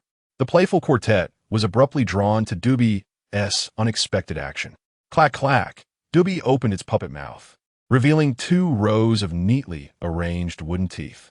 Under the gaze of 8 curious eyes, it dramatically plucked out its 2 lower front teeth and offered them to the little sister. Here, teeth for you. The little sister stared at the wooden teeth in Dubi's palm, momentarily stunned. It was unclear who laughed first, but soon they were all in fits of laughter, collapsing in each other's company. Sui Qi nearly dropped the little sister from his embrace. These 2 kids are too funny. Dubi, oblivious to the punchline, tilted its head and joined in with a silly laugh. Not far away, he was also caught up in their laughter, grinning widely. They're having such a great time, huh? Even Lianju, who was considerate, refrained from mocking him, with a companion sharing the same toothless state. The little sister felt much more at ease. She climbed down from Sui Qi's arms and reached out to take one of Dubi's wooden teeth. I'll have one. You'll have one. Dubi, you're so pretty. Dubi shook its head. I'm just wearing nice clothes. You're truly beautiful. You both are lovely, Sui Qi remarked, stroking their little heads. Let us find a room to rest. After dinner, I'll bring out the new dresses from my storage. You can try them on together, all right? The 2 little ones nodded cheerfully. Adjacent to the clinic stood a 6-story residential building, where they found a room on the 5th floor with intact doors and windows, serving as their lodging for the night. The chosen room was modest in size, with a layout of 1 bedroom and 2 living areas, furnished sparsely. Having been uninhabited for quite some time, it had accumulated considerable dust. Dubi volunteered to clean, and Sui Qi readily agreed. It turned out that Dubi was quite adept at housekeeping, quickly transforming the room into a tidy space. The frantic escape team applauded Dubi's efforts wholeheartedly. Lianju and Pei Yi, residing across the hall, emerged upon hearing the commotion. Seeing the freshly cleaned room, they eagerly requested to hire Dubi, offering to pay 10,000 interstellar coins for half an hour of its services. Lianju wrote the IOU succinctly, and Sui Qi accepted without hesitation. Dubi's exorbitant hourly rate left Sui Qi, who had only ever earned 10 coins per hour, in awe. 5 days prior, the nights still carried a hint of coolness, but now only sweltering heat remained. The air was stagnant and oppressive, devoid of any breeze. The indoor temperature hovered around 35 degrees Celsius. Dubi's air conditioning system resumed its duties, continuously emitting a refreshing 25-degree breeze to dispel the heat. The 4 sat cross-legged around Dubi, as Sui Qi continually placed an array of food on the table: jerky, jelly, milk, energy bars, bread, cookies, and sunflower seeds. The bounty filled half the coffee table before she finally ceased. She then pulled out a freezer and juice powder, crafting 3 ice pops. Sui Qi, nibbling on an apple-flavored one, animatedly recounted the events leading to Chong Li's elimination to Shun Yu and the little sister. That rascal tried to pull a fast one and snatch our supplies, but Sui Qi made a slick move, making a striking entrance. When you provoke Sui Qi, you're certainly in for trouble. You have no idea how foul his mouth is. His expressive narration elicited a mix of anger and laughter from the 2 who were not present. Shun Yu, after hearing a few sentences, turned to Sui Qi for confirmation. Was the approach that wild? She modestly nodded, indicating her approval. The little sister, caught up in excitement, bit into her strawberry-flavored ice pop. That is how we deal with him. Once Sui Qi concluded his tale, the group comfortably enjoyed the cool air, relishing their snacks and munching on sunflower seeds. Sui Qi unwrapped an energy bar. After Chong Li's elimination, I earned 1 point. Additionally, I learned from the system notification that his identity was that of a puppet master. The three, momentarily bewildered, ceased their chewing. The little sister, buried in bread, lifted her head. Puppet master? Shun found the jerky suddenly unappetizing. What on earth is that? Xinyu swallowed her jelly. Sui Qi, could you elaborate? Gladly. Sui Qi snapped her fingers and produced a puppet torso along with 2 puppet arms. You all can assemble it. Xinyu and the little sister smoothly attached the puppet arms to the torso. Observing their ease, Zhua Chen confidently took an arm and attempted to fit it into the groove. However, an invisible barrier seemed to obstruct the connection, making it impossible for him to attach it no matter how hard he tried. Identity error. The puppeteer cannot assemble the puppet. A warning suddenly resonated in his mind, leaving Zhua Chen bewildered. What is going on? Did I hear that correctly? Sui Qi bit into her beef jerky and, in a tone of expected nonchalance, inquired. Zhua Chen recounted verbatim. After hearing him out, Sui Qi retrieved a dry erase marker and a piece of black paper. Placing it before the three, write eliminated at the bottom of the paper. Zhua Chen took the paper and pen. I'll go first. He braced himself for the inability to write, yet unexpectedly encountered no resistance whatsoever. He smoothly inscribed his blue, awkward letters on the black paper. This time, it was Xinyu and the little sister who were stymied. Despite their best efforts, they could not manage to write a single word on the black paper. Instead, they could only hear the cold reminder. Identity error. The puppet master cannot use the command card. Chapter 51. From Dawn to Dusk. Ah, I see. Xinyu quickly grasped the key to the situation. To earn points, both the puppeteer and the doll maker were indispensable. Zhua Chen and Mei Bao gazed at Sui Qi with wide, innocent eyes, filled with curiosity. What does that mean?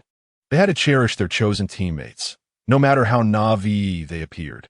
Sui Qi succinctly elucidated. The doll maker assembles, while the puppeteer controls. Attach a white name card to the puppet, designating the target for elimination.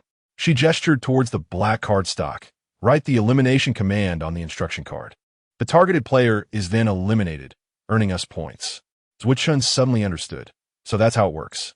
Xinyu pondered. To emerge victorious in this game, we must acquire a sufficient number of name cards and instruction cards. Mei Bao's mind raced as she stuttered. But if our name cards are discovered by other players, won't that be perilous? Precisely. Sui Qi responded with an approving glance. Thus, it is paramount that we find our name cards before the majority of players comprehend the method to earn points. Moreover, the sweltering heat poses another formidable challenge. Zhua Chen leaned against Xunyu's shoulder, lamenting, this is only the second round, and the difficulty is already so high. Sui Qi smiled. This is what makes it exhilarating.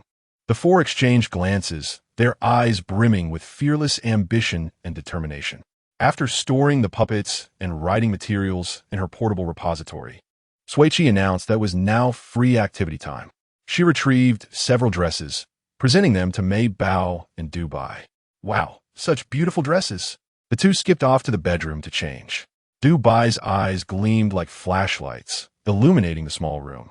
Sui Qi and Xinyu huddled together, strategizing how to swiftly assemble a puppet. Meanwhile, the idle Zhua Chen munched on snacks, occasionally sharing with his teammates. At 10 in the evening, it was time for sleep. The four spread out on the floor of the living room, and under the gentle breeze of Dubai's handheld air conditioner, they drifted into slumber until dawn. At 5 in the morning, the sky was still hazy. The spirited escape team had split into 2 groups, stationed at the street corner. The lively Mei Bao and Dubai formed one group, tasked with searching the left side of the street, while the animated Zhua Chen, Xinyu, and Sui Qi comprised the other, responsible for the right side. Dubai could sense the location of supplies, allowing for more efficient operations. Their objective, to acquire both cardstock and resources. Let us set off. With Sui Qi's command, they swiftly entered their designated buildings, commencing a thorough search. They scoured street after street until noon. During the peak of the sun's intensity, they regrouped for lunch. Zhua Chen discovered a nearly new shovel for Mei Bao. The shovel warrior has arrived. Mei Bao responded with a grand heart gesture. After a brief afternoon nap, the four donned matching Lolita-style princess hats and resumed their search. As Sui Qi gathered supplies, She took a moment to inhale the slightly damp air. Checking her holographic device for the weather, she shared a screenshot in their group chat. What shun? A maximum temperature of 52 degrees. Are they trying to roast the players alive? May Bao. It's supposed to rain tonight at 10. Will it finally cool down? Xinyu. In this heat, it's not rain, it's boiling water. May Bao. Crying. JPG, the diligent escape team, worked until 9 in the evening before returning to their small room on the 5th floor. They collapsed in various positions on the floor, panting heavily, their clothes drenched in sweat. Dubai activated the air conditioner, directing the cool air from side to side. Sui Qi had not yet experienced the perks of a 9-to-5 routine, but was already acquainted with the rigors of a 5-to-9 schedule.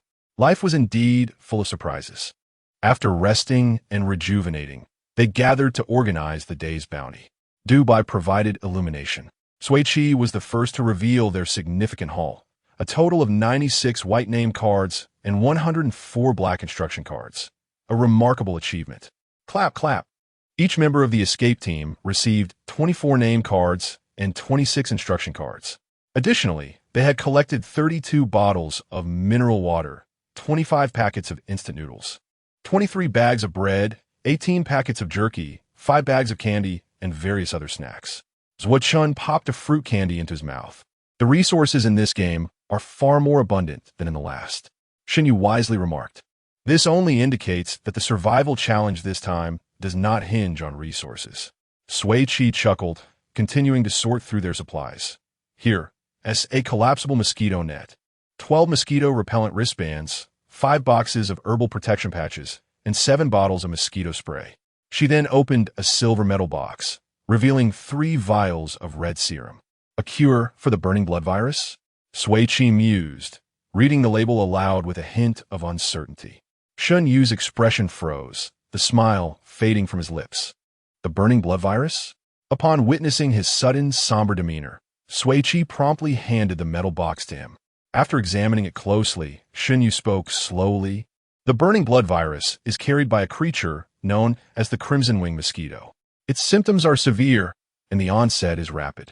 These mosquitoes are 3 times the size of ordinary ones, with deep red wings adorned with black stripes, and they reproduce at an alarming rate. They typically operate at night. If humans are bitten while asleep, their body temperature rises swiftly, leading to a persistent high fever that can exceed 40 degrees Celsius. The skin develops red spots, which progressively turn into blisters, ultimately resulting in systemic necrosis and death. Sui Qi sharply inquired, is the desolation of Qianmu Star related to the burning blood virus? Indeed, Xinyu recalled having witnessed several cases of the burning blood virus in the hospital, where patients endured severe torment before succumbing. After taking a sip of water, he continued, 50 years ago, Qianmu Star experienced a global outbreak of the burning blood virus, resulting in the gruesome deaths of billions, with survivors numbering fewer than 1 million. The Star Alliance relocated the survivors to a refuge star and sprayed potent insecticides above Qianmu Star for 7 consecutive days to eradicate the crimson wing mosquito.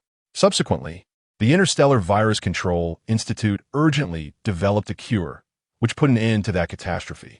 But those crimson wing mosquitoes were completely exterminated, weren't they? Zhuo murmured. Mei Bao nodded in agreement. We haven't seen a single mosquito these days. However, Sui Qi held a different perspective.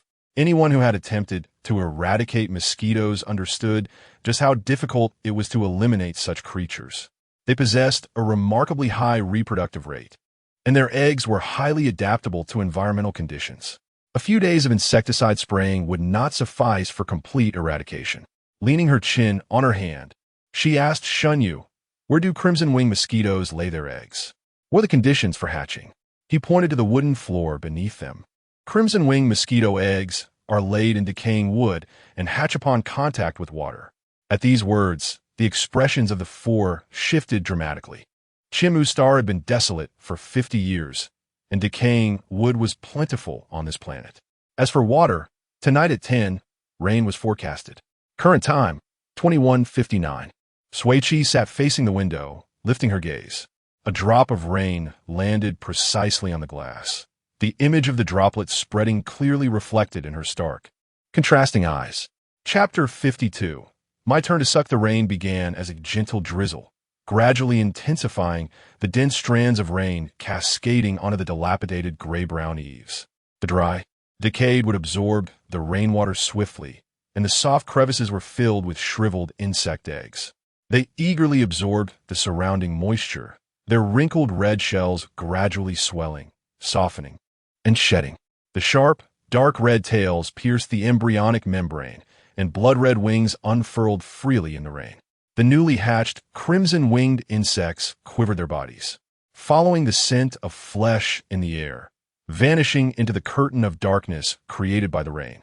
Check the doors and windows, open the mosquito net, and put on the mosquito repellent bracelets, Sui Qi instructed methodically. Shun and the others promptly complied. Sui Qi set up the mosquito net and retrieved a double bed and a sofa from her portable warehouse. Once the preparations for a sound sleep were complete, the 4 members of the frenzied escape team, along with Dubi, each clutched a can of insecticide and settled into the mosquito net. I attract mosquitoes like a magnet. Every summer, I end up covered in bites, Chin lamented, resting his head on Shun Yu's shoulder. The poison domain walkers have it better. They are not afraid of toxins. How enviable. Shin Yu glanced at him. The toxins only reduce my harm by 20. I still fear them. Mei Bao remained unperturbed. We have healing agents. Bites are nothing to worry about. As Sui Qi lay on the bed, amidst their conversation, she thoughtfully sent a message to her debtor. A gentle reminder, be cautious of mosquitoes. The recipient replied, I'm already taking precautions, thanks. She raised an eyebrow and sent a similar reminder to her old friend, Song Yen. He responded with a photo of his swollen finger, captioned, too late. To her surprise, he was so unfortunate. Sui Qi messaged back, the crimson-winged mosquito carries a deadly, blood-burning virus. We have healing agents. Should I send you one from the trading center? Song Yen replied, thanks, I've found 2 myself. Knowing his life was no longer in jeopardy, she refrained from further conversation. After a few casual inquiries about Song Yu's situation and learning that the brothers were together and well-stocked, she ended the communication with ease. Sui Qi turned to Dubi, who was stationed by the bed, and instructed if any crimson-winged mosquitoes come in, burn them. Most creatures in nature fear fire. Dubi patted her head. Master, rest easy. These tiny mosquitoes are no match for me. The bravado in his words elicited laughter from the 4, and after exchanging goodnights, they drifted into a deep sleep. At 8 o'clock the next morning, Dubi's shrill alarm resonated punctually. Life value -1. For NPC Dubi's nurturing expenses. This notification was akin to 10 alarm clocks, ensuring Sui Qi woke effortlessly each day. The diligent Dubi proceeded to wake everyone one by one. As Sui Qi groggily opened her eyes, she keenly noticed the room was dim, not the brightness one would expect at 8 in the morning. Instinctively, she glanced outside, and the sight nearly triggered her fear of clusters. The glass was densely covered with crimson-black, crimson-winged mosquitoes, incessantly flapping their wings against the glass, attempting to invade for fresh blood. Mei Bao hid in Sui Qi's embrace. These mosquitoes are so ugly. So many of them? It's terrifying, Zhuochen muttered, rubbing the goosebumps forming on his arms. This glass should hold. Crack, crack. Before he could finish the phrase hold, the fragile glass began to shatter. Shun Yu reached for the insecticide to rush out of the mosquito net, but was preempted by Dubi, who nimbly darted out of the net and raised a puppet hand to halt Sui Qi and the others from following. You all stay put in the mosquito net. Don't move. I'll be back shortly. Watching Dubi's solitary departure for battle, Sui Qi clasped her hands over her heart. My little one, how did you grow up overnight? Dubi positioned itself at the window, expressionless as it regarded the menacing swarm of crimson-winged mosquitoes. Just as the glass shattered completely, it pressed its palms together, then forcefully spread them apart, slamming them against the window frame. A shimmering blue electric net was tightly sealed over the window. The crimson-winged mosquitoes, believing they had breached the barrier, fell into the electric net. The sounds of crackling and sizzling filled the air, the death cries of the venomous mosquitoes, the scent of protein searing in high heat. The frenzied escape team felt a sense of relief wash over them, reassured by Dubi's prowess. Dubi replicated the action at the other 2 windows, dusting off the charred wood fragments before strolling back to the mosquito net. So Chen bent down to lift the net for it. Dubi, please come in. Dubi was welcome to sit by the bed, with Shun Yu and Mei Bao massaging its shoulders on either side, while Zhuo Chun kneaded its legs. Sui Qi took out her tools to polish the charred palm. Our Dubi has become increasingly formidable. I am now 7 years old, and my basic combat abilities have awakened, Dubi declared, raising its chin. This electric net is merely my most rudimentary method of attack. Wow, Mei Bao's eyes sparkled. Dubi, you are so strong. Dubi returned the compliment. You are wonderful too. Zhuo Chun sincerely asked, Dubi, do you still need life value? You can absorb mine. Dubi coldly shook its head. I only require my master to nurture me. Suddenly, a piercing scream shattered the atmosphere. Help. My face. My face. The four rushed to the window, peering through the gaps of the electric net. They beheld a swarm of crimson-black, crimson-winged mosquitoes, attacking players hidden among the buildings, who were fleeing in panic. Get away. It's so itchy and hot. I feel like I'm burning up. I'm going to die. Someone come help me. Medical ship, where are you? I want out. I want out. Players bitten by the mosquitoes writhed on the ground in agony, their skin reddening as if their blood were being incinerated within. The unbearable itch compelled them to scratch incessantly. Blisters bursting, skin rapidly deteriorating. Among them was a female player, bitten on the face, trapped in a distorted position against the narrow window by 3 others behind her. Her body could barely move, and with only her hands free, she clawed at her face, her nails smeared with decaying flesh, blood mingling with pus streaming down her face. I'm only 17. I don't want to be disfigured. Let me out, let me out. Who can save me? Please, someone help. Her voice was sharp and piercing, each word laced with agony. Zhuo Chun furrowed his brow. Sui Qi, we've run into scum again. Mei Bao gripped her shovel tightly, ready for action. Xin Yu's eyes were already filled with murderous intent. Sui Qi stood at the window, calling out to the 17-year-old girl across, please state your name. The frenzied escape team will help you out. Her clear voice pierced through the chaos of the ravenous crimson-winged mosquitoes, reaching the ears of the collapsing 17-year-old girl like a lifeline. Jiang Ranqing, my name is Jiang Ranqing. Please, help me. A pained cry escaped her lips, triggered by whatever her companions were doing to her. The trembling sound reverberated in the ears of the frenzied escape team. Hearing Jiang Ranqing felt oddly familiar to Shun Yu. He pondered briefly, then decisively pulled out the stack of white name cards assigned to him, scanning each with the identifier. He found it, her name card. What a coincidence. Zhuo Chen's brow furrowed and relaxed. How shall we assist her, if we cannot employ the same tactics used against Chongli? Sui Qi chuckled softly, inscribing instructions on the black cardstock. Your sister Sui is not merely adept at underhanded schemes. Chapter 53. A Race for Glory? Xin Yu, Zhuo Chun, and Mei Bao gathered around, gazing at the instruction card that read, touch the toxic mist and be eliminated. Jiang Ranqing's scream grew increasingly piercing. Sui Qi swiftly produced a canister filled with dark green mist. Unlike ordinary fog, the toxic mist possessed a unique velvety texture, dense and cohesive. To avoid mistakenly harming herself, she tucked the mist and several pairs of disposable chopsticks into Dubi's embrace. Darling, open a can and help me dip the chopsticks in the mist. Dubi obediently complied, and a dollop of viscous toxic mist, the size of a fingernail, clung to the tip of the light wooden chopsticks. Sui Qi took the toxic chopsticks, inserting them into the arrow slot of her sleeve arrow, which automatically adjusted to secure them snugly. She aimed the sleeve arrow at Jiang Ranqing, instructing Shun Yu, attach her name card and instruction card to the puppet. Shun Yu had already retrieved the puppet and promptly adhered the cards as instructed. The moment the 2 cards adhered to the puppet, Sui Qi activated the mechanism by flicking the butterfly piece on her sleeve arrow, launching the toxic chopsticks that struck just beneath Jiang Ranqing's collarbone. A player who came into contact with the toxic mist was immediately eliminated. Jiang Ranqing's neural interface emitted a mandatory elimination warning, and her 3 captors fled the room, evading the onslaught of the red-winged mosquitoes. Liberated from her restraints, Jiang Ranqing collapsed weakly against the windowsill. The medical ship arrived swiftly, and the staff hoisted the blood-soaked girl aboard. Before the hatch closed, Jiang Ranqing mustered her strength, calling out towards the fleeing team, "Thank you for saving me. I voluntarily offer each of you 1,000,000 interstellar credits as a reward. And, cough cough, she choked on the blood that flooded her mouth, coughing for a while before continuing hoarsely. After the game, I'll treat you to a feast. The hatch sealed entirely, leaving only the lingering echo of Jiang Ranqing's voice hanging in the air. A windfall of wealth, Mei Bao exclaimed. 1,000,000? Sui Qi could scarcely contain her smile.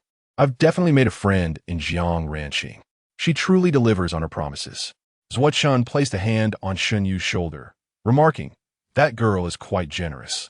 Shen Yu responded, then turned to Sui Qi with a hint of confusion. Sister Sui, how will that point be counted as mine? You attached Jiang Ranqing's name card. Sui Qi replied with a smile. The point naturally belongs to you. Shen Yu was taken aback, realizing how the points were calculated. Please, someone help me. My arm is severely injured. I don't want to play anymore. Let me be eliminated. The players infected with the burning blood virus were tormented by extreme itching and pain, driven to the brink of collapse. Upon witnessing Jiang Ranqing being evacuated by the medical ship, they rushed downstairs to seek assistance. None could bear to watch their skin rot away inch by inch. The terror of approaching death was far more harrowing than death itself. I can't hold on any longer. Please help me. I'll give you all my supplies. Shun, fully aware of the situation, shouted down to the players below. If you want to be eliminated, state your names. Mei Bao echoed him in a sweet voice. The anxious players, dodging the fierce red-winged mosquitoes, loudly declared their names. Doobie dipped the chopsticks in the poison. Sui Qi aimed, and Shun wrote on the instruction card. The poison chopsticks pierced through the electric net, accurately hitting their targets. One by one, the infected players were eliminated, just as Sui Qi aimed at the fifth player. A pebble flew from a neighboring window, striking one player's head and splattering blood. Mei Bao, engrossed in searching through the name cards, failed to notice the commotion outside. Chun exclaimed, they're stealing kills. Shen Yu was astonished. Isn't this dangerous? It won't be, came a familiar cold voice from next door, easily recognizable by its unique tone. Sui Qi turned to see a pair of slender, pale hands gripping an exquisitely crafted silver slingshot, aiming at the players below. Perhaps due to the 5 mosquito-repellent bracelets adorning his wrist, the red-winged mosquitoes fluttered around him, refraining from biting. As more players gathered below, the team above executed their plan, one with poison, the other with precision.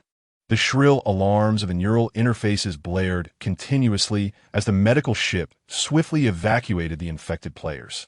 Silence gradually returned to the area, save for the incessant buzzing of the red-winged mosquitoes. In total, 63 players were eliminated, granting the escape team 20 points and the scavenger team 17 points.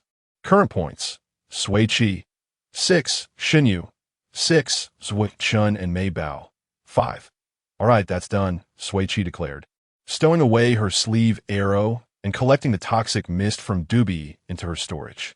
As she prepared to lead her teammates towards the mosquito net, her gaze inadvertently fell upon a pile of red-winged mosquito carcasses outside the wide window ledge. A flash of white amidst the charred remains caught her attention. Sui Qi halted, breaking apart 2 disposable chopsticks to reach through the electric net and retrieve the white object. It was an empty name card. The other 3, sensing her find, instinctively produced their chopsticks and began rummaging through the pile of mosquito bodies. Shen Yu was the first to discover a card, waving the white paper triumphantly, shaking off the black remnants. The red-winged mosquitoes dropped name, cards upon death. This season's game is quite bizarre, Zwichin remarked. Mei Bao, toothless yet determined, focused solely on her search. The 4 pairs of chopsticks danced among the carcasses, their frantic movements resembling a culinary feast for an observer. After thoroughly sifting through the mosquito remains, they successfully unearthed 5 white name cards and 6 black instruction cards. Savoring their success, they chose to remain at the electric net instead of returning to the mosquito net. Each red-winged mosquito that met its demise was reduced to ashes by the chopsticks. The charred bodies piled higher, yet the relentless swarm of red and black mosquitoes seemed inexhaustible, surging towards the electric net with their slender, sharp proboscises extended. Chun exchanged glances with them through the net, itching with irritation. They're not going to last long, Shen Yu stated calmly. Red-winged mosquitoes are attracted to water but fear heat. As long as the temperature exceeds 55 degrees Celsius, they will enter a state of dormancy. Sui Qi quickly checked the weather. Today's maximum temperature was 52 degrees Celsius, while tomorrow's was forecasted at 53 degrees. She mused to herself. The weather in the interstellar world is perplexing. When it cools, it's abrupt, yet warms up gradually. Just as she shut down her neural interface, she noticed Mei Bao discovering a black instruction card. As Sui Qi was about to praise her, a loud bang reverberated against the tightly closed door behind them. Damn it! Those meddling fools. I got bitten by mosquitoes and wasted a healing agent. If I don't vent my anger today, I won't be a lu. Bang! Bang! The furious players outside kicked the door violently. The fragile wooden door groaned under the onslaught, threatening to splinter at any moment. Sui Qi coldly remarked, "Another foolish individual comes seeking their demise." Chapter 54. Retribution is Jiang Ranqing held captive by those three scoundrels by the window? Zhuo Chan slammed his chopsticks onto the windowsill and turned towards the door. Shin Yu followed. They delivered themselves. It saves us the trouble of searching. Sui Qi, Mei Bao, and Dubai trailed closely behind. As they positioned themselves behind the door, a crack echoed as the brown wooden door was forced ajar. Zhuo Chun cursed under his breath, ready to confront them, but Sui Qi restrained him. Dozens of crimson-winged mosquitoes buzzed through the opening. A malicious chuckle emanated from outside. You thought you could hide safely after letting us get bitten like this? Think again. Even if we're eliminated, we're taking you down with us. Ha ha ha. Sui Qi and the others, protected by mosquito-repellent bracelets and patches, remained untouched as the mosquitoes dared not approach. Dubai was utterly indifferent to the red insects. Seeing their plan succeed, the trio outside casually conversed by the door. Yongji, the mosquitoes are inside. They won't escape. Today, they'll learn what happens to bleeding hearts in the apocalypse. It's just a game. That Jiang girl won't really die. Why rush to save her? Idiots, seriously. Inside, Sui Qi calmly sprayed insecticide. Dubai, drag those three rats in here. With his combat abilities activated, Dubai was a force to be reckoned with. His movements were a blur as he yanked the trio inside. They landed at Sui Qi's feet, the vile words still lingering on their lips. Sui Qi coldly said, "Ensure they do not survive." At her command, Mei Bao's shovel, Zhuo Chen's fists, and Shen Yu's metal wheels rained down upon them. Sui Qi, knowing her limitations in brute strength, stood aside with her hidden daggers, ready to strike. However, the trio's fighting skills were far inferior to their underhanded tactics. They were overwhelmed in minutes, groaning in agony on the floor. Shen Yu turned to Sui Qi. "Sui Jia, what's the verdict?" She retracted her daggers and surveyed them. "Gentlemen, what are your names?" The hulking figure, pinned down by Zhuo Chun, spat blood. "Pa, why should I tell you?" Zhuo Chun slapped him across the head. "Want to try that again?" "It doesn't matter if you don't want to say."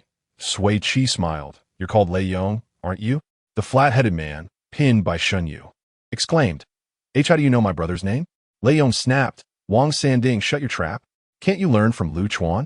Stop blabbering." Sui Qi raised an eyebrow. "Excellent. We know all three names. Your eagerness to betray your comrades is truly remarkable." "Lu Chuan?" Mei Bao's eyes lit up. "I have his name card." She rummaged through her stack of white cards and found Lu Chuan's. Sui Qi also produced Lei Yong's card. Zhuo Chun and Shen Yu searched through their cards without success. Sui Qi calmly said, "It's fine. None will escape." Lei Yong's card had been found with Lin Feng's. They were practically begging for death. Lei Yong struggled under Zhuo Chen's hold. "What do you intend to do?" Sui Qi retrieved two wooden puppets and smiled. "Nothing much. Just to show you what it means when the wicked are punished by the wicked." As she wrote the instructions on the black cards, Lei Yong and Lu Chuan's name cards adhered to the puppets, and the two men stood up uncontrollably. They faced each other, exchanging insults, scum. Then, they began slapping each other. Shen Yu and Mei Bao, witnessing Sui Qi's methods for the first time, were astonished. Wang Sanding trembled, relieved to have escaped. But then, a woman with a delicate wooden puppet stood behind him, smiling. "Wang Sanding, please stand next to Lu Chuan." His legs gave way, but Zhuo Chun hauled him next to Lu Chuan. As Wang Sanding stood there, Lei Yong's slap landed on his face. Lei Yong was strong, and his slap stung. Wang Sanding's face swelled instantly, burning with pain. Lu Chuan scum. Slap. Lei Yong, scum. The resounding slaps echoed, and the trio's faces were swollen and bruised. Sui Qi nodded. I haven't seen such a satisfying performance in ages. That's right, Qijia. It's so satisfying. Slapping two at once. The sound is better than firecrackers. The best slappers in the entertainment industry would be humbled. I love it. More scenes of scum slapping each other. The wicked deserve retribution. I almost died of anger when they tormented Jiang Ranqing. Who didn't? I wish I could have entered the screen to hit them. Qijia's methods of tormenting the wicked are unparalleled. I want to be her apprentice. This is a win-win. The injured players are eliminated for treatment, and the Mad Dash team and the Wild Hunt team get points. It's great. Qijia is yours. Dubai is mine. Who doesn't love the all-rounder Dubai? Mei Bao's missing tooth is so cute, haha. Yes, Dubai gave his tooth to Mei Bao. I was moved to tears. When I lost my teeth, I didn't want to talk either. Woo. Wang Sanding whimpered, wanting to hide but afraid. Mei Bao's shovel pressed against his back. Spare me. This hurts too much. Can't I just find a way to be eliminated? So, you know what hurts? Sui Qi scoffed. When you used Jiang Ranqing as a shield against the mosquitoes. Did you think she wouldn't feel pain? Is what Shun mocked. You can still talk. Your face must not hurt enough. Shen Yu remained silent, taking a pair of chopsticks and picking up the mosquitoes from the floor. He stuffed them into the trio's collars. Lei Yong and Lu Chuan could only watch in terror. Wang Sanding screamed and tried to run, but Mei Bao struck his leg with the shovel, and he knelt before Shen Yu. Shen Yu's face remained impassive as he continued. Even the stunned mosquitoes bit into their skin. The trio's skin turned red, blistered, and began to fester. Wang Sanding writhed. It's so itchy. So itchy. It hurts, ah. The others could only slap each other, enduring the itching and pain as the blood soaked their clothes. Sui Qi lowered her eyes, unable to watch. Shen Yu was shocked by the scene. He had only intended to scare them, but the mosquitoes were not dead. Chapter 55. A Demise by Excrement? The health points of Lei Yong and his companions plummeted rapidly, soon whisked away by the medical ship. Zhuo Chun and Shun Yu found a wooden plank to mend the cracks in the door. The diligent housekeeper, Dubi, meticulously cleaned the floor of the red-winged mosquito carcasses and the remnants left by the three men. Sui Qi and Mei Bao crouched by the window, using chopsticks to rummage through black and white cards. A gentle rain began to fall, and swarms of red-winged mosquitoes roamed the dilapidated city in search of sustenance. Gazing out the window revealed a darkened expanse. The surviving players kept their doors and windows tightly shut, too fearful to venture outside. After a discussion, Sui Qi and the others unanimously agreed to hunker down in their room until the temperature rose, waiting for the red-winged mosquitoes to enter a state of dormancy before daring to step outside. By the time they retired for the night, the Crazy Escape team had amassed 27 name cards and 21 instruction cards. Content they nestled into their mosquito nets, lulled to sleep by the refreshing breeze from Dubi's enthusiastic air conditioning. While they drifted peacefully into slumber, chaos erupted among the other players. The night on Shimu Star was stifling, with temperatures still exceeding 45 degrees Celsius. The rain intensified the humidity, stifling the evaporation of sweat and obstructing the body's cooling mechanisms.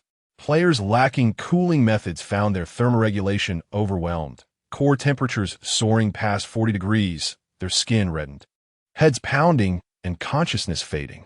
Ultimately, they were taken away by the medical ship in a state of unconsciousness. On the 8th day of survival on Shimu Star, the number of eliminated players reached 763 million. The highest temperature recorded that day was 54 degrees Celsius, accompanied by moderate rainfall. Each droplet felt akin to boiling water falling from the heavens, the heat suffocating as if trapped in a steamer. Dubious air conditioning functioned tirelessly, a lifeline amidst the oppressive heat. The four members of Crazy Escape became Dubi's shadows, following wherever it went. Sui Qi willingly allowed it to siphon her health points each morning. Zhuo Chun, Shun Yu, and Mei Bao persistently inquired if the amount absorbed was sufficient, offering themselves as alternatives if necessary. Quite servile indeed. On the 9th day of survival, the number of eliminated players surged to over 12 million. The highest temperature that day reached 55 degrees Celsius, with light rain, and the red-winged mosquitoes continued their rampage. While Sui Qi and her companions sifted through cards by the window, Chun's light brain vibrated a few times. Upon checking, he found a message from Pei Yi. They had added each other as friends during their days of companionship. After reading the message, Chun chuckled, relaying that they were desperate for relief from the heat and were willing to pay a staggering 100,000 per hour for Dubi's air conditioning. Shinyu glanced at Dubi, remarking on its high value. Mei Bao turned to embrace it, declaring their dependence on Dubi. In such extreme heat, the risk of heat stroke loomed large without cooling measures. Brother Chun, let us not lend it out, Sui Qi urged Zhuo Chun, reminding him that Pei Yi had saved his life and that the hunting team were their allies. No payment was necessary. They could join them for a cooling respite. Shinyu and Mei Bao concurred with Sui Qi's suggestion. Zhuo Chun sent a reply, and Pei Yi expressed heartfelt gratitude. 3 minutes later, a polite knock echoed at the door. Sui Qi opened it to find Hexen, her face flushed and in visible distress, supported by Pei Yi and Chen Su on either side, her awareness fading. Sui Qi stepped aside, inviting them in. As Pei Yi passed by, drenched in sweat, he gratefully acknowledged, "Thank you, Sui Jia. You are truly kind." Behind them, Lien Zhu followed, his long silver hair tied into a high ponytail, enhancing his striking features. A few strands of silver clung to his forehead, and the heat had brought a subtle flush to his otherwise pale skin, softening his previously aloof demeanor. "Captain Lien," Sui Qi greeted with a slight nod. Lien Zhu returned the gesture. "I hope we're not intruding." "No need for such formality," she replied warmly. To accommodate their guests, Sui Qi had already stored away the mosquito nets and bed from the center of the living room, leaving only the sofa. The unconscious Exine lay upon it, while the others opted to sit on the floor. Sui Qi utilized the rapid freezing machine to create 2 blocks of ice, placing them near Dubi. The cool breeze from the air conditioner enveloped the ice, providing relief to the group. Pei Yi squinted in satisfaction, exclaiming, "So refreshing, I feel revived." Xine's previously furrowed brow gradually relaxed. Mei Bao, observing her flushed skin, inquired, "Did this sister get bitten by mosquitoes?" "No, she fainted from the heat," Pei Yi replied, concern etching his features. "She mentioned a headache and nausea last night, took some cooling medicine, and went to sleep. When she woke up this morning, she was burning up with a high fever that wouldn't subside."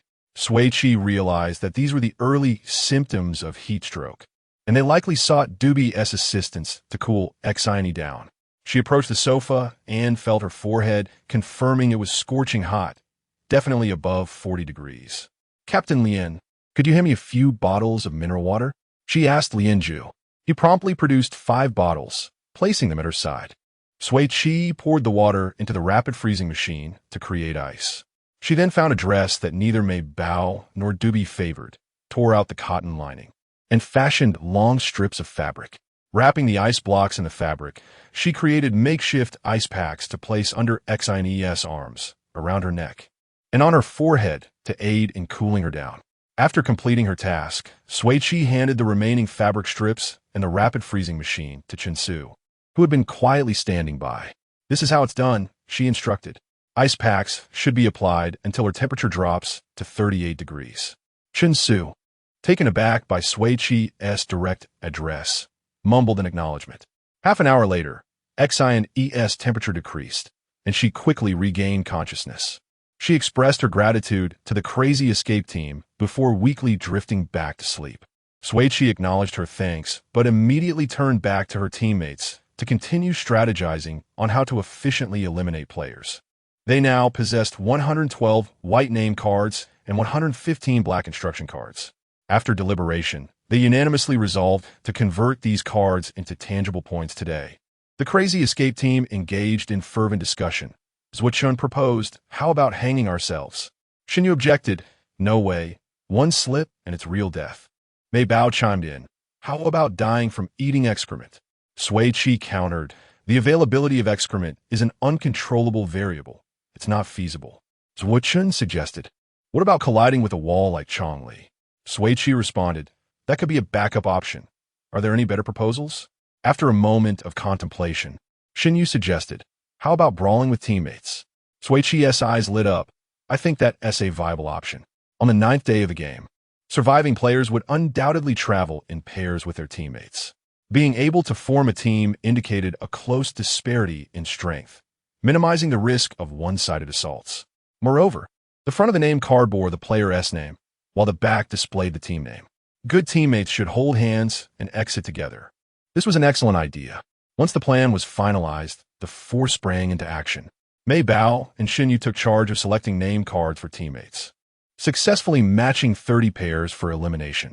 Sui Qi and shun penned the operational instructions. Engage in a full-force brawl with your adjacent teammate until elimination. Chapter 56. Aching Heart. The instant the name cards and command cards were affixed to the puppet figures, they erupted into a fierce melee of punches and kicks.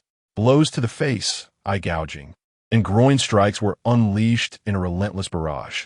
The sheer force and velocity made it abundantly clear that they were mercilessly pummeling their teammates to the point of elimination. And the rate of attrition was astonishingly swift. However, such violent eliminations came with an unavoidable drawback. The puppet figures couldn't withstand the abuse. By the 9th pairing, the diminutive wooden figures had succumbed to the strain and gloriously disintegrated. Sui Qi retrieved the decommissioned puppets and stored them in the warehouse, then produced fresh puppet components. Xin Yu expertly assembled 2 more, allowing the players' pugilistic endeavors to resume. The 4 escapees, nonchalantly munching on sunflower seeds and snacks, were thoroughly enjoying the spectacle. Their leisurely observation continued smoothly until the 26th pairing, when an unexpected turn of events unfolded. The 2 puppet figures, who had been engaged in a seemingly ordinary brawl, abruptly began to shed their garments with an uninhibited abandon.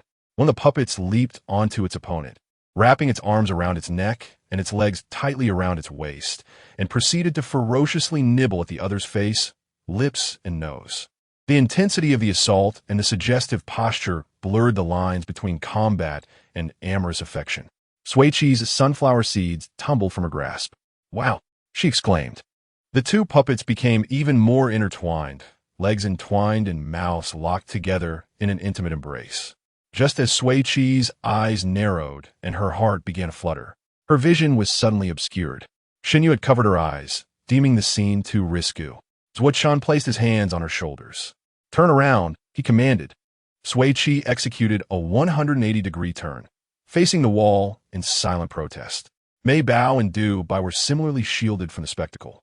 "They're underage, but I'm not," Sui Qi protested, struggling to turn back. "This is exactly what I should be watching. I want to see the kissing."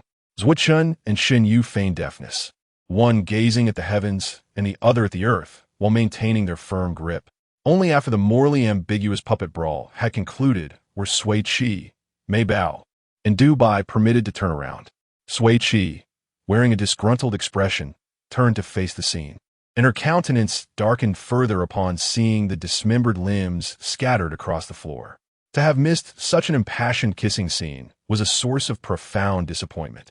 Sui Qi's despondent state persisted until all 90 command cards had been exhausted. The accrued points were divided equally, resulting in 22 points for each person. The remaining 2 points were awarded to Shun and Mei Bao. Thus, the 4 escapees each possessed a fair share of 23 points. Sui Qi's spirits recovered to some extent. The 4 members of the Hunter Squad, who had observed the entire process, remained remarkably silent. Pei, gazing at the battered puppet figures on the ground, swallowed hard. "Whatever we do in the future, let's not provoke the escape squad," he declared. He added, "I hope my name card doesn't fall into their hands." Lian Zhu glanced at him. "You save Shun. They won't target you." Pei stared at him blankly. "Really? Lian Ji?" Lian Zhu did not respond. Instead, he retrieved the thermometer and measured Xianyi's temperature, which read 37. 2C, indicating a return to normal. Chun Su hesitated for a moment, then handed the rapid freezer to Pei.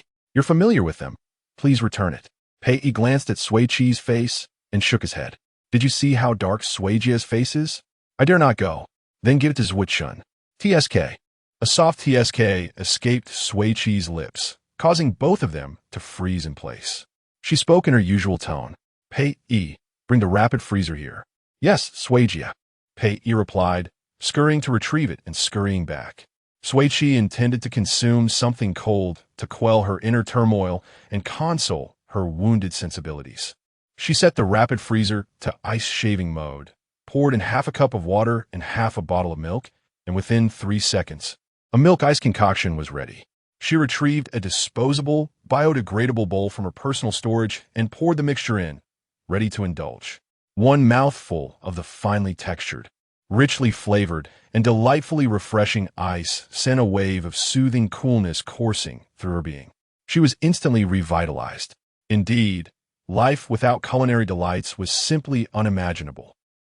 Chun stood beside her, watching her eat with longing, his mouth practically watering. Shen Yu and Mei Bao packed up the dismembered puppet figures, stowing them away in the warehouse, and then joined Sui Qi, their eyes fixed on the ice. Sui Qi, maintaining her composure, finished the milk ice and then produced 3 packets of flavored powder: strawberry, apple, and orange. "Which flavor would you like?" she inquired. Mei Bao requested strawberry milk. Zhuqian opted for apple milk. Shen Yu chose orange milk. Dubai simply said milk. Sui Qi obliged their requests, creating 4 portions of ice. The 3 of them, along with Dubai, sampled each other's creations and relished the moment. Observing the harmonious scene, she couldn't help but think of her food-protective robot butler back home. Avon, in her absence, must be living a life of opulence in her grand villa. It seemed that machines were living better lives than humans, and she couldn't help but feel a twinge of envy. Just as she was lost in thought, 2 bottles of mineral water and 2 bottles of milk appeared before her. She looked up to see Pei Yi, his eyes crinkled in a flattering smile, his dimples deeply etched into his cheeks. "Sui Jia, could you make 4 more servings of ice, please?" Sui Qi smiled and accepted the items, proceeding to create 4 portions of orange milk ice. Pei Yi hadn't anticipated the availability of flavored powder and expressed his gratitude. "Thank you, Sui Jia." Sui Qi replied with a nod. He returned to the opposite side, cradling the 4 bowls of ice. Sui Qi retrieved a single sofa from her personal storage and settled into it with contentment. She then took out her copy of Let's Carve Woodworkers and resumed reading. She made it a habit to read a few pages each day, and today she was scheduled to read Chapter 5, The Manipulation of Puppet Figures. In puppet shows, puppeteers employ strings to precisely control the actions and behaviors of the puppet figures, endowing them with lifelike vitality. Sui Qi was engrossed in her book. Zhuqian and Mei Bao were searching for cardstock near the window. Shen Yu was dismantling and reassembling puppet figures, and Dubai was standing behind Sui Qi, providing a steady stream of cool air.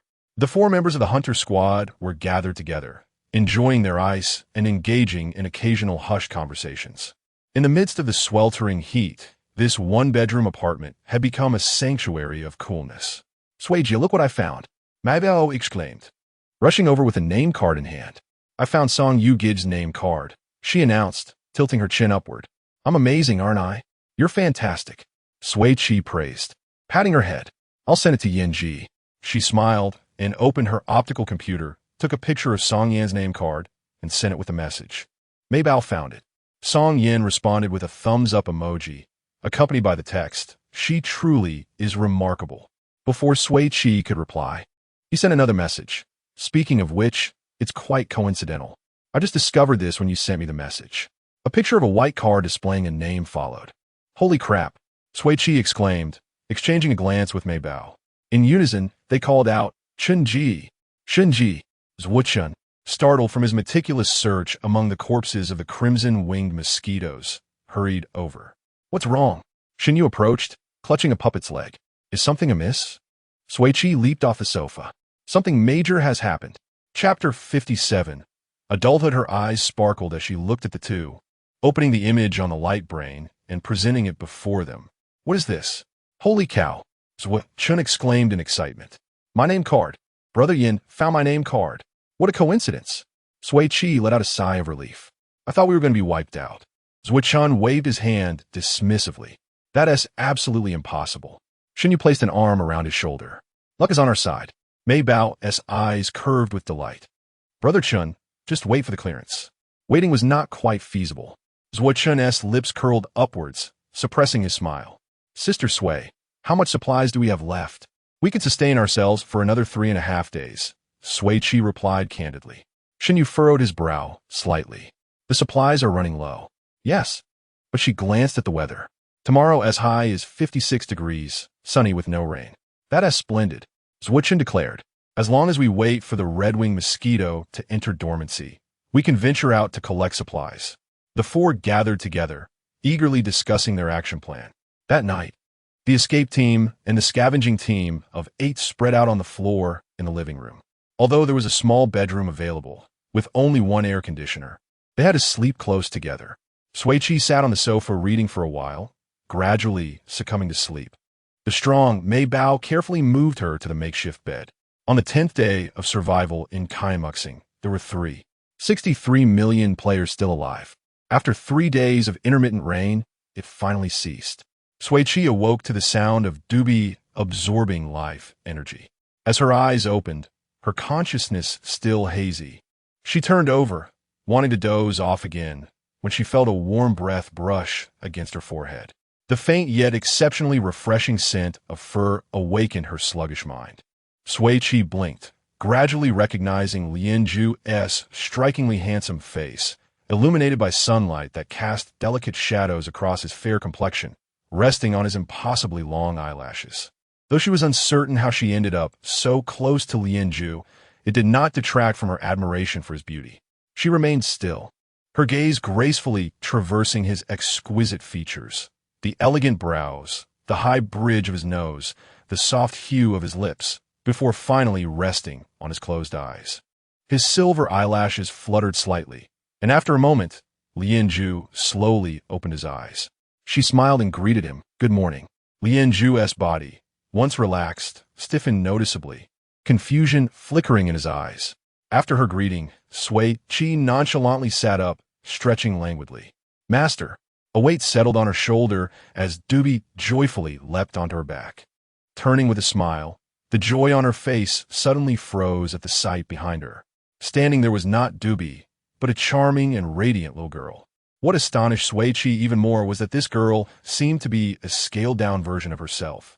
Apart from her waist-length silver curls, the face, the brows, and even the beauty mark beneath her left eye were identical.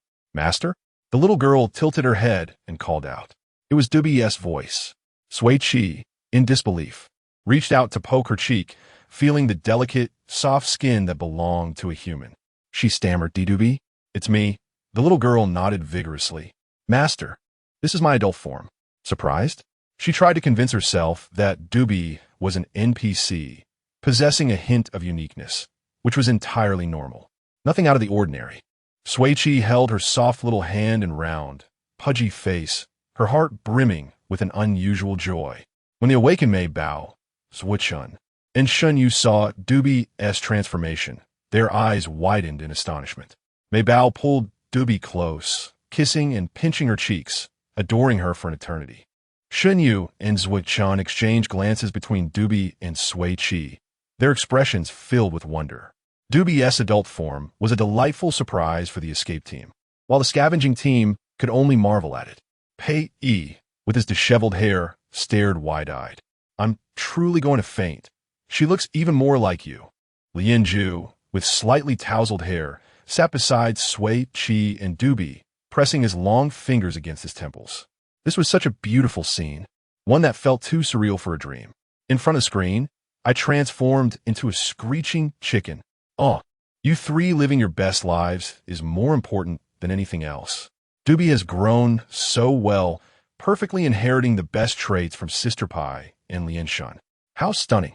I've always envisioned growing up to be like Dubi, but alas, I must have chosen the wrong position in my next life. What about the Civil Affairs Bureau? Surely a mature Civil Affairs Bureau should be proactive in issuing marriage certificates for them, right? Ha! I'm stuck at the bottom of the pit and can't get out. Lien Shun is at a loss for how to respond to the current situation. It's hilarious. Sister Pai is so bold, just staring at Lien Shun. Hurry up and get together. I can't wait to attend their wedding. Dubi and Mei Bao are both too adorable, melting my heart. Dubi's adult form appeared to be just a normal human child, standing alongside Mei Bao. They seem like peers. Aside from the air conditioning vent visible in her palm, There was no trace of her puppet nature. The room, filled with 8 pairs of eyes, remained focused on Dubi throughout the day. One reason was her transformation from a puppet. The other was her striking resemblance to Lianju in Sui Qi, looking like a beautiful doll that compelled one to gaze longer. As what Shun and Pei, you would often glance at Sui Qi and Lianju after admiring Dubi. The two main subjects remained composed, revealing no hint of discomfort. At 7 in the evening, the virus-carrying red-winged mosquitoes could no longer forage in the sweltering heat beyond their survival threshold and retreated into decaying wood to enter dormancy, awaiting their next opportunity to awaken.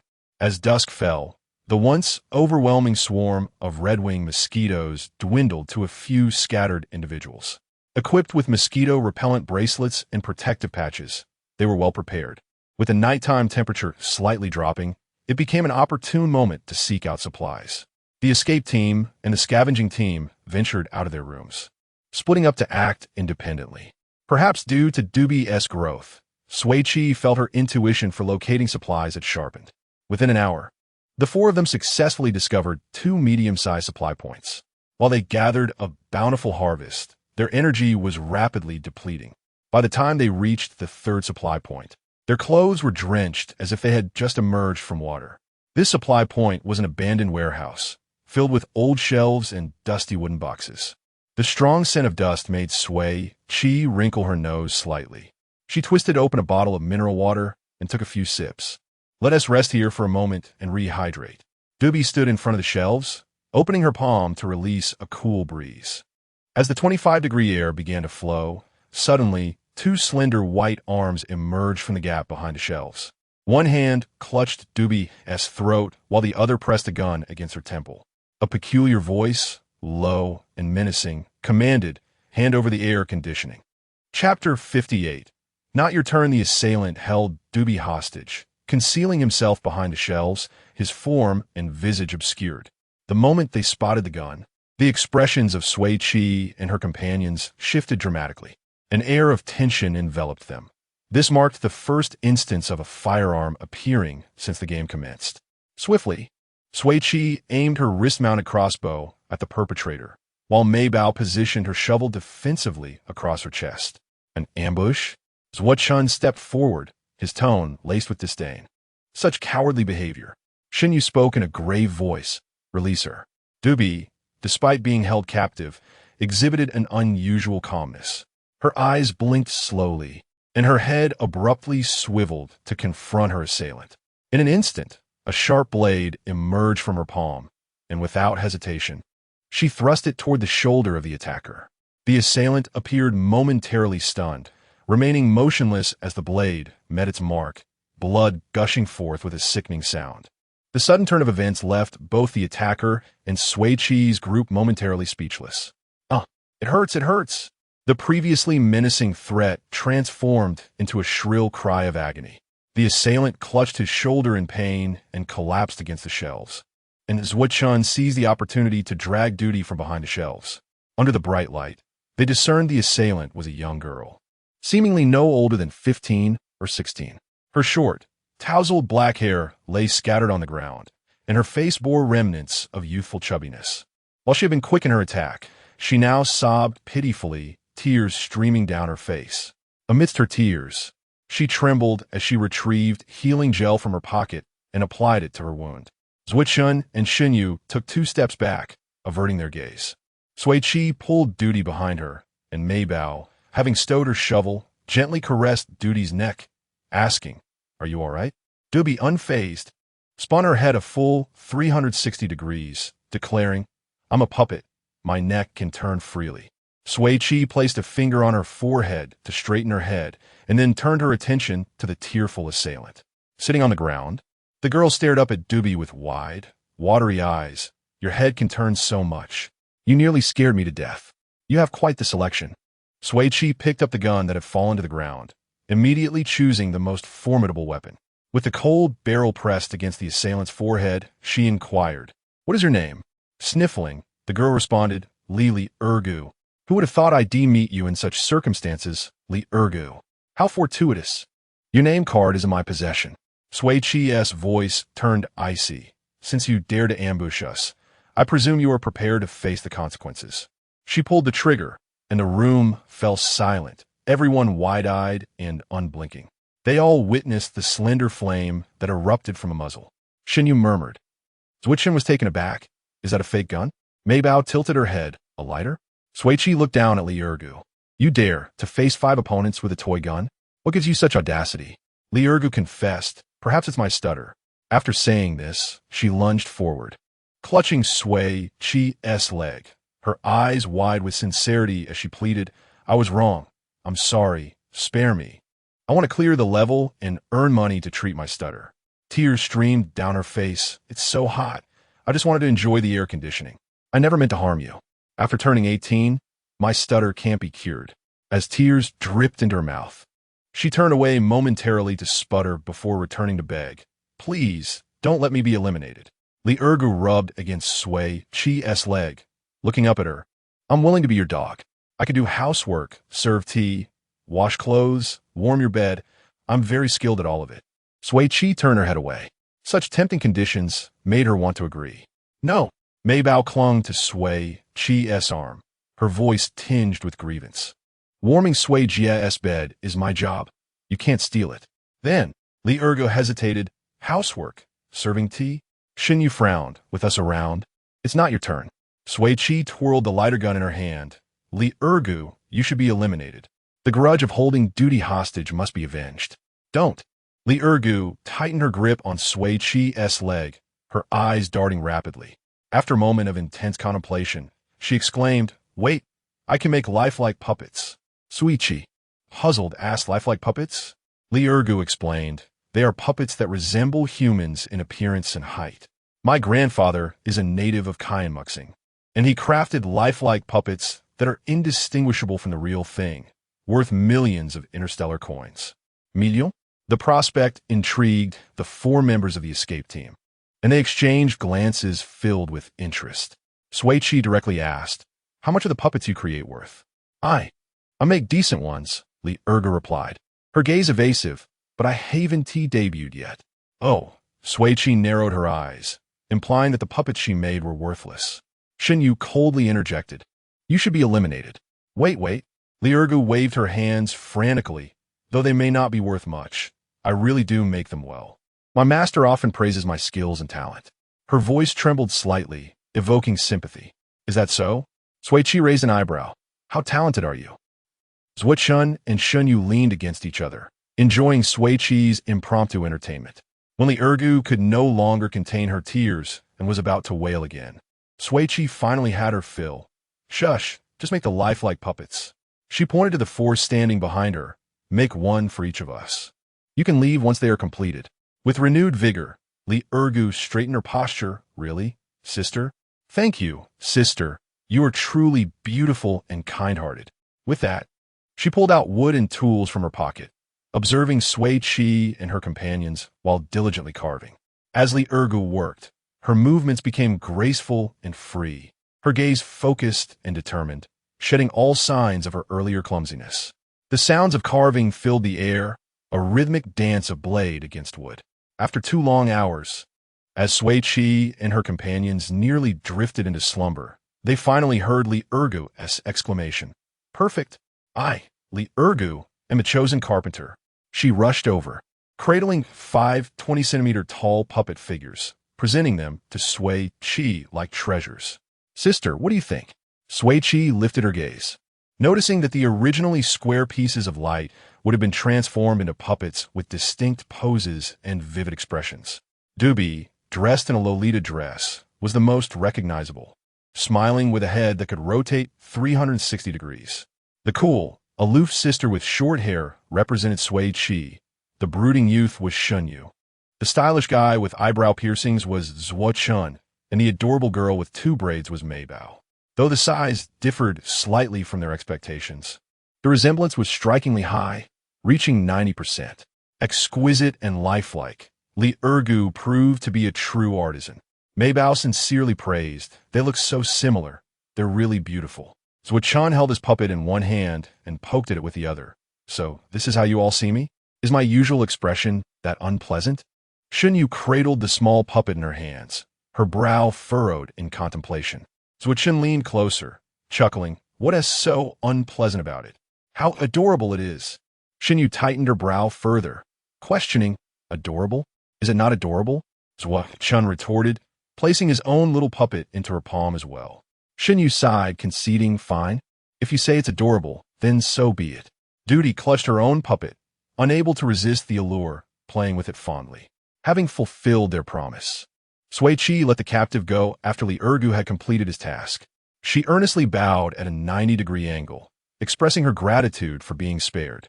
Just as she reached the threshold, she abruptly turned back and asked, Sister, truly, do you not want me to be your little dog? Sui Qi fell silent for a moment, struggling to decline. No, you may leave. Oh. With her head hung low, she departed, only to return moments later. This time, she was not alone. A glinting kitchen knife was pressed against her neck, forcing her back inside. Li Ergu lamented silently. The retribution has come far too swiftly. Chapter 59. The Balaclava Brigade. Sui Qi. The assailant behind Li Ergu was a burly figure, clad in a sleeveless undershirt. His face obscured by a black balaclava, revealing only his eyes and nostrils. 6 more similarly built men in balaclavas stood behind him, veiling their faces before committing nefarious deeds. They epitomized the villainous archetype. They used Li Ergu as a hostage, storming into the warehouse, instantly making the already cramped space feel even more confined. The two factions confronted each other, separated by less than 2 meters. The balaclava-clad man, facing Sui Qi, began to speak. Be sensible and hand over all your supplies. Sui Qi scoffed. You've got a lot of lip for someone with so little courage. The balaclava man retorted. Who the hell do you think you're talking to? He looked disdainfully at Sui Qi and her group. With a bunch of weaklings like you, I could take you all down with my bare hands. Stop the blather and just give us the supplies. The balaclava man, facing Sui Qi, also sneered. When did the threshold for the end-of-the-world survival game become so low? Even women and children dare to participate. It's laughable. If they didn't participate, who else would be foolish enough to deliver supplies to us? Exactly. They're overestimating themselves and seeking death, which is convenient for us. They're blinded by greed, not knowing their own limitations. Derogatory remarks echoed incessantly. Sui Qi was speechless. Is the Mad Dash team really that weak? Why does everyone come looking for trouble with us? TSK, the official publicity isn't very effective.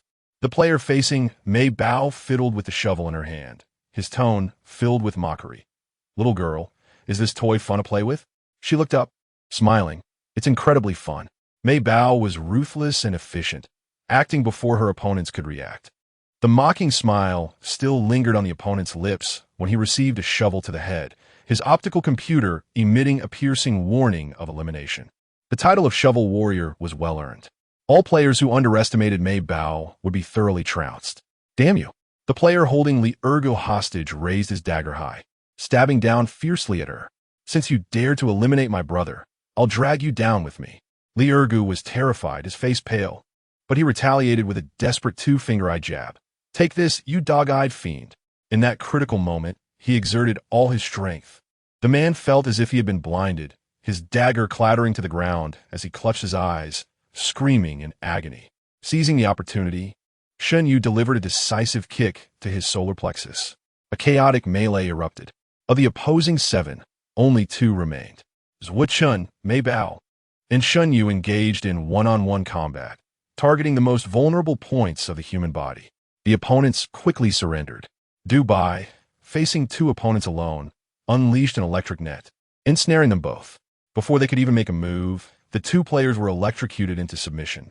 The formidable Balaclava Brigade was ignominiously defeated. Sui Qi hadn't even made a move, yet the battle was already over. Is this what it feels like to be protected by powerful figures? So comfortable, so secure. Taking advantage of the situation, Sui Qi pressed the Balaclava players for their names. Coincidentally, they held 4 of their name cards, earning each member of the Mad Dash team an additional point, as they watched the 7 players who had delivered points in the dead of night being taken away by the medical ship. Mei Bao let out a long yawn. Sui Qi and her group decided to return to their room to sleep. As they emerged from the warehouse, Li Ergu, having witnessed their true combat prowess, stopped Sui Qi. Thank you for showing mercy. I will definitely repay this favor in the future.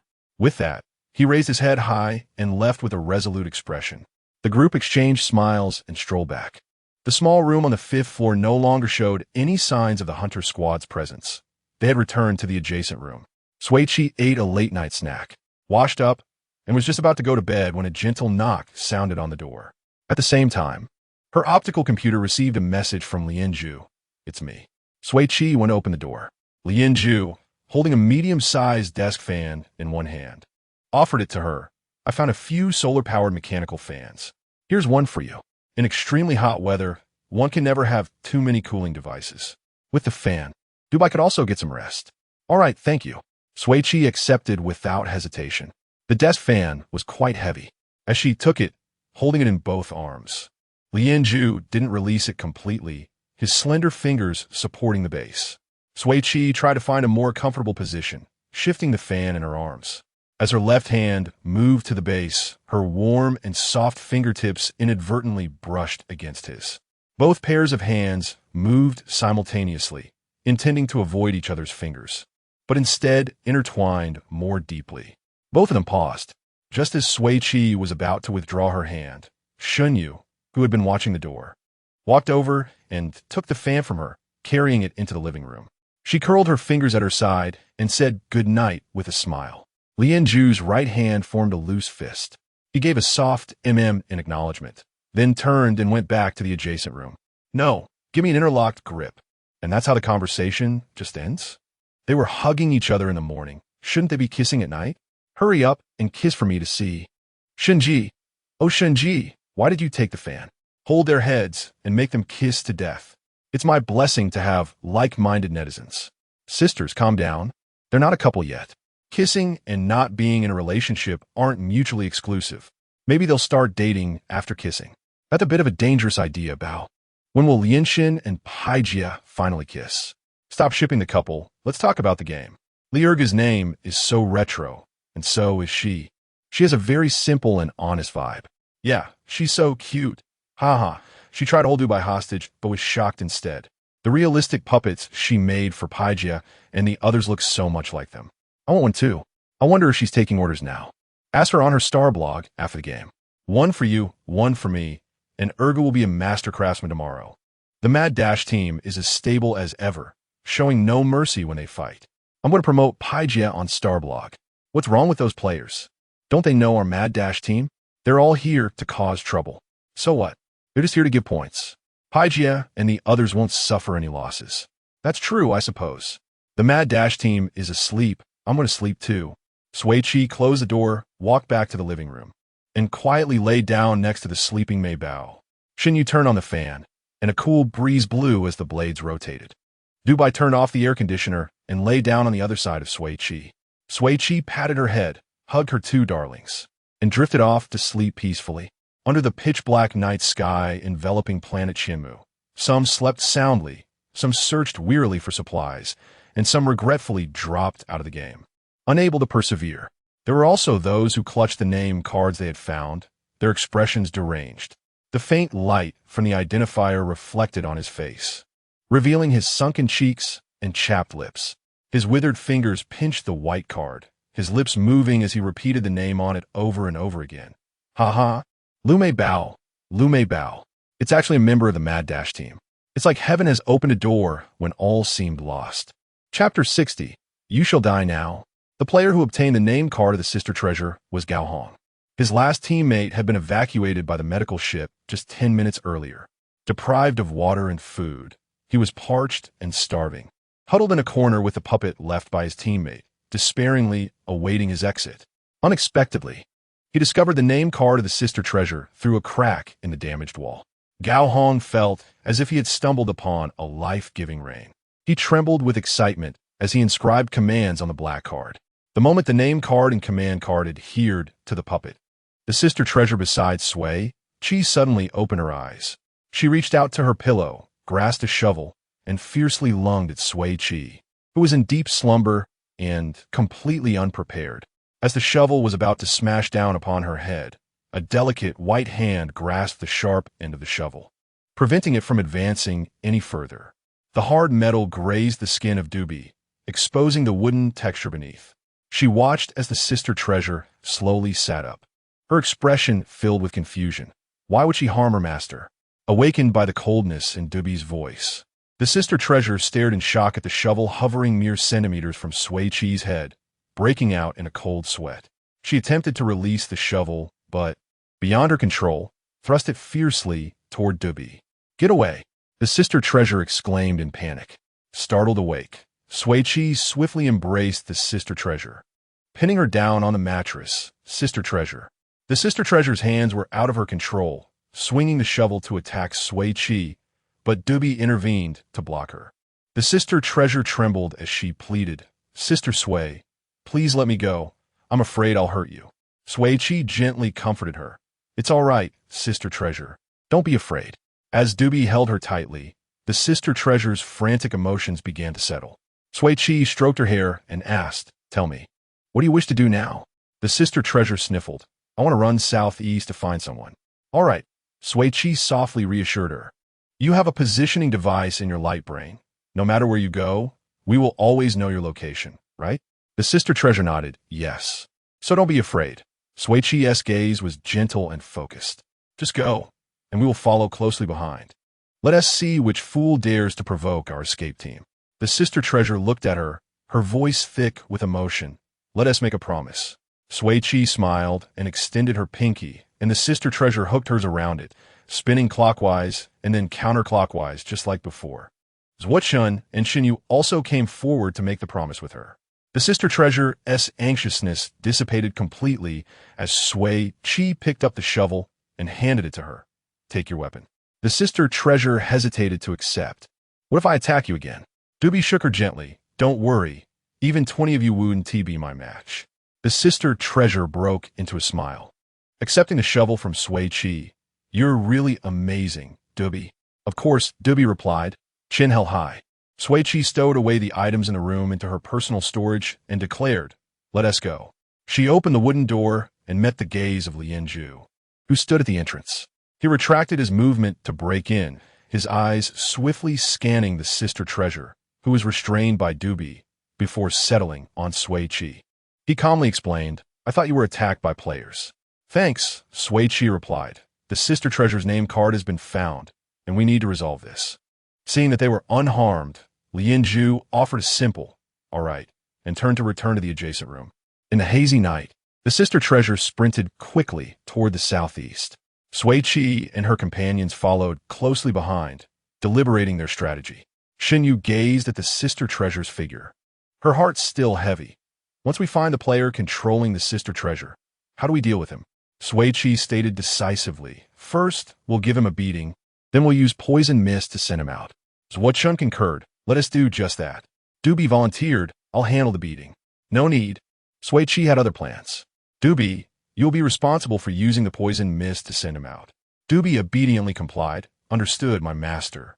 As dawn gradually broke, after running for an hour and a half, the sister treasure finally came to a stop. Sui Qi, Shun, and Xinyu halted a short distance behind her. Panting heavily, the sister treasure stood in the middle of an empty street flanked by abandoned shops. She stood still for a moment before suddenly turning to face Sui Qi and the others, swinging the shovel in her hand. Instead of attacking them, she pressed the sharp edge against her slender neck. Reluctantly, she conveyed to the unseen puppet master lurking in the shadows, "I know the other 3 members of the escape team are here. If you don't want to see Sister Treasure harmed, don't make any rash moves. As long as you comply, I will ensure Sister Treasure survives to the end. I know you have personal storage. You surely have enough supplies. I won't ask for much. Just leave half of your supplies and leave quietly." "What? Do you want to keep our Sister Treasure as your henchman?" Xinyu scoffed. "You're dreaming." As her words fell, the sister treasure felt the weight of the shovel pressing down on her wrist, the sharp edge embedding in her flesh, blood pouring forth and trickling down her collarbone. "Ah!" The sister treasure gasped in pain. The expressions of Sui Qi and her companions shifted dramatically. "Shouldn't you see that you? Despicable." Gao Hong, hiding behind the door of an abandoned painting studio, shrugged nonchalantly. "I just want to survive until the end. It's merely a strategy. How can that be despicable?" Shun clenched his fists, grinding his teeth in reluctant concession. Just don't hurt the sister treasure. You want supplies, right? We'll give them to you. A tense silence enveloped the scene as everyone awaited Sui Qi's response.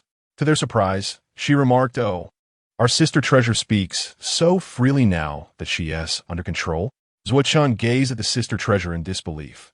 "You're right, she truly does." Shin Yu couldn't help but ponder, what is the principle behind this? Gao Hong, concealed behind the door, hadn't anticipated that amidst such tension, they would dare to lose focus. He commanded the sister treasure furiously, "Shut up, quickly hand over the supplies, or I'll immediately send sister treasure out." Shun Yu discreetly surveyed the surroundings, searching for the figure of the controller. "If you want supplies, come and take them yourself. Using a 9-year-old girl as a hostage. Do you have any conscience? Stop talking nonsense." The words that emerged from the young girl's mouth were utterly incongruous with her age. As long as he could survive to the end, what did his dignity matter? Gao Hong, deprived of supplies for far too long, felt a searing pain in his parched throat, the metallic taste of blood rising within. His patience had worn thin. "I will count to 3. Either you hand over the supplies, or that girl will take her own life. 1, 2. Enough with the counting." Sui Qi interrupted his incantation. "Allow me to count." Her gaze was fixed intently on the dilapidated wooden door of the painted room, where the stench of scum was overwhelming, making it nearly impossible to overlook. Suddenly, Sui Qi's eyes turned fierce. "If I reach 1, you will die this instant." As her words fell, a green glowing crossbow bolt shot forth from the shadows, piercing through the weathered door of the painted shop and ruthlessly embedding itself into flesh. A hoarse scream erupted abruptly. Chapter 61. Kindred Spirits, truly a remarkable shot, Dubi. Following the sound, Zuo-chan rushed toward the painted room and forcefully kicked the door open. Gao Hong, clutching his shoulder that had been struck by a hidden arrow, fell to the ground in disarray. The toxic mist from the arrowhead caused his health points to plummet to 5, triggering a piercing out-of-bounds warning from his light brain. Ignoring the alarm, Zuo-chan delivered 2 swift punches to Gao Hong's face, exclaiming, "How dare you bully our Mei Bao? You are courting death." Following closely behind, Shin Yu joined in the fray. Gao Hong was left battered and bruised, his face swollen, until the medical ship's personnel arrived, prompting the two to cease their assault. With his expulsion, Gao Hong's control over Mei Bao also dissipated. The white name card and black command card detached from a marionette in the corner. Shin Yu picked up Mei Bao's name card and meticulously dusted it off. Mei Bao, standing in the street, staggered slightly, dropping her shovel, and collapsed backward as her knees buckled. Sui Qi, standing nearby, safely caught her, reassuring, "Mei Bao, it's all right." Mei Bao said nothing, merely leaning her face against Sui Qi's, offering a relaxed smile. Sui Qi felt a mix of tenderness and sorrow in her heart as she held Mei Bao securely, taking out a healing gel to gently apply to the wound on her neck. Just as she was about to inquire if it hurt, she looked up to find Mei Bao with her eyes closed, peacefully asleep against her shoulder. Sui Qi blew gently on Mei Bao's injury and applied some gel to her own facial scratches. Dubi emerged from her hiding spot, returning the hidden arrow to Sui Qi and kneeling beside Mei Bao, gathering her loose braid that was draped on the ground in her hands. "Sui Qi," Zuo-chan called out, clutching a marionette under his arm as he and Shin Yu approached. Shin Yu gently touched Mei Bao's face with the back of his hand and handed the name card to Sui Qi. She accepted it and carefully stored it in her personal compartment. Unbeknownst to them, daylight had blossomed, the temperature soaring to 50 degrees. The scorching sun pierced through the clouds, bathing everything in its radiant glow. The intense light made Mei Bao furrow her brow, prompting her to lean into Sui Qi's embrace for shelter. Observing this, Dubi removed her Lolita princess hat and placed it atop Mei Bao's head to shield her from the sun. Sui Qi lifted Mei Bao into her arms and whispered, "Let us find a place to rest for a while." After exploring the various shops along the street, they finally located one that was not overly dilapidated and decided to rest there. Mei Bao and Sui Qi fell asleep on the bed, while Zuo-chan and Shin Yu made do on the floor. Dubi sat on the sofa, diligently providing a cool breeze from the air conditioner amid the sweltering heat. They slept soundly until 3 in the afternoon. When Sui Qi awoke, she found Mei Bao seated on the sofa alongside Dubi, sipping from a bottle of mineral water. The injury on her neck had healed, replaced by soft, new skin. Zhuo Chun and Xinyu were on either side, braiding her hair. The left braid was neat and smooth, whereas the right one was loose and chaotic, with strands occasionally slipping free. Zhuo Chun, in disdain, swatted Xinyu's hand away, saying, "Separate and work on your side." Xinyu simply responded with a sigh. After a prolonged moment of watching, Sui Qi finally rose from the bed and approached the sofa. "Sui Jia, you're awake," Mei Bao exclaimed, tugging at her clothing and reaching up to touch the scratches on her right cheek. The wounds, initially shallow, had completely healed during their slumber, leaving no trace of injury. Sui Qi, wishing to alleviate Mei Bao's guilt, smiled and shifted the conversation. "Zui Ji's braiding skills are impressive. Teach me." Xinyu immediately chimed in. "I want to learn too." The two practiced using Dubi's hair. Half an hour later, Dubi's silver curls transformed into a fluffy braid resembling Mei Bao's, albeit not as refined. Dubi was quite pleased with the result. As the group chatted, dinner time approached. Sui Qi retrieved food, and they gathered around to eat. After feeling somewhat satisfied, Zhuo Chun remarked, "We've never been to this area. I wonder if there are still resources available." "There are," Sui Qi assured, taking a bite of bread. Mei Bao immediately responded, "Then let us finish eating and go look for them." Xinyu glanced at the blazing sun outside. "Let us wait until it cools down a bit." The teammates nodded in agreement.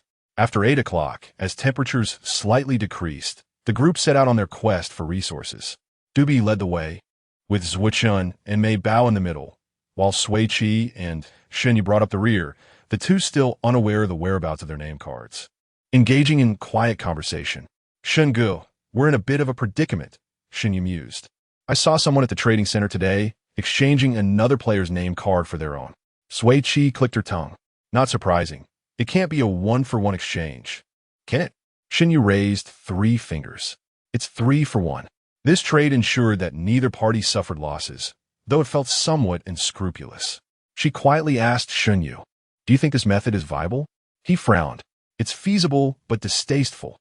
I have no desire to partake." Sui Qi nudged his shoulder playfully. "Well, we are teammates. It's no wonder our thoughts align.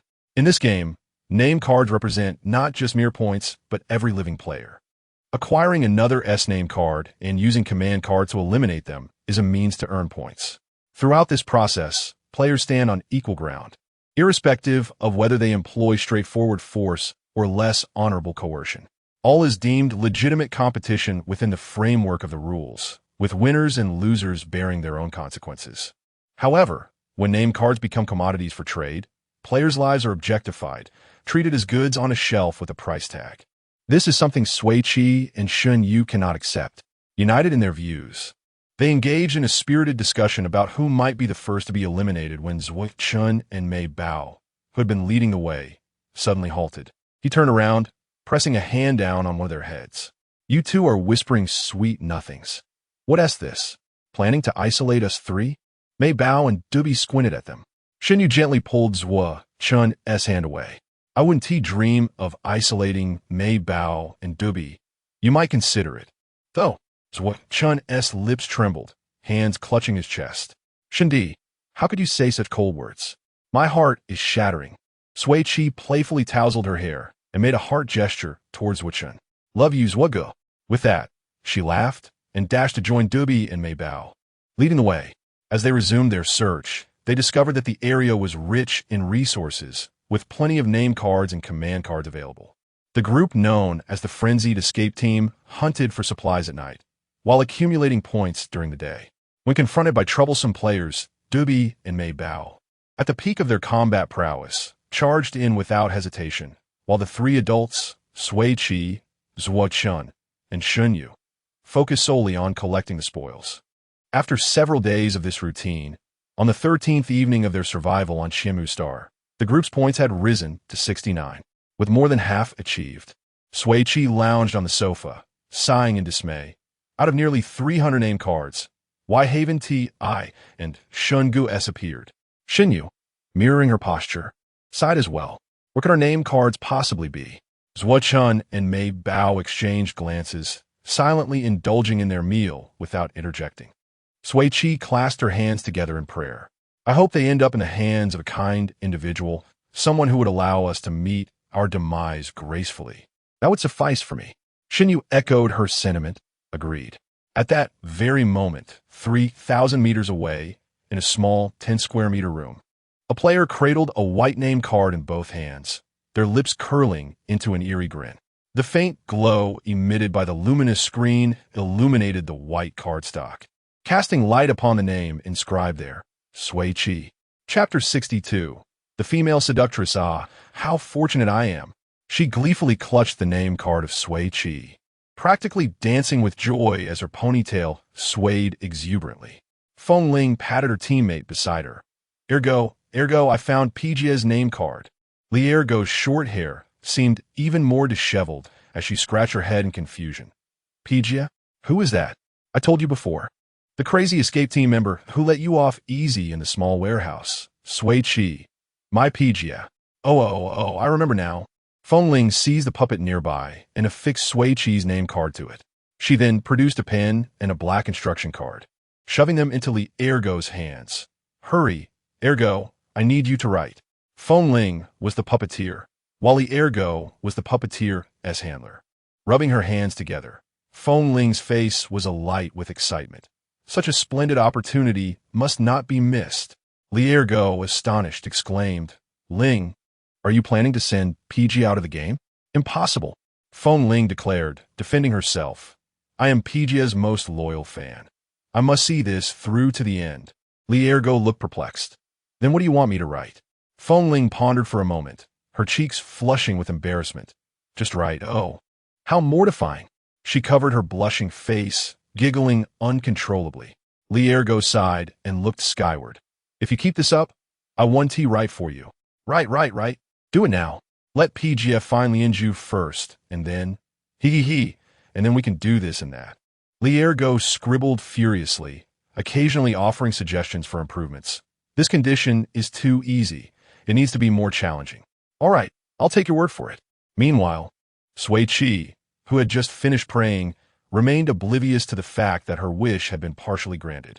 The player who obtained her name card was kind, but with ulterior motives. At 10 o'clock that night, just as Sui Qi was preparing to sleep, she suddenly felt an irresistible, inexplicable pull. She sat up abruptly and messaged Lianju. Where are you? Lianju, puzzled, quickly replied. In my room. On the 5th floor? Next door? Yes. As Sui Qi dashed out, she called to her teammates. It's finally my turn. Wake up, friends. I'm being controlled. Dubi reacted swiftly, quickly following her. Wait for me, master. As Chun, Shunyu, and Mei Bao dazedly chased after her, Sui Qi had already sprinted 500 meters ahead. Mei Bao shouted, Sui Jia, where are you going? I'm going to find Lianju. Sui Qi shouted back. Zhuo Chun was bewildered. Why do you need to find him? Shunyu questioned. What are you going to do? Sui Qi, herself perplexed, ran through the night to find Lianju, her mind swirling with questions. Was the one controlling her an enemy of Lianju, intending to send her to eliminate him? No, that would be overestimating her. Or was it to humiliate him? Although she had some skill in verbal sparring, all was futile in the face of absolute power. Or perhaps they simply wanted to exhaust her. Why indeed? Compel her to run to Lianju in the dead of night? Sui Qi was utterly bewildered about what lay ahead. After an hour and a half of running in the frigid night, she finally arrived at the 5th floor, panting heavily and drenched in sweat. She knocked on the door of the hunting team. Mei Bao, Dubi, Shunyu, and Zhuo Chun stood in 2 lines behind her, their expressions grave. The air was silent for 3 seconds, with the door remaining firmly shut. Oh, she was exhausted. Her knocking was barely louder than the buzzing of a mosquito. Shunyu, perceptive, stretched out her arm and knocked 3 times. The door opened, revealing Lianju. What do you need? Before he could finish, Sui Qi suddenly cupped his face in her hands. Let me give you a kiss. Before their teammates could react, she swiftly pressed her lips to his forehead. The smack echoed in the stillness of the night, reverberating loudly. After kissing his forehead, she wasn't finished. She pouted and leaned in to kiss the tip of his nose. Their faces were pressed together, their bodies uncomfortably close, with no space between them. Lianju had never been kissed so forcefully before. He was so surprised that he didn't move away immediately. Smack! The second loud kiss startled everyone, and Lianju's fair forehead and nose turned bright red. All 6 teammates rushed in, frantically trying to pry the two apart. Pei's eyes widened in disbelief as he questions Shun. How long has Sui Qi been lusting after our Liangu to come here in the middle of the night and force a kiss? Sui Qi retorted angrily. Open your eyes and see clearly. Sui Qi was controlled. She didn't do it willingly. Sui Qi. Smack, smack, smack. Lianju. Get away. Get away, get away. Dubi, who had not yet joined the fray, yelled, Squeeze, squeeze, squeeze. Xine's veins were bulging as she urged. Get Sui Qi's lips off Lianju's face. He hasn't even dated yet. Shin Yu shot back. Neither has our Sui Qi. Mei Bao exerted all her strength to pull Sui Qi's waist. Let go, let go. Sui Qi felt her arms, neck, and waist were about to break. Stop pulling, stop pulling. Who is tugging my hair? Don't step on my foot. Your nails are digging into my eyes. You poke my armpit. Really? Can you aim better before you act? Sui Qi, no more kissing. You seductress. Hey, that is quite harsh. In the chaos, someone's arm wrapped around Lianju's neck, his pale face turning crimson. Unfortunately, his lower face, including his mouth, was tightly covered by Xine, rendering him speechless. Sui, the seductress, seized the opportunity to plant another kiss on Lianju's forehead, then tilted her head back and shouted, Everyone, stop! The tumultuous scene came to an abrupt halt. The 2 teams of 8 stood disheveled, their hair in disarray. In the heavy silence, only their labored breathing could be heard. I really am being controlled by a player, Sui Qi explained. After taking several deep breaths to calm herself, she conveyed the command she felt. 80% of my body must be in contact with Lianju, and my lips cannot be more than 10 seconds away from his skin. Pei scoffed. I don't believe you. You just want to take advantage of our Liangu. Xine questioned. Who would write such absurd commands? Shun insisted. What is so tasty about Liangu's tofu? Mei Bao defended Sui Qi. Our Sui Qi never lies. Shin was already contemplating taking Sui Qi away. Sui Qi, what happens if you don't stay close to Lianju and kiss him? Sui Qi's tone turned serious. I will go look for feces to eat. What? Shin Yu stammered. Her heart sank. If I don't kiss Lianju, I will have to search for feces to eat. Sui Qi's 3 good teammates silently released their grip on her. Shin Yu swiftly changed her stance. Kissing Captain Lian is just fine. We want to go eat feces. Shun offered a candid assessment. Who in their right mind would go to such extremes, rivaling your own madness? Sui Qi, it's hard to discern whether that is a compliment or an insult. She made her stance clear. I much prefer kissing Lianju over eating feces. She dreaded acquiring the nickname Feces Jia. I am sorry, Lianju. Sui Qi sincerely apologized, looking into his eyes. I promise to let you kiss me back later. Please save me this time. Just half an hour of your time. I genuinely do not wish to eat feces. Lianju maintained a calm expression, yet his pupils trembled. He had never imagined that one day he would be associated with such repugnant acts, becoming an object of choice for others. Just as Sui Qi's lips were about to once more graze the skin of Lianju's forehead, her face was firmly covered by a hand. No. Chapter 63. An unrestrained kiss. Xine placed her hands firmly on Sui Qi's face, resolute in her stance. If she acquiesced, how would Lianju ever find a partner in the future? Sui Qi unleashed her trump card. What if after I indulge in something foul, I come back to plant a kiss on Lianju? Would you accept that? Xine slowly withdrew her hands from her face. Chun Su's expression contorted in disbelief. Pei frowned, exclaiming, that can't be right. Sui Qi shrugged, casting a glance at Lianju. Honestly, it wouldn't even be a kiss. It's merely my lips touching your skin. Lianju's gaze turned icy as he lowered his eyes, the gray-blue depths appearing as if encased in frost. To touch another's body with one's lips is indeed a kiss. He tilted his head back slightly, resolutely pushing away the arm that encircled his neck. Our relationship is not suited for such intimacy. As the space between them widened, a sudden impulse surged within Sui Qi to rush out and find something foul. Damn it! Who was controlling her? Such ruthless tactics. Stop! Sui Qi promptly clung to Lianju again, her tone alluring as she implored. How about we let our fingers touch for half an hour? I'll lend you Dui Bi for an hour, what do you say?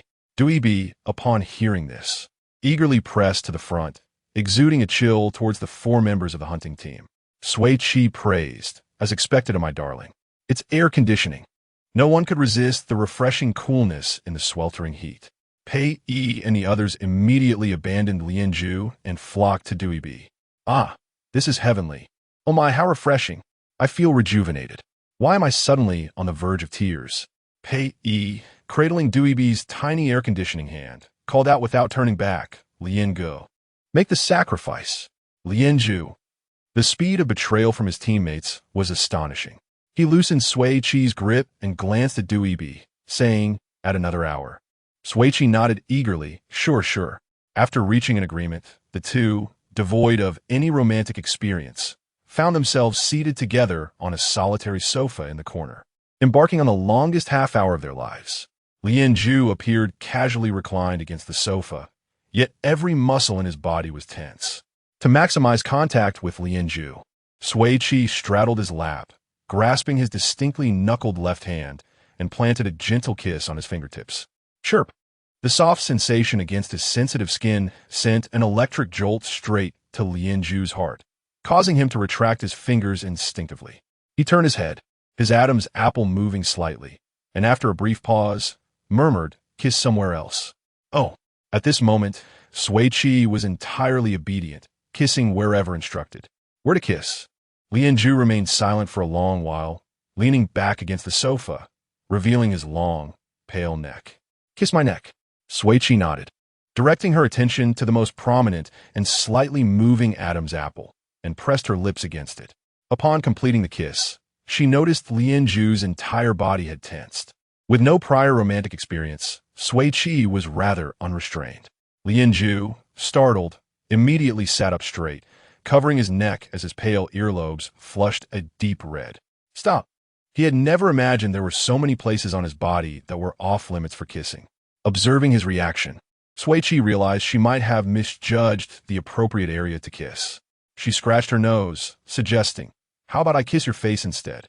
Lianju, struggling to ignore the tingling sensation from her kiss on his Adam's apple, closed his eyes and turned his face towards her.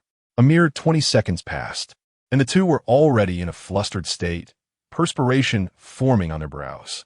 It became evident that Lianju's cheeks were relatively less sensitive. For Sui Qi had kissed his left cheek for an extended period, leaving her lips numb. His originally pale complexion had turned rosy, glistening subtly. Sui Qi shyly offered to wipe it. Shall we switch to the right cheek? Lianju, his left cheek now devoid of feeling, hoarsely inquired, how much longer? She glanced at the light brain, 19 minutes. Lianju. A silence enveloped them both. The interstellar audience watching the live broadcast was in an uproar. Tear off his clothing. Kiss him all over. Keep kissing until the game ends. This is the 31st century. The boundaries have widened, dear ones. Such an opportunity must not be squandered. Why not kiss? Why can't we kiss? I am a distinguished SVP. I demand to witness their kiss. PGA, bring the bed from storage. Let them lie down and kiss. Ladies, calm down, calm down. Half an hour is hardly enough to savor this. What a sumptuous feast. I am indulging to my heart's content. The night owls are enjoying their treats. Ha! I am in stitches. How is it that a woman of my experience is so captivated by such innocent affection? Their reactions are utterly delightful. Ha! This is making my blood boil with excitement. Oh, what a splendid day for us CP fans. Immense gratitude to Feng Ling. 1,000 thanks. Stop sending comments. PGA is about to kiss Lianshun's right cheek. Screenshot, capture madly. Lianju had already exhausted all his strength, reclining against the sofa, allowing Sui Qi to continue her kisses on his face. Sui Qi was not at ease either. Her lips were swollen and painful, yet she dared not cease. The 6 onlookers, covertly observing, had their eyes wide open in astonishment. Aren't we supposed to kiss hands? Why are we kissing faces now?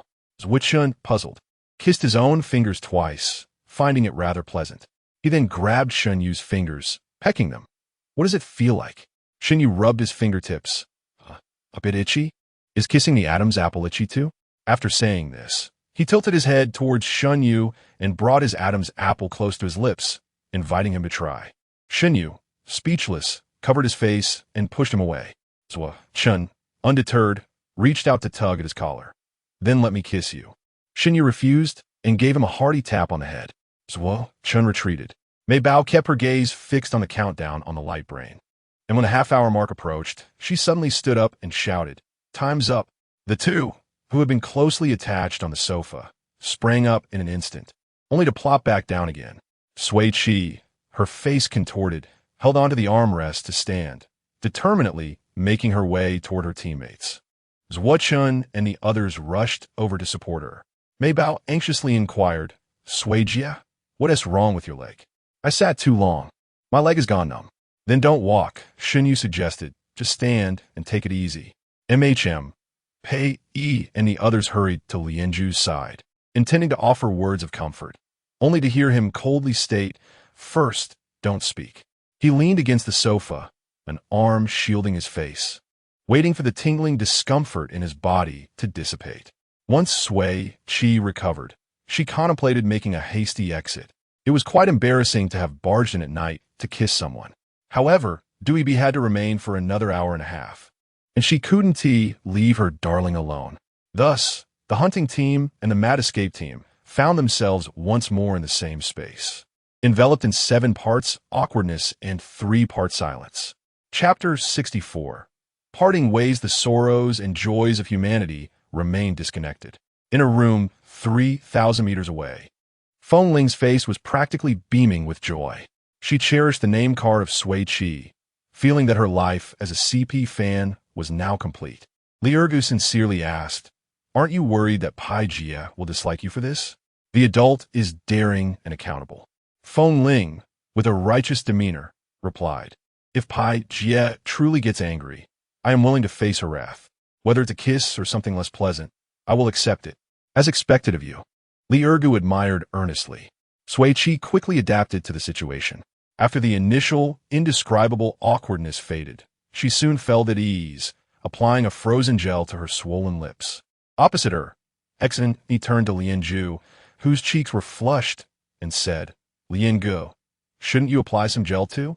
Lianju coldly replied, "No need." He was still recovering and did not wish to touch the areas that had been kissed. Once the pain in Sui Qi's lips subsided, she glanced at the time on her light brain and noted that it was already past midnight. She stood up and walked towards the window, followed closely by Zhuo Chun. Shun Yu and Mei Bao like little tails. Dubi, though stationary, turned its head to follow. The overly nimble movement startled Pei Yi, who let out a quiet scream. On the 14th day of survival on Qianmu Star, the toxic fog arrived as expected. The dark green mist spread like a faint aurora against the pitch-black night. Zhuo Chun placed a hand on Shun Yu's shoulder, saying, "It's still quite far from us. We don't need to run from the toxins for now. We need to gather points in these last 7 days." Shun Yu leaned against the window ledge and added, "We must make the most of our time." Mei Bao took Sui Qi's hand and asked, "Sui Jia, have you managed to free yourself from control?" Sui Qi squeezed her palm gently and smiled, "Yes. I'm fine now." Zhuo Chen recalled the earlier scene and still found it hard to believe. What exactly is the player controlling you? Sui Qi had not viewed the recording of the previous game and was unaware of the legion of CP fans for her and Lianju on the Interstellar network. At this moment, she felt somewhat perplexed. "I think," Shun Yu ventured, "it's likely that they are fans of Sui Jia and Lianju." "Fans?" Sui Qi found it hard to believe. "How did that happen?" Zhuo Chun glanced at Lianju, pondering whether it was due to his looks or charisma. Shun Yu expressed uncertainty, merely stating, "They have their own reasons." "Since my name card is in the hands of fans," Sui Qi stated seriously, "doesn't that mean I am quite safe now?" She patted Shun Yu on the back. "With the parting of misfit brothers and sisters, you're the only one left." Shun Yu, whose fate remained uncertain, could only mutter, "What a mistake." Time passed slowly, and Dubi's 2-hour work shift finally came to an end. Mei Bao approached and took Dubi's hand, and the escape team stood to bid farewell. Sui Qi expressed her heartfelt gratitude to Lianju. "Your kindness will be forever remembered, and I will repay you in the future." She formed a heart gesture with her hands, saying, "I am grateful." Lianju turned and waved, "Take care. No need to see you off." "All right," she said, kindly closing the door behind her. The streets in the early morning were anything but quiet. Players, who thrived in the night, were scouring for supplies. In the last 7 days, resources became increasingly scarce, and name cards were even harder to find. The 4 members of the escape team wasted no time and promptly joined the search for supplies. Sui Qi and Dubi, capable of sensing resources, save a considerable amount of time. Yet even with this advantage, they worked tirelessly until dawn, finding plenty of water and food, but only 24 name cards. After tallying their points, each member of the escape team saw their score rise from 69 to 75. On the 14th day of survival on Chimu Star, the highest temperature reached 58 degrees Celsius. The blistering sun was unbearable, prompting the group to seek shade. Sui Qi took a sip of water and pushed back the hair sticking to her neck. "We need to find more supply points." "No problem," Zhuochen replied, squatting beside Dubi and enjoying the cool breeze. From this day forward, the escape team adapted to a routine of resting for 8 hours and working for 14. Whenever fatigue struck, they would take short breaks, either searching for supplies or traveling the paths to find them, laboring tirelessly until the 17th day of survival. Their points surged to 92. The toxic fog, now drawing nearer, prompted the group to begin their escape early.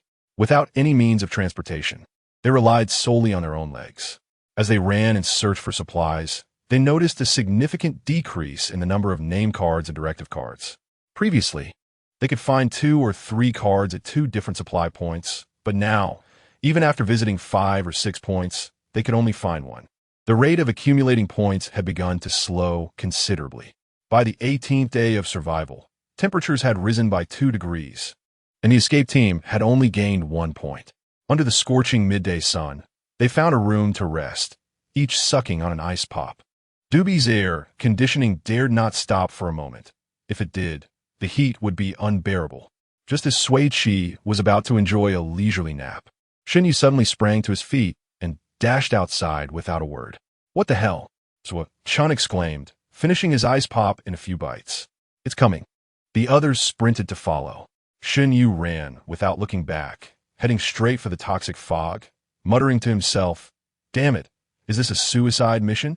Under the nearly 60-degree heat, the group dashed headlong into the blazing sun, earning scorned remarks from fellow players they passed.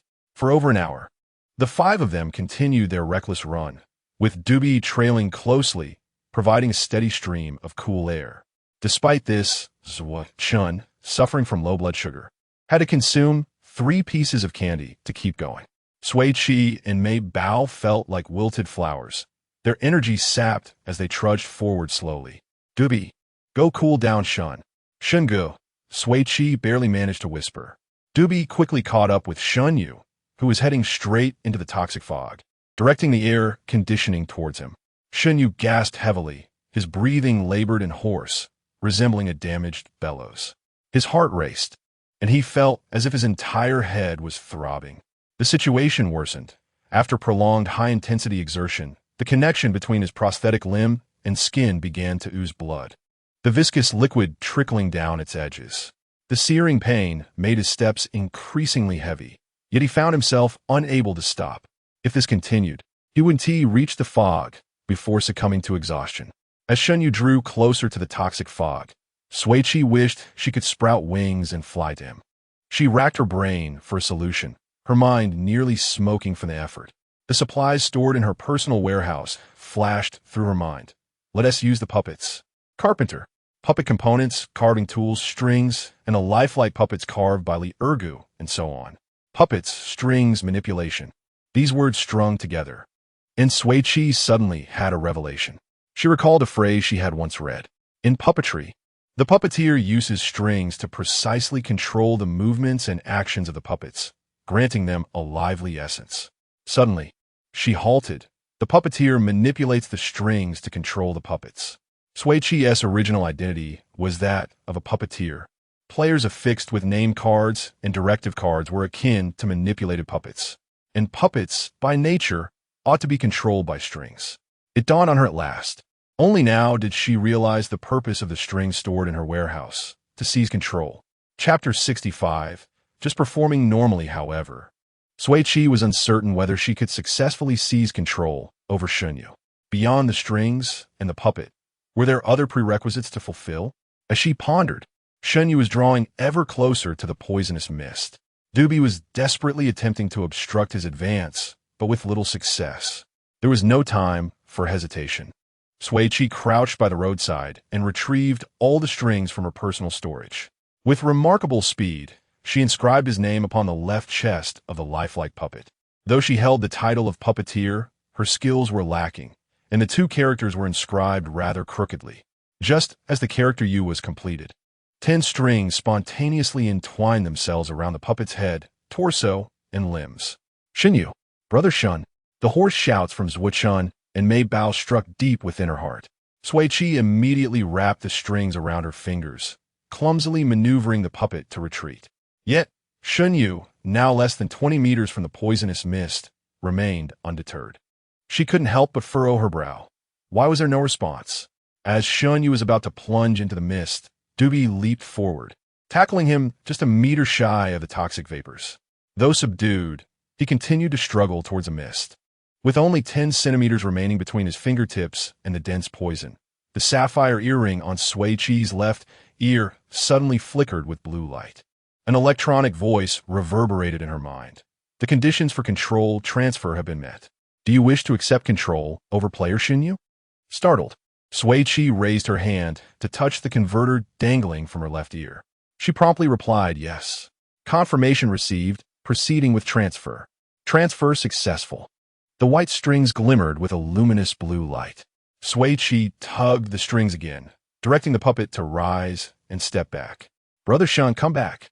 Shunyu paused for 2 seconds, then stood up in an awkward manner, his fingers narrowly avoiding the poisonous mist. He then began to run backward, limbs moving in a disjointed fashion. His speed was not slow, yet he resembled a newly tamed caveman, with his legs moving in different directions and occasionally performing splits. Shunyu grimaced in pain. Sui Qi, observing his difficult gait, was perplexed. Why was he suddenly performing acrobatics? With some distance between them, Shunyu could not see Sui Qi's figure and remained unaware that he had been taken over by his teammate. Believing he was still under the control of other players, he felt no inclination to speak. Only Mei Bao, standing beside Sui Qi, was privy to the entire situation. Her eyes brimmed with admiration for Sui Qi. Her little mind racing with thoughts of Sui Jie is amazing. Ah! Shunyu let out a distorted scream. Sui Qi, startled, decided not to torment him further. She halted her actions and called out to Shunyu and Sui Qi, Brother Shun, crouch in front of Brother Shun. Sui Qi reacted swiftly, kneeling down, just as he felt a weight settle on his back. Shunyu, worn out, collapsed onto him. His breath was rapid and erratic, sweat trickling down his chin, rendering Sui Qi's already damp collar even stickier. Instinctively, Sui Qi wrapped his arms around Shunyu's legs, gasping, Are you all right? Shunyu, resting his head against Sui Qi's back, nodded slowly. Sui Qi's anxious breaths gradually steadied. As long as he was fine, that was all that mattered. He stood up, carrying Shunyu towards Sui Qi and Mei Bao. Dubi, with the air conditioning on, followed closely behind. Upon reuniting, they did not linger, sprinting far from the poisonous mist before stopping. The exhausted escape team found refuge in a shaded bridge arch, collapsing onto the ground to rest. Their heavy breaths echoed, failing to subside for quite some time. Wow, this panting sound would make a great ringtone, one joked. You're not right. I'll record one too. TSK TSK, all of you are such big yellow girls. Pijia truly amazes me. How did she come up with this? When Pijia and her companions encountered the Song brothers, they did not stand idly by like other players, which enabled them to save Brother Shin today. How heartwarming. Good deeds have their rewards. I once again believe in this world. Crying. JPG the converter is truly remarkable. I thought it was a useless item, only to realize the fool was me. It can only be said that it is indeed a rare permanent resource, deserving of praise. It's all thanks to PGA's cleverness. If it were me, I would have just watched Shunyu be eliminated. The moment PGA seized control over Shunyu, my mind went blank and I dropped my food. Incredible. Even in the direst of situations, The escape team of 4 never considered abandoning their teammate. It's heartbreaking. Another day moved by their camaraderie.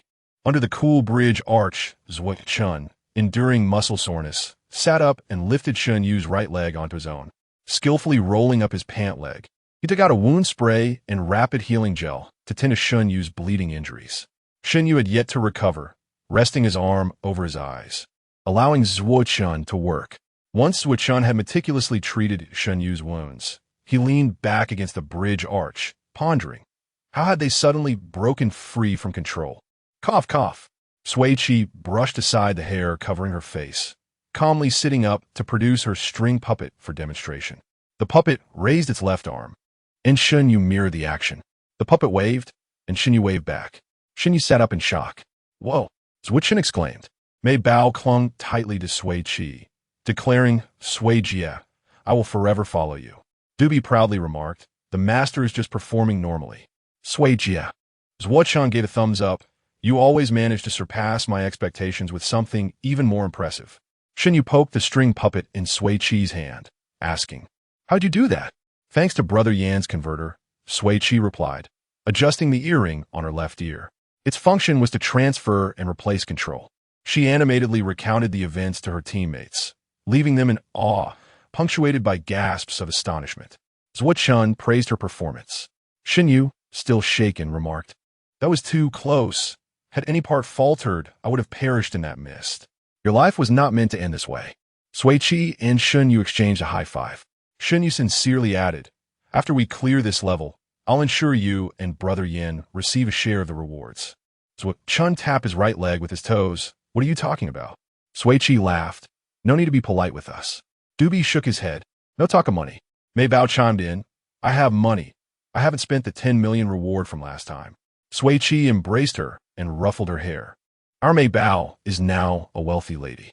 Hee, with the poisonous mist pursuing them. The group rested for a brief 30 minutes before braving the heat to continue their escape. Their quest for supplies remained unyielding. From dawn to dusk, and from dusk to dawn, they scoured 10 supply points but found no trace of name cards or instruction cards. On the 20th day of survival on Kaimuxing, the temperature soared to nearly 60 degrees Celsius. Surviving players, 2779.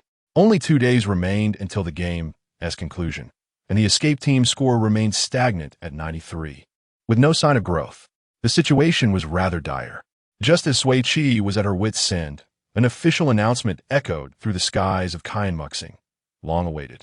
Chapter 66. You have grown. It has been detected that the existing name cards and instruction cards in Qianmu Star are severely insufficient, preventing players from acquiring points normally.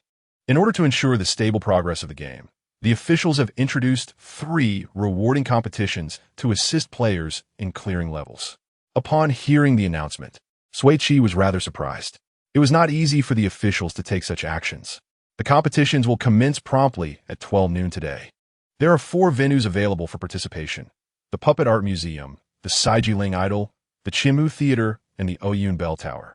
Contestants are required to arrive at any of the competition venues on time. Failure to do so will be considered a voluntary forfeiture. Detailed information and rules regarding the competitions will be disclosed at 12 o'clock sharp, and all players are encouraged to participate enthusiastically. After this announcement was repeated twice, the electronic voice that had been echoing in their ears finally ceased. At this moment, it was 6:07 a.m., and the mad escape team was approximately 24 kilometers from the Saijiling Idol. Based on their traveling speed, they estimated it would take about 4 hours to arrive. Without delay, they set off on their journey. The scorching sun baked the earth, causing moisture to quickly evaporate from their bodies. Despite having Dubi accompanying them to provide some cooling, the group still found themselves needing to stop frequently to rest and rehydrate. Sui Qi continuously indulged in candy throughout the journey. Thus, with a mix of walking and resting, by 9:30 a.m., Sui Qi and her companions finally reached the location of the Saijiling Idol. The colossal idol stood majestically, casting a vast shade under the blinding sunlight, providing a natural respite for the arriving players. Sui Qi and her teammates settled at the hem of the idol's skirt, eagerly consuming nearly half a bottle of mineral water. Dubi, sitting beside Sui Qi, directed the air conditioning vent from her right hand towards the group. Sui Qi gave her 2 thumbs up, grateful for the comfort provided by her companion. Mei Bao planted several affectionate kisses on Dubi's face, exclaiming, "Dubi, you are truly wonderful." The sweltering heat was almost unbearable. Zuo Chan fanned his sweat-soaked collar, commenting, "If it weren't for Dubi cooling us down, I would have collapsed long ago." As time passed, the large shaded area cast by the idol gradually gathered over 600 players. The oppressive heat was stifling, leading to an array of peculiar cooling strategies among the crowd.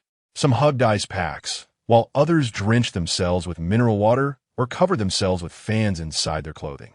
Sui Qi silently observed for a while before leaning in to whisper something in Dubi's ear. After receiving an answer, she retrieved a rectangular wooden board from her personal storage, taking out carving tools to busy herself for some time. Her teammates peeked over and saw a crooked line of text etched onto the blank board. Zuo Chun cleared his throat and cleverly announced, "Air conditioning available for a fee. The special rate is 10,000 interstellar coins per hour, with 10 slots available on a first-come, first-served basis." The 3 teammates cast appreciative glances at him. Xinyu was overjoyed, exclaiming, "Chengge, you have grown." Zuo Chun waved his hand modestly, saying, "It's just a little bit." The noisy venue suddenly fell silent. Players, flushed from the heat, turned their gazes towards the mad escape team, their eyes fixated on Dubi, filled with longing yet hesitant to act. Just then, a loud and familiar voice rang out from the crowd. "Air conditioning this way for 4 people." After calling out, the person pulled their teammate up, and Sui Qi glanced over to find it was the familiar hunter team, whom she hadn't seen in days. Pei Yi, with sparkling eyes, pushed through the crowd and hurried over, exclaiming, "Mad escape team. I knew it was you as soon as I heard." Without hesitation, he squeezed next to Sui Qi, taking the prime spot beside Dubi to enjoy the refreshing air. "So cool," he exclaimed, squinting his eyes as the cool breeze enveloped him, beckoning his teammates to join him. Xin Yi and Chun Su soon approached, greeting him politely before taking seats beside Pei Yi. The last to arrive was Lian Ju, who cautiously selected a spot furthest from Sui Qi within the coverage of Dubi's air conditioning. Sui Qi wore a broad smile, opening her light brain to draft an IOU. "For people enjoying the air until noon?" Pei Yi nodded affirmatively. "Exactly. All right then, for the sake of old friends, I'll give you a 50% discount. Just 50,000 interstellar coins will suffice." "Great. Sui Jia, you are generous," Pei Yi replied, and then called out to Lian Ju, "Lian Gu, come sign the IOU." "No need." Lian Ju waved his hand, indicating that the customer should come to him. Sui Qi confidently approached Lian Ju, smiling as she handed him the light brain. "Captain Lian, please sign here." Lian Ju signed swiftly, his gaze lowered the entire time, avoiding any moment of eye contact. Sitting on the ground, Sui Qi could see the neat and exquisite swirl of his hair. As she stared at it, she began to calculate.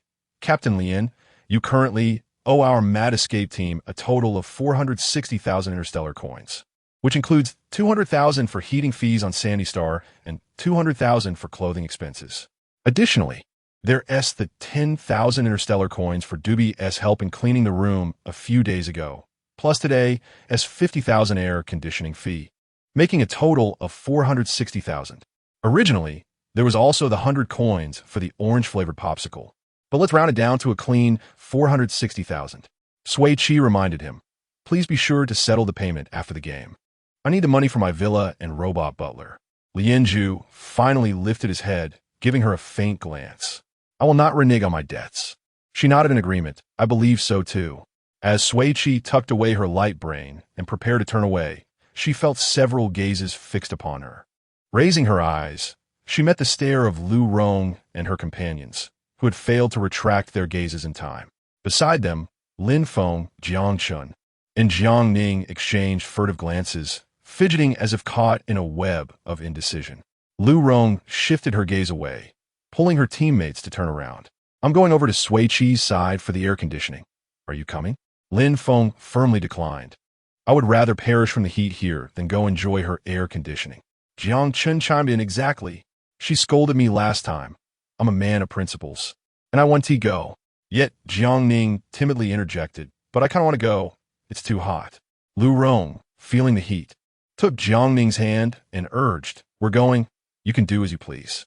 The two made their way to Sui Qi, willingly signing the IOU and finding a spot to sit, relishing the rare coolness amidst the sweltering heat. "Hey," Jiang Chun pondered aloud.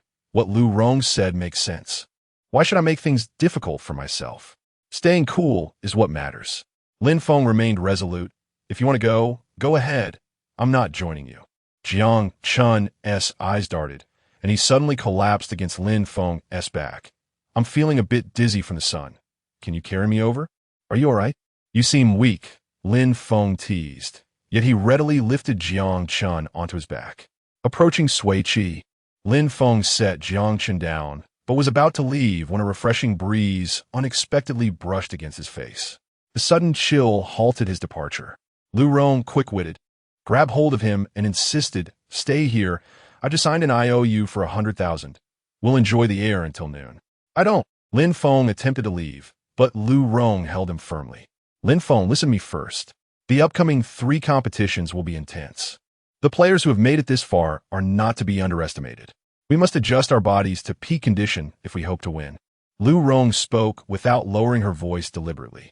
Upon hearing this, Sui Qi thought to herself, having a teammate with a brain is indeed quite important. Lin Feng finally ceased his resistance, making a concerted effort to disregard Sui Qi, who sat opposite him, and settled down quietly to rest. With his arms crossed and posture upright, Lin Feng was just about to close his eyes for a brief respite when the usually silent Doobie, sitting under the air conditioning, unexpectedly remarked, "Hello, Lin Feng, a classmate who is not very familiar with you. Your striptease was truly remarkable." Lu Rong, Jiang Chun, and Jiang Ning could only respond with a stunned expression. Lin Feng. Chapter 67. The case solved. Lin Feng was instantly incensed, staring dumbfounded at Dobby. Momentarily speechless. He had no recollection of seeing this young girl on that mortifying evening. How could she possibly know? Where had she witnessed it? "Though my master only showed me the puppet version, your graceful and uninhibited dance left a lasting impression on me," Dobby continued. Lin Feng, after nearly half a minute of stunned silence, asked in a trembling voice, "Who is your master?" Dobby proudly raised her chin. "My master is Sui Qi." Sui Qi, caught off guard by her own creation's betrayal, turned her head and sighed. Lin Feng abruptly stood up, shouting at Sui Qi with a mixture of shame and indignation. "You have my name tag." Sui Qi quickly regained her composure. "So what if I do?" Jiang Chun, finally understanding the situation, jumped up and cursed, "Damn you. Sui Qi, how can you be so malicious? We're revoking the IOU. We don't want your lousy air conditioning." His face contorted with rage. He pulled Lu Rong and Jiang Ning, ready to leave. The 4 members of the Wasteland Squad did not rashly intervene. Xinyu rose to stop him. Mei Bao had her shovel at the ready. Zhuo Chun frowned in displeasure. "Who are you cursing?" Sui Qi's face immediately darkened. How dare he call her precious Dobby a lousy air conditioner? "Ha," she said with a cold laugh, delivering a fatal blow. "Jiang Chun, if you utter another insult, I won't hesitate to eliminate Lin Feng right now." A torrent of profanities was stifled in Jiang Chun's throat, unable to surface. Sui Qi, meeting Lin Feng's angry gaze, retorted, "I only asked you to dance, not to perform a striptease. You chose to do it yourself, so don't blame me." Lin Feng's face alternated between red and white. A truly remarkable sight. Jiang Chun, seeing that he didn't deny it, was also bewildered. "What do you mean, you chose to do it?" Lin Feng covered his face and replied, "Don't ask." Sui Qi sat upright, coldly eyeing Jiang Chun. "Apologized to Dobby."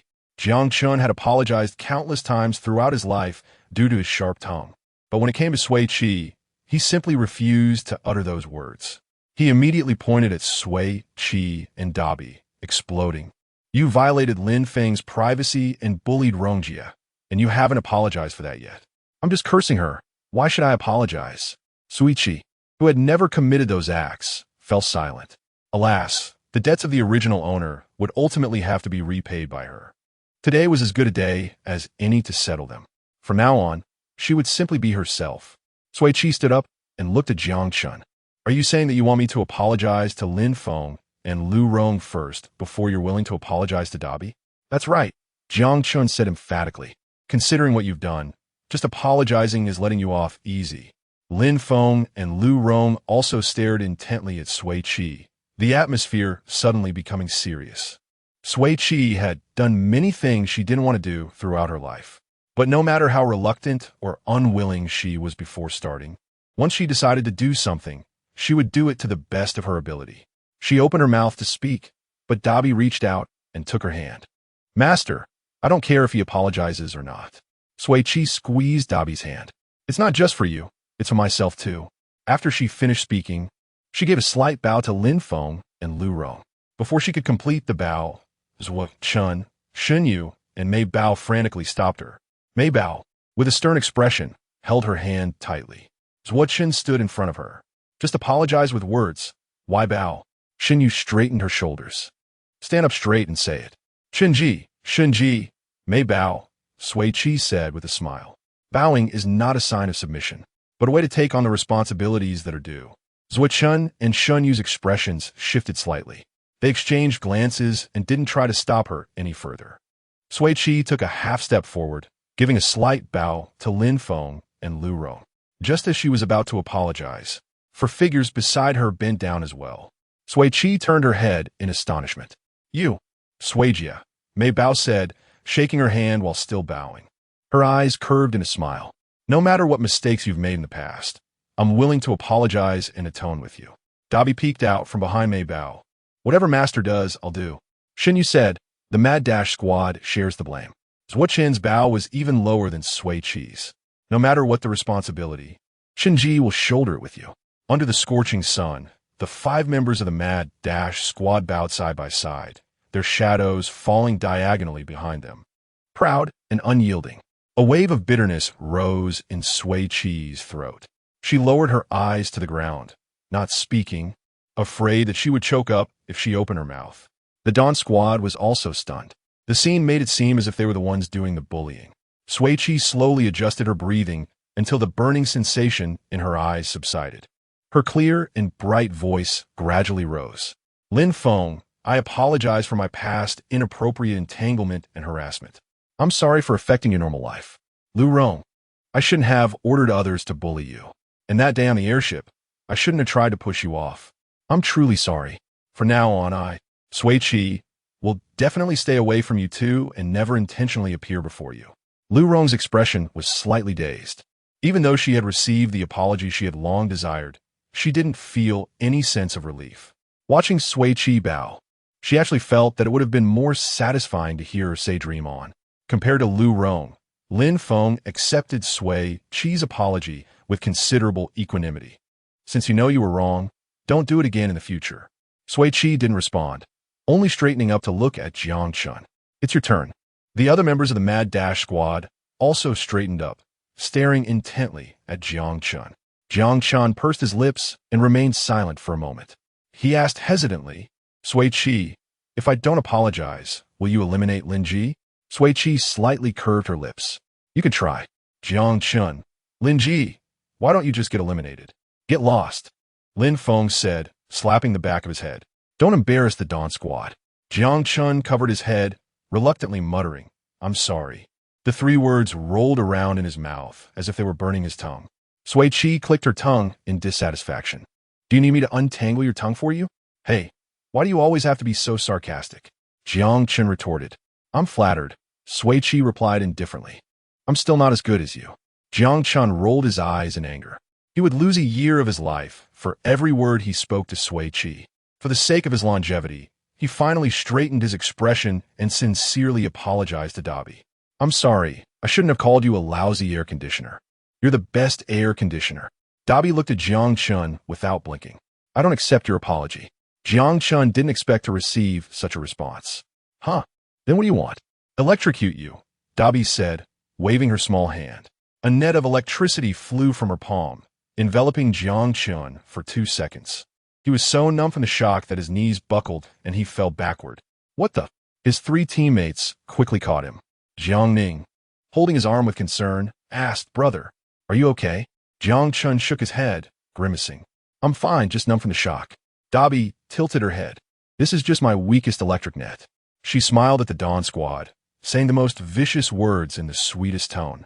If anyone dares to bully my master again, I'll electrocute them to death.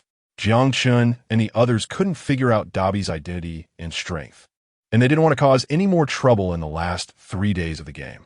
They could only sit back in their original positions with sullen faces, silently continuing to enjoy the air conditioning. Dabi simply wished to alleviate Sui Qi's grievances. The members of the frenzied escape team raised their thumbs in admiration. The previously tense atmosphere returned to serenity. Sui Qi relaxed against her teammates, humming a tune with a slight smile. Only 2 air-conditioned spots remained, and players who had been observing for some time began to take action. A dozen players rushed towards Sui Qi simultaneously. Among them, 2 players moved with remarkable speed, darting through the crowd with such agility that they seemed to leave afterimages behind. They eventually stopped exuberantly in front of Sui Qi.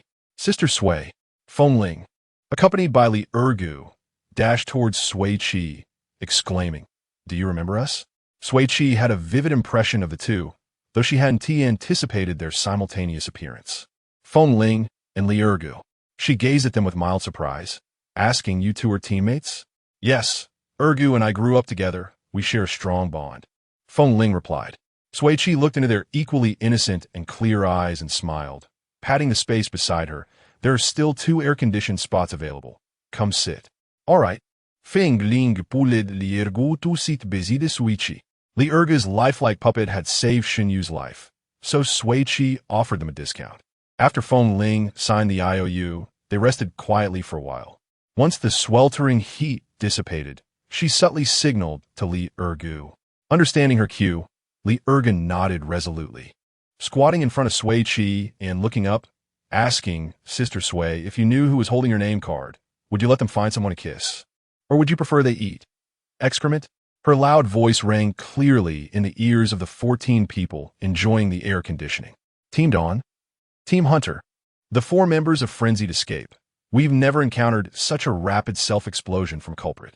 Sui Qi, about to take a sip of water, froze for half a minute at Li Ergu's words, maintaining the bottle at her lips before slowly lowering it and tightening the cap. She glanced at Li Ergu, whose clear eyes reflected a hint of nervousness. Turning to Fengling, she noted the same mix of apprehension and unease in her bright gaze. The case was solved. Fengling was the mastermind, and Li Ergu the accomplice. These 2 silly girls had forced her into the role of a late-night, overly affectionate predator. Sui Qi parted her lips, softly stating, "I would neither allow her to find someone to kiss, nor would I have her eat excrement." Li Ergu and Fengling's eyes lit up. Fengling exclaimed, "Really, Sister Sui, you are so kind. I would only have them."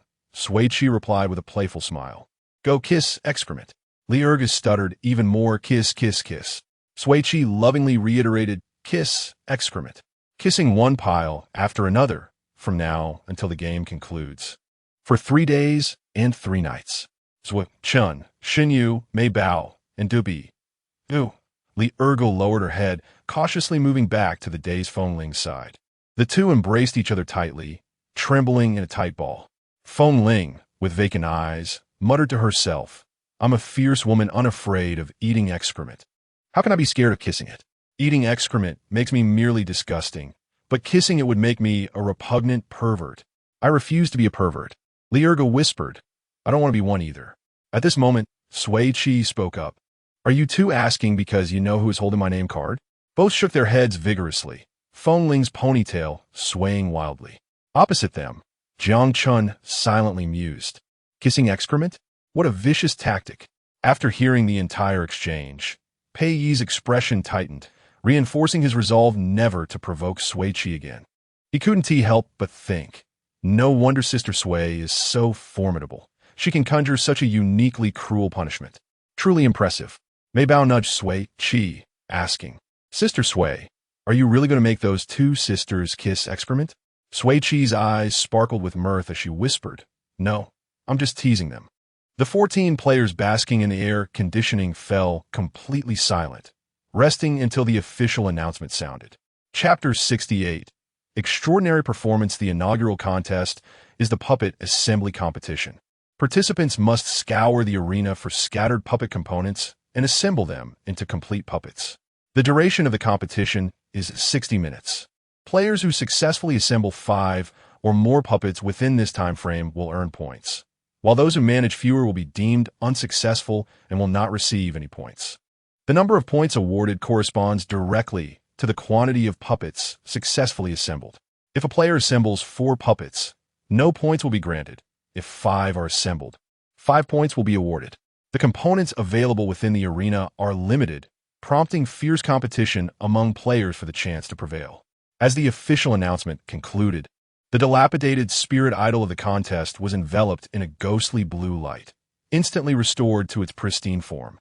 Its gently drooping eyes gazed affectionately upon the earth, exuding a nurturing maternal energy from the lifeless puppet. At the center of its lavish, deep blue gown, an arched entrance gradually materialized, revealing a labyrinthine steel structure within. The members of the Crazy Escape team, Sui Qi and shun, both began their journey as puppeteers, while only Shun and Mei Bao were skilled puppet makers. Above their light brains, a blue floating interface appeared, asking if they wished to participate in the game. Many players around them encountered the same interface. An hour felt exceedingly brief. What to do? I have not practiced. I cannot assemble. Searching for components and assembling them. Even completing one within an hour would be considered swift. It takes me 20 minutes to complete just one. We are doomed. Our team lacks a puppet maker. What shall we do? Chun anxiously leaned closer to Shun. Shun, you spend all your free time disassembling and reassembling puppets. How is your speed? Do not worry. Shun replied calmly. It takes only 5 minutes to assemble one. Sui Qi and Chun raised their thumbs in approval. You are impressive. Mei Bao, slower in speed, grasped her shovel tightly, declaring, I will fight for the components and bring them to Brother Shun. Excellent. Sui Qi clapped his hands. You all collaborate, combining your strengths to secure the points. The 4 joined fists in solidarity, while Shun and Mei Bao confirmed their participation and approached the entrance. Sui Qi, Chun, and Dubai watched as the two entered the arena. Once all 275 puppet makers had entered, the entrance closed. Inside the dimly lit spirit idol, countless blue optical fibers wound along the steel structure, casting a soft glow that illuminated the entire space. Amidst the intricate steel framework floated numerous palm-sized, ghostly blue bubbles. Welcome, players, to the puppet assembly competition. The game officially begins. May all participants give their utmost effort. A vivid red countdown hologram hovered above the crowd, instantly heightening the tension of the competition. Shun whispered to Mei Bao, those blue bubbles are quantum storage bubbles. They are highly expandable and have immense capacity. Let's retrieve a few. The two swiftly climbed the steel structure, successfully collecting 5 quantum storage bubbles before commencing their search for puppet components. Meanwhile, the others outside were not idle. Under Dubai's guidance, Chun practiced manipulating a small puppet. The next round would likely feature puppeteers, and though the specifics were unknown, it was prudent to prepare in advance. Sui Qi, on the other hand, was negotiating collaboration with Lianju. Initially believing Lianju to be a puppet maker, she was surprised to find he was also a puppeteer. The components within the spirit idol were classified as resources, and both she and Dubai could sense their general locations, though precise pinpointing eluded them. The most time-consuming aspect of this competition was locating the components. If they could ascertain exact positions, Shun and Mei Bao would surely secure points. Lianju, however, could accurately locate resources. Standing across from him, she succinctly conveyed her intentions. Agreed, Lianju responded readily. The hunter team had only Pei Yi as a puppet maker, but his speed in assembling puppets was notably slow, taking half an hour for a single puppet. Lianju proposed a collaboration. In exchange, their teammates would assist Pei Yi in assembly. Not an issue, they readily agreed. Sui Qi initiated a voice call in their small group, succinctly outlining the situation. Lianju requested Shun and Mei Bao report their current locations, swiftly providing several specific coordinates. The two immediately set off and indeed discovered numerous components. Shun, hidden away, astonishingly assembled at lightning speed. Meanwhile, Mei Bao continued her search for components as per Lianju's guidance. With their coordinated efforts, just 30 minutes had elapsed when Shun successfully completed 5 puppets, each stored within 2 quantum storage bubbles. 5 points were secured. Now, the aim was to maintain that score and strive for more. He dismantled the blue optical fibers around his hiding spot, shrouding himself and the assembled puppets in darkness. Transmitting his location to Sui Qi and Lianju, he ensured Mei Bao and Pei Yi could find him without difficulty. Shortly thereafter, Pei Yi arrived, shouldering 3 hefty bags of quantum storage bubbles filled with puppet components. With the lighting fibers in the vicinity stripped away, he was momentarily blinded, whispering, "Brother Shun, are you here? Take 2 steps to your left," Shen Yu instructed softly. "Ah, understood." Pei Yi complied, and the two successfully reunited. Shen Yu opened the 3 bulging bags and, utilizing the faint glow from the light brain interface, carefully inspected the contents. Enough components to assemble 5 puppets, yet lacking a head and 2 hands. "I will search for them," Pei Yi declared, darting off to locate the remaining components while Shun Yu retrieved a fiber from beneath him and secured it to the overhead frame. With the faint illumination, he began assembling. Within the arena, over 200 players were embroiled in fierce competition for the scarce puppet components, exchanging blows and grappling to incapacitate one another. Mei Bao's ability to consistently locate puppet components drew significant attention from other players. Beneath the dim blue light, they stealthily followed her. As she once again discovered a secondary puppet torso and 2 wooden legs, a few players behind her decisively made their move. With her shovel flying deftly, she struck thrust and smashed with precision, sending would-be thieves sprawling. "Ha! You wish to take my belongings? I'll send you flying." Mei Bao packed the components into her storage bubble, shouldered it, and strode purposefully to find Shen Yu. In the final 15 minutes, Mei Bao and Pei Yi made multiple trips, bringing back 3 more bags of puppet components. Shen Yu remained focused, his assembly speed having improved to an average of 3 minutes per puppet.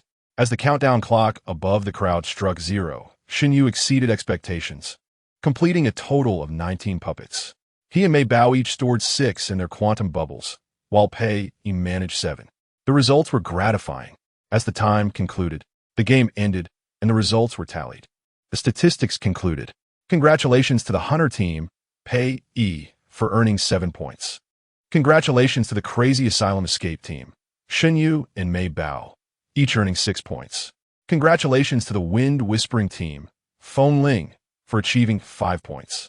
Congratulations to the Dawn team, Lu Rong and Jiang Ning, each securing 5 points. Of the 275 participants, only 51 amassed points. As the game ended and the entrance opened, the bright light momentarily blinded Shen Yu and Mei Bao. "Brother Shun," Mei Bao, eyes still squinting, the excited voices of their teammates grew nearer. Chapter 69. A certain victory. Sui Qi, Zhuo Chun, and Dubi rushed towards the two. The 3 of them, with arms draped over each other's shoulders, laughed and playfully made their way to a shaded area to sit down, thanks to Sister Sui's guidance to Captain Lian from the sidelines. Zhuo Chun joyfully exclaimed, "You two are amazing. Your points skyrocketed to 99. Shen Yu's eyes sparkled with mirth as he pinched his neck, saying, "Ah, it's a bit sore." Zhuo Chun immediately stood behind him, gently tapping his fists. "Is this pressure okay?" Shen Yu nodded in satisfaction. "Not bad. Keep it up." Mei Bao imitated Shen Yu, throwing her shovel to the ground and rubbing her wrist softly. "My wrist is so sore." Dubi and Sui Qi each took one of Mei Bao's hands, gently massaging it. "Do you need more pressure?" Sui Qi inquired thoughtfully. Mei Bao leaned comfortably against Shen Yu, just a little lighter. "All right," Shen Yu responded. "Jingu, a bit harder." "Sure thing." Sui Qi, Dubi, and Zhuo Chun adjusted their pressure to ensure both were comfortable. With the first match concluded, a 30-minute interval was announced before the second match commenced. Players were advised to rest and regain their energy. Each team gathered to discuss strategies for the upcoming match. "Sister Sui, do you think we'll be playing the second match?" Zhuo Chun asked in a hushed tone. "The probability is quite high," Sui Qi analyzed. The competition involved puppet makers against puppeteers, likely focusing on manipulation. Among the 603 gathered players, over 300 were puppeteers, most of whom were busy maneuvering their puppets. Some clumsily controlled their puppets with strings, unable to run or walk properly, resulting in distorted crawling movements. It was a classic case of last-minute preparations, albeit with limited success. Those without strings could only sit idly, staring blankly. After a brief rest, Sui took out his strings and began wrapping them around his realistic wooden puppet. Sister Sui, aren't you going to practice? No need, Sui Qi confidently replied. Sister will definitely win. Mei Bao unconditionally believed in Sui Qi. Yes, Sister Sui will win.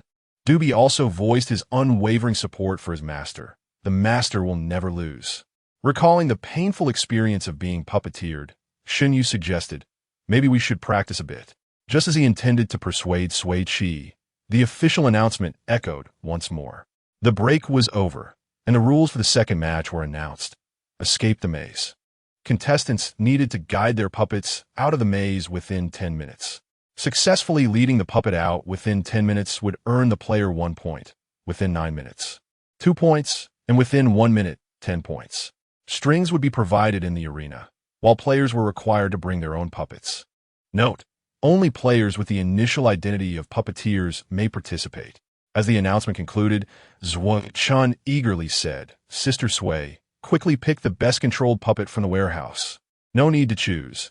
I have my best option, Sui Qi replied, cupping Dubi's face in her hands. Which puppet could possibly surpass her Dubi? Wow. Sui Qi's astonishment was genuine. It had been so long since Dubi transformed that he had forgotten she was a puppet. Exactly. Xinyu also came to realization. With Dubi, Sister Sui is guaranteed to win. Sui Qi placed her hands on her hips, of course. Please take me with you. Pei Yifeng rushed over.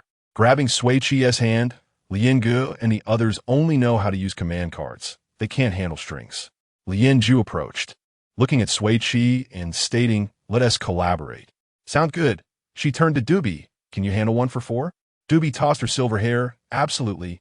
As long as the puppets are small. Pei Yifeng quickly produced 3 50-centimeter tall puppets. How about this size? Dubi nodded. Yes, that works. Wow. Pei Yifeng spoke without restraint. His initial tone reminiscent of Lian Gu, while the latter too mimicked Sui Qi. Enough already. Xin playfully punched his arm. Lian Ju shot him a dispassionate glance, while Chen Su tightened his grip on Pei Yifeng's shoulder. Pei Yifeng covered his mouth. I want to say anything more. The entrance opened, and players were instructed to enter in an orderly fashion. Sui Qi led Sui and Dubi towards the entrance, followed by Lian Ju, Xin and Chen Su. The arena was still illuminated by faint blue fiber optics. Puppeteers, please take the floating elevators on either side to the upper platform. Puppets must remain in place. Sui Qi and Sui ascended together to the circular platform on the top level. The dark floor was adorned with countless circular light spots emitting a pale blue glow, spaced 1 meter apart in an orderly fashion. Puppeteers, please proceed to the corresponding blue light circles as indicated on your devices. As the announcement concluded, Sui Qi felt her wrist device vibrate, revealing the number 69. Sui Chen's number was 16, while Xin and Chen Su had 116 and 117 respectively, with Lian Ju having the highest number at 233. Sui Qi reminded her companions, once the game starts, keep your puppets in place while Dubi goes to retrieve them. They nodded and moved to their designated light circles. Once all 328 players were in position, the blue circles beneath them gradually illuminated, enveloping them in a shimmering light. The glowing blue light flickered gently like rippling water. Sui Qi curiously reached out to touch it, only to find it was not as soft and delicate as she had imagined. Rather, it felt cold and hard like glass. She raised an eyebrow in surprise, marveling at the advanced technology of the interstellar world when an electronic voice echoed once more. To ensure players are not disturbed during the game, the blue light confinement zone is now active. Players must remain within this area throughout the competition. Strings were then distributed to the players, with a series of mechanical clinks. The sound of metal colliding filled the arena. Below the upper platform, a complex web of metal structures began to separate and lower, gradually assembling into a massive, cold gray metallic maze in front of the puppets. Countless silver strings extended from the limbs and torso of the puppets, seemingly guided by an invisible force, rising through the blue light and landing safely in the hands of the puppeteer players. Sui Qi found herself holding 9 strings, each connecting to Dubi's head, waist, back, Knees, hands, and feet. Puppeteers, successfully guide your puppets out of the maze within the 10-minute time limit. The game officially begins. 9:59. A large crimson countdown appeared above everyone's heads. Players within the blue light zone began to manipulate the strings, and at the maze entrance, the 300 puppets that had been standing still suddenly began to flail their limbs wildly. Some twisted and crawled, others disassembled their arms and legs, while a few executed backflips, yet none moved toward the maze. Sui Qi took a deep breath, calling out to the alert Doobie, standing below Tox before she could finish. A cheerful voice echoed in her mind. Master, we can communicate directly with our thoughts. Clearing her throat with difficulty, she gave Doobie a thumbs up. Doobie, charge out of the maze. Doobie responded with a gesture and rushed to the small puppets belonging to Zhuo, Shun, and Lianju, scooping them up into her embrace. Gracefully maneuvering through the oddly contorted and distorted movements of the marionette throng, Doobie slightly bent her knees and effortlessly leaped to the pinnacle of the labyrinth. With a delicate tap of her toes, she stood firmly upon the narrow metallic framework, the exit at the labyrinth's end distinctly within sight. She leaned forward slightly, dashing toward the exit. The cold, gray metal structure was adorned with the fluttering of Doobie's skirt and the gentle rise of ribbons.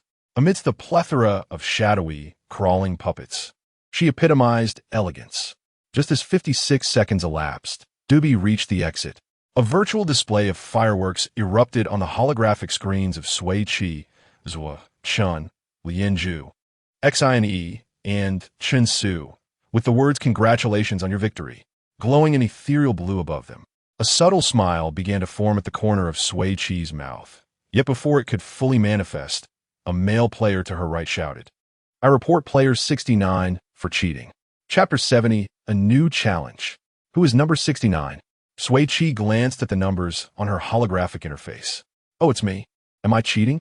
It was the first time in her life that Sui Qi was confronted with such an accusation, leaving her both amused and bewildered.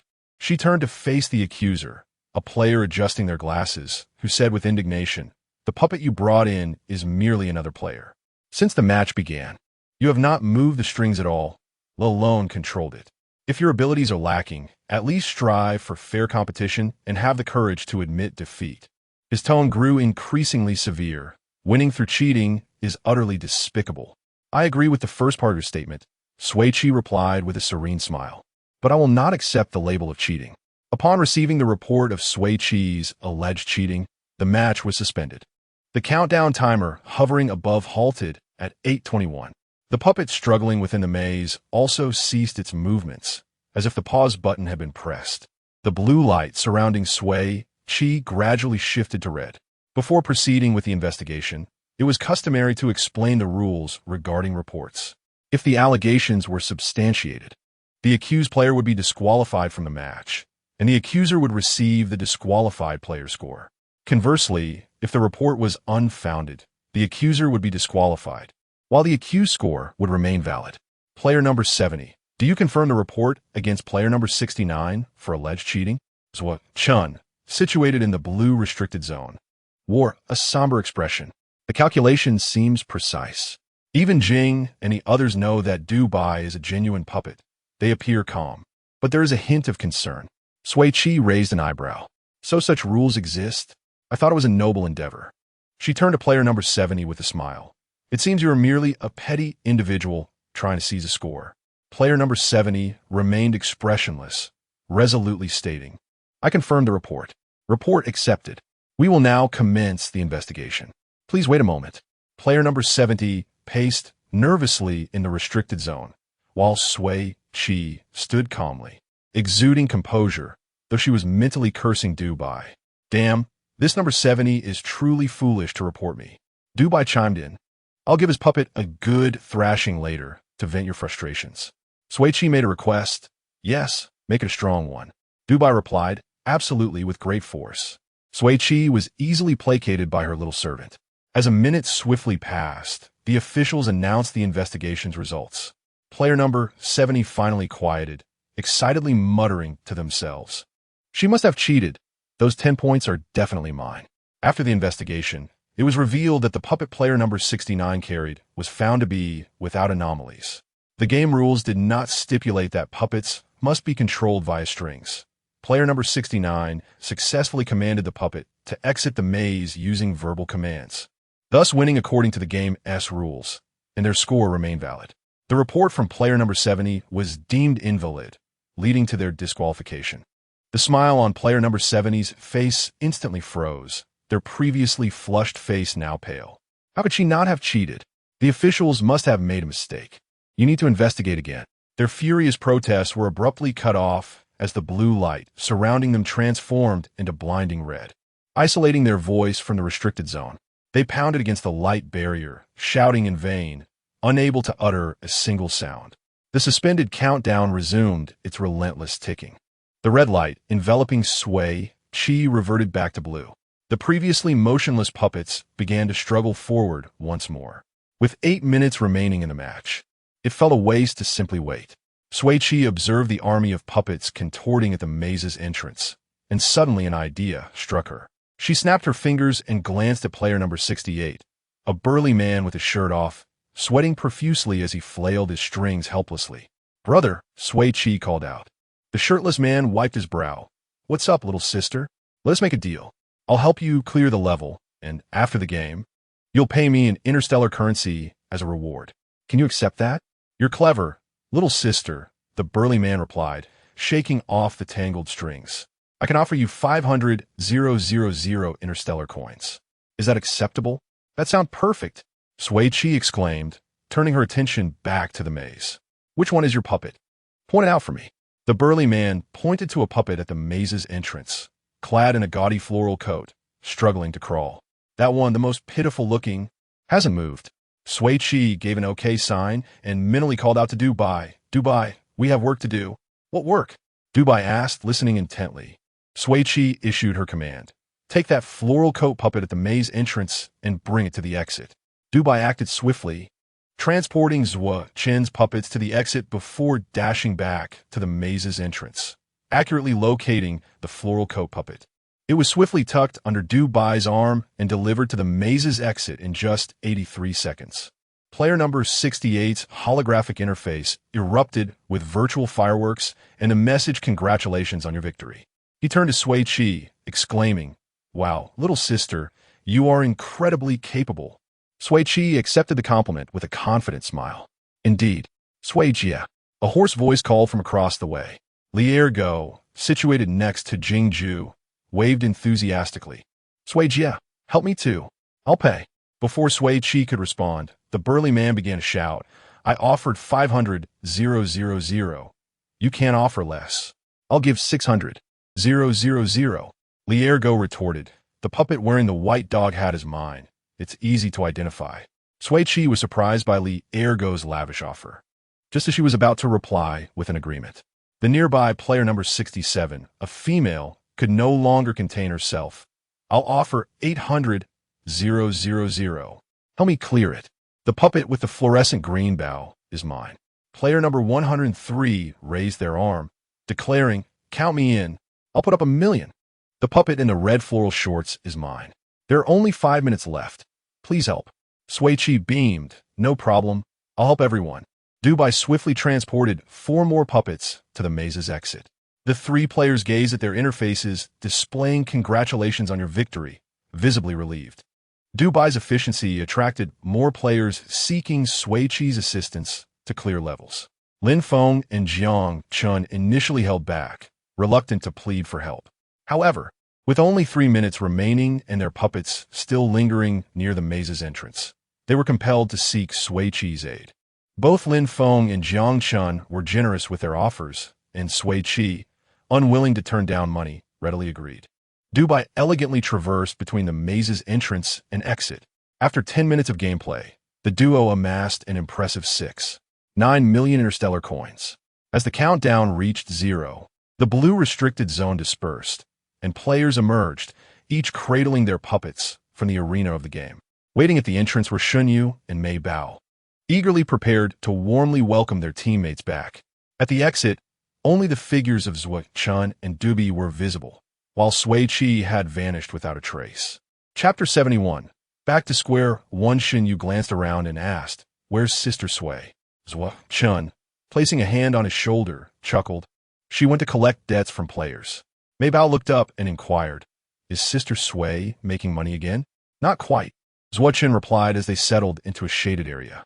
Sister Sui came up with the ideas, and Du Bai put in the effort. Together, they made quite a fortune. Can you guess how much? Mei Bao held up 5 fingers. 50,000. Du Bai shook her head. "It's much more than that." "Shouldn't you try to guess high?" 5,690,000. Zhuo Chen revealed. "How about that?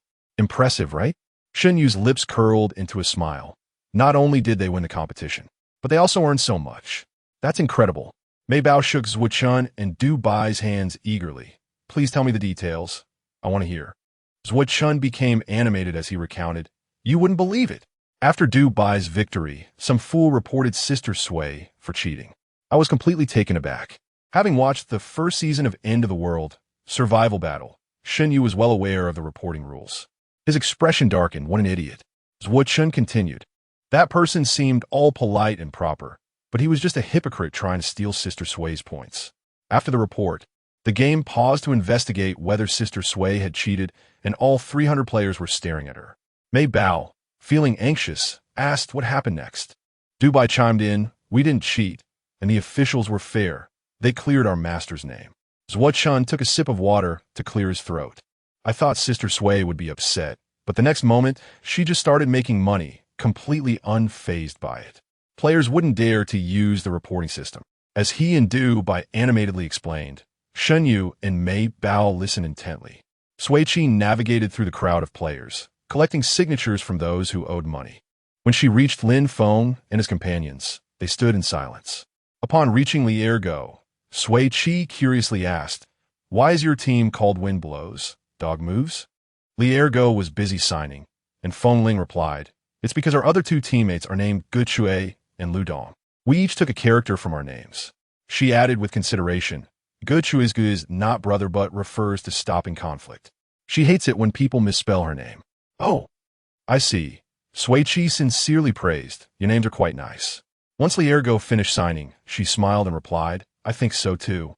Sui Qi stored her light brain and playfully remarked before leaving, "If you find out who has my name card, please let me know." Feng Ling forced a stiff laugh. "Ha ha ha ha ha." Li Ergo evaded her gaze. "We don't know." Sui Qi raised an eyebrow and waved goodbye. With the enormous debt of 690,000 on her light brain, she skipped joyfully toward her teammates. She was almost falling in love with this survival game. Earning money in the game was far easier than in the real world. Upon reaching her teammates, she immediately planted a loud kiss on Du Bai and Mei Bao's foreheads, exclaiming, "You two are such good girls." The 2 young ladies laughed, their eyes crescent-shaped. The interstellar netizens were utterly smitten. Du Bai, Mei Bao, what color sacks do you both like? 2 sweet and obedient treasures, if they both called me mom at the same time. Ha ha ha. Oh, how delightful it was to have such adorable and powerful companions. I can't help but feel envious of Pai Jia, who has 2 such gems. I must say, Pai Jia truly struck gold this time. The player who reported her only brought trouble upon themselves. Serves them right. Pai Jia never disappoints us. She's amazing. In essence, it was pure jealousy over those 10 points, and they ended up losing everything. The officials are quite fair. While there are rules, they allow players to win in any manner they choose. Indeed. There are so few moments of Pai Jia and Lien Shin together today. I haven't had enough to feast on. I hope there will be more moments in the 3rd game, preferably with closer interactions. The closer, the better. My tolerance for intimacy is quite high. In this match, Sui Qi and Zhuo Chen each earned 10 points. Once they reached 100, the extra 6 points could be freely distributed among the team. With Shen Yu and Mei Bao at 99 points each, they each received 1 point, leaving 4 points to be split evenly. The 4 members of the escape team each held 101 points. Zhuo Chen propped his chin on his hand and asked, "We have enough points. Should we participate in the 3rd match?" "Yes," Shen Yu replied. "It's beneficial to accumulate more points." Sui Qi raised her hand. "I agree." Mei Bao and Du Bai followed suit, voicing no objections. "Great," Zhuo Chen said, raising his fist. "Let's unite our efforts and compete again." 5 fists of various sizes came together firmly. Escape team, Guaranteed victory. After a 30-minute break, the third match was announced to commence. The third match was a points-snatching competition. Players needed to collect enough point balls within an hour. The number of point balls a player possessed at the end of the game would directly convert into points. This game was divided into red and blue factions. If the red faction snatched red point balls, they would not count towards their score, but if they snatched blue point balls, they would earn points and vice versa.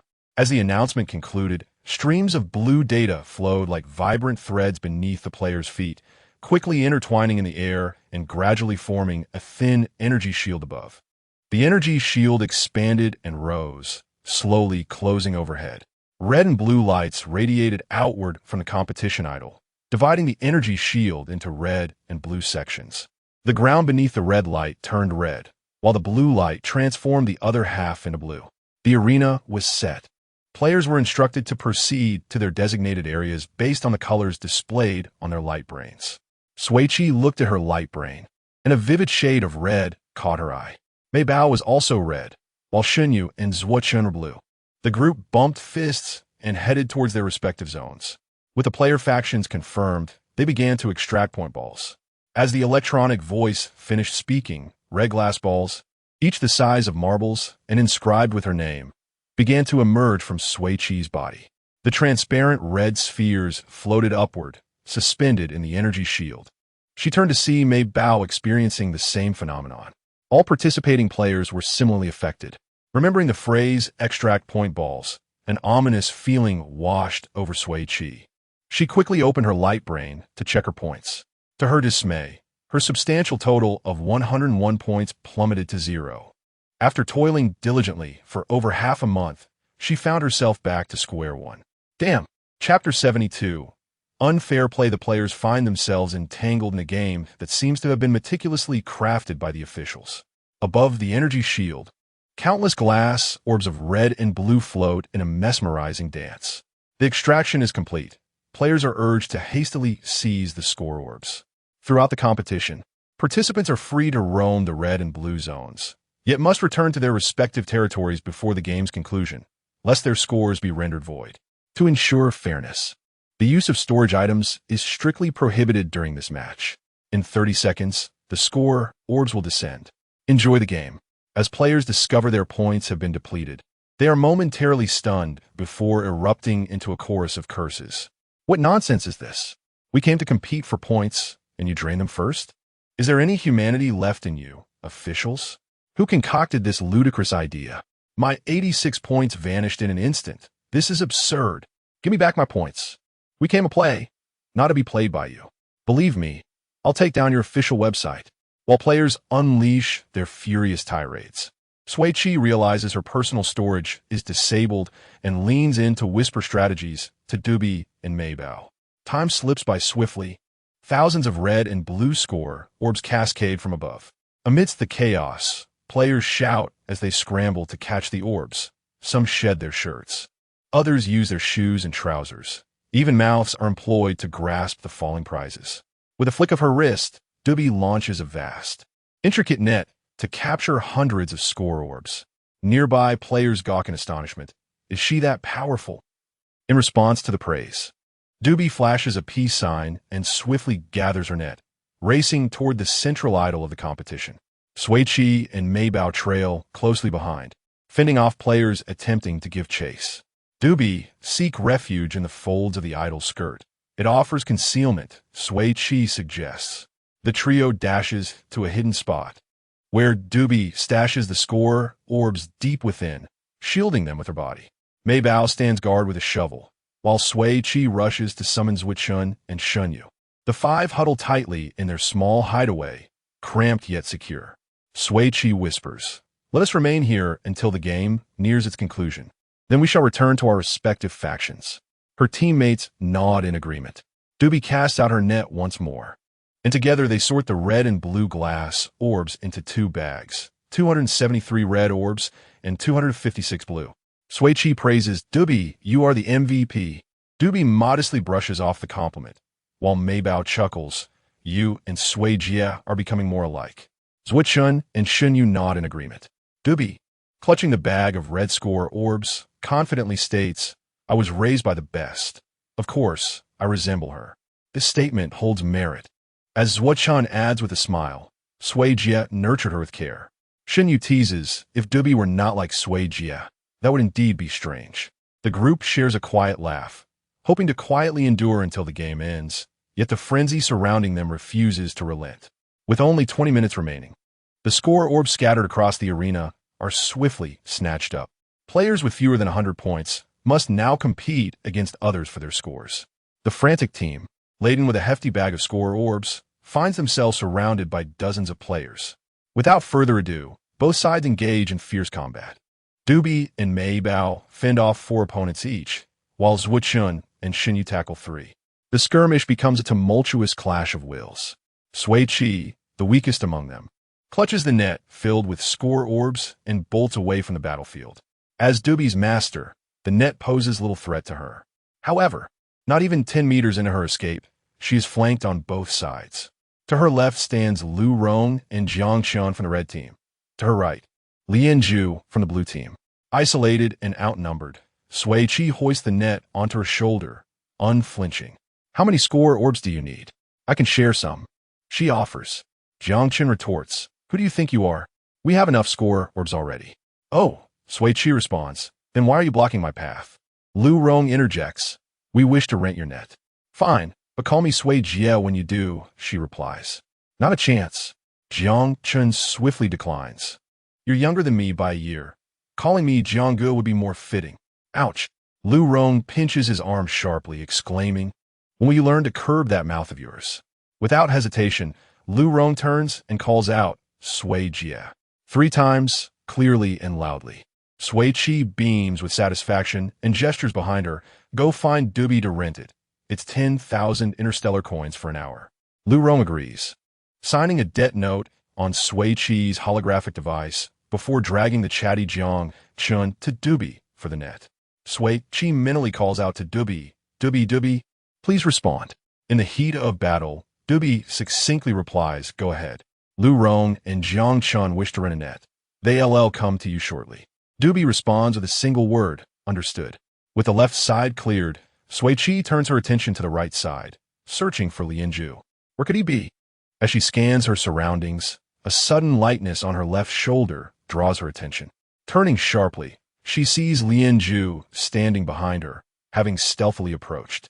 He deftly wields 2 slender sticks as makeshift chopsticks, slipping through the narrow gaps of the net to precisely pluck the red score orbs, depositing them into a bulging pouch at his waist. The diminutive bag is rapidly filling, and with remarkable skill, he captures each slippery orb with unerring accuracy. Sui Qi's first thought upon witnessing this is what exceptional chopstick skills he possesses. Upon realizing he has been spotted, Lian Zhu calmly tightens the pouch, concealing his chopsticks before making a swift escape. Sui Qi reacts quickly, sprinting after him. Lian Zhu, that's not fair. Return my score orbs. With his tall stature and long legs, Lian Zhu easily outpaces her, making her pursuit exceedingly arduous. Adding to her frustration, Lian Zhu intentionally slows his pace, allowing her to catch up before suddenly accelerating once more, a blatant act of mockery. Sui Qi silently curses but feels compelled to follow. Those red glass orbs belong to Zhuo and Shin Yu. Just as Dubi finishes her fight, she spots Sui Qi being outmaneuvered.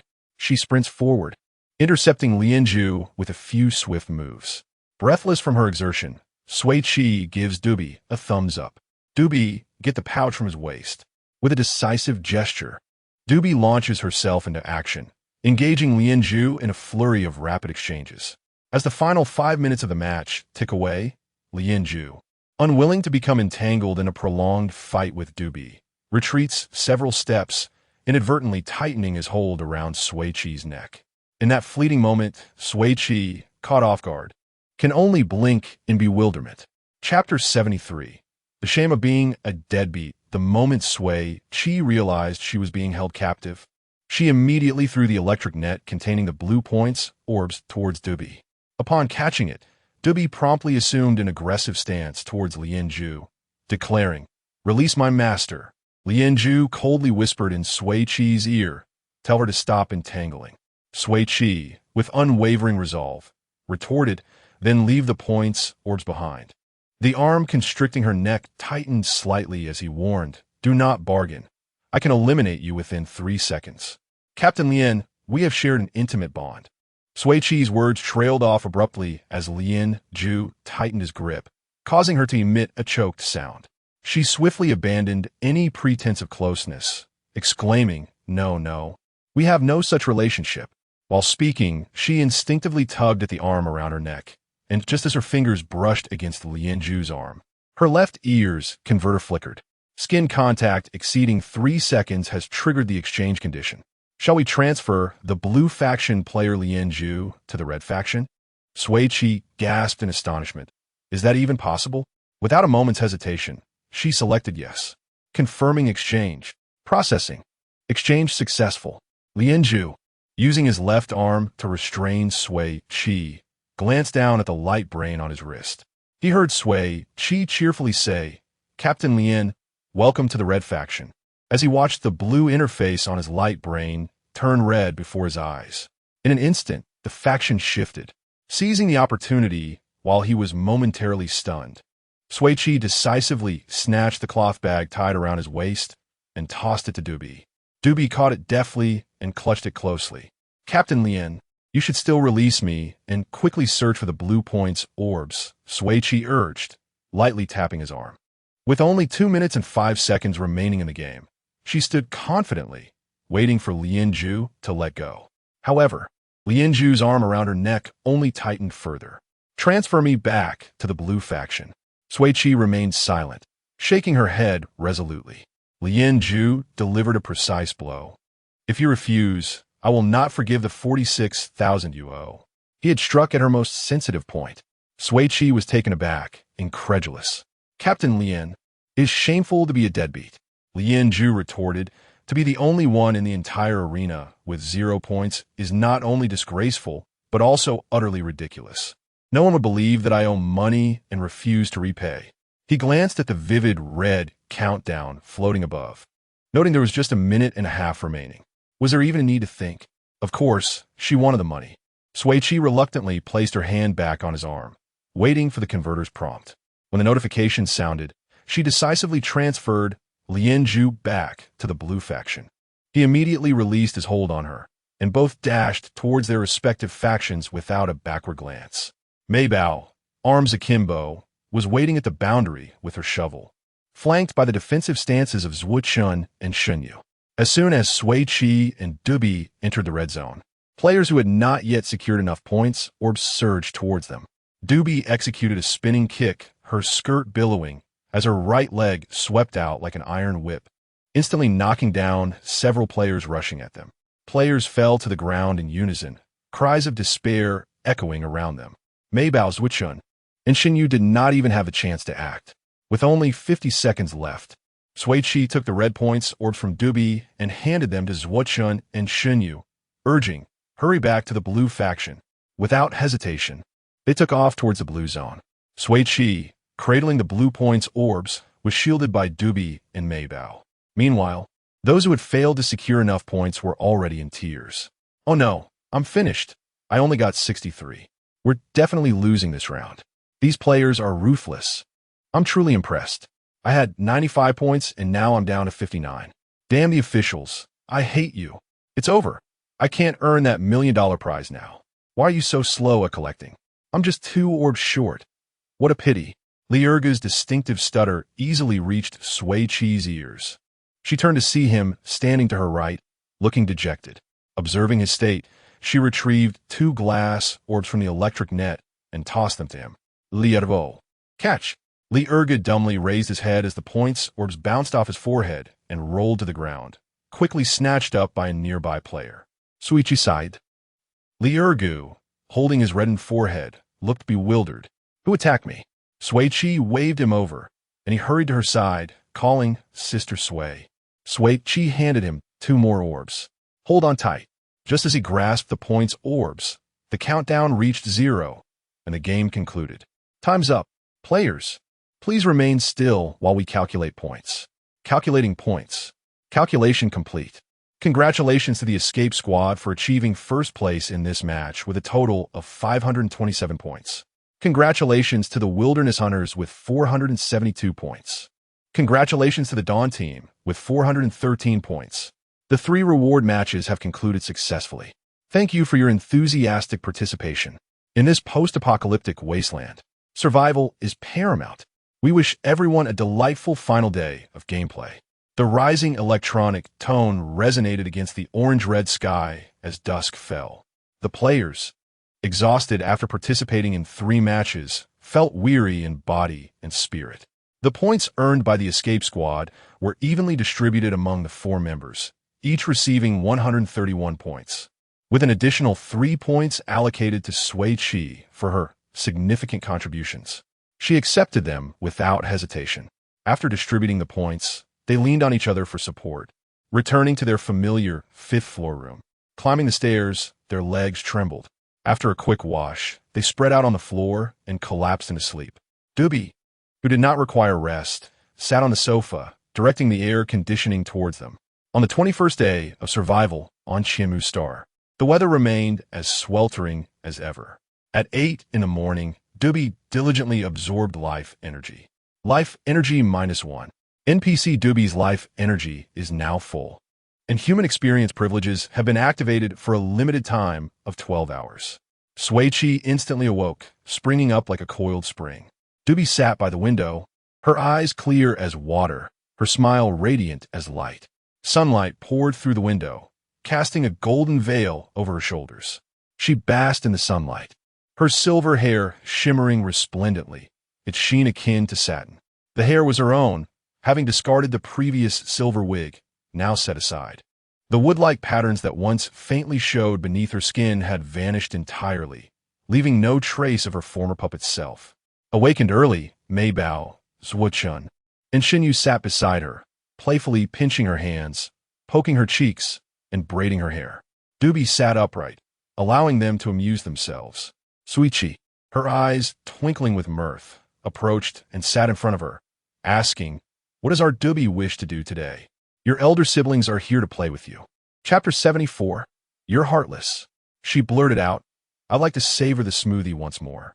During her previous indulgence, her gustatory senses were dormant, and she was only cognizant of chewing without discerning the flavor. "Very well," Sui Qi responded promptly, retrieving the rapid freezer, milk, and fruit juice powder to commence the concoction. She prepared an assortment of milk, strawberry, apple, and orange smoothies. Dubai scooped up a spoonful of the milk-flavored smoothie and gingerly introduced it to her palate. The frigid, saccharine smoothie invigorated her nascent senses, bestowing an unprecedented sensation of coolness and sweetness. She reveled in this novel experience, her eyes widening involuntarily. So icy, so sweet. This is the essence of its flavor. Truly delectable, she expressed, her eyes crinkling in delight. Mei Bao proffered her the strawberry-flavored one. "Dubai, sample this. It's equally delightful." Dubai sampled a morsel.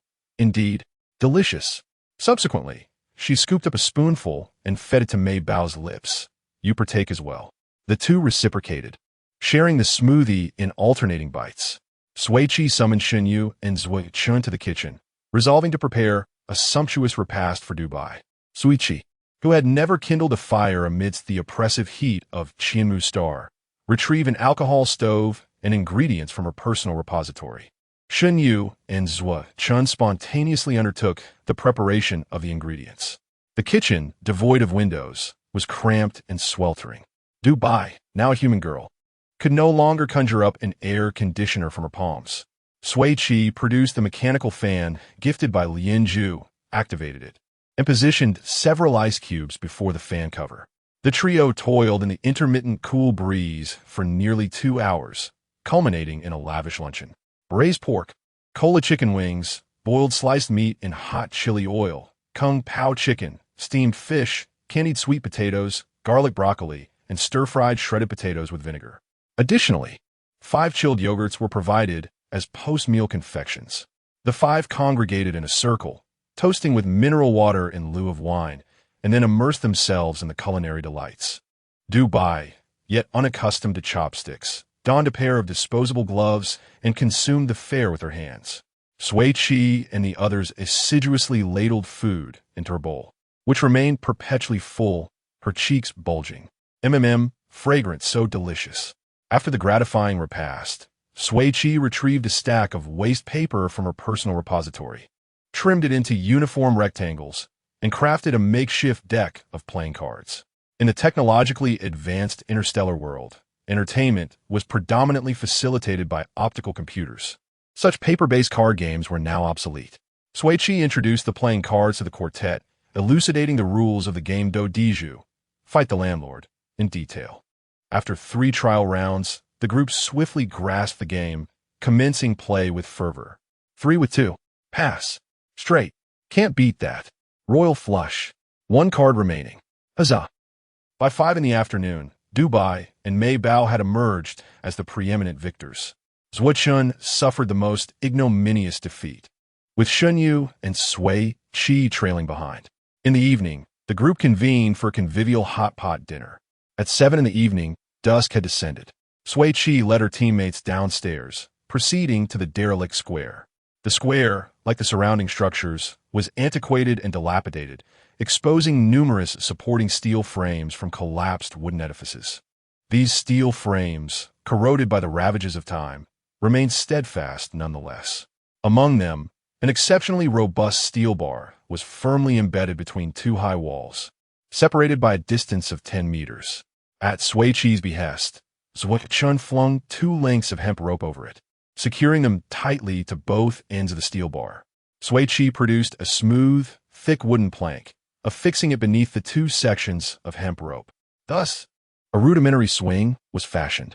She seated herself on the wooden plank, grasped the hemp ropes on either side, and gently propelled herself forward with her feet, whereupon the swing gradually arced forward, savoring the breeze caressing her cheeks. Sui Qi's countenance radiated a smile. Swinging, in my homeland, is an indispensable component of childhood. Would you care to try it? She inquired, halting the swing. The other 4 chorused yes. They queued to ride the swing, each swinging to great heights. Resonant peals of laughter reverberated across the vacant square, the surrounding ruins enveloped in an atmosphere of mirth, appearing less desolate. Sui Qi and Dubai sat abreast on the swing, Shun and Shunyu propelling them from behind. The wind stirred Dubai's silvery locks, her laughter uninhibited, her smile unwavering. Lunar rays softly filtered through the interstices of the clouds, casting a hazy halo. As the hour approached 8, Dubai's physique commenced manifesting glitch-like electronic data streams. Sui Qi's arm, encircling her shoulder, instinctively tightened. As the swing reached its zenith, she leaned towards Sui Qi's ear. Murmuring a secret, the swing decelerated, and she proclaimed with a radiant smile, "I have had a delightful day. Farewell, my friends." The final cadence dissipated into the atmosphere, and Dubai's form gradually evanesced, ultimately transforming into scintillating azure luminescence, drifting ethereally into the firmament. The swing returned to its origin. The figure seated upon it, only Sui Qi. Her head was bowed, her disheveled tresses obscuring her countenance, rendering her expression indiscernible. Mei Bao choked out a sob, Dubai, tears streaming down her face. The authorities, you are devoid of compassion. Our Dubai was merely a 21-day-old infant. How could you allow her to vanish in this manner?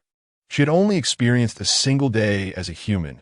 I am on the verge of collapsing in tears. Mei Bao and Dubai shared such a profound bond. How could the authorities bear to sunder them? This marks the first instance of tears shed for an NPC. I am inconsolable. Dubai said farewell. Thus she shall undoubtedly reappear, shall she not? Shall she not? Dubai, albeit humanoid, is but an NPC, completing her mission and logging off. She is not a genuine human being. How could there be a reunion? I am averse to such detached, dispassionate pronouncements. I was previously elated by the interaction between Sister Pai and Godly Yin. However, Dubai's departure has elicited a torrent of tears.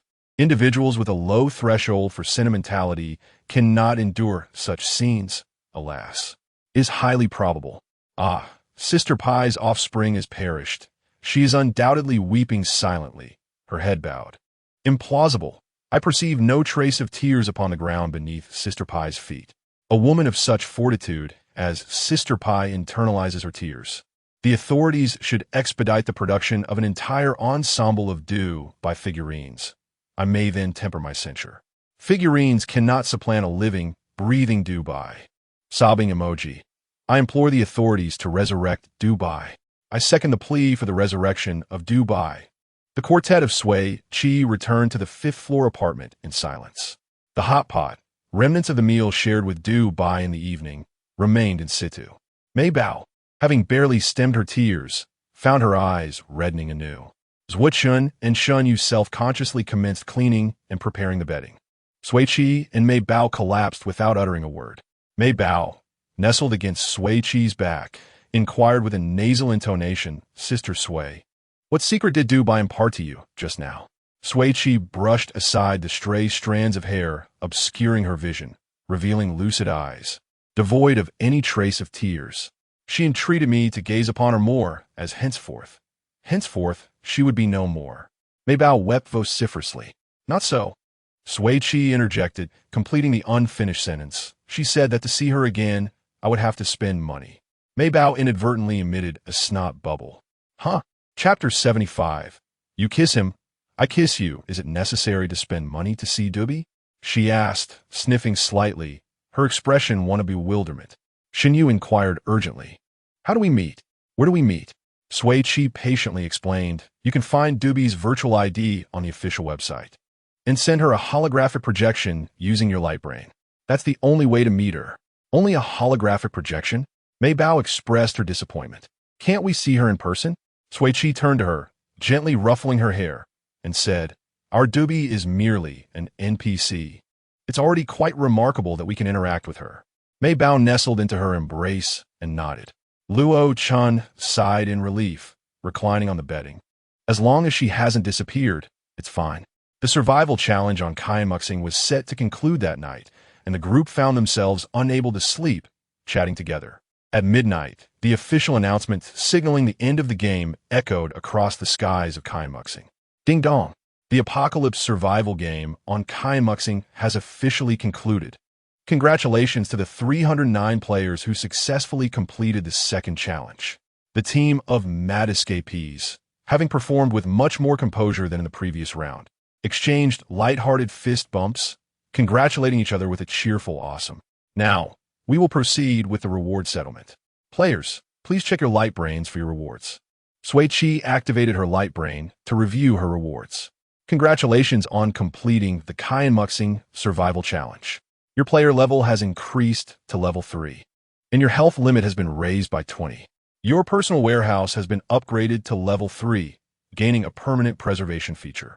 You have earned the acknowledgement of NPC Dubi, achieving the title blessing of the puppet. With this achievement, your chances of discovering supplies have increased by 30, and your health recovery speed has improved by 50. You have uncovered the true purpose of the puppet strings, earning rare resources, ethereal silver thread 3. By making contact with a target player's skin using this resource, you can control them for 10 minutes, after which it becomes ineffective. You have accumulated a total of 134 points. The portion exceeding 100 points will be used to expand your health threshold, raising your maximum health to 184. Mei Bao, Luo Chun, and Shin Yu received only level and health enhancements without any achievements. The rewards have been settled. Players, please board your respective spacecraft and return home. The prize of 10 million interstellar coins will be credited to your designated accounts within 12 hours. Please keep an eye on your account status. The third game will officially commence on July 8th. Please prepare yourselves. Countless small spacecraft hovered above the idol of the Saji Ling, as the victorious players gradually gathered before the ships. The silvery hulls of the vessels displayed a holographic screen scrolling through the names of various planets. Lien Zhu did not join his teammates in heading towards the spacecraft bound for Yunda Star, but instead strolled alone towards the ship destined for Zeppel Star. Zeppel Star? Sui Qi had never heard of this planet. Zeppel Star is the official name of the planting star, Shin Yu explained. July 3rd marks the Harvest Festival on Zeppel Star, hosted annually by the Lien family. Harvest Festival? Mei Bao inquired, her curiosity piqued. Will be lively? Extremely lively. Luo Chun lifted Mei Bao into his arms. There will be a harvest parade, gratitude ceremonies, an interstellar food market, and many festive games. Last year's first prize was a golden ear of wheat weighing 500 grams. 500 grams of gold. Sui Qi paused in her steps towards a spacecraft bound for Selra's star. If you all have no other plans upon returning home, why not join me for some fun on the planning star? Sound great, Mei Bao exclaimed. Sure, Shin Yu agreed. Luo Chen added. It would be perfect to visit Lien Zhu's private estate for some fruit picking. The four reached a unanimous decision, shifting their steps toward the spacecraft heading for Zeppel star. Lien Zhu ambled ahead, while Sui Qi quickened her pace to walk beside him. Captain Lien, we wish to attend the Harvest Festival on Zeppel star and visit your private estate for some fruit picking. Is that convenient?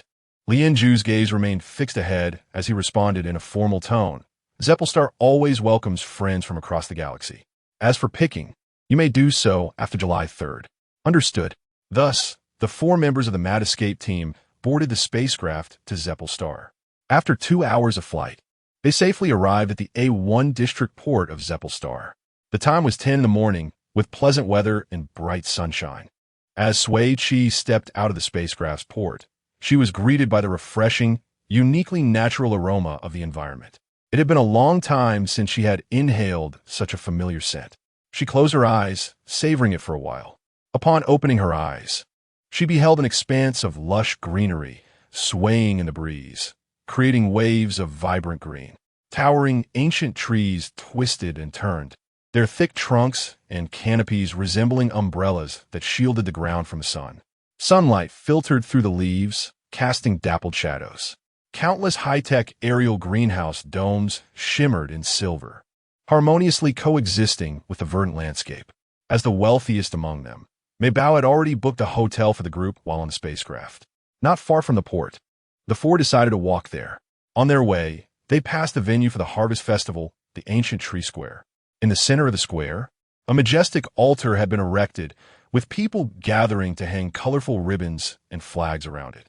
On either side of the square, numerous vendors were meticulously arranging their stalls in preparation for the upcoming interstellar food market.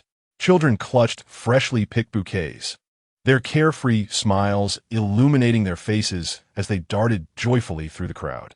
The Mad Escape team, having just completed a survival challenge, was thoroughly immersed in the cheerful atmosphere, feeling completely at ease. We truly came at the right time, Sui Qi remarked with a smile. Mei Bao patted her stomach. I want to eat something delicious. Luo Chen gazed at the dazzling array of food stalls, momentarily at a loss for words. I didn't expect there to be so many delicious options beyond just nutrient solutions. The food market will open tonight, Shin Yu said cheerfully. Let's rest at the hotel for a while, and then head out to explore in the evening.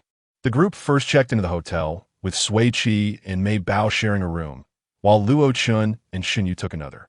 After receiving their room keys, they headed to the hotel's underground mall to purchase a few sets of clean clothing.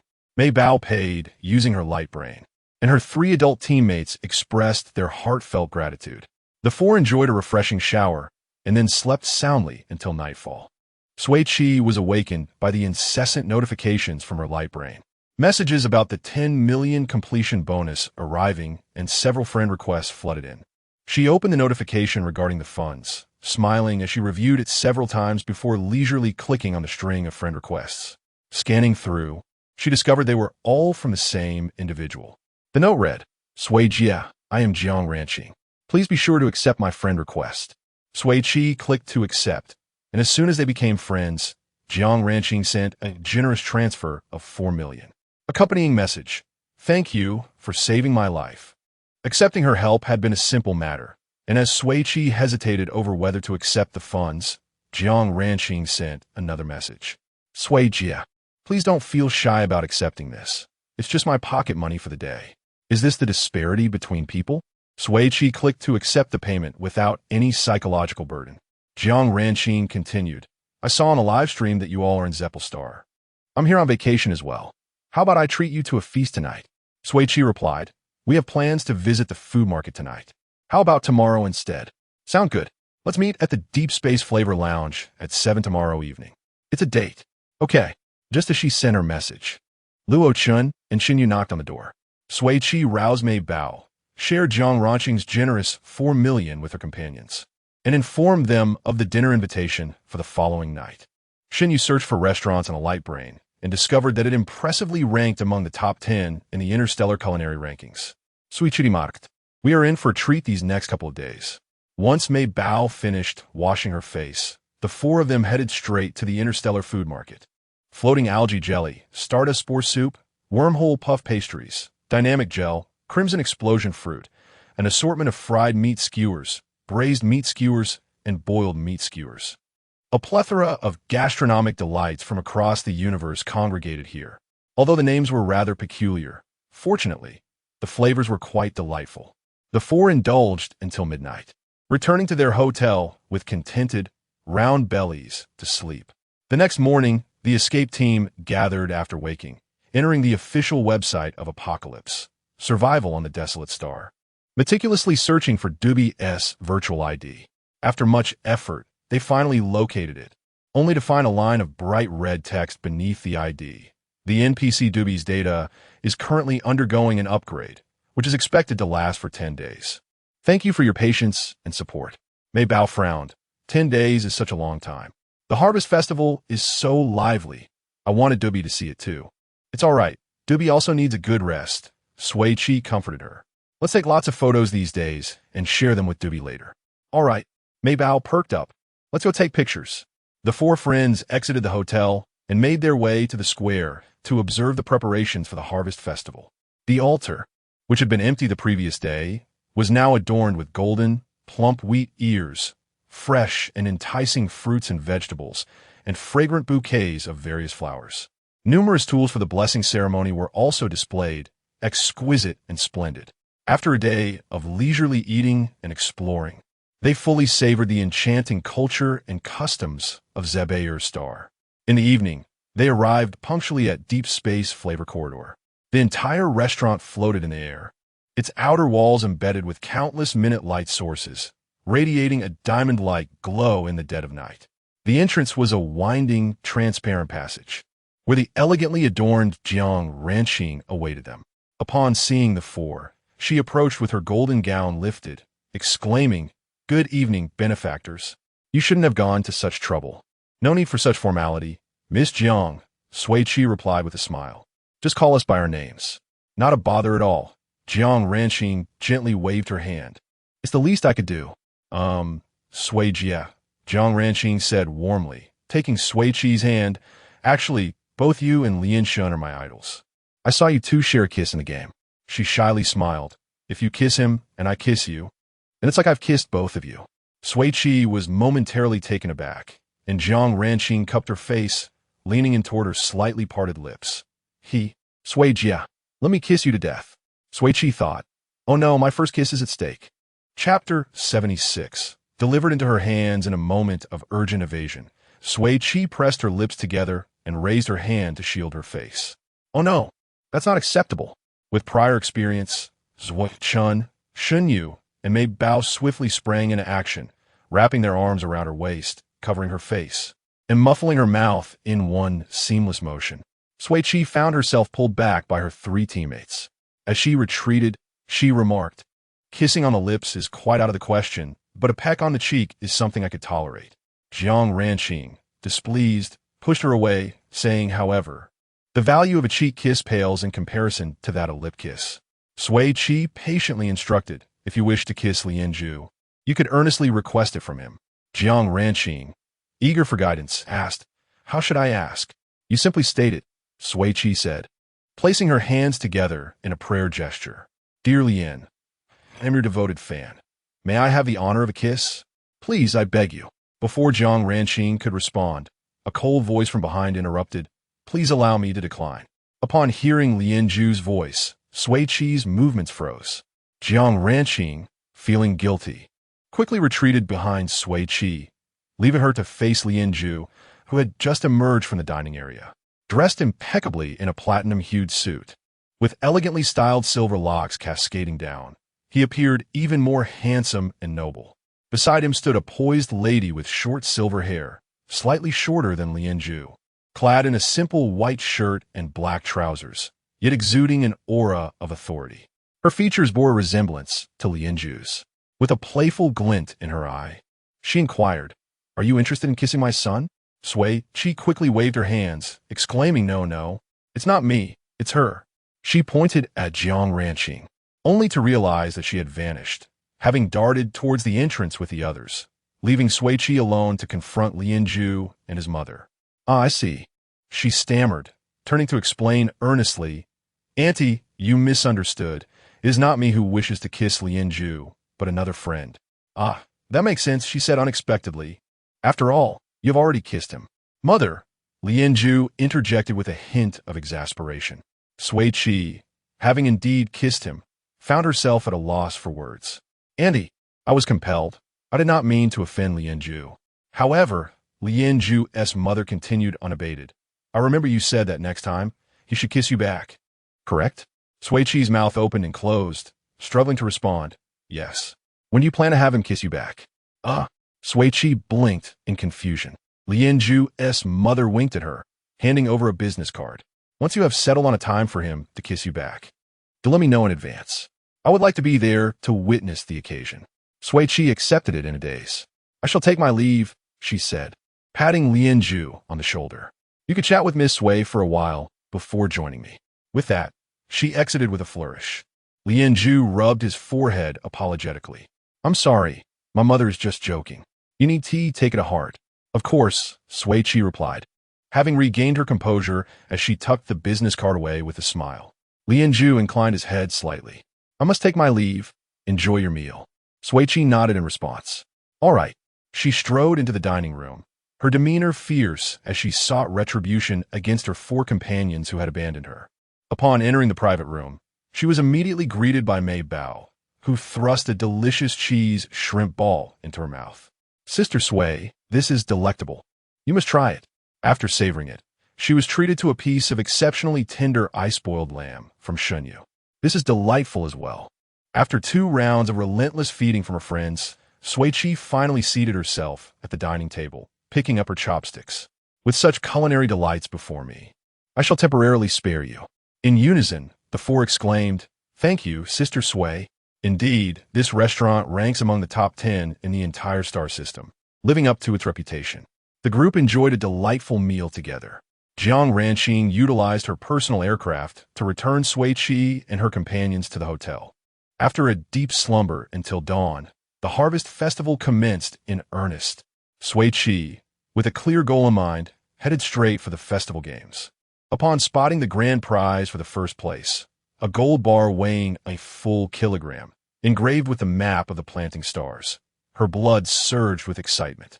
She enthusiastically draped her arms around her teammates, proclaiming, "That gold bar shall be ours. Only our team, the Crazy Escape Squad, can claim first place." Mei Bao responded with unwavering determination, "Absolutely." Xinyu assured her, "Rest easy. As what Shun vowed, we will ensure you secure it." The games comprised 3 events. The first was a crop battle, where participants were divided into 2 teams to engage in a throwing contest using the unique product of Zibo or Star, the star cotton beans. Those hit would be eliminated, with the last team standing declared the winner. Upon hearing the rules, Sui Qi thought, "Isn't this just a beanbag toss?"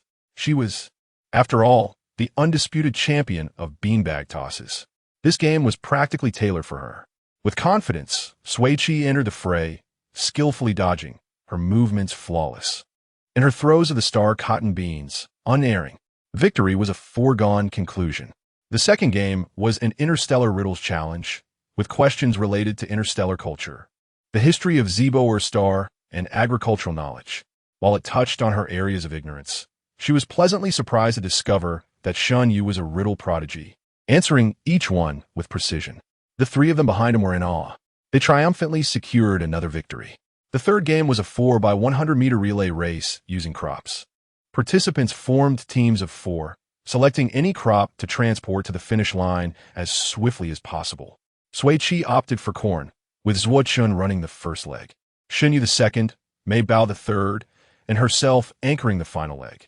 The populace of the stars held less fascination for gold, focusing instead on the joy of the harvest festival. Zhuochun and Xinyu, giving their all, sprinted ahead on the track.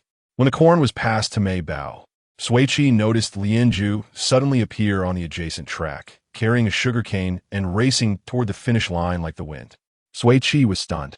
Isn't Lian's family the organizer? Why is Lianzhu personally competing? As Lianzhu neared the finish line, Sui Qi seized Mei Bao, who was about to pass her the corn. Mei Bao, throw me. Though confused, Mei Bao complied, swiftly spinning Sui Qi around to gather momentum before launching her toward the finish line. Sui Qi shot forth like an arrow, racing toward the finish and crossing just a second before Lianzhu, narrowly seizing victory. Her landing, however, was less than graceful, as she tumbled and rolled several times upon hitting the ground. Lianzhu, who had witnessed the entire spectacle, simply stared. He set down the sugarcane and helped at her feet. As Sui Qi raised her head, she felt warm blood trickle down her left cheek where she had scraped it. Lianzhu looked down at her for a moment before escorting her to the medical station. After the medical staff tended to her wounds, he departed without her having the chance to express her gratitude. 10 minutes later, the crazy escape squad triumphantly ascended the podium, with Sui Qi clutching the hefty gold bar, beaming with a smile that showcased all her teeth. Shun and the others continued to revel in the festivities while she returned to the hotel, purchasing a safe online along the way. Upon entering her room, she received a message from Lianzhu. Chapter 77. It was a moment of realization for Sui Qi as she opened the message from Lianzhu, revealing the location card for his private estate. After a brief discussion with her teammates, she replied, "Would it be possible for us to come by tomorrow at 10 in the morning?" Lianzhu responded affirmatively, stating that the aircraft would arrive punctually at the hotel entrance to pick them up. Sui Qi, content with the arrangement, exited the chat interface and navigated to her messages, where she found numerous transfer notifications from her debtors. However, engrossed in her gaming, she had yet to examine them. The players who had signed the promissory notes were reliable, having transferred a total of 690,000 interstellar coins without fail. Lu Rong had settled his 10,000 for the air conditioning and another 10,000 for the power grid. Feng Ling had likewise sent over his air conditioning fees early. After counting her money, Sui Qi joyfully bounced on her bed. 703,000, combined with the 10 million prize. I'm rich again, yay. Now, she was merely awaiting the 46,000 from Lianzhu.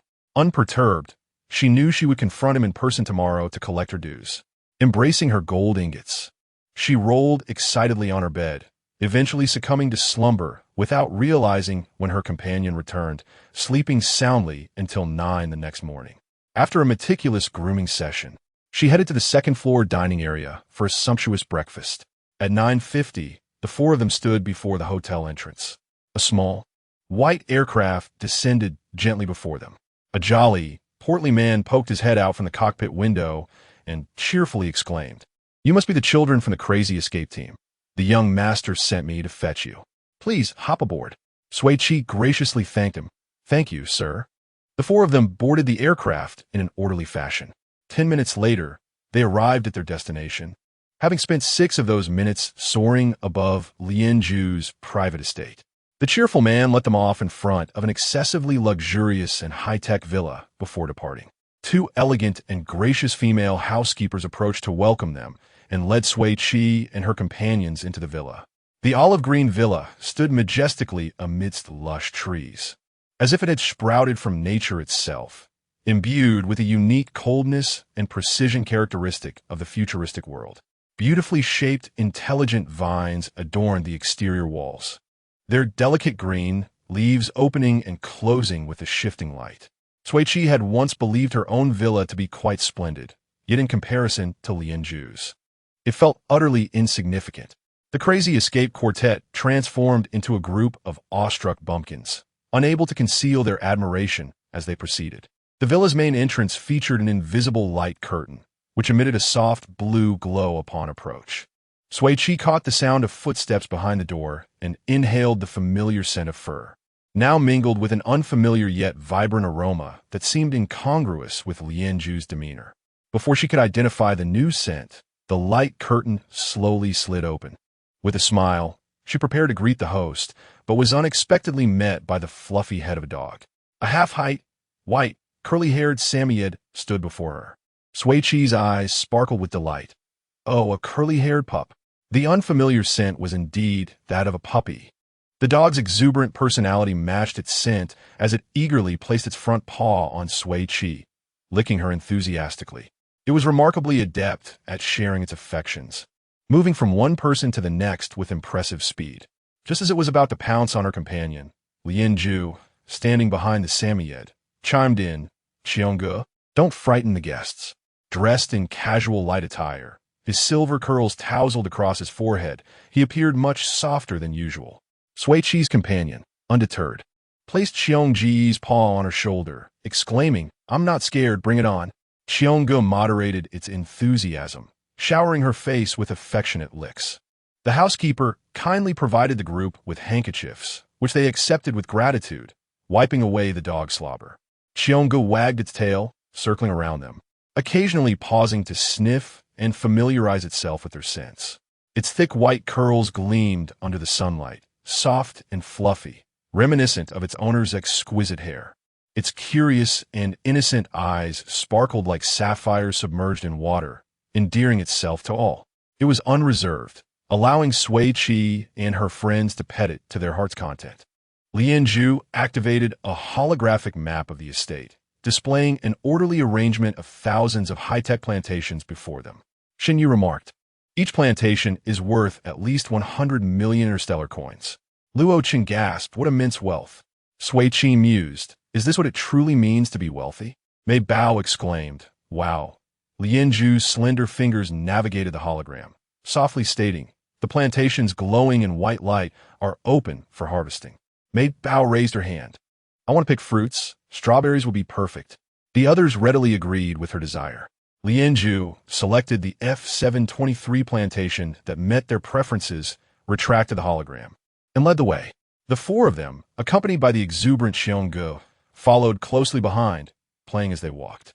Accessing the plantation required special attire and the operation of a designated hover harvester. Staff members presented them with 4 sets of light brown harvesting suits, which they obediently donned before stepping onto the still inactivated harvester for a one-on-one tutorial. Lianju stood at the back, amusing himself with Qiongge. Sui Qi's instructor was a skilled female worker with 25 years of harvesting experience. She provided a detailed and clear explanation of the harvester's operation, demonstrating twice. After absorbing the information, Sui Qi confidently declared, "I've got it." So soon, the worker, convinced of her capability, entrusted her with the controls, saying, "Give it a try." Sui Qi, brimming with confidence, took the reins but failed to notice that the harvester had inconveniently stopped over a shallow puddle of mud. Gripping the controls, she pressed the start button. "Here we go." The harvester emitted an invisible airflow from its rear, splattering every drop of muddy water from the puddle onto Lianju, who was now entirely coated from head to toe. The yellow-brown muck soaked his silver bangs, trickling down his high-bridged nose to the corner of his mouth. Lianju, focused on entertaining the dog, remained oblivious for a moment. He tightly pressed his lips together and turned away, leaving the scene. "Oh no, I still haven't collected the 46,000, and I've drenched him in mud. How is she supposed to ask for repayment now?" Sui Qi stiffly turned to the stunned worker beside her. "Sister, that outfit of Lianju's must not cost less than 46,000, right?" The worker candidly replied, "The young master's clothing is all custom-made. Not a single piece is under 100,000 interstellar coins." Oh no, I've caused a disaster." Sui Qi, the instigator, quickly exited the harvester and hurried after Lianju. "Lianju, I didn't mean it. I'll help you clean your clothes. I can wash your face too." Lianju walked briskly, his figure swiftly disappearing from her view. Thankfully, Qiongge remained joyfully bouncing by her side. She scratched its soft head. "Qiongge, take me to apologize to your master, will you?" "Wong." It wagged its fluffy tail and dashed ahead, with Sui Qi closely trailing behind. They traversed 2 grassy fields and a dense rose garden before arriving beneath a sturdy tree, where Qiongge adeptly climbed up, occasionally glancing back to ensure Sui Qi was following. Sui Qi, being a survival expert, found tree climbing and rock climbing well within her capabilities. She followed Qiongge up the tree, pausing on a robust branch.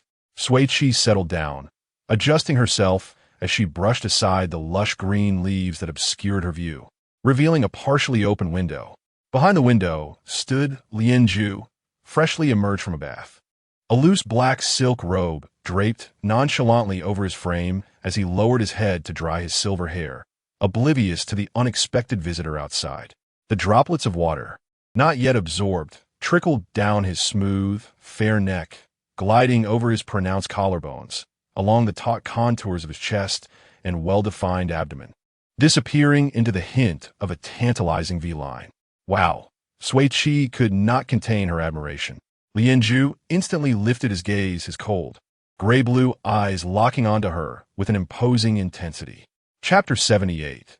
The silent star Sui Qi swiftly embraced the nearby Wangu, exclaiming, "I did not intend to eavesdrop. It was he who brought me here." Lianju turned to evade her gaze, tightening his bathrobe.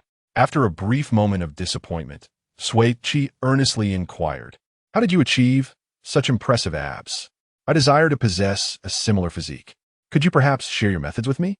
Rather than envying others, she aspired to cultivate her own 8-pack abs, envisioning the delight of caressing her own toned midriff to sleep each night, a truly euphoric thought.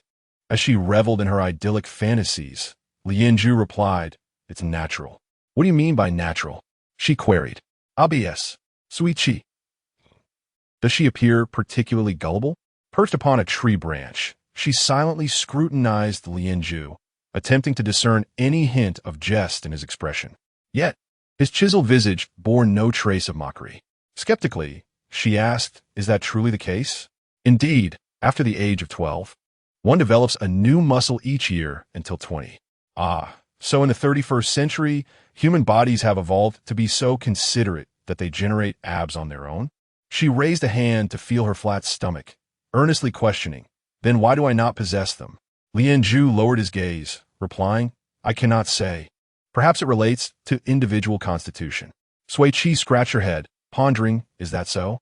Lianju did not respond to her inquiry, but instead whistled lightly at Wangu, who nimbly leaped through the window. From that whistle, Sui Qi detected a clear note of amusement, realizing she had been played. She was about to express her indignation when Lianju leaned against the window frame, frowning slightly as he said, "When I am criticized, my mood deteriorates, and my memory worsens, especially regarding unpaid debts." Sui Qi, who still had 460,000 uncollected, immediately grasped the meaning behind the saying. The debtor is the master.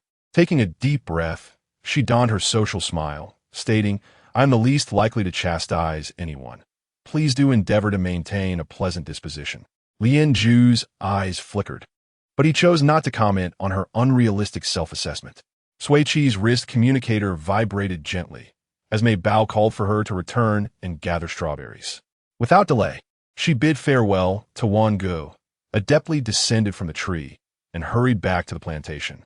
Shun Yu, and Mei Bao skillfully piloted the hovering picking machine, waiting for her at the entrance. She carefully sidestepped the puddles, reignited the harvesting machine, and ascended successfully. The four of them, guided by the staff, entered the expansive plantation in an orderly manner. The interior resembled an ecological museum, cultivating thousands of different fruit varieties. Each section was separated by transparent ecological domes, providing the most suitable growing conditions for each fruit. Starlight peaches, color-changing cherries, wave fruits, sea-core pears, mist oranges. With each area they traversed, staff members proudly elaborated on the fruit varieties and characteristics, inviting them to taste enthusiastically. The four, arms brimming with fruits, marveled at the wonders and savored the delectable offerings. The diversity of strawberry varieties in the interstellar world surpassed Sui Qi's imagination. Delicate pink strawberries, gem-like glass strawberries, mint strawberries with blue-green gradients, pure white Milky Way snow strawberries, and nearly black pearl strawberries. Each type of strawberry offered a rich, unique flavor that was both peculiar and delightful. The group reveled in the bountiful plantation, experiencing the joy of harvest. From dawn until dusk, the two large fruit collection baskets behind their picking machine were filled to the brim. After harvesting until 8 in the evening, Lianju invited them to dinner and offered them a place to stay. Without hesitation, The four accepted. They luxuriated in a lavish villa, sleeping soundly until dawn, and the flying vehicle transported the four of them along with their 8 collection baskets back to the hotel. With an abundance of fruit too plentiful to consume, they packaged 2 baskets for Song Yin and Song Yu, sending them off. The brothers had also successfully cleared their last challenge, and Song Yu had completed his 3rd gene correction injection, showing significant improvement.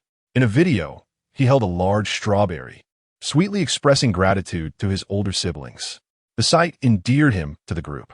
Mei Bao clutched her communicator, animatedly recounting the grand festivities of the Harvest Festival to Song Yu. Over the next few days, the financially buoyant group indulged in a delightful sojourn on Zebayer's star. Each morning, Sui Qi's first task was to send a message to her debtor. How do you feel today? Can you repay me? Lian Zhu's responses remained succinct, average. Until the evening of July 7th, the night before the 3rd apocalyptic survival challenge commenced, Sui Qi finally received Lian Zhu's transfer, an entire 500,000. The note read, the extra 40,000 is interest. In that instant, Sui Qi forgave his delay in repayment and divided the 500,000 equally among her teammates, each receiving 125,000. As for the more than 7 million earned from Dubi, they decided not to touch it, allowing it to remain in Sui Qi's account as future Dubi meeting fees, to avoid being unexpectedly transported to a desolate star again. The group gathered in Sui Qi and Mei Bao's room, preparing to stay awake all night. At midnight on July 8th, the group received an official notification simultaneously on their communicators. The message stated that the player's location was detected on Zebayer's star, and the interstellar spaceship to the desolate star would depart promptly at 6 o'clock a.m. from Dock 1 in Area A1 of Zebayer's star. Players were advised to arrange their time wisely and arrive at the dock early to ensure timely boarding. Feeling a sense of relief, Sui Qi declared, "We shall depart at 5 o'clock." Shun and the others agreed, retreating to sleep. At 5:30 a.m., the four boarded the spaceship bound for the desolate star. Lian Zhu sat across the aisle from them. After exchanging brief greetings, they closed their eyes to rest. After more than an hour of travel, the spaceship successfully arrived at the desolate star. "Welcome to Silent Star, players. Please prepare for descent." As the announcement concluded, the window blinds beside Sui Qi, which had remained shut throughout the journey, rose. Instinctively, she glanced outside, only to find not blue skies or land, but the profound depths of azure waters. Lush aquatic plants, towering coral reefs, and various fish swam into view. Were they to be cast into the sea? The officials certainly had a flair for the dramatic. Just as Sui Qi readied herself to grasp her teammate beside her, the seat beneath her was abruptly withdrawn, and the bottom of the spaceship vanished. Thousands of players aboard the vessel plunged unexpectedly into the frigid depths of the ocean. Sui Qi was engulfed by the icy, turbulent waters, a powerful sensation of weightlessness and suffocation enveloping her. It felt as if she had returned to that perilous, constricted gorge where a sudden deluge had submerged her, obstructing her breath and cries for help. The shadow of death encircled her like a chilling shackle, rendering her limbs immobile as she succumbed to the abyssal depths. Just as she believed she would perish at the onset, a familiar slight figure flashed across her blurred vision, followed by a glimmer of silver. She struggled to focus, realizing it was Mei Bao and Lian Zhu swimming toward her. Just moments before their hands could grasp hers, a massive fishing net descended upon them from behind, ensnaring both along with the fish and shrimp within.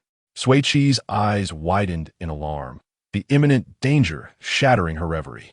Strength surged back into her limbs as she flailed her arms, propelling herself upward as she desperately reached for the net, drawn by the allure of the shimmering, uncharted waters. I followed Mei Bao and Lian Zhu. Chapter 79. A misinterpreted plea. The instant Sui Qi breached the surface, inhaling the fresh air, she was seized by a violent fit of coughing. Her chest heaved, her ears ringing with the sound of her own ragged breathing. Within the confines of the net, Mei Bao and Lian Zhu were similarly engaged in expelling water from their lungs. Mei Bao, Sui Qi managed to croak, her voice raspy. But before she could complete the word, Her grip on the net was forcefully pried open. The hand that seized her arm was broad and calloused, the palm etched with the marks of hard labor. With a single, effortless motion, he hoisted Sui Qi onto his shoulder, using his other hand to drag the net as he strode away from the shore. Today's luck is exceptional. I've managed to procure 3 fresh ingredients. Ha ha ha. Sui Qi. Fresh ingredients? Surely it's not as I suspect? Surely cannibalism has been eradicated in the interstellar era?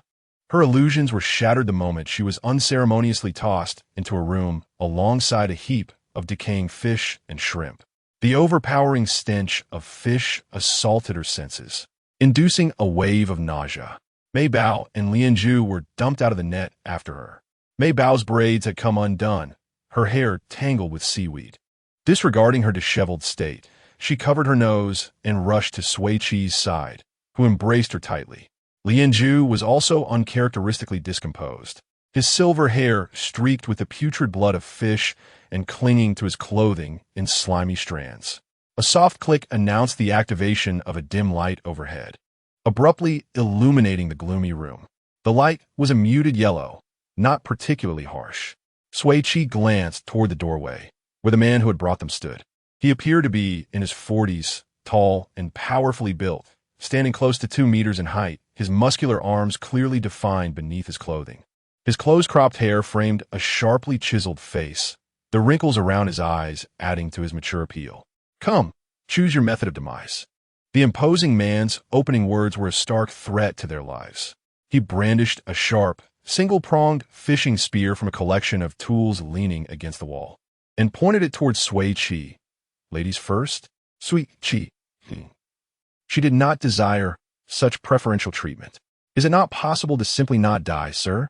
Lin Xingze lowered the fishing spear he was holding. I shall grant you a chance in consideration of your addressing me as sir. I adhere to 3 exceptions to my lethal rule. He raised 3 fingers. First, I do not harm pregnant women. Second, I do not harm children. Third, I do not harm artisans. Upon hearing this, Sui Qi felt a measure of relief. Mei Bao was safe, at least. Lin Xingze scrutinized Sui Qi and Lianzhu. Speak. What skills do you possess? Drawing upon her years of experience as a chef, Sui Qi straightened up. Sir, my culinary skills are unparalleled. Spare me, and I will process these fish and shrimp to perfection. She immediately began reciting dishes. Steamed sea bass, braised fish, garlic fish slices, sweet and sour fish, pickled fish, boiled fish, sautéed shrimp, boiled shrimp. I can prepare anything you desire, ensuring no repetition, day after day, no, every day. Before Lin Xingze could respond, a cheerful young man of about 17 or 18 years burst into the room, pointing at Sui Qi. Brother, keep this cook. Sui Qi observed the 2 brothers, inwardly noting the significant age gap between them. Lin Xingchuan, while setting down the person he had been carrying on his back, frowned. I'm about to be sick of eating raw fish and shrimp every day. Lin Xingze patted his brother's shoulder. Where is Xingxue? He went to see sister-in-law. After replying to his brother, Lin Xingchuan fixed his gaze upon Sui Qi with wide eyes. You don't look like a cook. You resemble a wealthy young lady. Can you truly cook? I shall demonstrate my skills shortly. Having successfully secured her life, Sui Qi did not forget to aid others. She gestured towards Lianzhu, saying, He is my assistant, highly skilled at gutting and scaling fish. Lianzhu, who had never set foot in a kitchen in his life, nodded calmly. Indeed. Very well. Lin Xingchuan said in a clear voice. Then you shall be responsible for our meals for the foreseeable future. No problem, Sui Qi agreed readily. MMM. The person Lin Xingchuan had brought back regained consciousness and began thrashing on the ground. A gag had been stuffed into his mouth, rendering him unable to speak. After struggling for some time, he finally managed to sit up. Sui Qi recognized him immediately. Oh, it's Jiang Chen. Lin Xingze repeated his previous action, placing the fishing spear against Jiang Chen's chest and saying coldly, If you can work, you shall live. If you cannot, you shall die. Jiang Chen shuddered in fear. Realizing his current predicament, he furrowed his brow and began to consider what he could do. After a minute of contemplation, he used his bound hands to struggle to pull a white sea turtle egg from his pocket, which rolled to Lin Xingze's feet. MMM. Jiang Chun was attempting to convey that he could make scrambled eggs. However, with his mouth gagged and his hands tied, he could not produce any sound. The fishing spear pressed closer to his chest. He frantically looked around, seeking assistance. Turning his head, his eyes met those of Sui Qi, Mei Bao, and Lien Zhu. He paused for a moment, then looked at Sui Qi with elation, making desperate sounds of entreaty. Sui Qi helpfully translated, "Sir, he is telling you to get lost." Lin Xingze thrust the fishing spear through Jiang Chen's outer garment. "It seems you have a death wish." Jiang Chun shook his head vigorously. "Ah." Sui Qi intervened at the critical moment. "Sir, I did not see clearly just now. He appears to be my stoker." Sui Qi appraised Jiang Chun from head to toe. "Indeed, he is my stoker. He is very skilled at tending the fire. Since you say so, I will spare his life." Lin Xingze cast a cold glance at Sui Qi. "Lunch is your responsibility. If it is not satisfactory, the three of you will be the main course for the next meal." He pointed the fishing spear at Sui Qi, Lien Zhu, and Jiang Chun. "Exit this room, turn right, and proceed straight to the end. That is the kitchen. Help yourself to the seafood." With these words, Lin Xingze departed, his brother at his side. Only when the sound of their footsteps had completely faded did Sui Qi fully relax, embracing Mei Bao and exhaling a long breath. Mei Bao nestled in her arms. "Sister Sui, the NPCs in this game are terrifying." Sui Qi patted her head. "Fear not. I have my skills, and you have your strength. We shall not perish." Mei Bao clenched her fist confidently. "That's right. If they dare try to eat us, I will punch them into oblivion." "Precisely." Sui Qi gave her a thumbs up. "That is the spirit." She opened her optical device and sent a message to their group chat, assuring them of their safety. Neither Zhu Chun nor Shin Yu responded. She frowned with concern. Mei Bao patted her. "Sister Sui, when I was searching for you in the water, I saw Brother Chun and Brother Shin swept away together to the other side. That is reassuring, at least." Sui Qi felt somewhat relieved. Two together were safer than one. At that moment, Lien Zhu's calm voice broke the silence. "I am not particularly adept at gutting and scaling fish. It is quite simple," Sui Qi replied. "I can teach you. You will become proficient after processing 2 or 3 fish." Lien Zhu responded with a simple "very well" and walked over to Jiang Chun, untying the ropes around his wrists and removing the gag from his mouth. Jiang Chun moved his mouth, then turned to Sui Qi and exclaimed, "You treacherous interpreter! You nearly caused my demise." Chapter 80. Shall I take my leave then? Sui Qi, disinclined to engage with him, raised her voice. "My apologies, elder brother. I mistook you for someone else. That person isn't my stoker." "Ah, esteemed sister," Jiang Chun swiftly altered his demeanor. "My apologies. My tongue ran away with me. I misspoke." He earnestly expressed his gratitude. "Thank you, Sister Sui, for saving me." Sui Qi remarked with curiosity, "What's this? Are you actually speaking like a rational human being today?" Jiang Chun winced at the memory of his aching ears. "Sister Rong has been nagging me for days, instructing me to speak properly to you in the future and to avoid antagonizing you at all costs. Knowing to heed Lu Rong's words means you're not entirely foolish. It's not that I don't want to listen, but Sister Rong has been pummeling me." Jiang Chun massaged his reddened wrist. "Besides, I'm not adept at stoking the fire. You'll have to instruct me. Are you issuing me an order?" Sui Qi retorted. Jiang Chun reluctantly amended his tone. "Please instruct me on how to stoke the fire, if you be so kind." Sui Qi, unwilling to indulge him, stated plainly, "I advise you to mind your tone, lest I revoke your appointment as a stoker." He sulked. "Understood, Sister Sui." Sui Qi ceased her bickering with Jiang Chun, got up, and walked to the tool pile by the wall, where she found a relatively intact bamboo basket. She began filling it with fish and shrimp. Lien Zhu, witnessing her fill the basket, naturally took it from her and lifted it with one hand. Sui Qi offered a word of thanks, not refusing his assistance. She hadn't forgotten his pretense that his abdominal muscles were innate. She intended to find an opportunity to deceive him in return in the future. The four of them exited the room, turning right and proceeding straight to the end, where they indeed found a spacious kitchen. It was a primitive kitchen with brick stoves on either side. 2 large buckets of water stood in the corner, along with a pile of chopped firewood. The counter against the wall was laden with cooking utensils, flour, and seasonings. The provisions were quite comprehensive, yet there was no evidence of any cooking having taken place. The stove was immaculately clean, devoid of any ash. Sui Qi procured a clean rag, scooped some water from the bucket, moistened it, tore it into 4 pieces, and handed them to the others. They used the damp cloths to wipe their hands, faces, and hair, removing the fishy odor. Sui Qi rolled up her sleeves, picked up the matches from the stove, gathered some wood shavings and firewood from the pile, and explained and demonstrated to Jiang Chen how to properly start a fire and adjust the flames. "Is it really that simple?"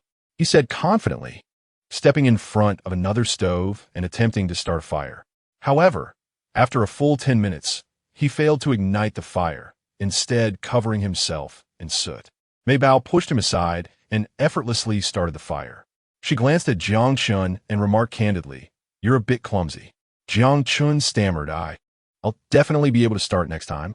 "Very well, we'll have Mei Bao instruct you next time," Sui Qi said, heating a pot of water on the stove. She grabbed a suitable knife and walked to the sink, where she taught Lien Zhu how to prepare the fish, cleaning the body, descaling, removing the internal organs and gills. Lien Zhu's movements were clean and efficient, belying his status as a novice. Sui Qi, observing the thoroughly cleaned fish, gave him a thumbs up. "You've graduated." Lien Zhu replied modestly, "The master taught well." Sui Qi lifted her chin. "Indeed." Jiang Chen, who was squatting nearby, wiping black ash from his face, was speechless. "Shall I take my leave, then?" Sui Qi intended to start with a braised fish dish. After marinating the fish with salt and cooking wine, she walked to the sink and joined Lien Zhu in preparing the fish from the bamboo basket. Mei Bao squatted in front of the stove, earnestly teaching Jiang Chen the techniques of starting a fire. Sui Qi prepared 3 fish in succession, her brow furrowing as she looked at the flesh clinging to her hands. Lien Zhu paused his descaling and asked in a low voice, "Is there something wrong with these fish?" I initially thought it was my imagination. She brought her hand to her nose and sniffed carefully. They possess a unique fragrance, distinct from normal fish. Fragrance? Lien Zhu sniffed the fish in his hand. "I can't detect anything." "Are they edible?"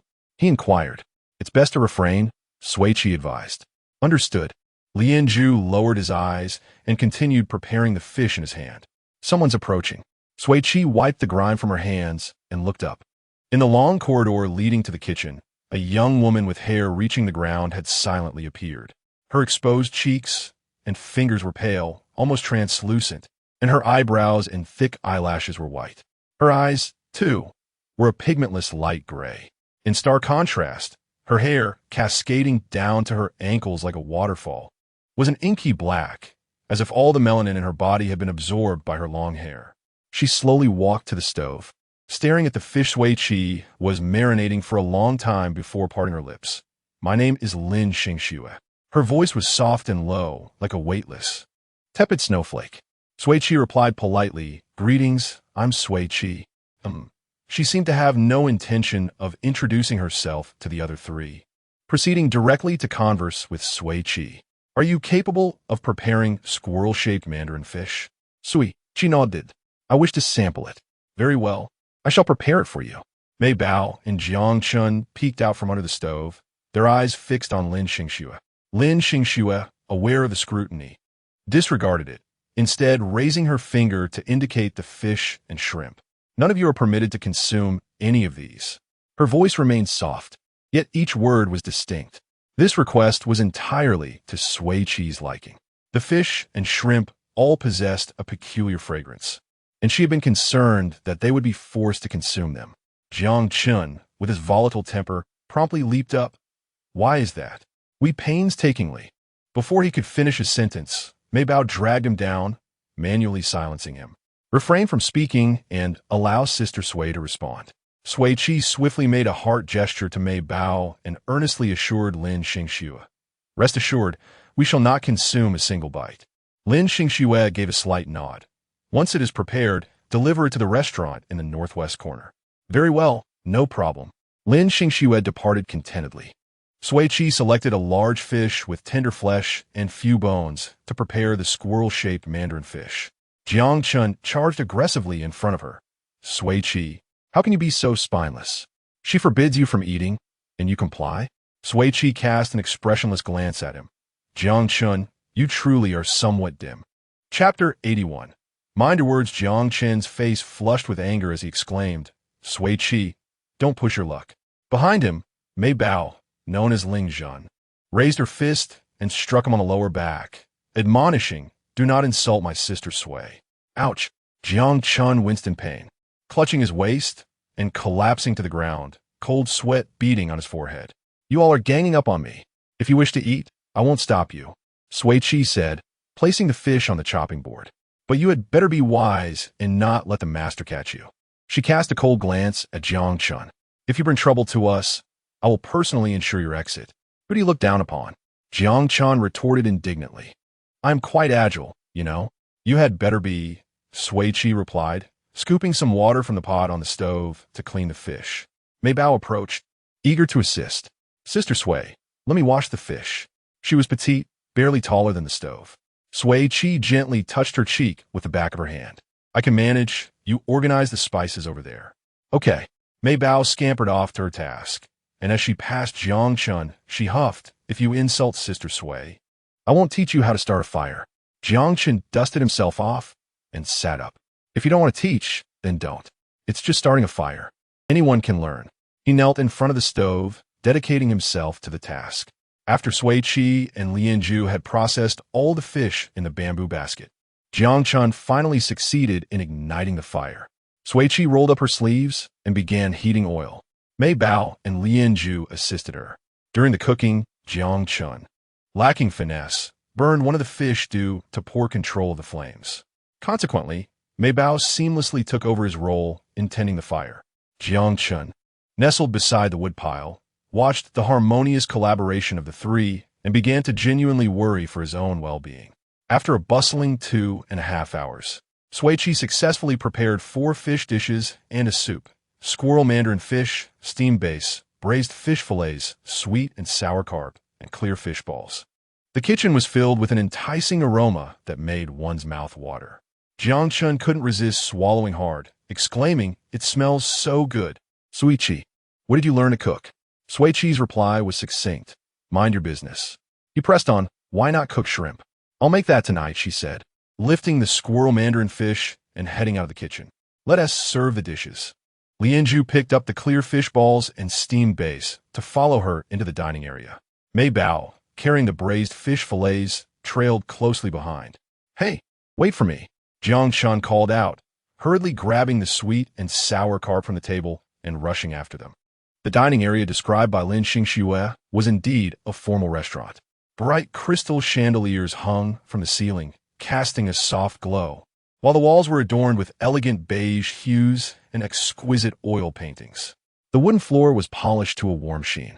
In the center of the room stood a refined, round oak dining table surrounded by comfortable chairs. At that moment, the 5 hosts sat in their chairs, intently watching the plates in the hands of Sui Qi and the others. Sui Qi purposefully placed the squirrel mandarin fish in front of Lin Xingxue, who offered a soft thank you. Next to Lin Xingze, seated in the main chair, was an elegant lady with golden hair and blue eyes. And between them sat a 2-year-old infant. They ate swiftly, their chopsticks clashing like swords on the table.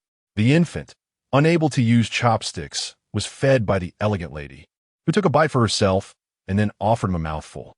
The 5 devoured the 4 fish dishes and soup in a whirlwind. Lin Xingchuan sighed contentedly.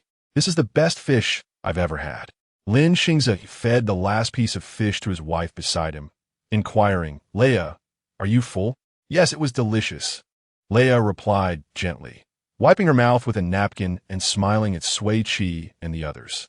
You didn't steal any, did you? Lianju calmly responded no. Jiang Chun rolled his eyes dramatically, muttering, it's just a few measly fish. What is there to steal? Sui Qi quietly warned him, mind your words. That is good to hear, Leia continued. You traveled a long way and should not have to cook for guests. However, I am unwell and lack skill in the kitchen, so I must trouble you. She fixed her warm gaze on Sui Qi. You are quite skilled. Did you learn from your parents? I am self-taught, Sui Qi admitted. My parents have been gone for many years. The Lin siblings' gazes turned toward her. Leia covered her mouth and murmured an apology, then smiled at her. You take good care of yourself. Sui Qi met her gentle eyes and replied, Thank you. She shook her head. I should be thanking you. Xingchuan, bring the gifts for our 4 guests, Lin Xingchuan instructed. Upon hearing this, he retrieved a bamboo basket brimming with provisions from beneath the tablecloth and handed it to them. Lien Zhu took it with a nod.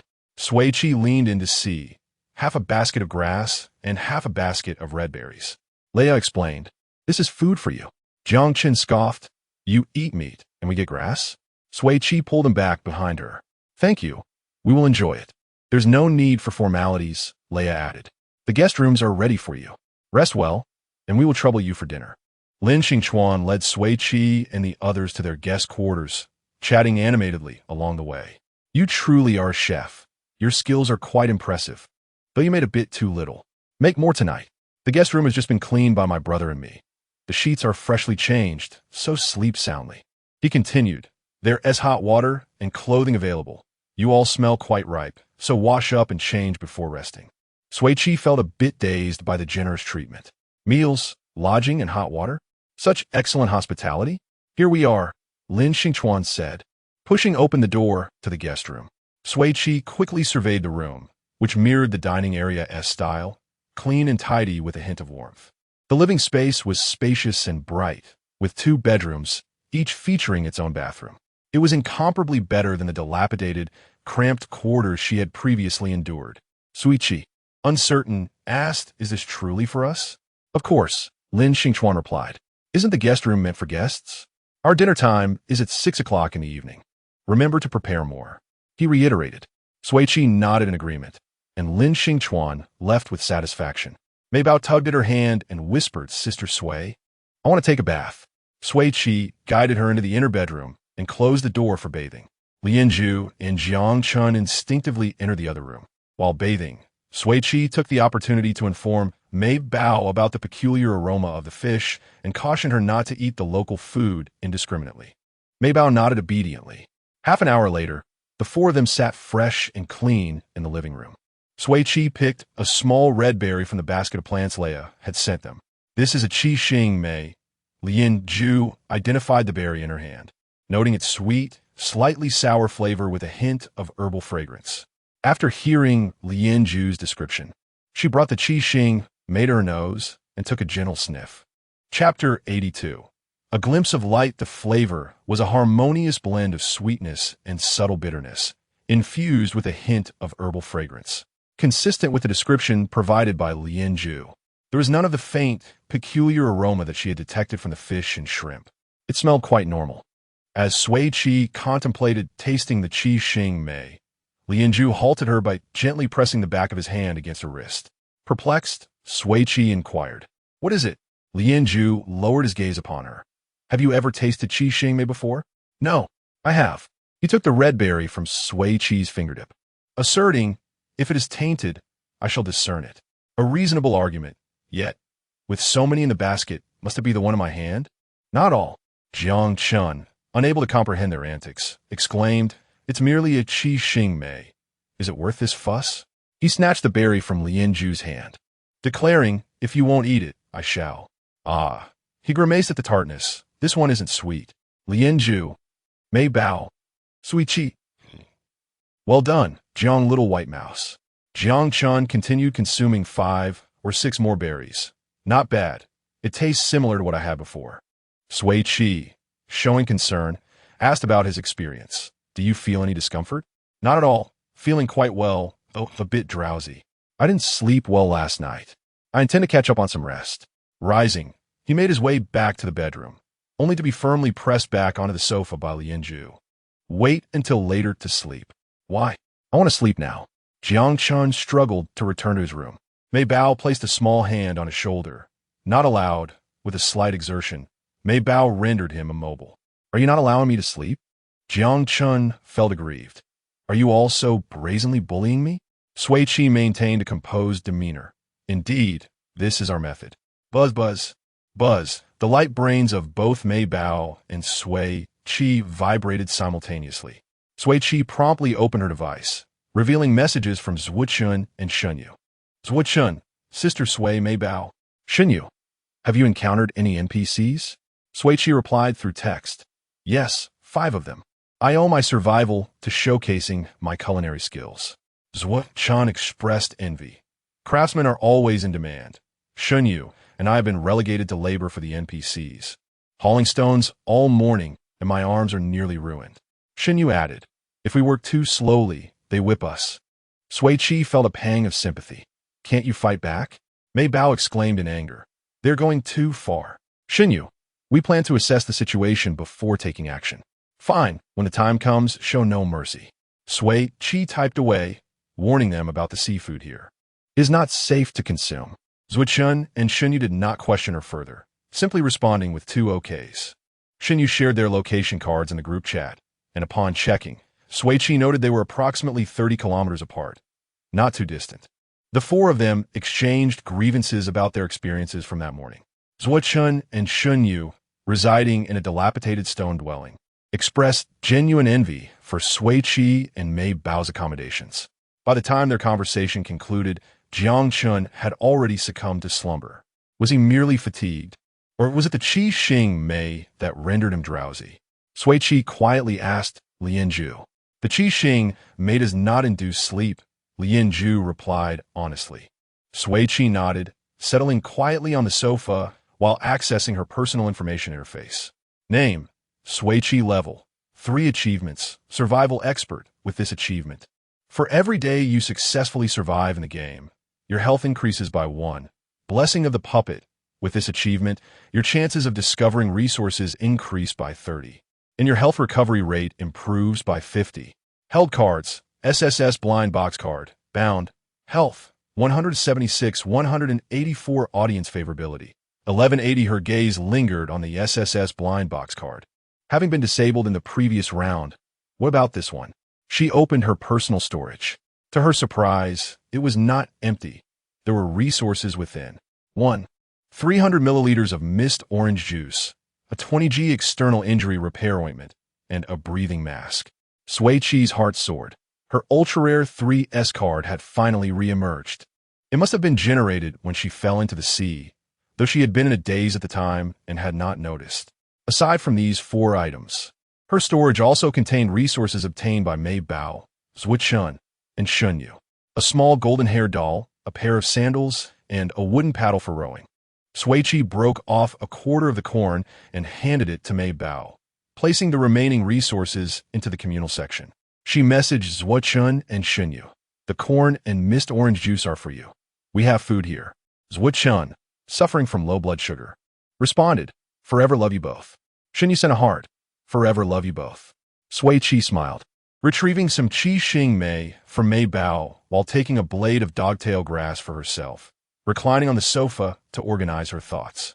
Lost in contemplation, she heard Lian Zhu quietly inquire, any discoveries? She countered with a question of her own, what about you? After a moment of reflection, Lian Zhu replied, Lin Xingchuan has grown a gray wolf's tail. Sui Qi chuckled lightly. Lin Xingxue has a layer of white snake skin on her arm.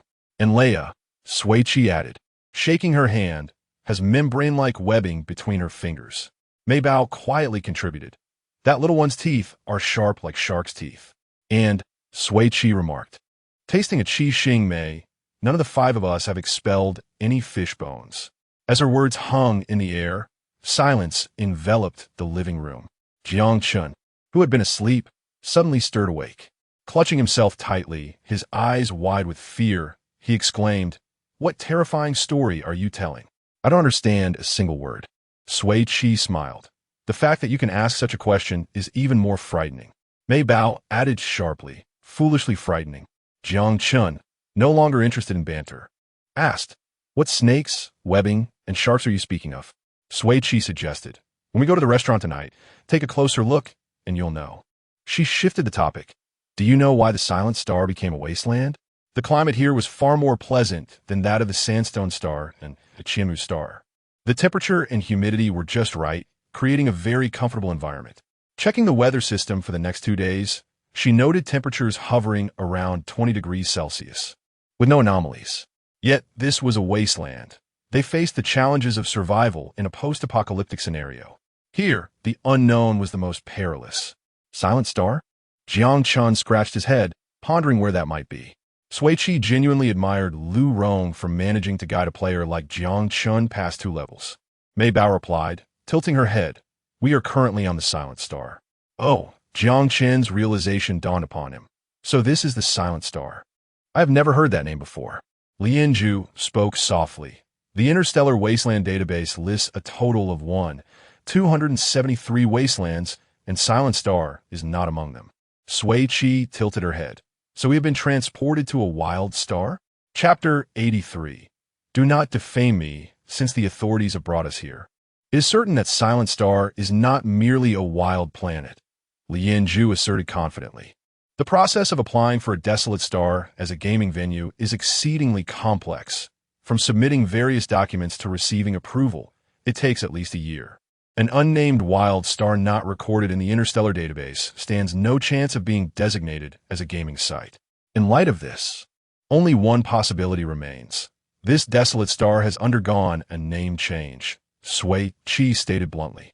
Furthermore, it was renamed only in recent years. Lien Zhu concurred with her assertion, noting that the Interstellar database of desolate stars is updated every 5 years. Listening quietly, Mei Bao posed a question. Why would it change its name? Lien Zhu replied in a measured tone. There are only 2 reasons for a desolate star to change its name: ecological improvement or ecological deterioration. No. Why are we discussing this? Jiang Chun interjected, feeling perplexed. What does its name change have to do with us? In just half a day, Jiang Chun made Sui Qi deeply appreciate the fortune of having teammates like Mei Bao, Luo Chun, and Shun Yu.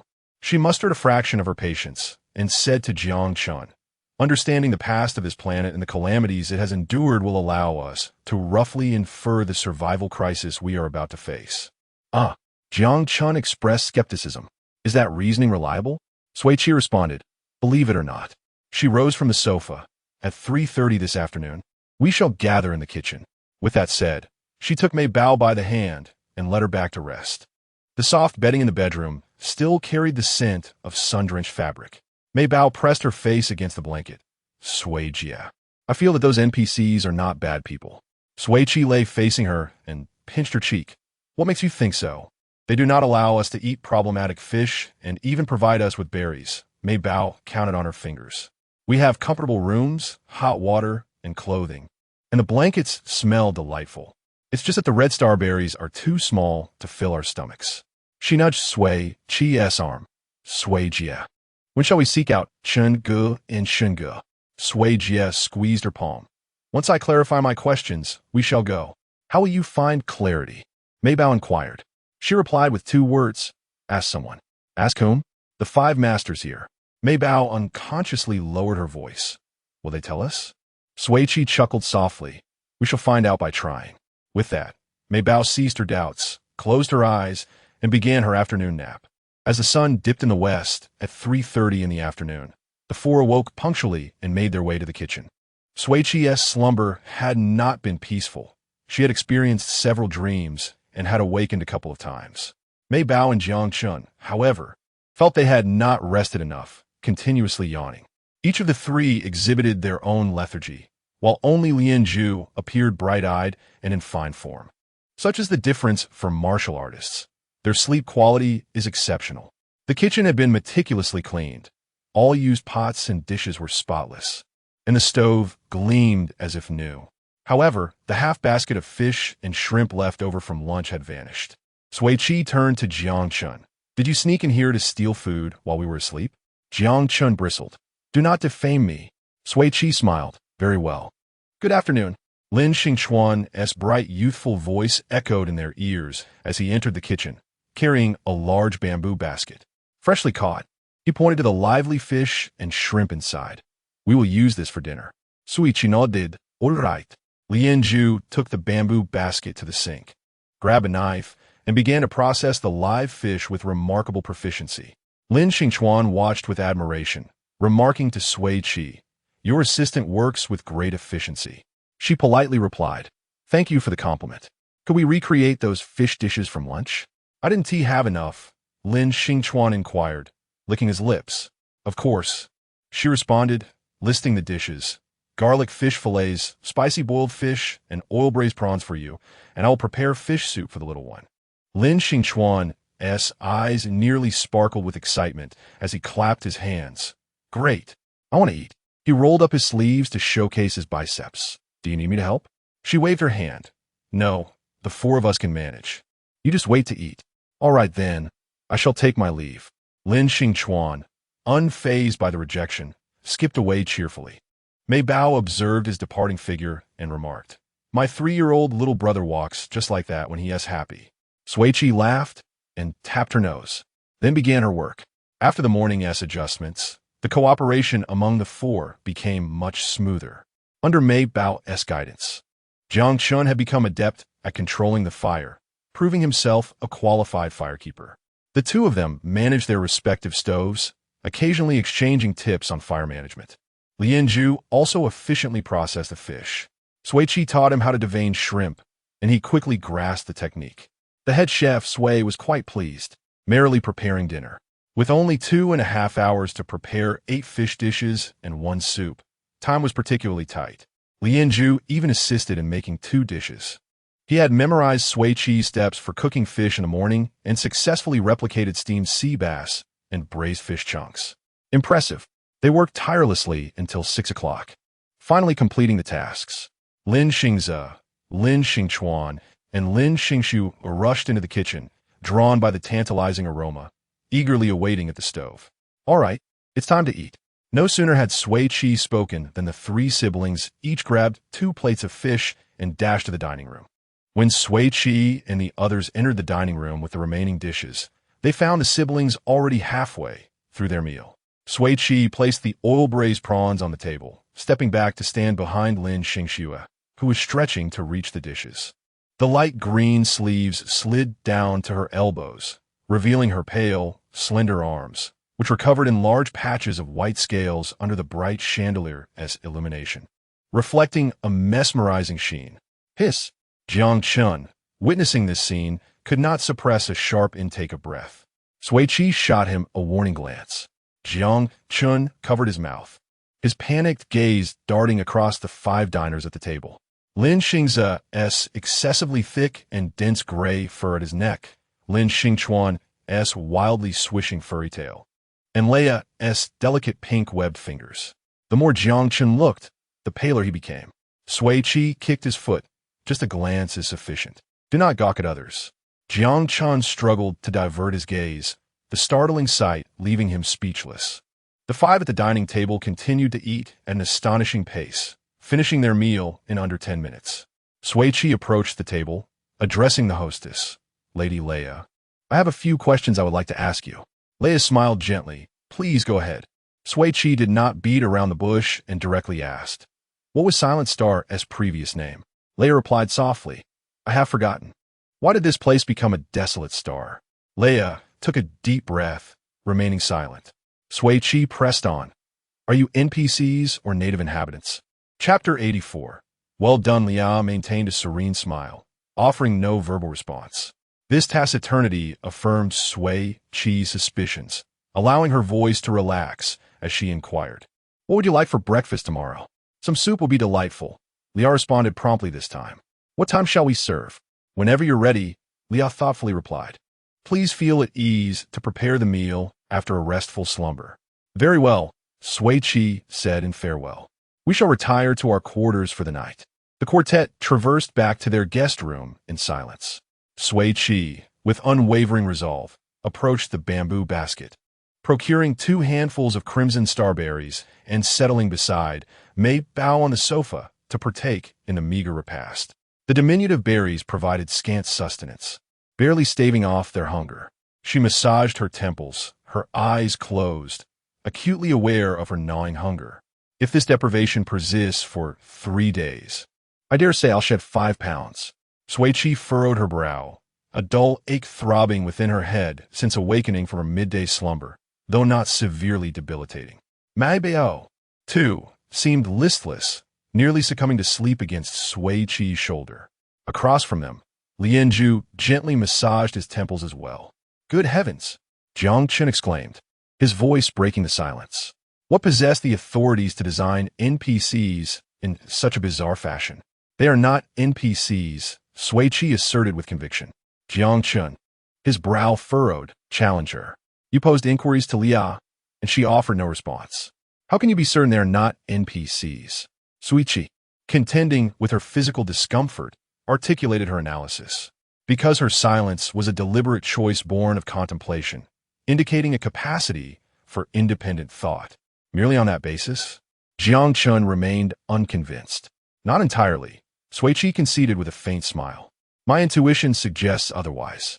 Your reasoning is rather imprudent, Jiang Chun retorted, after posing 3 questions. You glean nothing tangible. Indeed, Sui Qi countered. I gleaned a wealth of information. It is merely that you lack the discernment to comprehend the answers. Spare me the grandiloquence. Jiang Chun scoffed. Lia uttered a mere 3 words. I've forgotten. What could you possibly glean from that? Sui Qi raised a solitary finger. Firstly, we can ascertain that the planet now known as Silentium Star was indeed renamed. Secondly, they are the indigenous inhabitants of this planet, likely of the beast folk race. Sui Qi then raised a 3rd finger. Lastly, the air here is problematic, Lianzhu interjected. Sui Qi snapped her fingers in agreement. Precisely. The issue lies in the oxygen content of the atmosphere. Headaches, dizziness, fatigue, and somnolence. These are the symptoms of prolonged exposure to a hyperoxic environment. She propped her head up with one hand, her brow furrowed. Lianzhu retrieved a crimson starberry from the bamboo basket, its skin already tinged brown, noting that the berries were oxidizing at an accelerated rate. As he spoke, Sui Qi added, seafood, too, spoils rapidly. Lianzhu explained, excessive oxygen concentration in the air can induce oxygen toxicity, which can compromise the nervous system, digestive system, vision, and pulmonary function. Sui Qi concluded, it appears we are facing the peril of an extreme hyperoxic environment. Lianzhu cautioned, perhaps more than that. Sui Qi concurred, indeed. The two engaged in a rapid-fire exchange of analyses, reaching a consensus. Jiang Chun stared in disbelief. Not only is Lian Shun so formidable, but when did Sui Qi, the lovesick fool, become so astute? I can't even interject a single word into this conversation. Has my intellect truly diminished? No, never. Determined to prove his cognitive acuity, Jiang Chun racked his brains, conjuring a seemingly plausible hypothesis. Are these beast folk planning to imprison us as a food supply? Mei Bao, her voice barely above a whisper, countered, they don't consume human flesh. Are you certain? Jiang Chun queried, lowering his voice. Didn't that towering figure mention something about devouring us? Mei Bao reasoned, however. Brother Xingchuan also mentioned that they consume raw fish and shrimp daily, to the point of near emesis. Sui Qi, her lips pursed, praised, my Mei Bao is truly astute. Jiang Chun, unable to accept that a mere 9-year-old was more perceptive than he, fell silent in sullen resignation. With the discussion concluded, the quartet, their conditions far from optimal, retired to their respective chambers early. Sui Qi disseminated the gleaned information to Zhuo Chun and Shunyu before settling down to sleep, head-to-head with Mei Bao. After an indeterminate period of slumber, Sui Qi was jolted awake by the pervasive scent of blood. Her initial concern was for Mei Bao, whom she cautiously examined.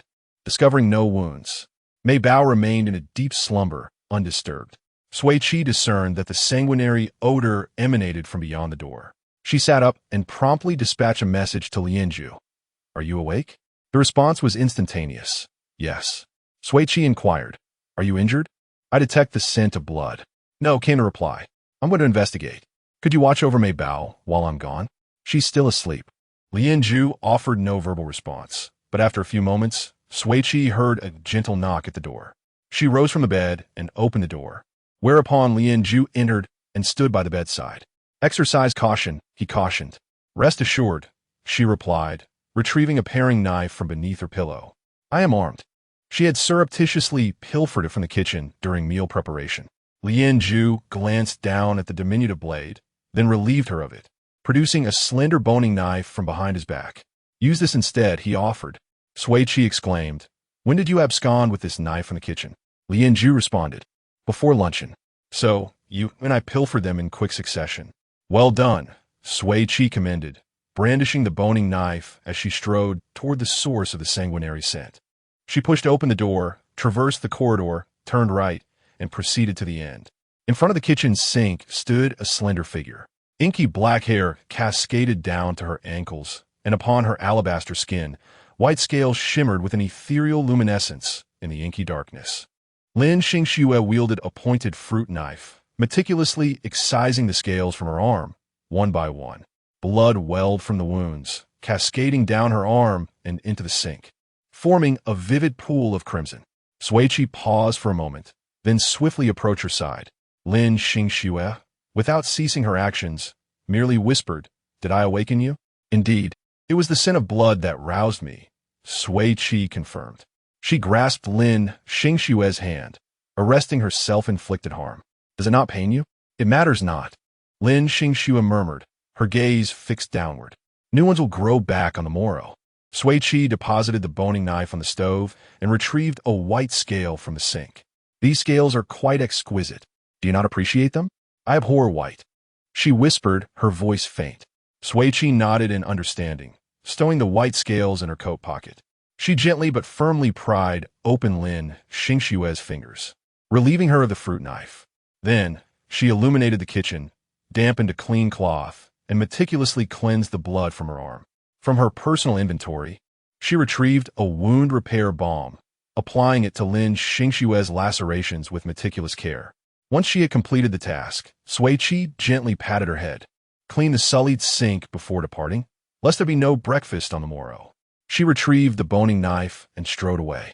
Lin Xingxue, standing forlornly before the sink, remained silent. Chapter 85. Who has the runs? When Sui Qi returned to the bedroom, Mei Bao was still sound asleep. Lian Zhu stood with his arms crossed, leaning against the bedpost. She quietly explained the situation to Lian Zhu and returned his boning knife. He stowed away his weapon and went back to his own room. Sui Qi re-slipped the paring knife under her pillow and embraced the warm Mei Bao as they drifted off to sleep. Late into the night, the house was enveloped in silence, save for the intermittent gurgling sounds emanating from the kitchen. Lin Xingxue stood hunched over the sink, laboriously scrubbing away the traces of his blood. Sui Qi's sleep was restless. The high concentration of oxygen caused her cerebral blood vessels to dilate, increasing blood flow, which in turn triggered headaches and dizziness, preventing her from entering a state of deep slumber. After a meager 3 to 4 hours of sleep, she awoke around 6 in the morning. She sat up in bed and stretched, instinctively taking a deep breath, but she forgot that the oxygen level here was far beyond normal. The sudden intake left her lightheaded and nauseous, and she collapsed back on her pillow, clutching her head. She murmured weakly, her eyes closed. "How high is the oxygen concentration here? I'm going to pass out." Mei Bao, who was sleeping beside her, turned over and groggily opened her eyes, gasping for air. "Sister Sui, I have a headache and I feel like throwing up." Children's regulatory mechanisms are not yet fully developed, making them more susceptible to the adverse effects of hyperoxia than adults. Sui Qi quickly scooped up Mei Bao, examining her condition. Her brow was furrowed, and her forehead and the back of her neck were covered in a fine sheen of sweat. Her complexion, which had been rosy before bed, had turned pale, and her lips were tinged with blue. She needed to inhale air with a normal oxygen concentration as soon as possible. In a moment of panic, Sui Qi recalled the breathing mask she had obtained the day before. As the name suggested, it should help people breathe properly. She retrieved the silver-white metal mask from her personal storage and swiftly placed it on Mei Bao's face.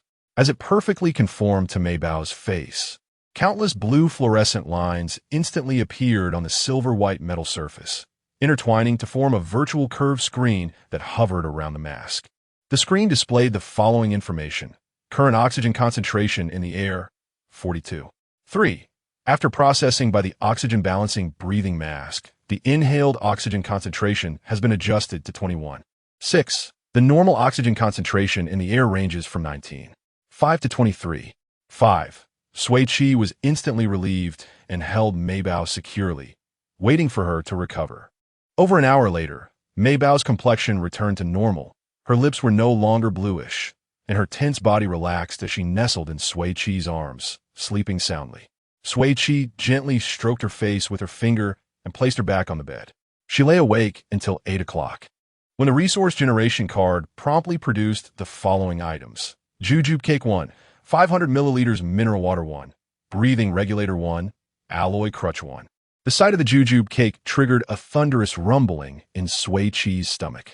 Without hesitation, she took out the tempting red cake, divided it into quarters, and popped one piece in her mouth. The aroma of jujube was rich, and the cake was soft, fragrant, tender, and smooth. Sui Qi licked her lips with lingering satisfaction. "I want to eat too," Maybao's soft voice suddenly sounded. Sui Qi accessed her personal storage to retrieve one for her, only to find that 3/4 of the jujube cake were already gone. At this rate, everyone must be equally famished. Maybao removed her breathing mask and devoured the last piece of jujube cake in one bite. "Delicious," she exclaimed with a blissful expression. After finishing it, she took off the breathing mask and tried to put it on Sui Qi's face. "Sister Sui, I feel much better." "You use it. You're still unwell," Sui Qi said, putting the breathing mask back on her. Word obediently. Having eaten the jujube cake, she felt even hungrier, and both of their stomachs were rumbling in unison. Sui Qi rubbed her empty stomach. "We can go on like this. We need to go out and find supplies today." "Okay," Maybao nodded obediently. Lying in bed until 8:30, Sui Qi got up and prepared to make breakfast in the kitchen.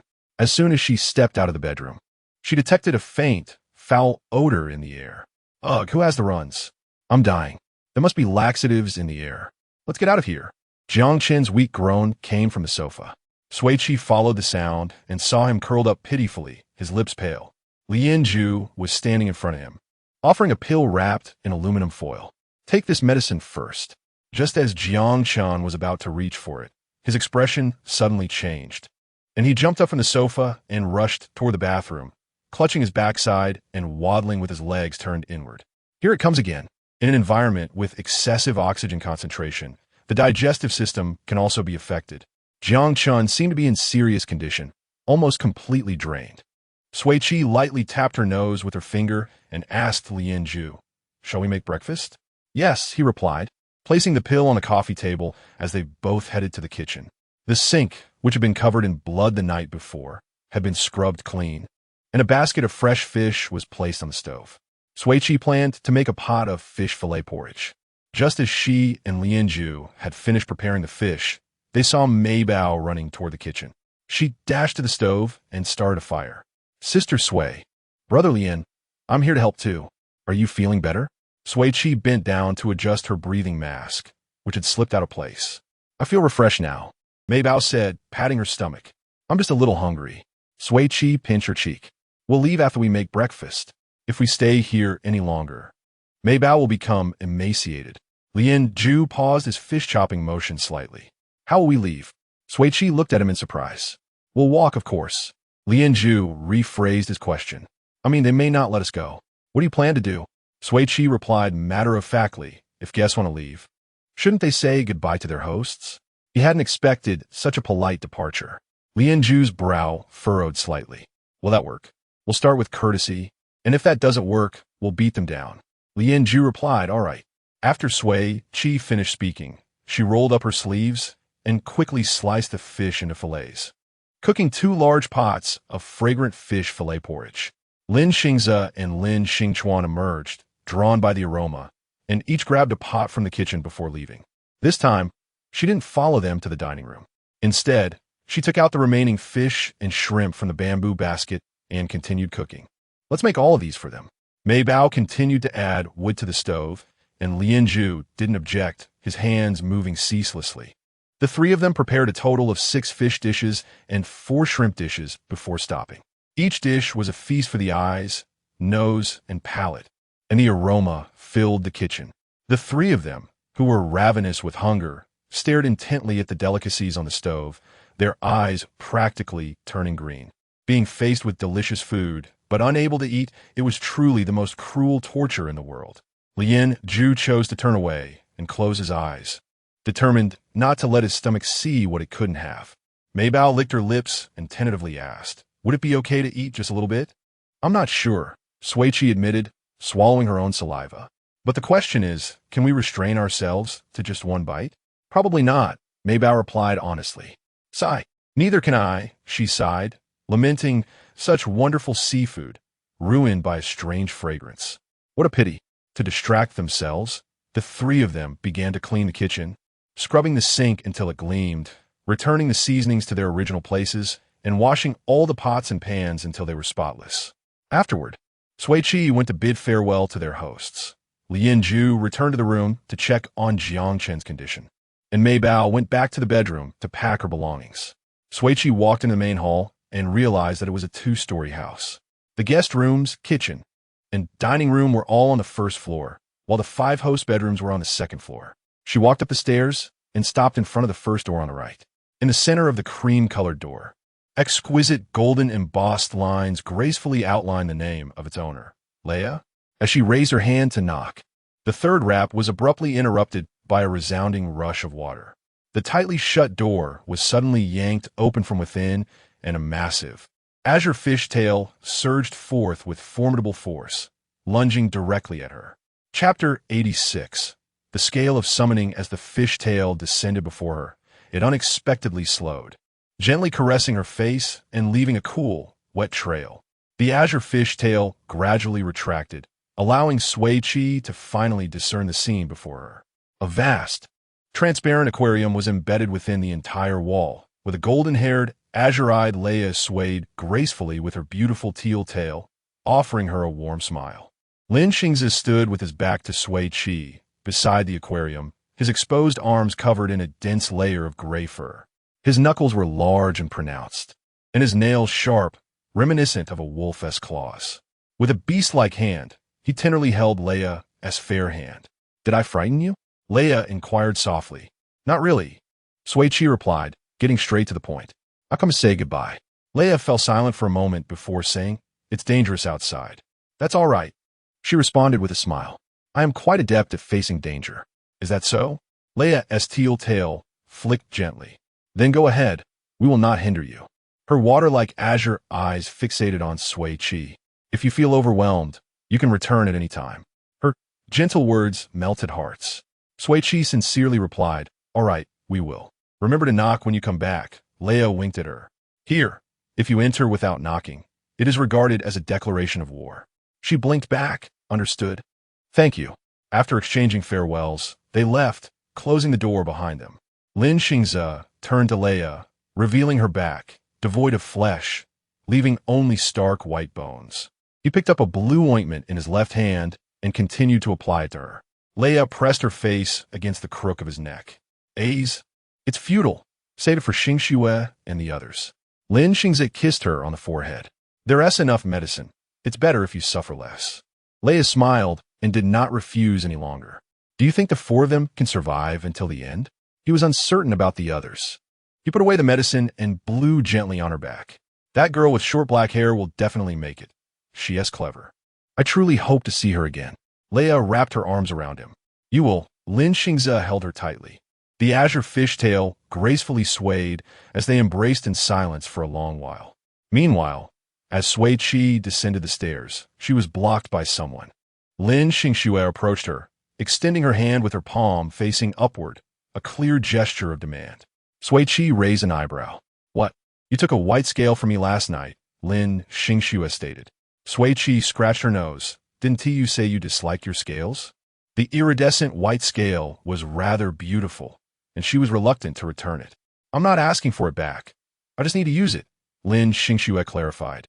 "Oh, in that case," Sui Qi pulled the scale from her pocket. "Here." Lin Xingxue gently brushed her fingers over the scale, which shimmered with a faint blue light. She looked up at Sui Qi. "Give me a command." "Huh?" Sui Qi was momentarily lost. "What command? For what purpose?" She whispered, "Something you like, something easy to say."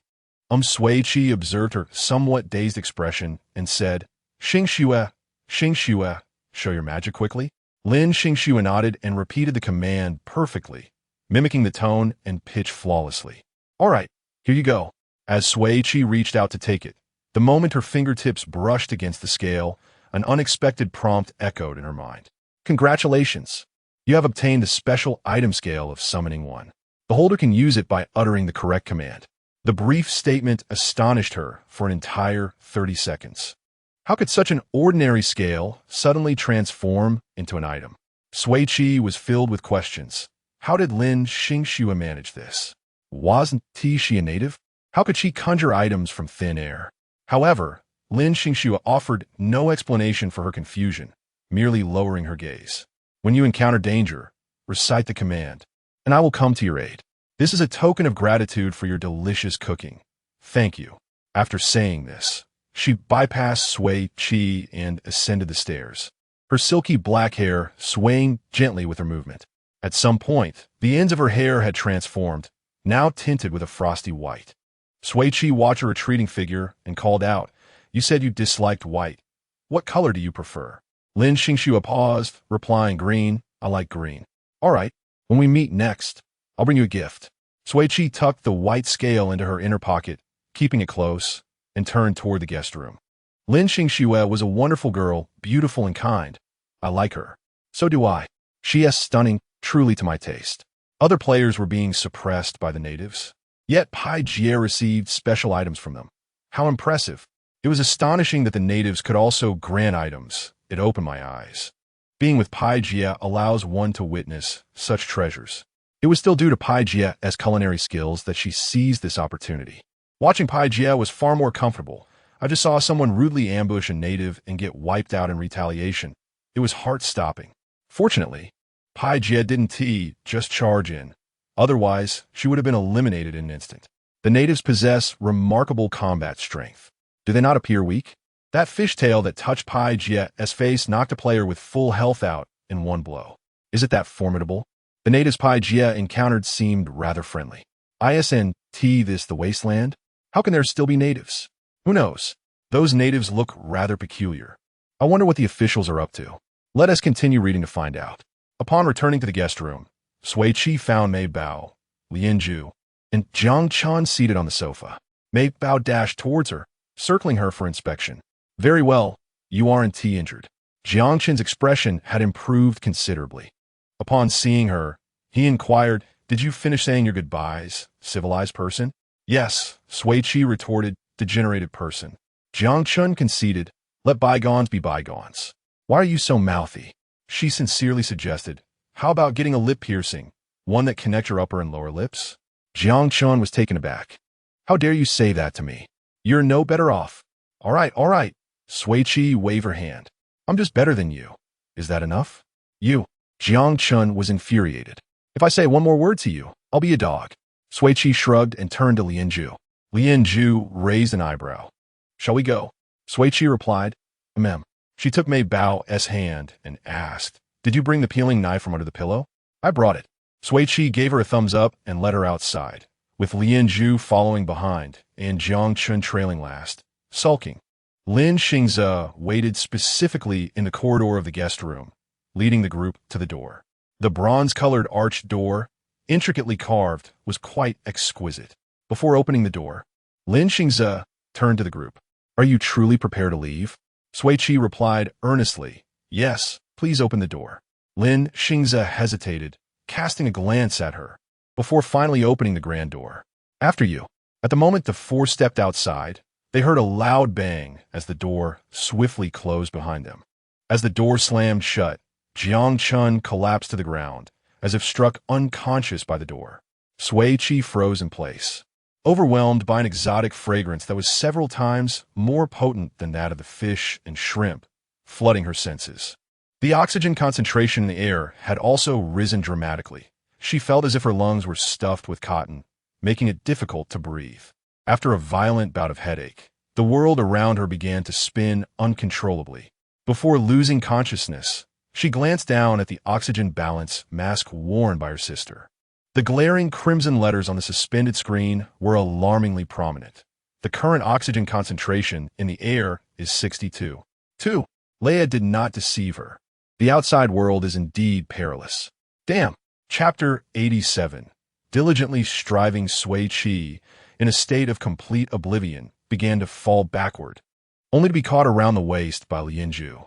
Upon witnessing Sui Qi's collapse, Mei Bao decisively removed her breathing mask, intending to place it on Sui Qi. However, Lian Zhu intervened, saying, "I have medication. She will awaken immediately after taking it. You should wear yours." Mei Bao stubbornly replied, "I will wait until Sui Jie regains consciousness before I put mine on." Lian Zhu refrained from further persuasion. In the past 2 days, Sui's Dual S medical kit had yielded 8 varieties of medication, all stored in his portable refrigerator. Having taken the star domain oxygen slow-release tablets in the morning, he felt only a slight headache, far from fainting. Both Sui Qi and Shun were unconscious and unable to swallow the slow-release tablets. So he fetched a liquid oxygen adaptogen and administered it to both of them.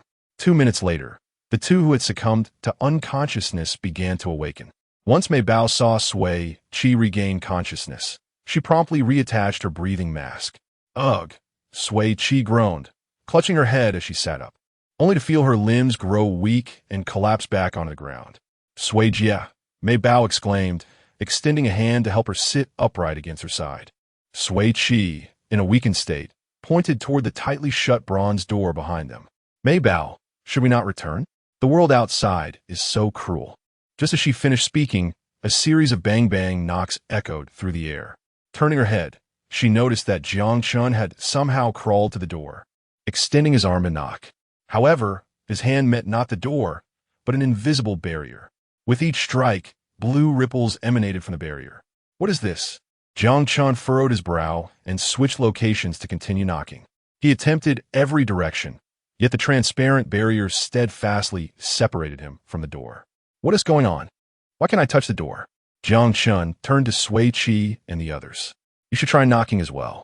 Lianzhu stepped forward, and Sui Qi, supported by Mei Bao, approached the bronze door. The three of them raised their hands to knock, but like Shun, they were thwarted by the invisible barrier. A notification then chimed, indicating that the protective shield was in a cooling state and would not reopen for 120 hours. Sui Qi was momentarily stunned. 120 hours? 5 days?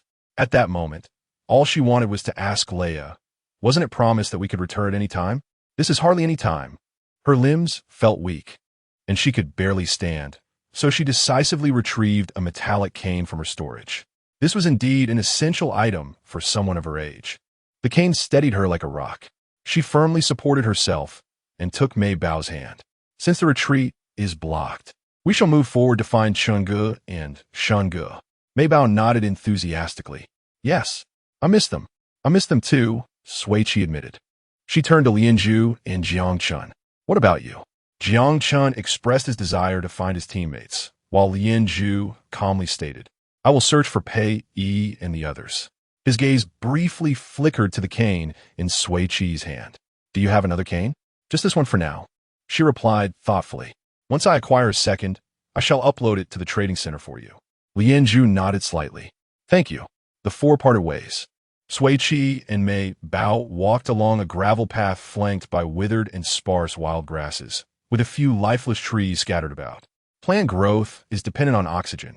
Yet excessive oxygen concentration can damage plant cells, inhibiting growth and causing root damage and leaf yellowing. Gazing at the lifeless scene before her, Sui Qi fell into a reverie. She recalled the bamboo basket brimming with fresh green grass and red berries. One could only wonder how long the Lin siblings had searched amidst this desolation. When they reunite, she must prepare them something delicious. With one hand resting on her cane and the other holding Mei Bao's, she purposefully approached one of the relatively sturdy gray trees. The blessing of the puppet was in effect. She sensed that resources were nearby that tree. The two began a thorough search around it, diligently scouring for some time, yet found nothing, until, by accident, Sui Qi peeled off a piece of dry bark, revealing hidden resources within the tree trunk. The hollow interior of the decaying tree was filled with supplies. After sincerely thanking the withered tree, she stored the resources in her portable warehouse. There were 26 packs of various flavors of instant noodles, 15 eggs, 10 bags of thick-cut bread, 8 rice balls, 5 packs of braised beef, 3 bags of hanging noodles, 2 lollipops, 11 bottles of 500 milliliters mineral water, 5 bottles of juice, and 4 bottles of milk. Additionally, there were 6 oxygen balance breathing masks, 4 bottles of interstellar oxygen adaptogen, and a syringe of soothing serum. There was also a tent for 4, an alcohol stove, and 2 aluminum pots for cooking noodles. Sui Qi and Mei Bao were moved to tears. These were truly life-saving supplies. They sat on the ground and began to prepare a meal. Sui Qi placed the cooking pot atop the alcohol stove, ignited it, and once the water boiled, added 4 packs of instant noodles for eggs, and an entire pack of braised beef. Mei Bao picked up some small dry twigs from the ground and fashioned 4 pairs of chopsticks with a peeler. A large pot of fragrant beef noodles emerged, and the two, starved and salivating, picked up their chopsticks and dug in. The spicy, bouncy noodles, the savory beef, and the tender, delicious eggs filled them with an overwhelming sense of satisfaction and happiness. Sui Qi sighed contentedly. Ah, I'm alive again. Mei Bao, sweating from the deliciousness, exclaimed, "It's so fragrant." After they finished eating, Sui Qi prepared another serving. She stored the steaming noodles pot and chopsticks back into her portable warehouse. In their small group, she messaged Shun and Shun. "I've left a pot of steaming beef noodles in the warehouse for you. Hurry and eat." The teammates responded swiftly. Shun, deeply moved, replied, "I thought I was going to suffer from low blood sugar today." Sui Jia, "You are my forever sister." Mei Bao, "You are my forever treasure." Shun added, "Love you both 1,000 times." 5 minutes later, the clean cooking pot and chopsticks were returned to the warehouse. Shin messaged, "Sui Jia's cooking is simply one word. Exceptional." Shin, ever succinct, replied, "Full and alive." After a moment, he added, "Shun and I will tidy up and head to find you." Sui Qi inquired, "What are you tidying up?" Shin replied, "The 4 indigenous people who won tea let us leave." "Oh, a fight ensues." Mei Bao inquired thoughtfully, "Can you and Shin handle them?" Shin honestly replied, "Not really." Shin added, "We're feeling weak and dizzy. Our combat effectiveness has plummeted." They sent an image of 4 burly men standing side by side, each towering at nearly 2 meters, adorned with brown vines around their waists, looking quite formidable. Sui Qi instructed, "Put on your breathing masks, drink some oxygen adaptogen, and wait for Mei Bao and me to come to your aid." Shun and Shin responded, "Understood." Sui Qi donned her breathing mask, stored her cane in her portable warehouse, and, accompanied by Mei Bao, set off without hesitation. Along the way, they stumbled upon another resource point. Though the supplies were limited, they proved to be quite useful. A metal whip with a spiked end, a large engineer's shovel, and a sizable alloy scratcher. The engineer's shovel resembled a shovel and was quite handy for Mei Bao. Sui Qi grasped the whip firmly. Armed